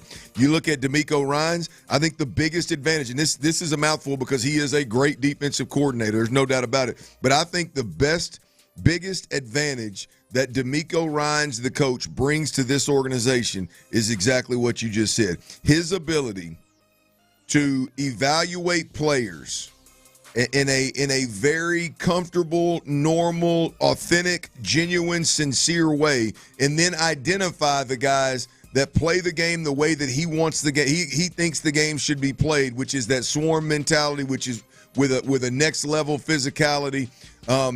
His ability to find those guys, his willingness to be aggressive and go get those guys in drafts, and how often he's hit on those guys that DeMeco has brought to date in terms of he's got a lot of advantages. Like I said, he brings a lot to the table, but I think the number one thing was getting this organization to where you are a 9-10 win team that, especially with the division in the shape that it's in, you're going to be the favorite to win it. You're definitely always going to be in the conversation to win it, regardless of what's going on around you. Getting to that point, I think DeMeco and Nick have done those two things, and I think it's the biggest advantage we've seen them create so far. And Clint, even since the time that DeMeco has arrived, we've seen some change with certain players, different guys in and out. And I think that is also a big point, and now C.J. Stroud had a lot to do with it, but I think that's also a big part of why the change in terms of success happened so quickly. Because I think he can evaluate and see, all right, that fits. That fits exactly what I am going to need to have. And I think you're right. Nick, obviously some of the guys that were already here could fit that mode as well. But I don't think that's always easy. I think sometimes we see coaches who make mistakes or teams make mistakes and think, ooh, man, I'm enamored by that talent. Yep. And that talent, I'll just make that talent fit. And sometimes that talent doesn't fit what your culture and what it is that you need and expect from your team. And I think they do a great job, especially DeMeco. To me, I don't know how. I'm not going to sit here and guarantee it'll work, but I would imagine the guys that he sits across with, that he feels like he wants to go with in this draft, will be guys that fit. You know, as you guys were saying last week, swarmy. Oh yeah, swarmy mentality, man. That swarm. That no. They got that swarminess. That guy's swarmy. That guy's swarmy. That makes me feel weird. I don't like it. I agree. I don't like it either. Yeah. By the way, I wonder if this guy would be swarmy to DeMeco. Clint. This has been reported this morning that Commanders defensive tackle Jonathan Allen, who has 1 year remaining on his deal, was informed by the franchise of the Washington Commanders, that he has permission to seek a trade per sources. I don't know about you, Clint. Bad MFer. From at least the outside looking in, not knowing, Jonathan Allen or DeMeco and them sitting down with Jonathan Allen, Clint, to me, we talked about the place on the defense where you could say, hey, let's see them really take a chance and jump and improve on there. You feel good on the edge rushers. You feel good with the linebackers, and you feel good with the corners. Safety maybe a little bit there, but you feel pretty good there. The one spot where you're like, hey, this could be taken up a notch is if you get a dude in the middle, a D tackle in the middle, and it looks like Allen, who talked about before, is going to become available, and this two-time Pro Bowler before 30 come available. Clint, I think the Texans should at the very least be involved in these conversations. Yeah, Chris, look, checking in. It is the absolute definition of the kind of guy that I'm talking about. I love DeMeco's thought once again up front on the defensive line with, hey, because he's adamant about it. Look, I believe in 8 guys, and I believe in rotating 8 guys, and they all bring different skill sets to the table, and we'll use them accordingly. Hey, I get it, man. And I like what he's done across the board with this defense. Hard to complain. The next step for me is a plug-and-play guy like a Jonathan Allen that when critical moments come up, whether it's a critical drive late in the game, into first half, or a critical down on third and whatever, you put a guy in there that commands a double team, that the offense goes, hey, we got to put 2 on Jonathan Allen. Now you've got one of your defensive ends singled up or needing some kind of help. So now you got the offense guessing. You got the offense trying to figure out a way to stop you. I think Jonathan Allen would take this thing to the next level. You're looking at base salary next year of $15.5. There's a $6 million prorated signing bonus, which I believe that would go back to Washington. Not 100% positive. There's a little roster bonus, a little workout bonus, but those are, they total $800,000. No factor, no impact on whether the Texans would be interested or not. Would you be in the thought of ripping it up and get the new deal? Maybe obviously potentially make the money come down early. Yeah, look, would you be going long term, or would you treat this like Diggs? No, I think he's a guy that you could do either way. I mean, it just depends on what you want for him. I wouldn't go giving up second round picks for a 1 year. Yeah. 1 year, then agree to let him hit the free agent market. No, I mean, I would. Jonathan Allen to me is a guy that, you would at least go, if you do go get him. The intentions are he plays really well, and you sign him to an extension, or you sign him to an extension before, because there's plenty of tape out there of who he is. I don't know where he lands in the D-line market, but I know when it comes to interior defensive linemen that are going to be available, you're going to be hard-pressed to find one that's better than him. Clint and Tyler, the thought of a Jonathan Allen having the chance to have single coverage in rushing the passer from the interior, that is a scary With proposition. Daniil Hunter on one end and Will Anderson coming off the other? And DeMeco Autry maybe on the other side of him. Yeah, I didn't think like of you that. can't this is a guy that a lot of the time he's been in Washington has been the focal point of the guy up front they're trying to stop. And him to be able to go against interior linemen one-on-one a lot because of what's around him, like that is a scary, scary proposition for teams that have to face the Texans. Because, like you're not, I mean, hell, there are times where Daniil Hunter had to go, that you were forced to go 1-1. And as we saw, you know, in games a lot this year, the final game of the Super Bowl, that rush from the interior is the thing that really caused havoc. You've said that since, you know, we've had conversations for 5 years about the rush from the inside is the one that causes major concern. That would make the Texans D-line super scary if they had a player like that. Yeah. Look, in the middle. That's, I mean, I've said it a million times. To me, that's where this team can take that. Defensively, there's not many places where you can take a big step. And interior defensive line play is one of them. A dude like this that's just on a whole different level than anybody that you've had here for a long time. And then you plug in some of the similar guys that you've had over the last year, the Mario Edwards type guys, and those guys are your rotational pieces, then you're on to something right there, no doubt. Clearly, they're going to try to make a run after Myles Garrett, right? Is that what this? Let's go. The Washington's going to try to make a run after Myles Garrett. It's got to be kind of where, hey, let's go ahead and unload old Jonathan Allen. Let's see if we can get a little extra cash. Go for it, Washington. Yeah, there we go. All right, as we continue, I don't know why I'm surprised this is happening in this country, but I cannot believe a staple like this is in trouble. And I need some help explaining it to me. And I feel like I got two fellas next to me who would go in depth in this, and we'll discuss that coming up next. All right, y'all. Look, listeners are always asking me about QC Kinetics.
Double D's get me every time.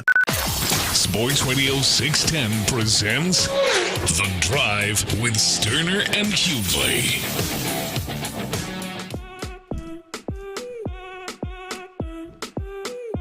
I must be ahead of the curve. I said last offseason the Texans should go after Jonathan Allen. That's not a bad idea. Not a bad thought. Nope. Not a bad thought. It is not. And not sure if the Texans will go in that direction, but he is requesting a trade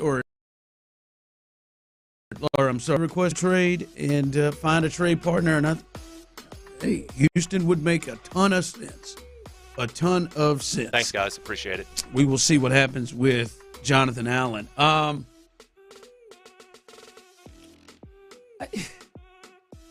And maybe others aren't as surprised by this. Why is Hooters not working? Why are they potentially filing bankruptcy, and a bunch of them are closing down across the country?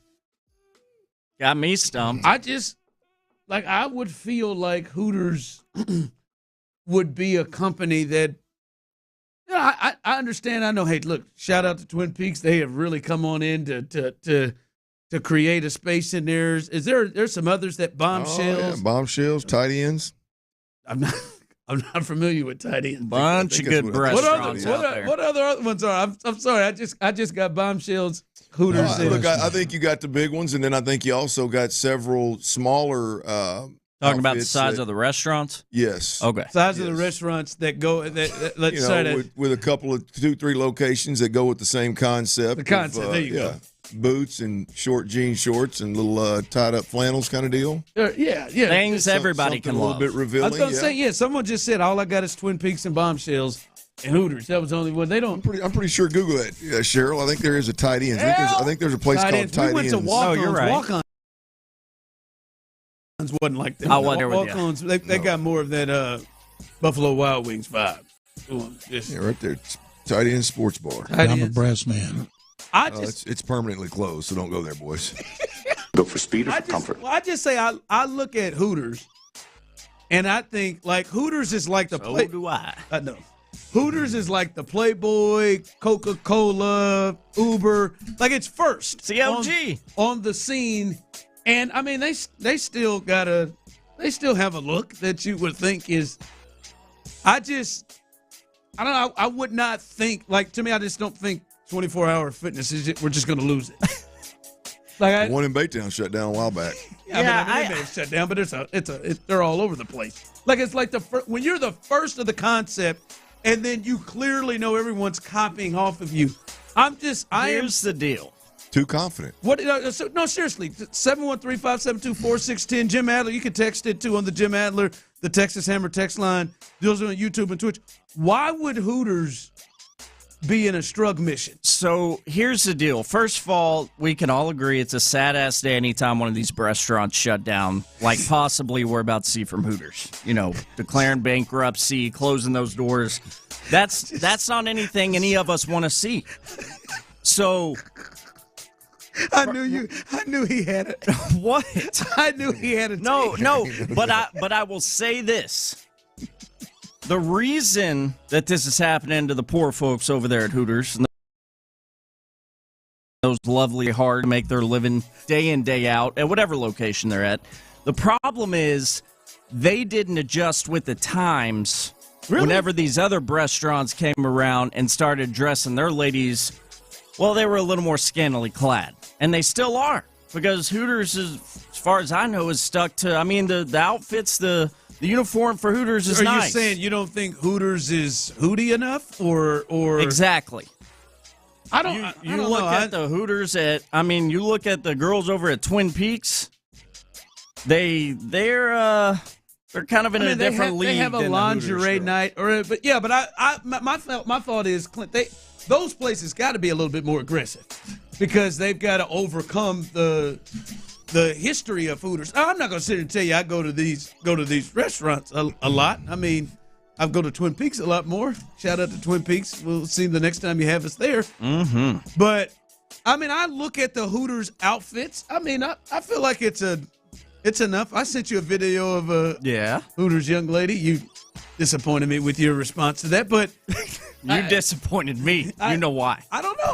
I don't feel like they ain't wearing turtlenecks in there. No. It ain't. I don't think it has anything to do with the girls or the outfits, boys. I think they were poorly managed. I went in. Oh, you've had an experience. There was a Hooters on I-10 in Baytown, and it is by far the worst ran business. I can verify that I've ever stepped foot in. It is absolute. Now, I think they started bleeding money. I think they tried to do more with less on all fronts, and I think the business struggled because of it, and the competition just absolutely swarmed them. Really?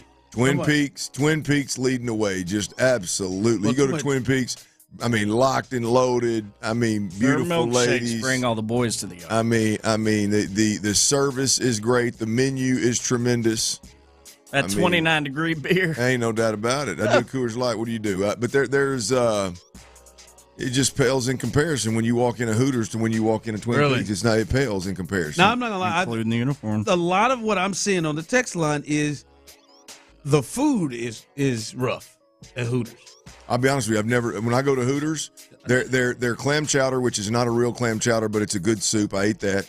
Back in the day, they had, you could go in there and get the crab legs and crack them joints, and they had the butter. That was good. But other than that, the only thing I've ever eaten consistently was their wings, and I thought they were pretty good. Oh yeah, I love their wings. You like a bready wing? Yeah, it's pretty good. I do think Twin Peaks menu is a lot better. Tenfold better. I was going to say I agree with that, but I mean, come on, man, by going into the damn Hooters. I mean, the staff is better, the menu's better, the service is significantly better. The restaurant is cleaner and nicer and a notch above the Hooters. The uniforms. They do their little costume contest. I think people appreciate that. Oh, lingerie week. I mean, Tyler likes the fact they beers. Little beers. And them tenders, don't forget. Yeah. So you're saying they've just kind of just hung on to the name and not really. You got to adapt or die, Hooters. Yeah, I think that they just didn't. When they were the only show in town, it was easy. When that competition rolled around the corner, they didn't know how to adjust. Their halftime adjustments were pissy po. Well said, Dirty. And here we are. And it's a damn shame. Yeah, I was gonna say I like the like they have them like they got like smoked wings at Hooters. I think they call them Daytona wings or whatever. Mm-hmm. They got them smoked. Them are good. I like them spicy garlic joints. Yeah. Now I'll be honest. Now that I think about it, if I were going to go to one of those restaurants, I probably would go to Twin Peaks first. Easy. Oh, it's without a doubt. I wouldn't even think about anything but Twin Peaks. The views alone. It's a shame, y'all, because there was a day back in my prime when Mountain Man. When if you were in Houston or in Dallas and you caught a new Hooters opening where they'd bring that staff in from sometimes another state, but they'd bring in their all-star crew to work there for about a month or 2 months to starting that thing up. Boy, that old player's card went a long way in those kind of situations. It's got to be other things because I've looked up some stuff here. I don't know what you're looking up over here. You're kind of stumbling through it. Just saying, I mean, I don't. I've been doing research too. I don't know if it's just quite like as summer, like the ladies have gone downhill. I don't get a sense of that. That's not what I'm seeing. No, maybe in some locations, but no.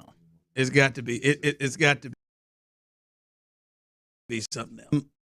Damn, man, pour one out. Hopefully they can.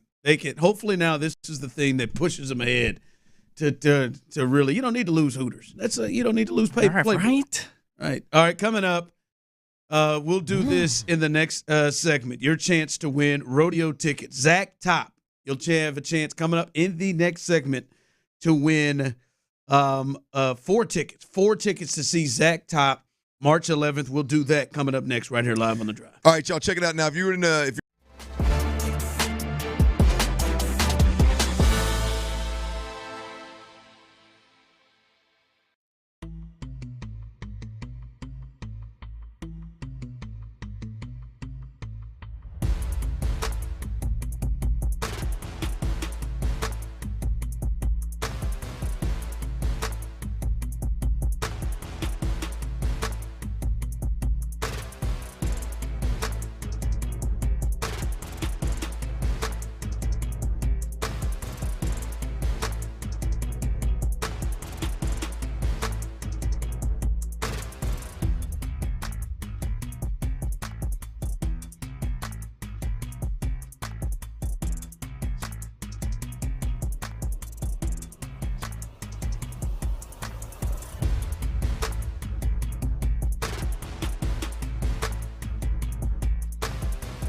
AmericanEagle.com is your go-to. They've been a game changer for us, and they can be for you too. Visit AmericanEagle.com or call 877-WEB-NOW-1. That's 877-WEB-NOW-1. Live from the Mokaram Injury Lawyers Studios, Sports Radio 610 presents The Drive with Stoerner and Hughley.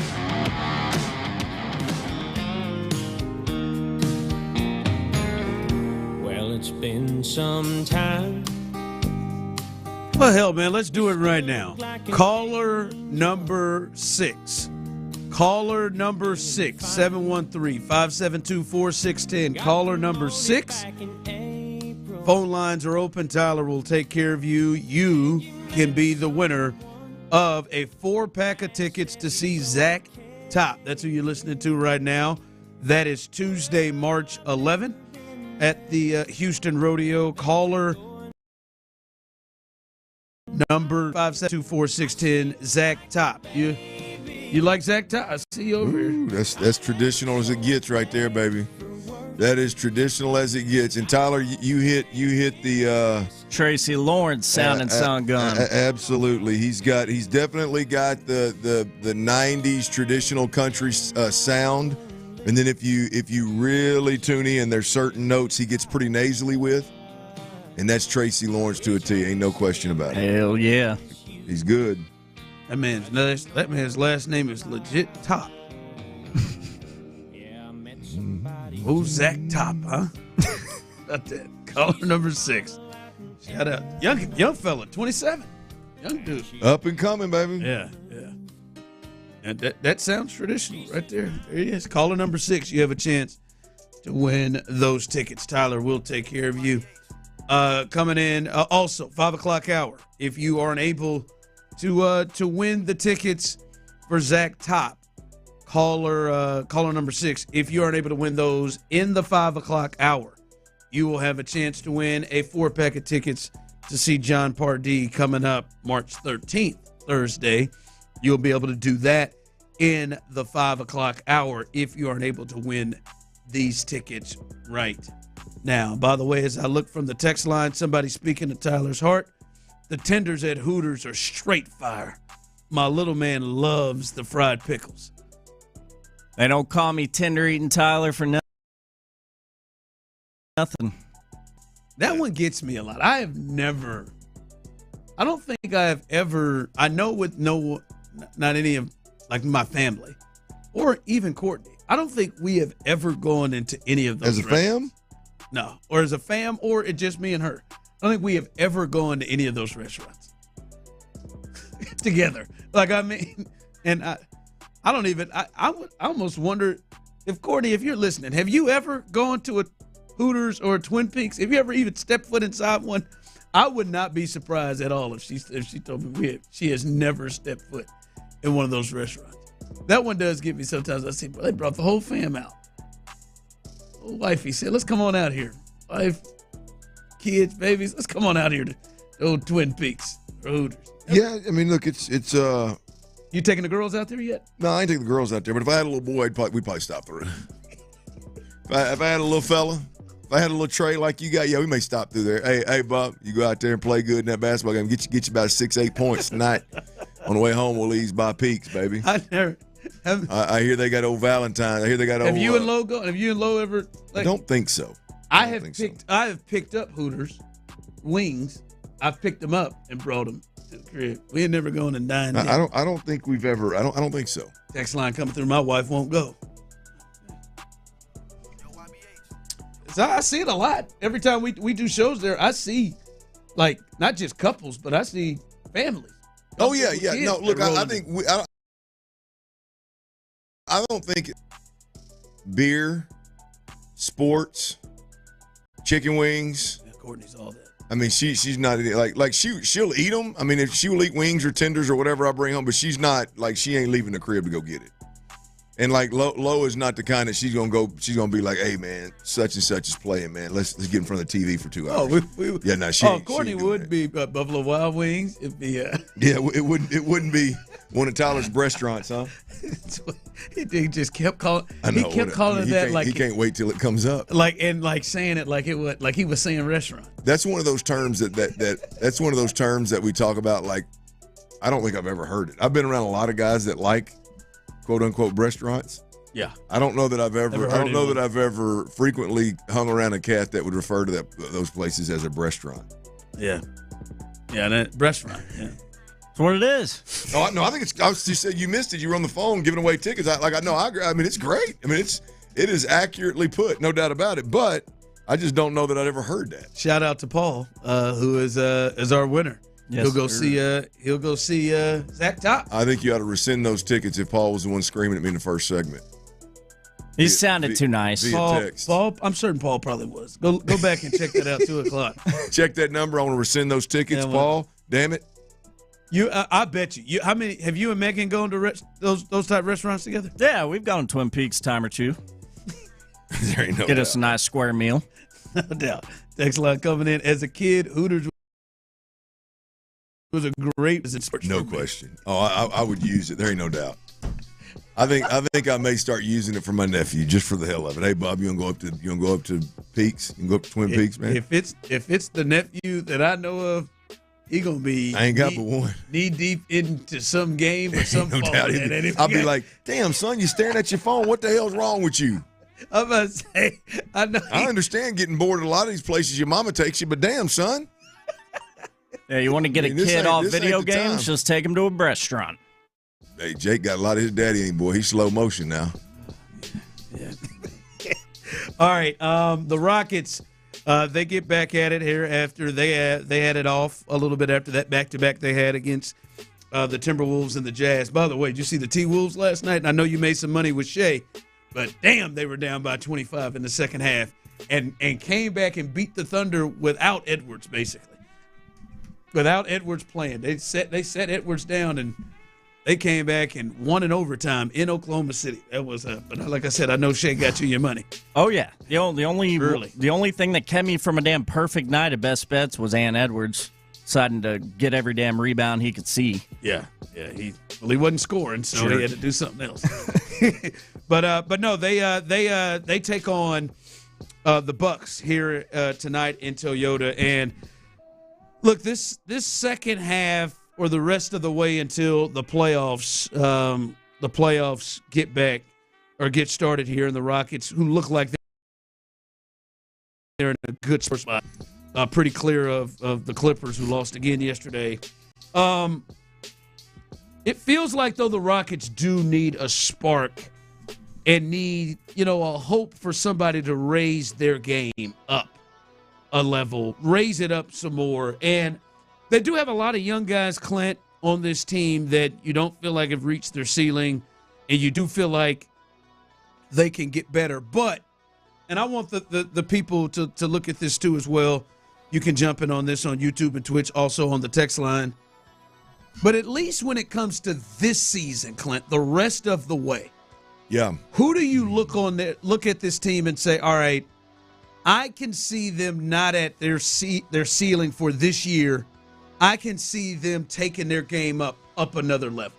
How many guys, or if any, who do you see that could really impact? Like Reed Shepherd obviously could, but I don't know how much opportunities Reed Shepherd is going to. But do you feel like there's more to a Jalen Green right now? Absolutely.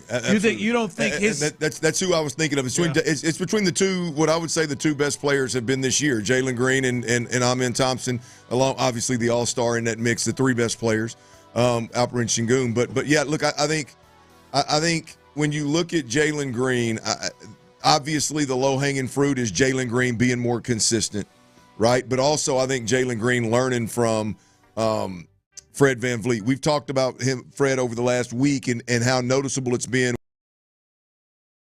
without him on the floor. He never become that level of point guard where he has the ability to do what he does and strike the way he does, but also has the ability to control the floor and command the floor. I think that's one, and I think Amen Thompson's another one. Like we've seen a really, really, really good version of all gas, no break. Amen Thompson playing multiple positions, just flat getting after it, borderline out of control most of the time, but he's so athletic and he has the ability to play that way and be productive. I feel like Kobe. I still think there's another level for Amen Thompson. Now I think it may be less noticeable, if you will. I don't know if noticeable is the right word, but it like him having more control, having more of an identity of who he is, what his specialty is, where he fits, when he's supposed to be there. Right now, I'll be honest, watching Amen Thompson, it just seems like, and I think a lot of this has to do with the injuries and kind of how they play. He plays so many different positions. He's asked to do so many different things. He at times he's just running around like a chicken with his head cut off. And I think at some point he's going to settle into. I think he'll always be that utility player, that player that has so many different facets to his game. He's never going to be pigeonholed, but I think he settles into his strong suit and is ultimately a better player. So I would say there's several guys, but the top two guys would be Jalen Green and Amen Thompson. Yeah, Amen is very easy to me. Like, you tell me right now, all right, what are we sitting here in late February, April, May? I see him being a better player than he is right now. Like, I see him impacting the team more than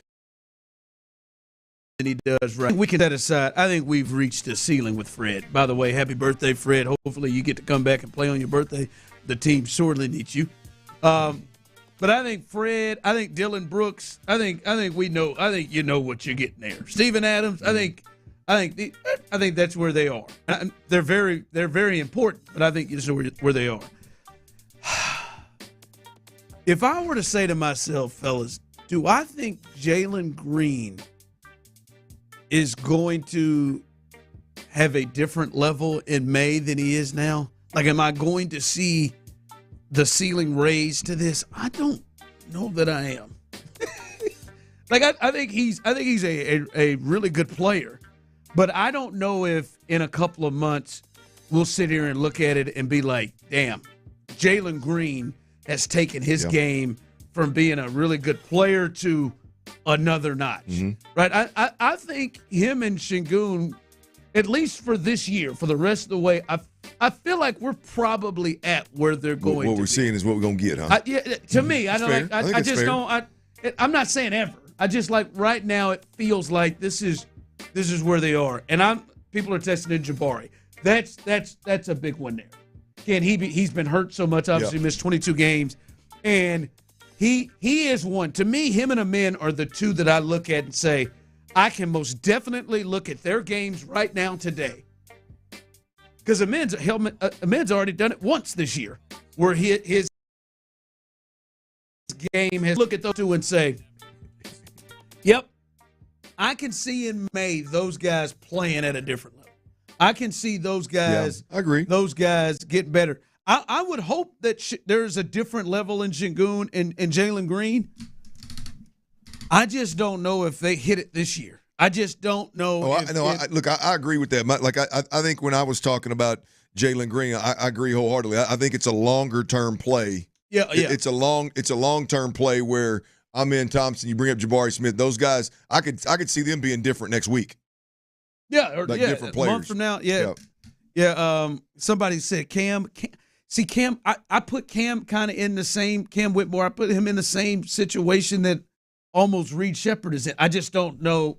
Now, he gets more time than Reed, but I don't know if he's going to consistently get enough time to be able to make the impact you're talking about.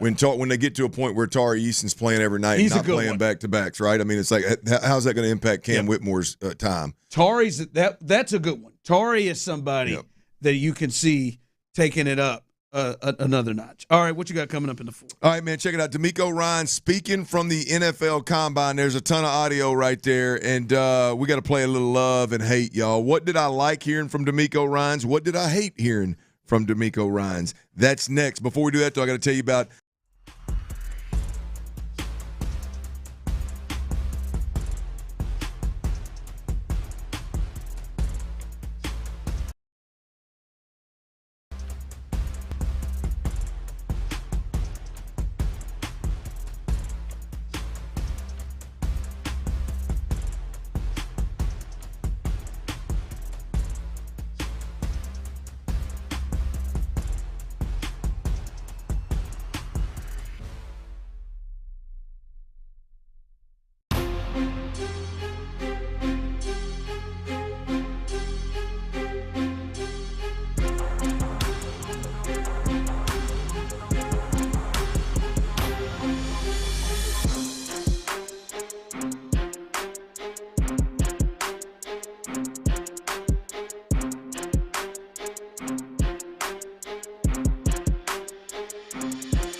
FM HD2 Houston. Insider access.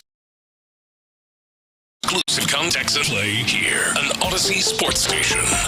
Where's your damn head at, dude? Sports Radio 610 presents The Drive with Stoerner and Hughley.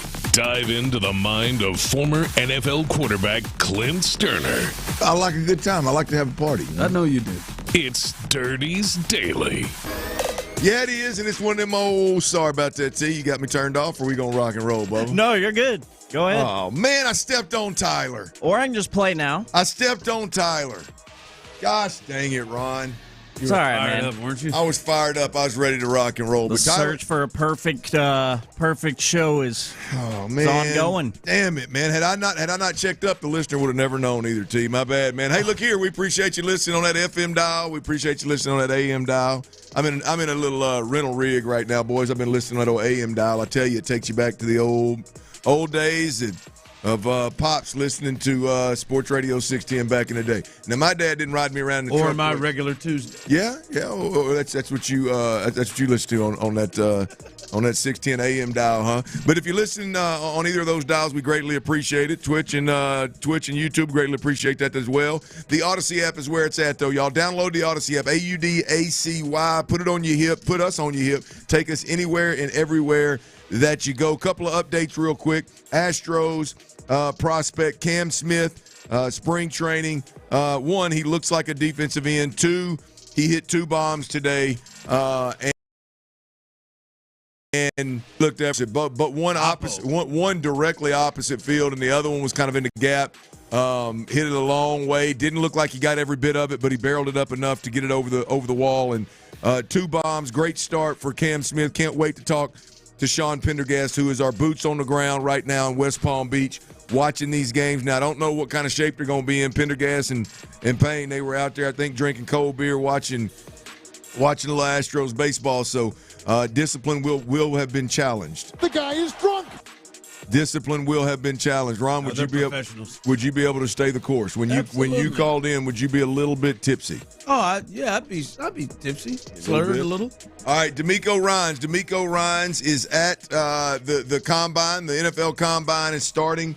Everything's getting cranked up. The general managers, the head coaches are talking to the media. Here's DeMeco Ryans on what a combine meeting looks like and sounds like with the Houston Texans. Yeah, a meeting with the Texans here at the Combine. We hope it comes off as very loose. We want to make sure we're not trying to grill guys too much. I want to make them at ease because I remember being here at the Combine where I had some of those meetings where they were very tense.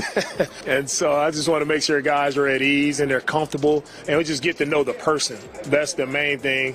We get a chance to watch as much tape as we can on these guys, but to really just sit down, helmet off, and let's know your background. Let's know why do you love the game of football and what's your why? Those are the things that we ask our guys, and we have to get a lot of insights in those questions. All right, DeMeco Ryans, your head coach. Look, I think that's the biggest advantage that he brings to this organization, Ron, is what he's been able to do with the primo draft picks, man. You look at, obviously, Will and CJ. You look at Kamari Lassiter last year and Kalen Bullock from last year. The story. I don't think the book's written on Juice Scruggs yet. We'll see what comes of that. But boy, there's something about DeMeco Ryans as the former player, as a genuine, sincere, authentic dude, to be able to sit down across the table from these guys and figure them out and figure out if they are or are not the kind of guys that the Texans want in their program. Because you can say a lot of things about the Texans, and I'll pick them apart as much as anybody.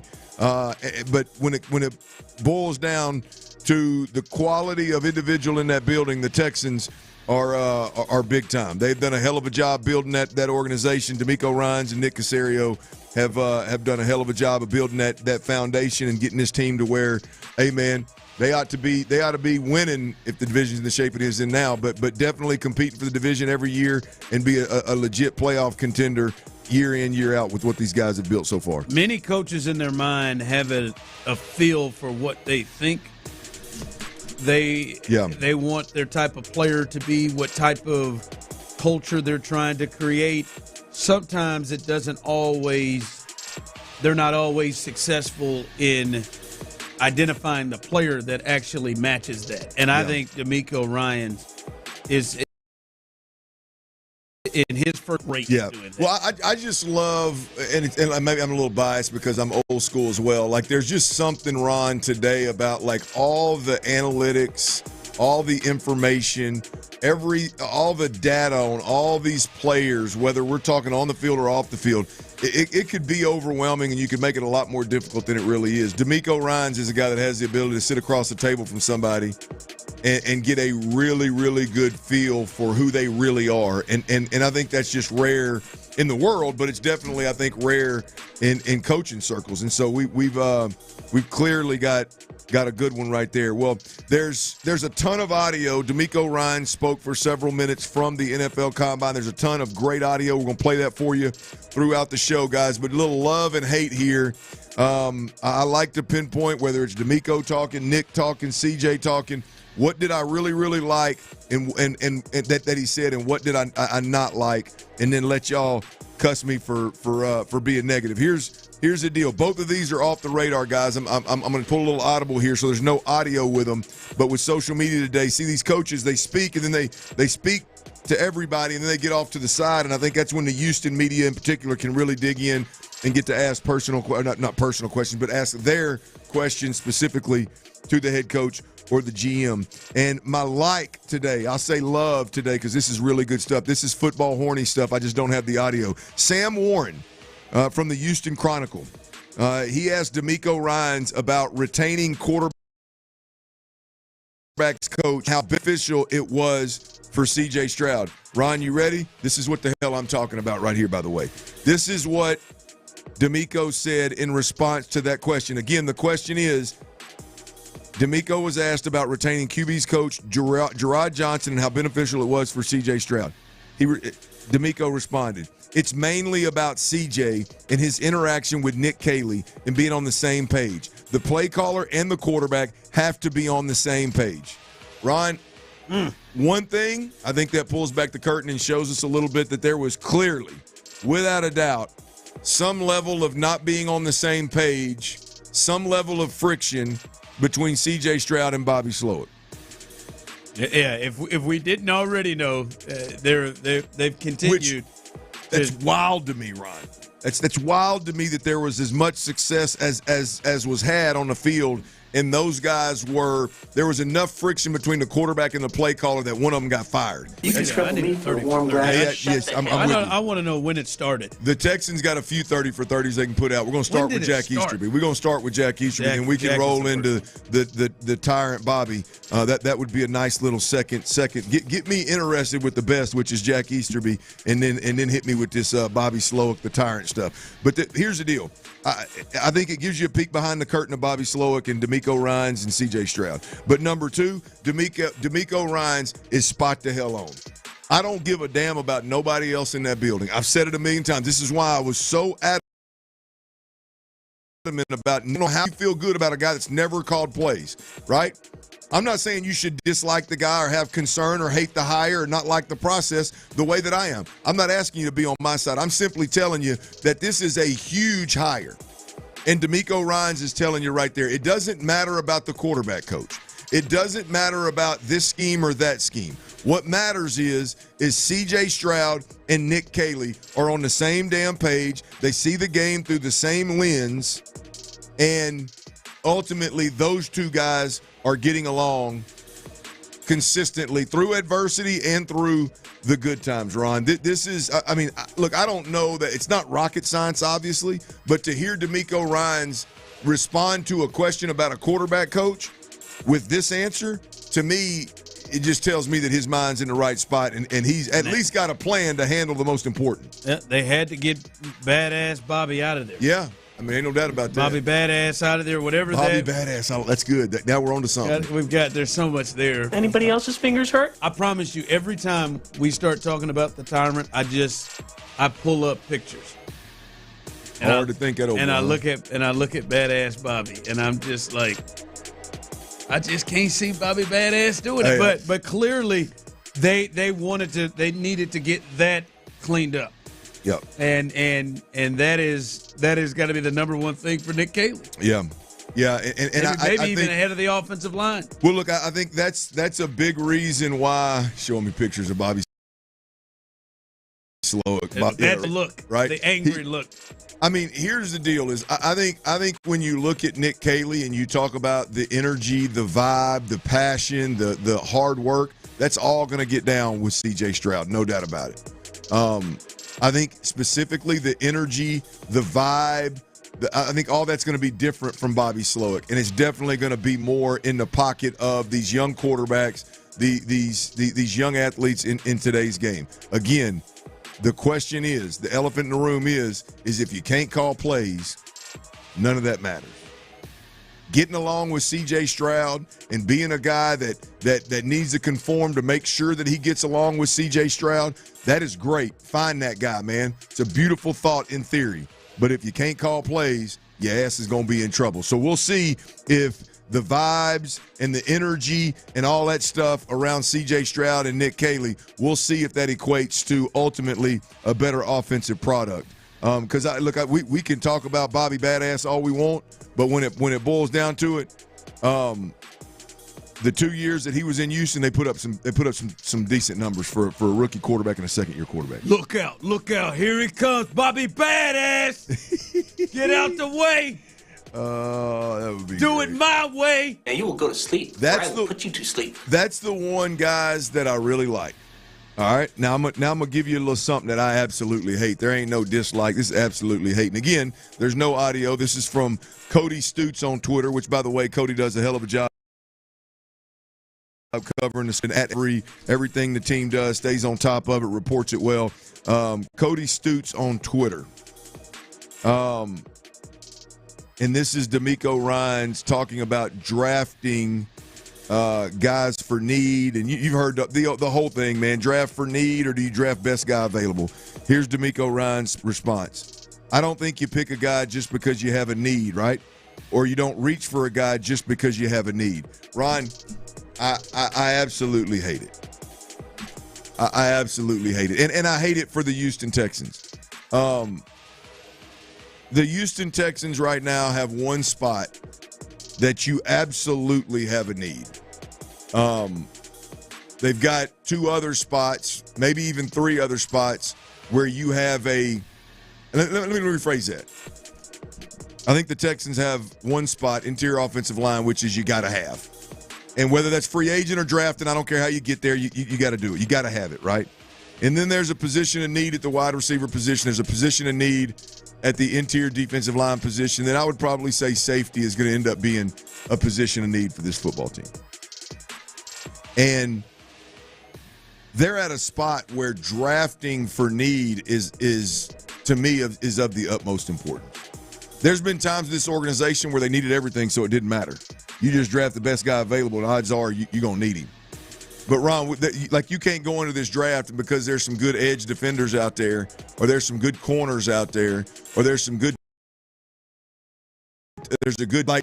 this is, and again, to each their own. They've done DeMeco's done a really good job with the exception of, well, let's be honest, he's done a good job on the defensive side of the football with the exception of C.J. Stroud. They're at a spot where drafting for need is of the utmost importance at this point in time. I'm not saying you reach. I think DeMeco's right there. You don't ever reach. I think that's crazy to reach for a guy.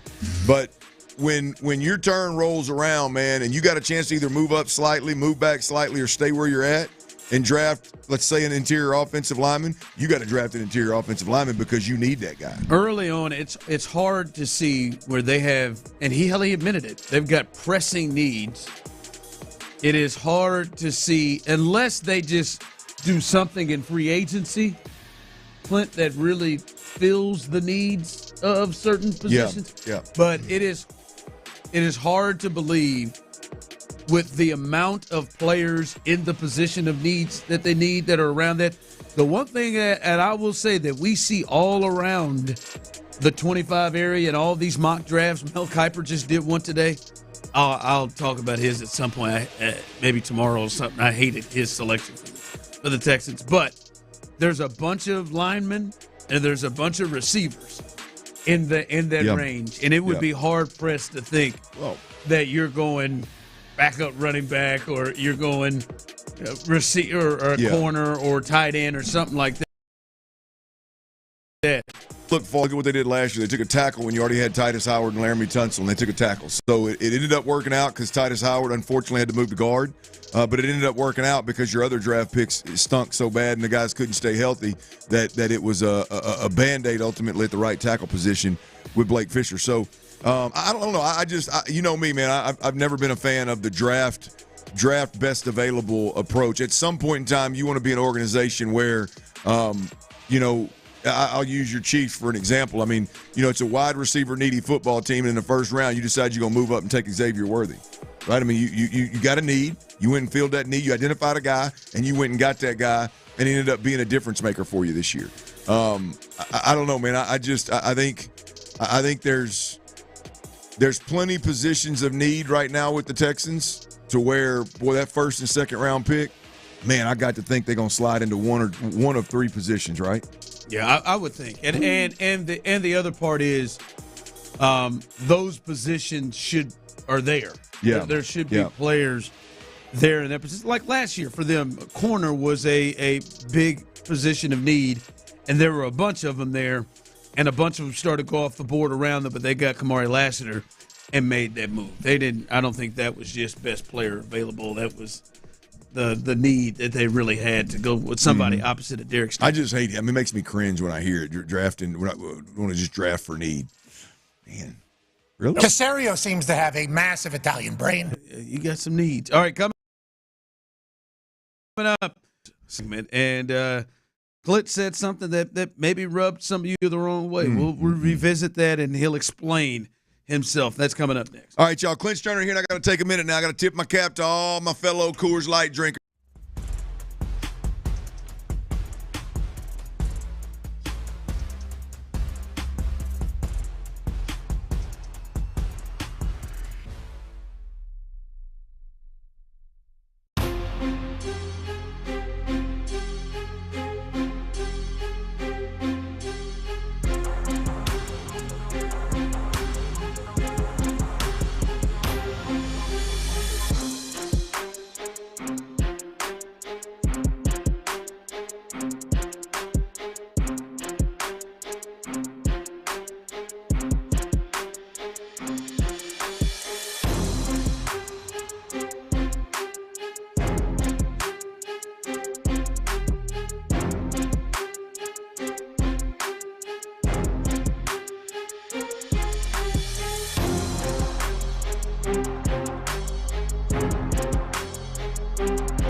AmericanEagle. 773 Network. That's AmericanEagle.com, 773 Network. Live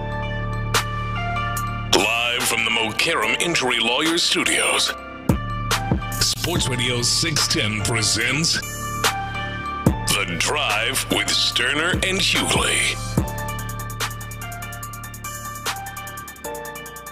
Couple of thoughts, news. Diana Taurasi retiring. 20 years in the WNBA, leading scorer in the WNBA.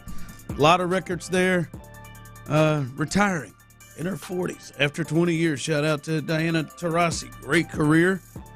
And congratulations there. Won multiple WNBA titles. I think she won a couple of titles with Gino at UConn. Congratulations to her. Coming up in a bit. Remember, 4:40, you'll hear from Sean Pendergast live from West Palm Beach as we'll get his thoughts. Sam Smith, hell, I think he'd met their family. The way I'm looking at it on the Twitter, he did taking pictures and stuff with Cam's family. I tell you what, Sean don't miss a picture. Sean will take a picture. Absolutely. The amount of people he traveling kind, baby. Yeah, stays on the move. Tyler and Sean are got to be at the top. Tyler Fig's pretty good. Yeah, Fig's pretty good. But yeah, you know you wanted to talk about Figgy, Ron. Come on. Let me read. Shuffle this. Now, yeah, Tyler's going to get one. Tyler's going to get one. We saw Marcus Freeman. I was like, oh, man, you better get your – oh, already got him. I mean, they knocked him out. I think he had Dak with him in New Orleans. There were multiple photos that he got with folks. But – we'll talk to him coming up. It's a big day for Cam Smith. A lot of people are getting crazy about his performance and a 2-home run day, opposite field shots.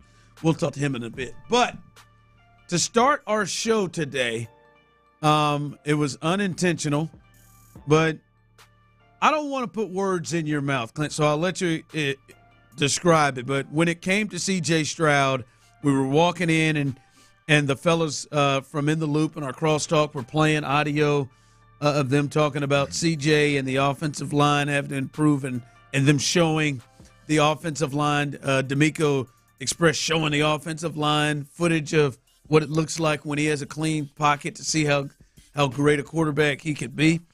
And that sent you into using the word coddle. Mm-hmm. But I'll let you explain it yourself what you meant by it. Yeah, no. I think it's very self-explanatory. I think we look at it's particularly the adverse times, and C.J. Stroud has been. I think coddled's probably a fair word. I think when things got rough last year and there was some adversity, the general manager, the head coach, the offensive coordinator, it was like everybody needed to reassure. Hell, to the point where Will Anderson was even doing it. When we spoke, we got to build C.J. Stroud up. We got to stroke C.J. Stroud. Like I think there's a certain level of being coddled. I think even the last conversation we had about Nick Caley and Gerard Johnson and everything that's head over heels, everybody moving mountains to make sure that C.J. Stroud is comfortable. And I understand we live in a day and age where when you're dealing with young athletes, that's more the route that people take with these young athletes. I get it. I just don't agree with it. I just don't like it. I don't. At some point, you got to turn the corner. And I totally understand with C.J. Stroud, with a young quarterback in the league, you got to handle them with kid gloves a lot of the times. You got to make sure they are who you think they are. You got to let them go through adversity. And when they go through adversity, if they don't handle it the way that you think they should handle it, then maybe you do got to do some stroking on their egos. You got to make sure they know that you're still behind them. And when it's all said and done, I think there's been a lot of that with C.J. Stroud, particularly this season. I think the first year went relatively smooth. I think everybody was happy. Everybody, overachieved. Everybody was happy with the how much winning they did in their play. The second year, things got difficult. And I think there was some coddling of the quarterback. Do you feel like it's more than what you're seeing from other guys? I don't know. I don't cover other teams as close. I don't know. I don't know. Let me try this. Did you ever feel like it was this way with Deshaun? No, I don't.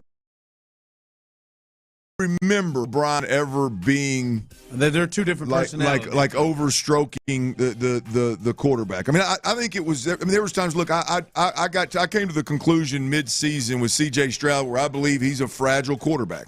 I believe he's a fragile leader, and that was based off of two things. One, how much of a beating he was taking on Sunday, and then two, the fact that the organization felt like they needed to publicly stand behind their quarterback when, hey, man, you're a 10-win football team, man.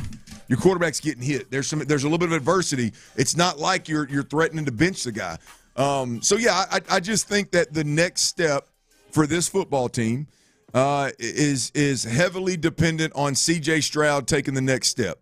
And I think C.J. Stroud is absolutely elite passing the football. I think C.J. Stroud is an absolute elite processor of the game of football. I think he's above average with his legs in a sense of keeping plays alive and even making plays and moving the chains with his legs and his athletic ability. I think the one place where this football team overall can take the biggest stride in a positive direction is C.J. Stroud taking a huge stride in the direction of taking the bull by the horns, taking the next step where this organization doesn't feel the need in adverse times to stroke the quarterback and make sure he's okay and make sure he's in the right frame of mind.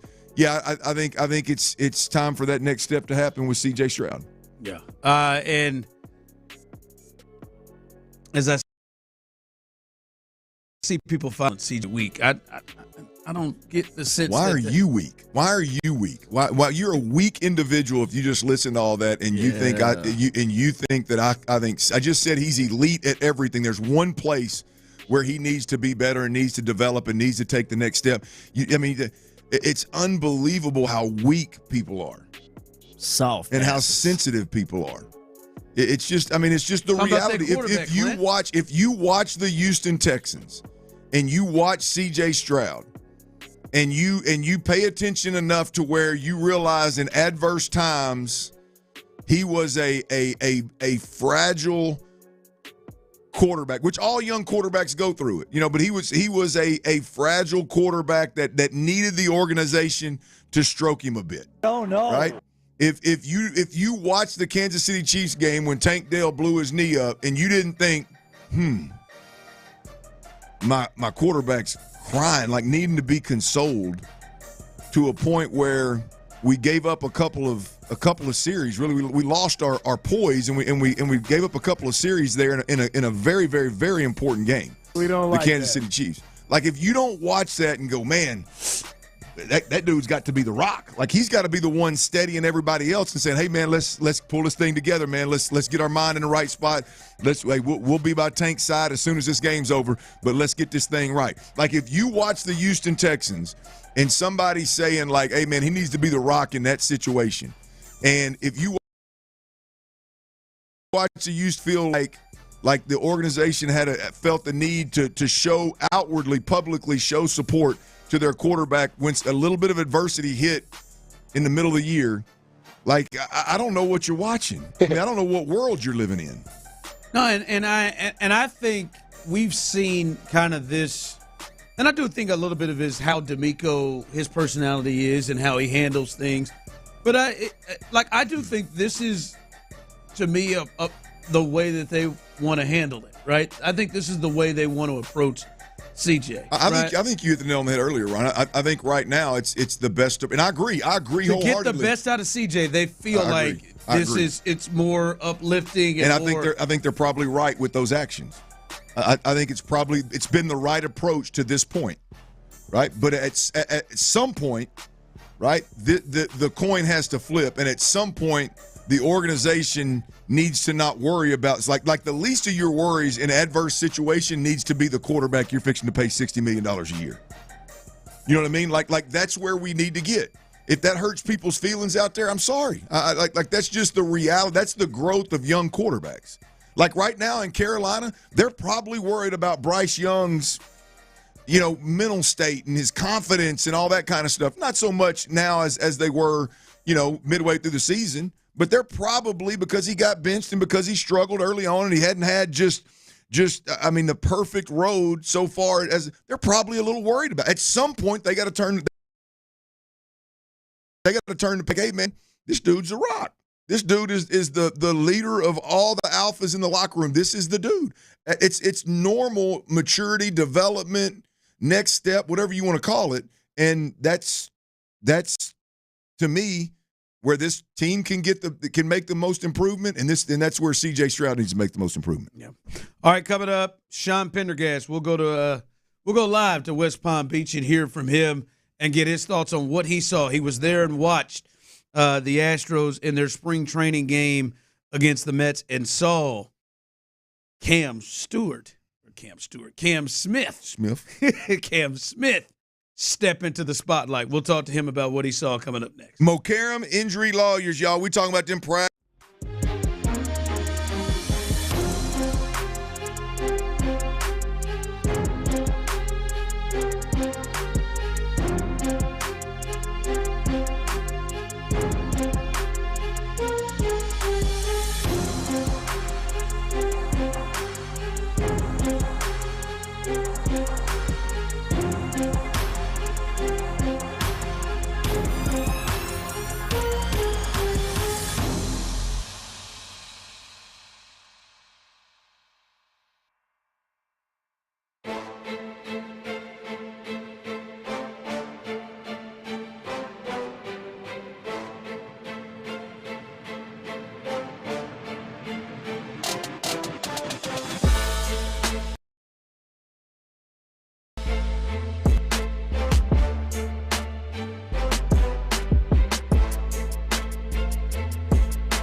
which keeps my driver rate up. Oscar! Get a free estimate from Generator Supercenter, the nation's #1 Generac dealer. GeneratorSupercenter.com. Pendergast and Payne. Well, Sean, you done stepped off in it. Come on, Sean. Gosh damn it, man. Live from the Mokaram Injury Lawyers Studios, Sports Radio 610 presents The Drive with Stoerner and Hughley. That's right. The Drive is back. And remember, coming up in the next hour, 5 o'clock hour, you will have a chance to win a 4-pack of tickets to see John Pardee. That's coming up, 5 o'clock hour. 4 tickets.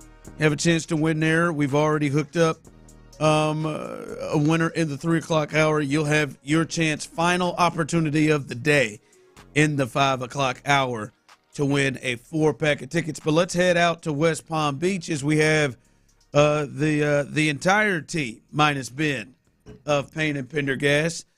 Seth and Sean join us. Fellas, you guys, listen, I know you got rained out yesterday, but you saw some action today. Yeah, we did. Ben is saving all his takes for tomorrow. Okay, all right. Yeah. You guys tune in at 6 a.m. He's going to be spitting fire. No, dude, it's going to be amazing. Orange fire. Yeah. Yeah, dude, it was fun out there today, man. Got to see a lot of runs. Got to see some of the more prominent names we're looking at. It's funny. I was saying to Parker when about the 5th or 6th inning rolled around, and they put whatever inning it was, probably fourth or 5th inning, where they're putting in Cam Smith at third base. They're bringing in Forrest Whitley out of the bullpen. I'm like, I will say this. These latter innings now are a whole lot more interesting than they were when we came out here a couple of years ago. You know, you get to see some of the young guys. Hey, Sean, I literally were watching the game right about that same moment. I'm like, I'm gonna be honest with you, man. This is a moment where I don't envy Sean and Seth, man. Really? Oh yeah, you start to see those wide receiver and defensive lineman numbers coming out there. I mean, everybody's got a 90 number, and I don't know. When I looked up, whoever hit before Bryce Matthews did, like I'd never heard of the guy. I was like, yeah, it was Zach Short. That's about right. Shortstop. Yeah. And I was like, stop knowing. I was like, damn, I bet them boys are sitting up there in that sun, probably drinking a cold beer, but about 3 or 4 innings of this, I'd be cooked. But all of a sudden, the fireworks happened and Cam Smith happened, man. Tell me, I want to start right there because we talked about it a little bit yesterday, man. Thoughts on Cam Smith? It was incredible. I mean, look, the physical, he's a specimen, to behold, especially playing third base. He is a big dude. He is. He's put together. He is. Yeah. Seth got an up-close look. I was up in the press box, but Seth was roaming the ballpark today with a checklist of things he wanted to see, and I looked at the list, and one of them was Cam Smith's anatomy. Yes, that's what I did. I saw all of it. You saw all of it? No, but I wanted to see Cam Smith hit 2 home runs. That's what I said this morning. That was on the checklist? You called Yeah, it. go check the tapes. Odyssey app, Seth. Odyssey app. Yeah, he looks like a corner outfielder. I will say that, but he does, and that's where look, it's one game, so we'll see how this whole thing plays out. Nobody's got him out yet. He had 2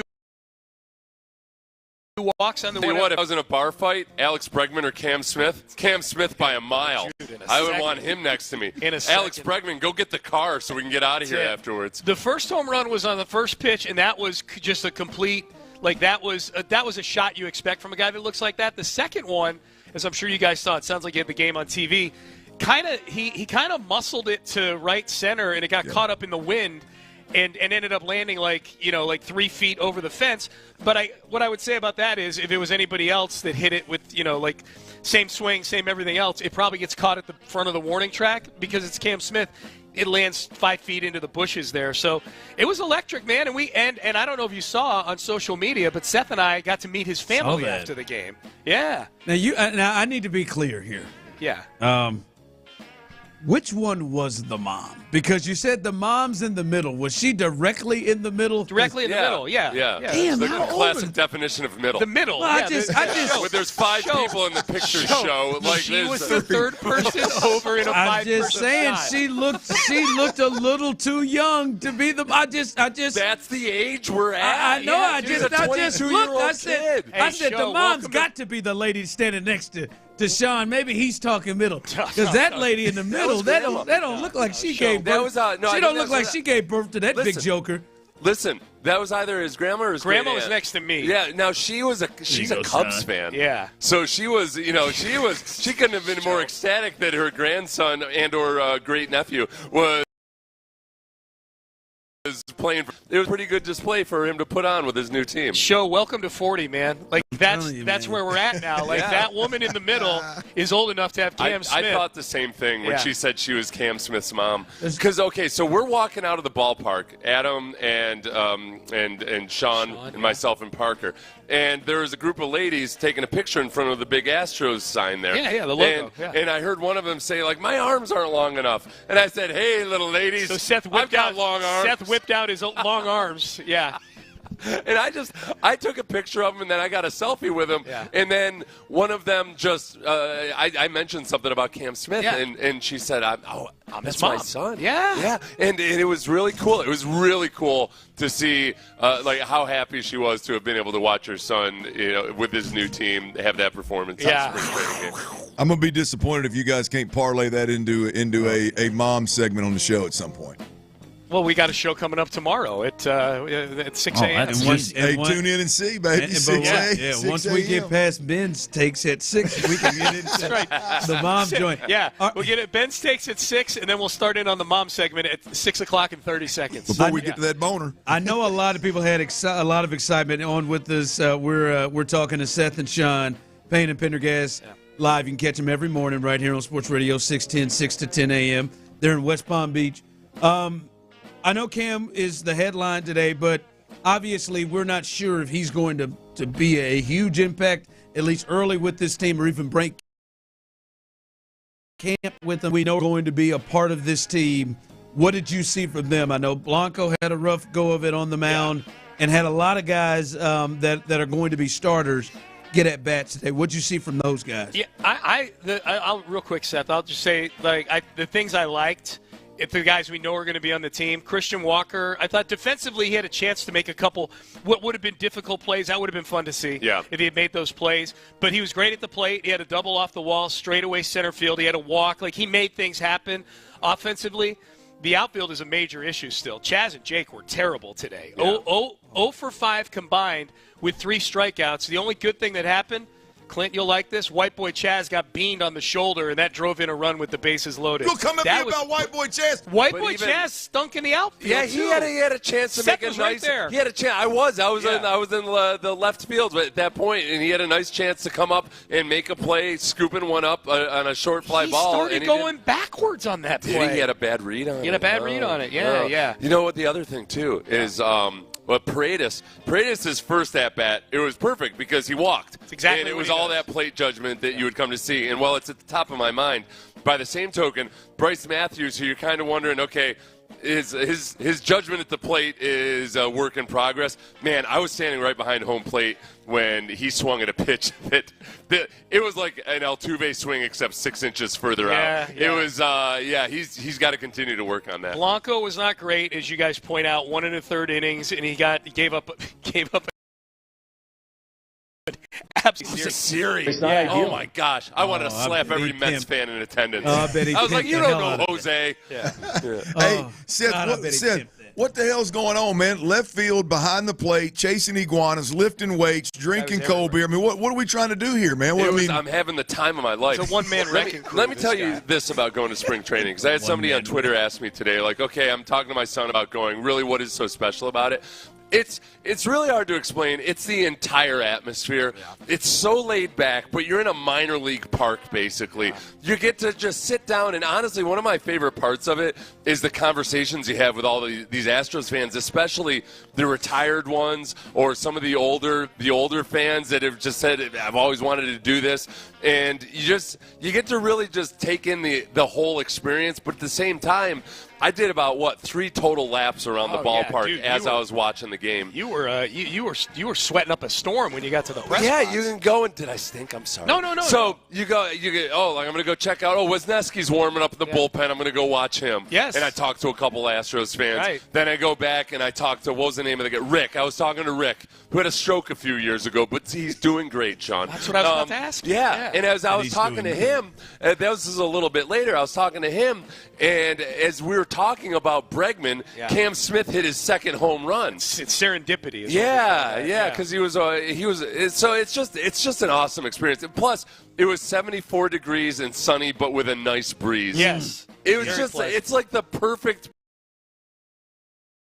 baseball. I got to get this because the way that Sean lost his mind yesterday, and I know the way you've been talking about it, I could see it on TV, and yes, there is a change. But what is the John Singleton look in person now that you've gotten to see him? Because I can see it, but I need shirt off. I need to see a little bit. I can clearly see the cutting of the carbs and the sugar. But I mean, you guys are up close. What is it a real difference? I'll defer to Seth Payne, sideline reporter on this. Okay, so I was down towards the end of the game. Yeah, because I was texting with you about it. Or no, whenever he made those two nice plays at first base. Later in the game. So obviously he didn't do much at the plate. But I do think he made a couple of plays at first base. One which could have been a double, almost turned a double. Another nice play, a couple of at-bats after that, where physically, he looks really good. Yeah. He looks lean. He looks like a built dude. It's always tough to tell in baseball uniforms. But the transformation is there. But I do think he looked more spry and athletic as a fielder. Yeah. So that was nice to see. Yep.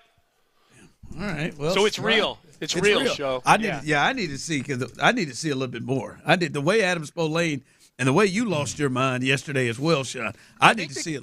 I think the key is Spolane. Because I lose my mind on a lot of stuff, Show, as you very well know. Yeah. Spolane loses his mind on very few things. Yeah, very crusty. Have you boys caught and held an iguana yet? No, there was an army of them attacking us out in the yard today. We're going to kill a bunch of them.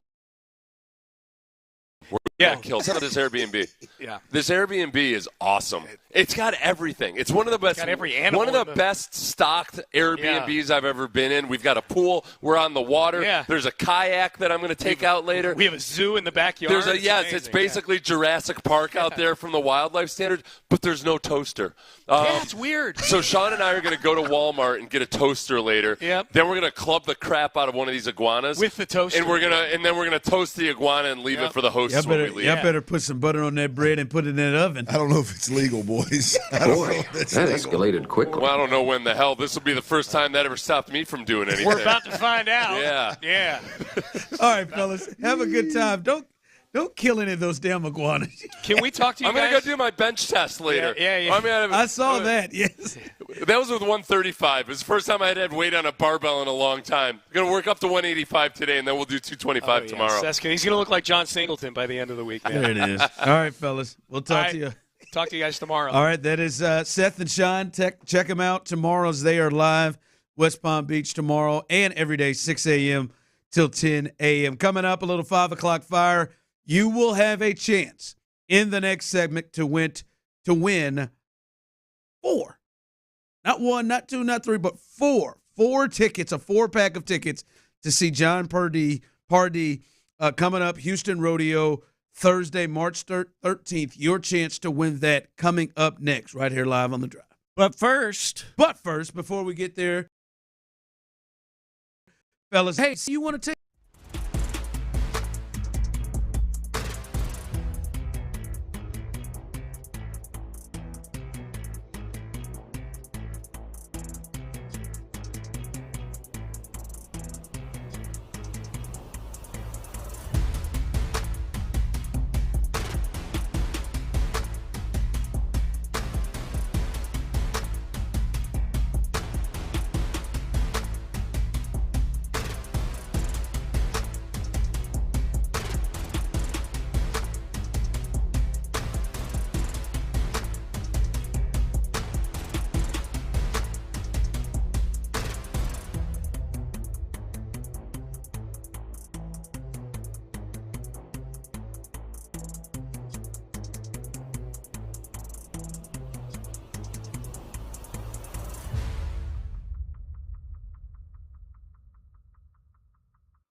KILT FM HD2 Houston. Insider access, exclusive content. Sports Radio 610. The Texans play here. An Odyssey sports station.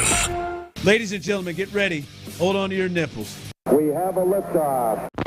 Sports Radio 610 presents The Drive with Stoerner and Hughley. It's the 5 o'clock fire. It is 5 o'clock. Congratulations. Hopefully you're off work. Luckily for you, Old Dirty Show and Psycho T, a.k.a. T Mill, have the latest. And the latest is, it is a little 5 o'clock fire. And remember, coming up in this segment, in this particular segment, your chance to win a 4-pack of tickets to see John Pardee coming up March 13th, Thursday, Houston Rodeo. You will have that opportunity. You have to listen, wait for the cue to call. You will hear that cue, and then at that moment, make your call, and you'll have a chance to win a 4-pack of tickets. Let's start here, Clint. The Rockets, they are back at it tonight. They host the Milwaukee Bucks, one of the better teams in the East. That means Giannis and company. They will not have Bobby Portis, but they will have Giannis and the rest of the gang there as well to face the Rockets. And the Rockets, they are 1-1, had a good game and a tough game since they've started coming big tonight. They are favored -3.5 tonight against the Bucks. But this does feel like a bigger game because, Clint, we've seen a lot of teams in the West make moves, and a lot of teams in the West appear to be surging. The Lakers, who are now tied with them, they play the Mavericks tonight. If this thing goes a certain way, the Rockets could fall into the 5 seed. And the Warriors, who are another team that is surging and coming up, they're 5-1 since they acquired Jimmy Butler. This is starting to get big here for the Rockets, and they need to start putting together some wins again.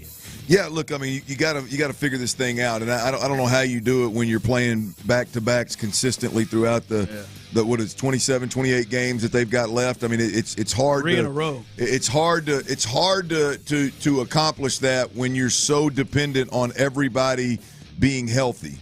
I mean, we talked about it yesterday. One guy being out, 2 guys being out, just completely changes the complex of the team, if you will. So. This being a game after a rest day, a travel day, a day to get back to some level of norm, I would expect the Rockets play well tonight. We'll see. But to your point, yeah, I said this at the All-Star break. I think it's at the time the Lakers were behind them. At the time that they were playing Minnesota, coming fresh out of the All-Star break. That's a team that was in the playoffs last year, made a good run. You got Golden State, as you mentioned. They acquired Jimmy Butler. Can they make? You got some. I would say some teams with some pelts on the wall, if you will, that are chasing the Rockets. Can the Rockets fend them off? Can the Rockets hold on and stay up in that top 5 seed, or do they let those other teams catch them? We'll see. I think a big one tonight is something we've been waiting on and watching. He's been a game-time decision the first 2 games coming back from the All-Star break, and Fred VanVleet still has not suited up and played yet. It's his birthday today. Maybe they've been sitting here waiting for him to return on his birthday. But, you got Damian Lillard coming in, obviously one of the better guards in the NBA. Yep. This will be big. That's what I want to see, is I just want to see them get him back to just settle things. Obviously, this is not, he's not a star for this team, but clearly very, very valuable for this team. And we talked about the up and down nature. I think he has a lot to do with it.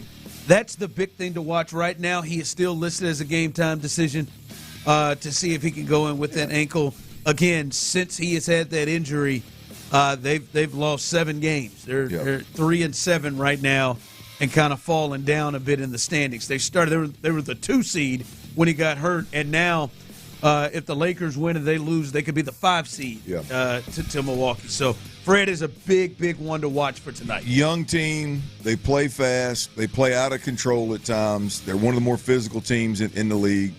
It only makes makes sense that with some pelts on the wall, a true point guard that can control the floor. It only makes sense that guy's going to have a major impact on a group that plays the way that the Rockets play, a group that's as young as the Rockets are, a group that without Fred VanVleet, they just don't have the point guard. They don't have the guy that can slow the pace and steady the waters. Getting him back is going to be huge. I'm with you. The more we talk about it before his return, the bigger it becomes. Yeah. That's tonight. Tonight, big one at Toyota. They will host the Milwaukee Bucks. Good team, so it's a good test, and we'll see if Fred's able to go tonight. All right, let's hit it. 5 o'clock fire. I want to sweep you off your feet tonight. There it is. Here it is right now. That is, and this is your cue to call. John Pardee tickets, 4-pack of tickets coming up right now. Caller number 5 in honor of Fred VanVleet. Hopefully he is back. Caller number 5. You will have your chance, 713-572-4610, for a 4-pack of tickets to see John Pardee coming up. Houston Rodeo, March 13th. That's a Thursday night, March 13th. Caller number 5, 713-572-4610. The phone lines are open. Tyler will take care of you. John Pardee, right there. You're hearing him right there. You got a chance to win those tickets. A lot of hits. That's going to be a hell of a show, man. John, I mean, he was here last year before, I believe so. I remember. He's right there in his prime, boy. He's been going at it for a while. He's got a number of hits, man. He's got enough to keep the crowd singing along and probably mix in a little new stuff. But he's got enough established music that it's going to be one hell of a show. This is one I might go to, boys. This is one I might put in a couple of requests for right here. I don't think I've ever seen John Pardee live. Yeah. I'll be honest with you. I don't think I realized how many hits he had until I was, just digging through one day. I was like, damn, this is – if he's only going to play for an hour and 15 minutes at the rodeo, I'd imagine there's not a song that country music fans don't know. Yeah. All right, right now, caller number 5, Tyler, will take care of you. 4-pack of tickets to see John Pardee coming up March 13th, Thursday at the rodeo. Win them tickets. Last ones of the day. 5 o'clock fire. All right, you heard us talk a little bit to Seth and Sean as they were there, as they caught the game today. As the Astros, they do win 8-5 if you're just jumping in to your cars. And there was a lot to go there. Our guy Ronell O'Neill, he got lit up a little bit. 5 runs, a homer, and he gave that up in an inning and a third. But hey, it's spring training. They're working on things. Not a big deal. Hope that's the case. Yep. Victor, he went deep. Caratini went deep. Things have been. Christian Walker got a hit, scored 2 runs in this game. But the big story out of the game is Cam Smith. He came over in that big trade that included Paredes, that included Kyle Tucker, and he went deep. He went deep twice. Opposite field home runs. Our guy Adam Spolane caught up with him in the clubhouse. This is Cam Smith on his day-to-day. I can't even describe it, but it feels like the best feeling in the world. It's a blessing just to get opportunities to get in there, whether you're starting the game, whether you're getting the back half of the game. It's just to see that caliber of pitching this early, it's huge as a ball player.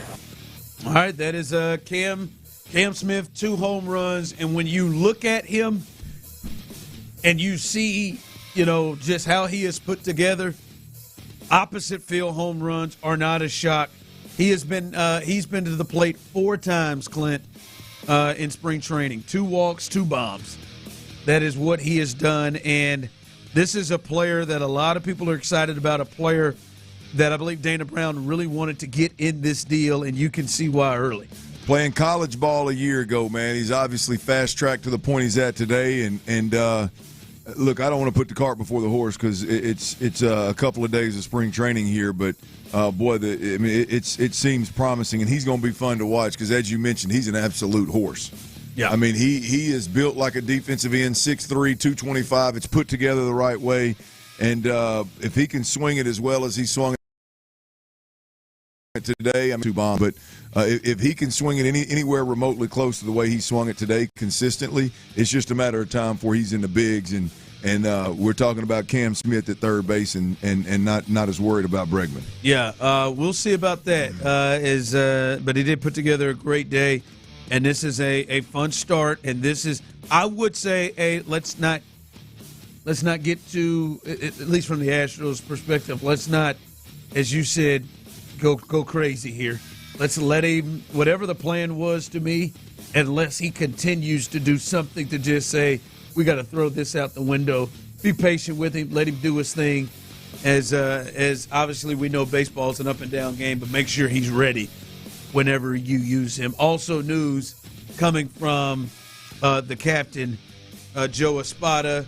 Jose Altuve will play left field coming up towards the end of this week. Hopefully our guys there will be able to catch him. Sean, Seth, Adam, and Parker. Hopefully they'll be able to catch Jose Altuve in left field. But we do have a time date. Also, Yordan Alvarez and Jeremy Pena, who have not played yet. Him or Yordan Spencer. They will make their debuts on Thursday as things get rocking and rolling. But the Jose Altuve in left field, that is one everybody, I would imagine, is waiting to see. And as we talked about earlier, ain't no way that ball ain't going to find it. Ain't no way. Probably first batter. I'd say the first 2 innings, he's going to find something. I hope. Can't wait, baby. I want to go. I want to see him track one in the gap. Yeah, go track one down. Go track one down. Little man with the big glove. There it is, with the big stick, too. Really, really happy. 5 o'clock fire. I meant Bat. Bat, he's obviously one of the. Yeah, that's right. Right, yeah. But he's got some girth. I don't know what. Okay. I don't know what he has there. Tyler May. I just meant more ounces than maybe most his size with the bat, dude. Yep, still being nasty. All right. We know the combine is happening. We'll talk about some of the things DeMeco had to say coming up the rest of the show. But Chiefs GM Brett Veach was there, and he kind of broke a little news saying he expects Travis Kelce to play in 2025, stating that he was fired up about being here at the scouting combine, and he believes that he is going to play. They said there's no timetable on his decision, but that has been a big conversation piece. Have we seen the last of Travis Kelce? And I'm sorry, he's 35. Yes, he has slowed down a bit to the tune of 97 catches and just under 900 yards in 16 games. But it's hard for me to see him want to end his career on that. And not just the game in particular. It was one of the worst games he's probably had in his life. So to me, or his career, I would be stunned, to be honest, just hang it up. Yeah, I think he plays as well, but I'm gonna tell you, man, most guys, that at that age they've already either married or married and divorced, or have a kid, have family kind of deal, and have been through that. I don't know. You look at Taylor Swift, and she's getting older. And no, he's got to put a ring on. Well, that's got to happen. Yeah, I mean, I could now. Just very rarely do you see a guy's situation and go, yeah, I could see where that guy could probably. It would probably be good for him to walk away right now. I see where he could be at peace with it. I could see where Travis Kelce could say, man, I'm done. I'm gonna hang this thing up. But I could also see, to your point, he's kind of probably wants to go out with a Super Bowl, at least on a personal note, go out with a 1,000-yard season, go out with a monster season. Yeah, he did in his last game.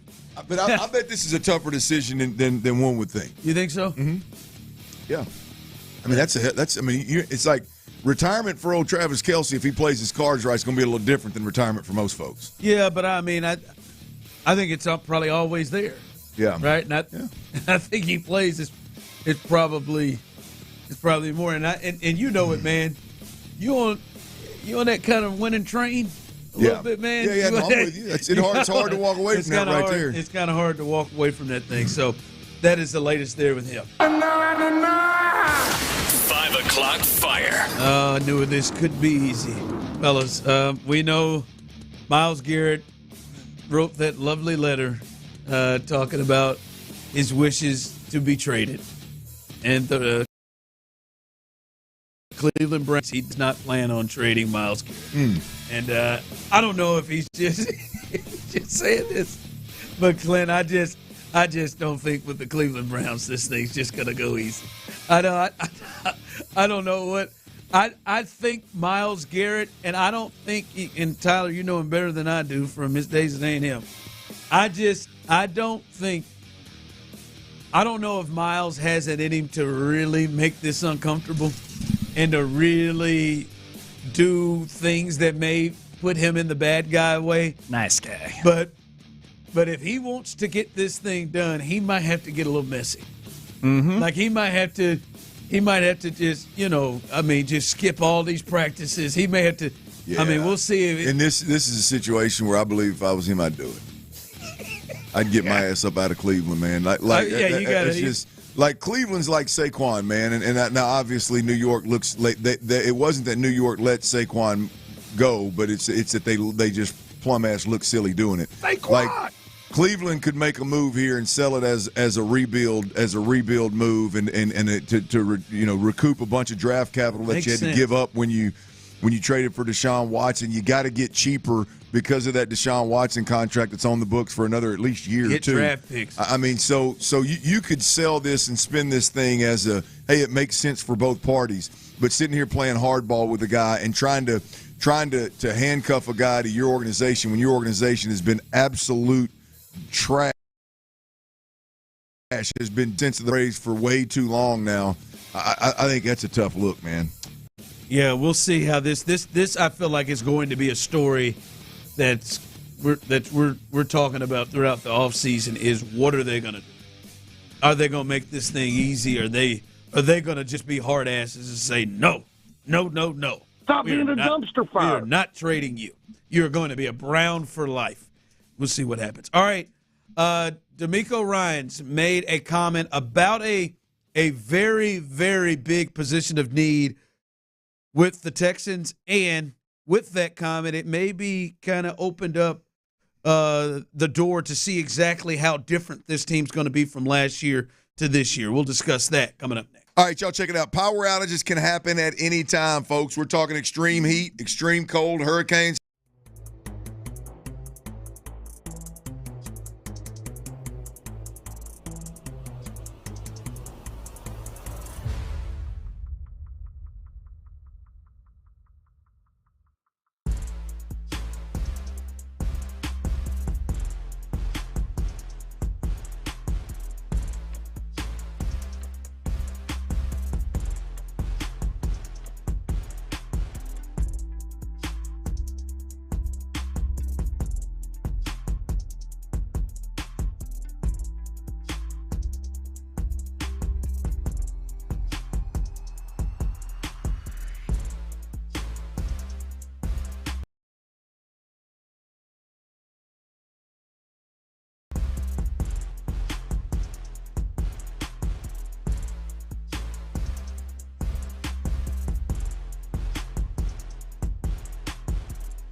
Exclusive content. Sports Radio 610. The Texans play here. I don't give a mother duck. Sports Radio 610 presents The Drive with Stoerner and Hughley.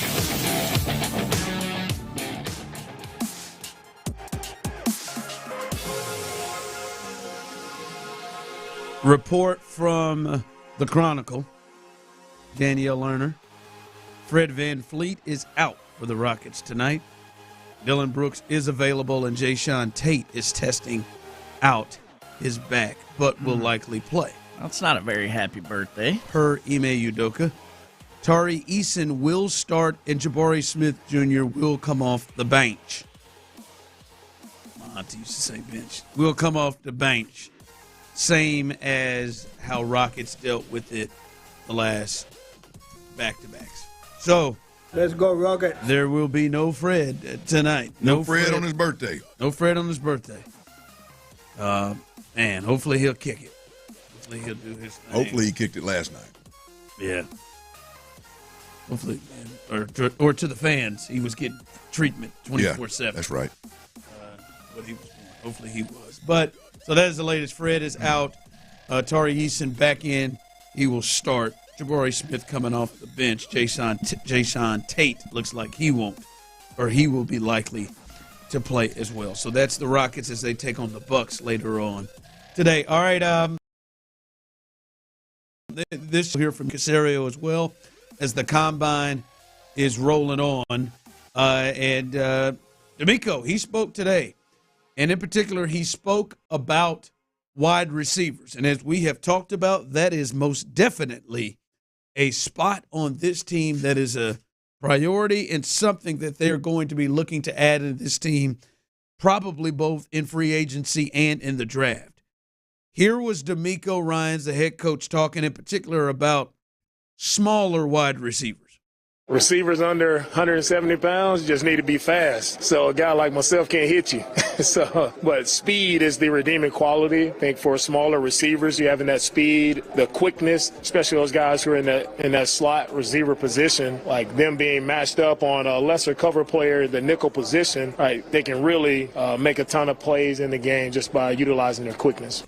All right, you heard him talking about slot receivers, smaller receivers. And that took your brain where, Clint? Well, I tell you, it really got me to thinking about the difference between the Texans' offense last year when Bobby Slowick was building, creating, designing, and calling plays to what Nick Caley's offense what I expect it to look like, right? I realize I'm taking DeMeco Ryans' comments, and really it got my wheels turning, got me to thinking about the Texans under Bobby.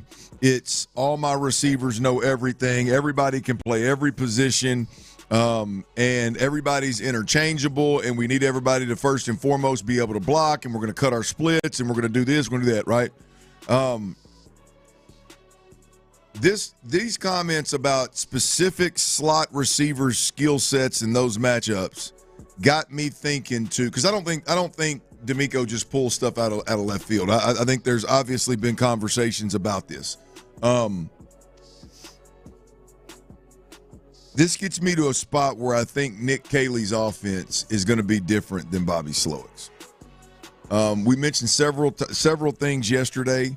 I just see the Texans offense, instead of being that all receivers do all things, I think next year you're going to see a little bit more of specialized pass catchers. Think back to the New England days with Brady. There was always a Julian Edelman. There was always a Wes Welker, right? There was always a true slot receiver. That's what the Whites used to do. And I know when you find a Gronk, you say that is exactly what they were, all white, and usually the little white guy finds a way to fit in there at the slot receiver position. But you can't always go out and find a Gronkowski who can put his hand in the dirt and block and do all those things, right? You can year in, year out find a smaller body. You can, what DeMeco Ryans just wide receiver that's not going to be on the outside. His strengths and his abilities is not about pushing DBs deep, running comebacks and running deep post routes and going up, climbing the ladder and catching the ball. His strengths are in the slot. I'm going to see pressure the same way that the quarterback sees pressure, and I'm always going to be in the slot on the right or the left of the quarterback, and at any point in time, I'm his security blanket. I'm seeing exactly what he's seeing.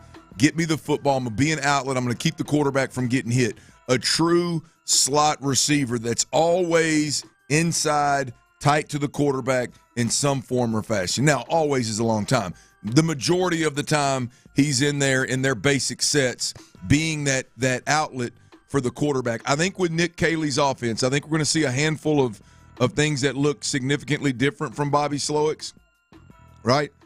But I think one of those things is it's not going to shock me one bit if there is a true slot receiver in this offense that's relied upon heavily. Did you get a sense that was problematic the last 2 years in terms of, hey, Nico, you may play the boundary receiver, you may play in the slot, did you get a sense that was problematic for what the guys were here, that guys played different things and didn't have specific spots? Because the only person that really jumps to me that I think probably needs to have a specific spot would be John Mitchell. Yeah. Well, no, I don't think it was. I think Nico Collins is the exception to the rule that I'm talking about. Like, I think Nico Collins should be treated, if we're going to use the New England Patriots offense, I think he should be treated the same way Randy Moss was. It's Randy. It's Nico. You put his ass wherever.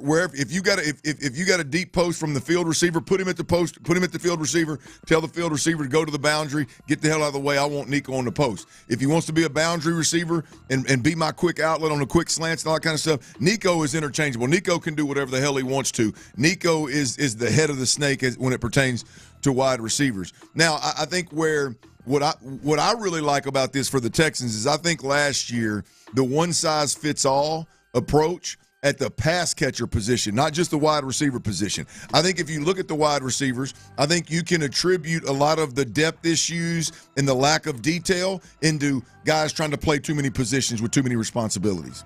Right, so I don't know that for a fact, but I know when you're asking guys to remember all four potentially positions of the wide receiver position and know them like the back of your hand and be able to remember depths and alignments and all this kind of stuff, I think you have more mental mistakes. And so I think you could pare that down and you could eliminate some of the mental mistakes. I think you look at Dalton Schultz. I've been critical of Dalton Schultz. I think Dalton Schultz is a specialty receiver. Dalton Schultz is not a hand in the dirt on the line of scrimmage, blocking kind of wide receiver. He's damn sure not a guy that you motion into the backfield and you lead up on the linebacker in a run game. He's a guy that is a specialty pass catcher and should be treated damn near like a wide receiver in the slot opposite your slot wide receiver. Good version of a slot if you wanted to throw him in there in that role. I think last year the one-size-fits-all, do I think it was a problem? Probably to some degree. Do I think a lot of offenses do it and get away with it and do it really well? Yeah, I don't think it's a you're an idiot for trying it. I'm just a bigger fan of, hey, Nico, you're going to be my boundary guy. Hey, whoever, Mechie, you're going to be my slot guy. Hey, Tank, you're going to be my field receiver, and we're going to rock and roll. And you're going to need to know the field receiver. You're the Z. You're the Z receiver. I don't need you to know what X is doing. I don't need you to know what the slot's doing. I need you to know what Z is doing, and I'm going to hold you accountable. Every route you run, the right depth, the right timing, the right angle, everything. And that's all I'm going to ask you to do. I'm going to ask you to try to do all things. I wonder if they make this decision by skill set or by look or by your size and stature and things like that. Because I wonder. It's got to be skill set. I was going to say, because I wonder how they would view Tank whenever Tank is healthy. Yeah, Tank's an outside receiver. But he doesn't look like it. Well, until he starts moving, like he can beat you with speed. He can climb the ladder and go. He make the acrobatic catches.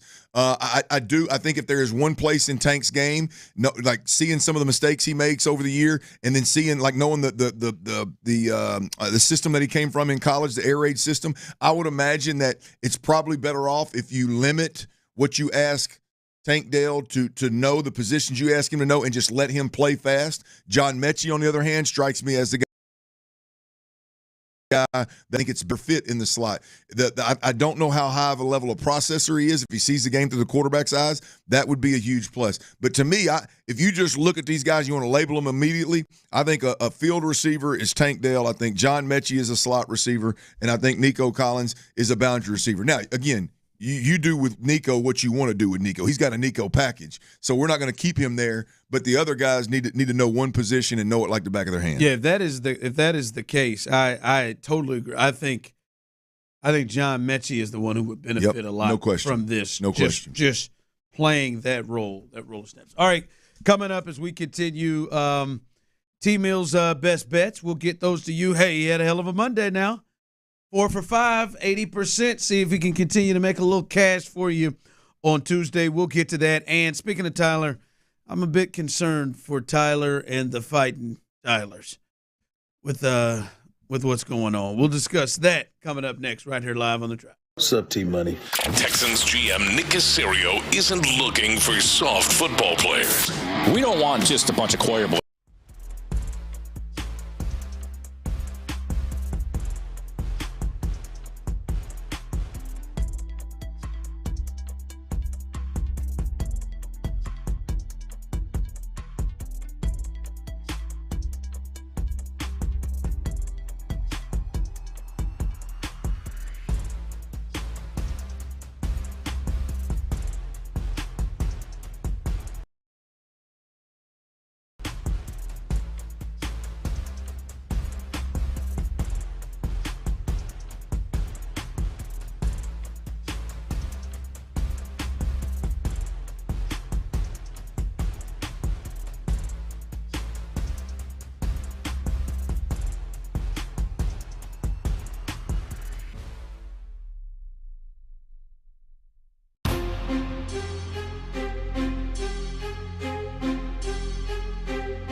9239. 800-352-9239 or biglou.com. Live from the Mokaram Injury Lawyers Studios, Sports Radio 610 presents The Drive with Stoerner and Hughley.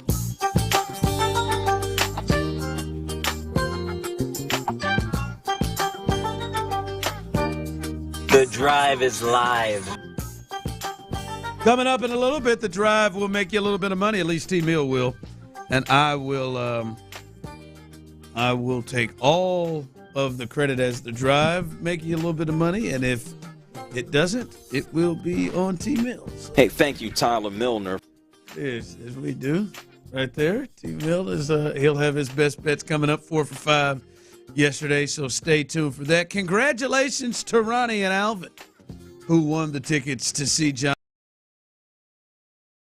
Party. Congratulations. Hopefully you enjoy yourself. Won't you head to one of those, what are those restaurants? What do you call those restaurants? What'd you take? Best place to grab a meal, if you ask me. On the way to the rodeo, man, stop at Twin Peaks. It's not the best. It's not the best. Stop at Twin Peaks, man. Little rodeo outfits, little costume party. And is it the best? I mean, when you combine That's what you say everything. It's up there? When you say it's up there, everything, huh? I like seeing some mountains with my meal. Drink a Coors Light then. I've had a few silver bullets. Walked right into that one. Okay.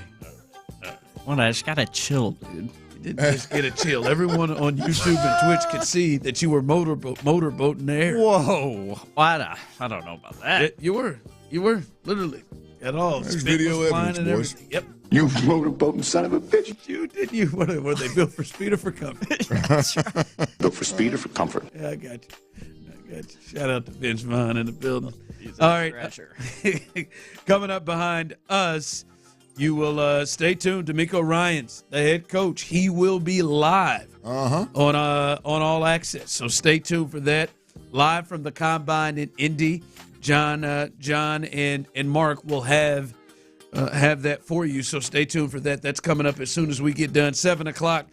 After that, the fellas, Area 45. You know the gang. Bijani, Creighton, Santiago. They're going 7 to 11 live and local. I'm sure they will keep you updated on game and the Combine and much, much more. Again, if you're just jumping in, Fred VanVleet is out again for this game. He has not played in a while. We'll see if they can find a way to try to get a dub without him as they host the Milwaukee Bucks. Giannis and Dame Lillard in town coming up a little bit later on today. All right. Well, if you're looking to, and I appreciate Bob Nightingale, Hotel Lobby Bobby. You're looking for somebody to really give it to you straight. I mean, not really, play around with it.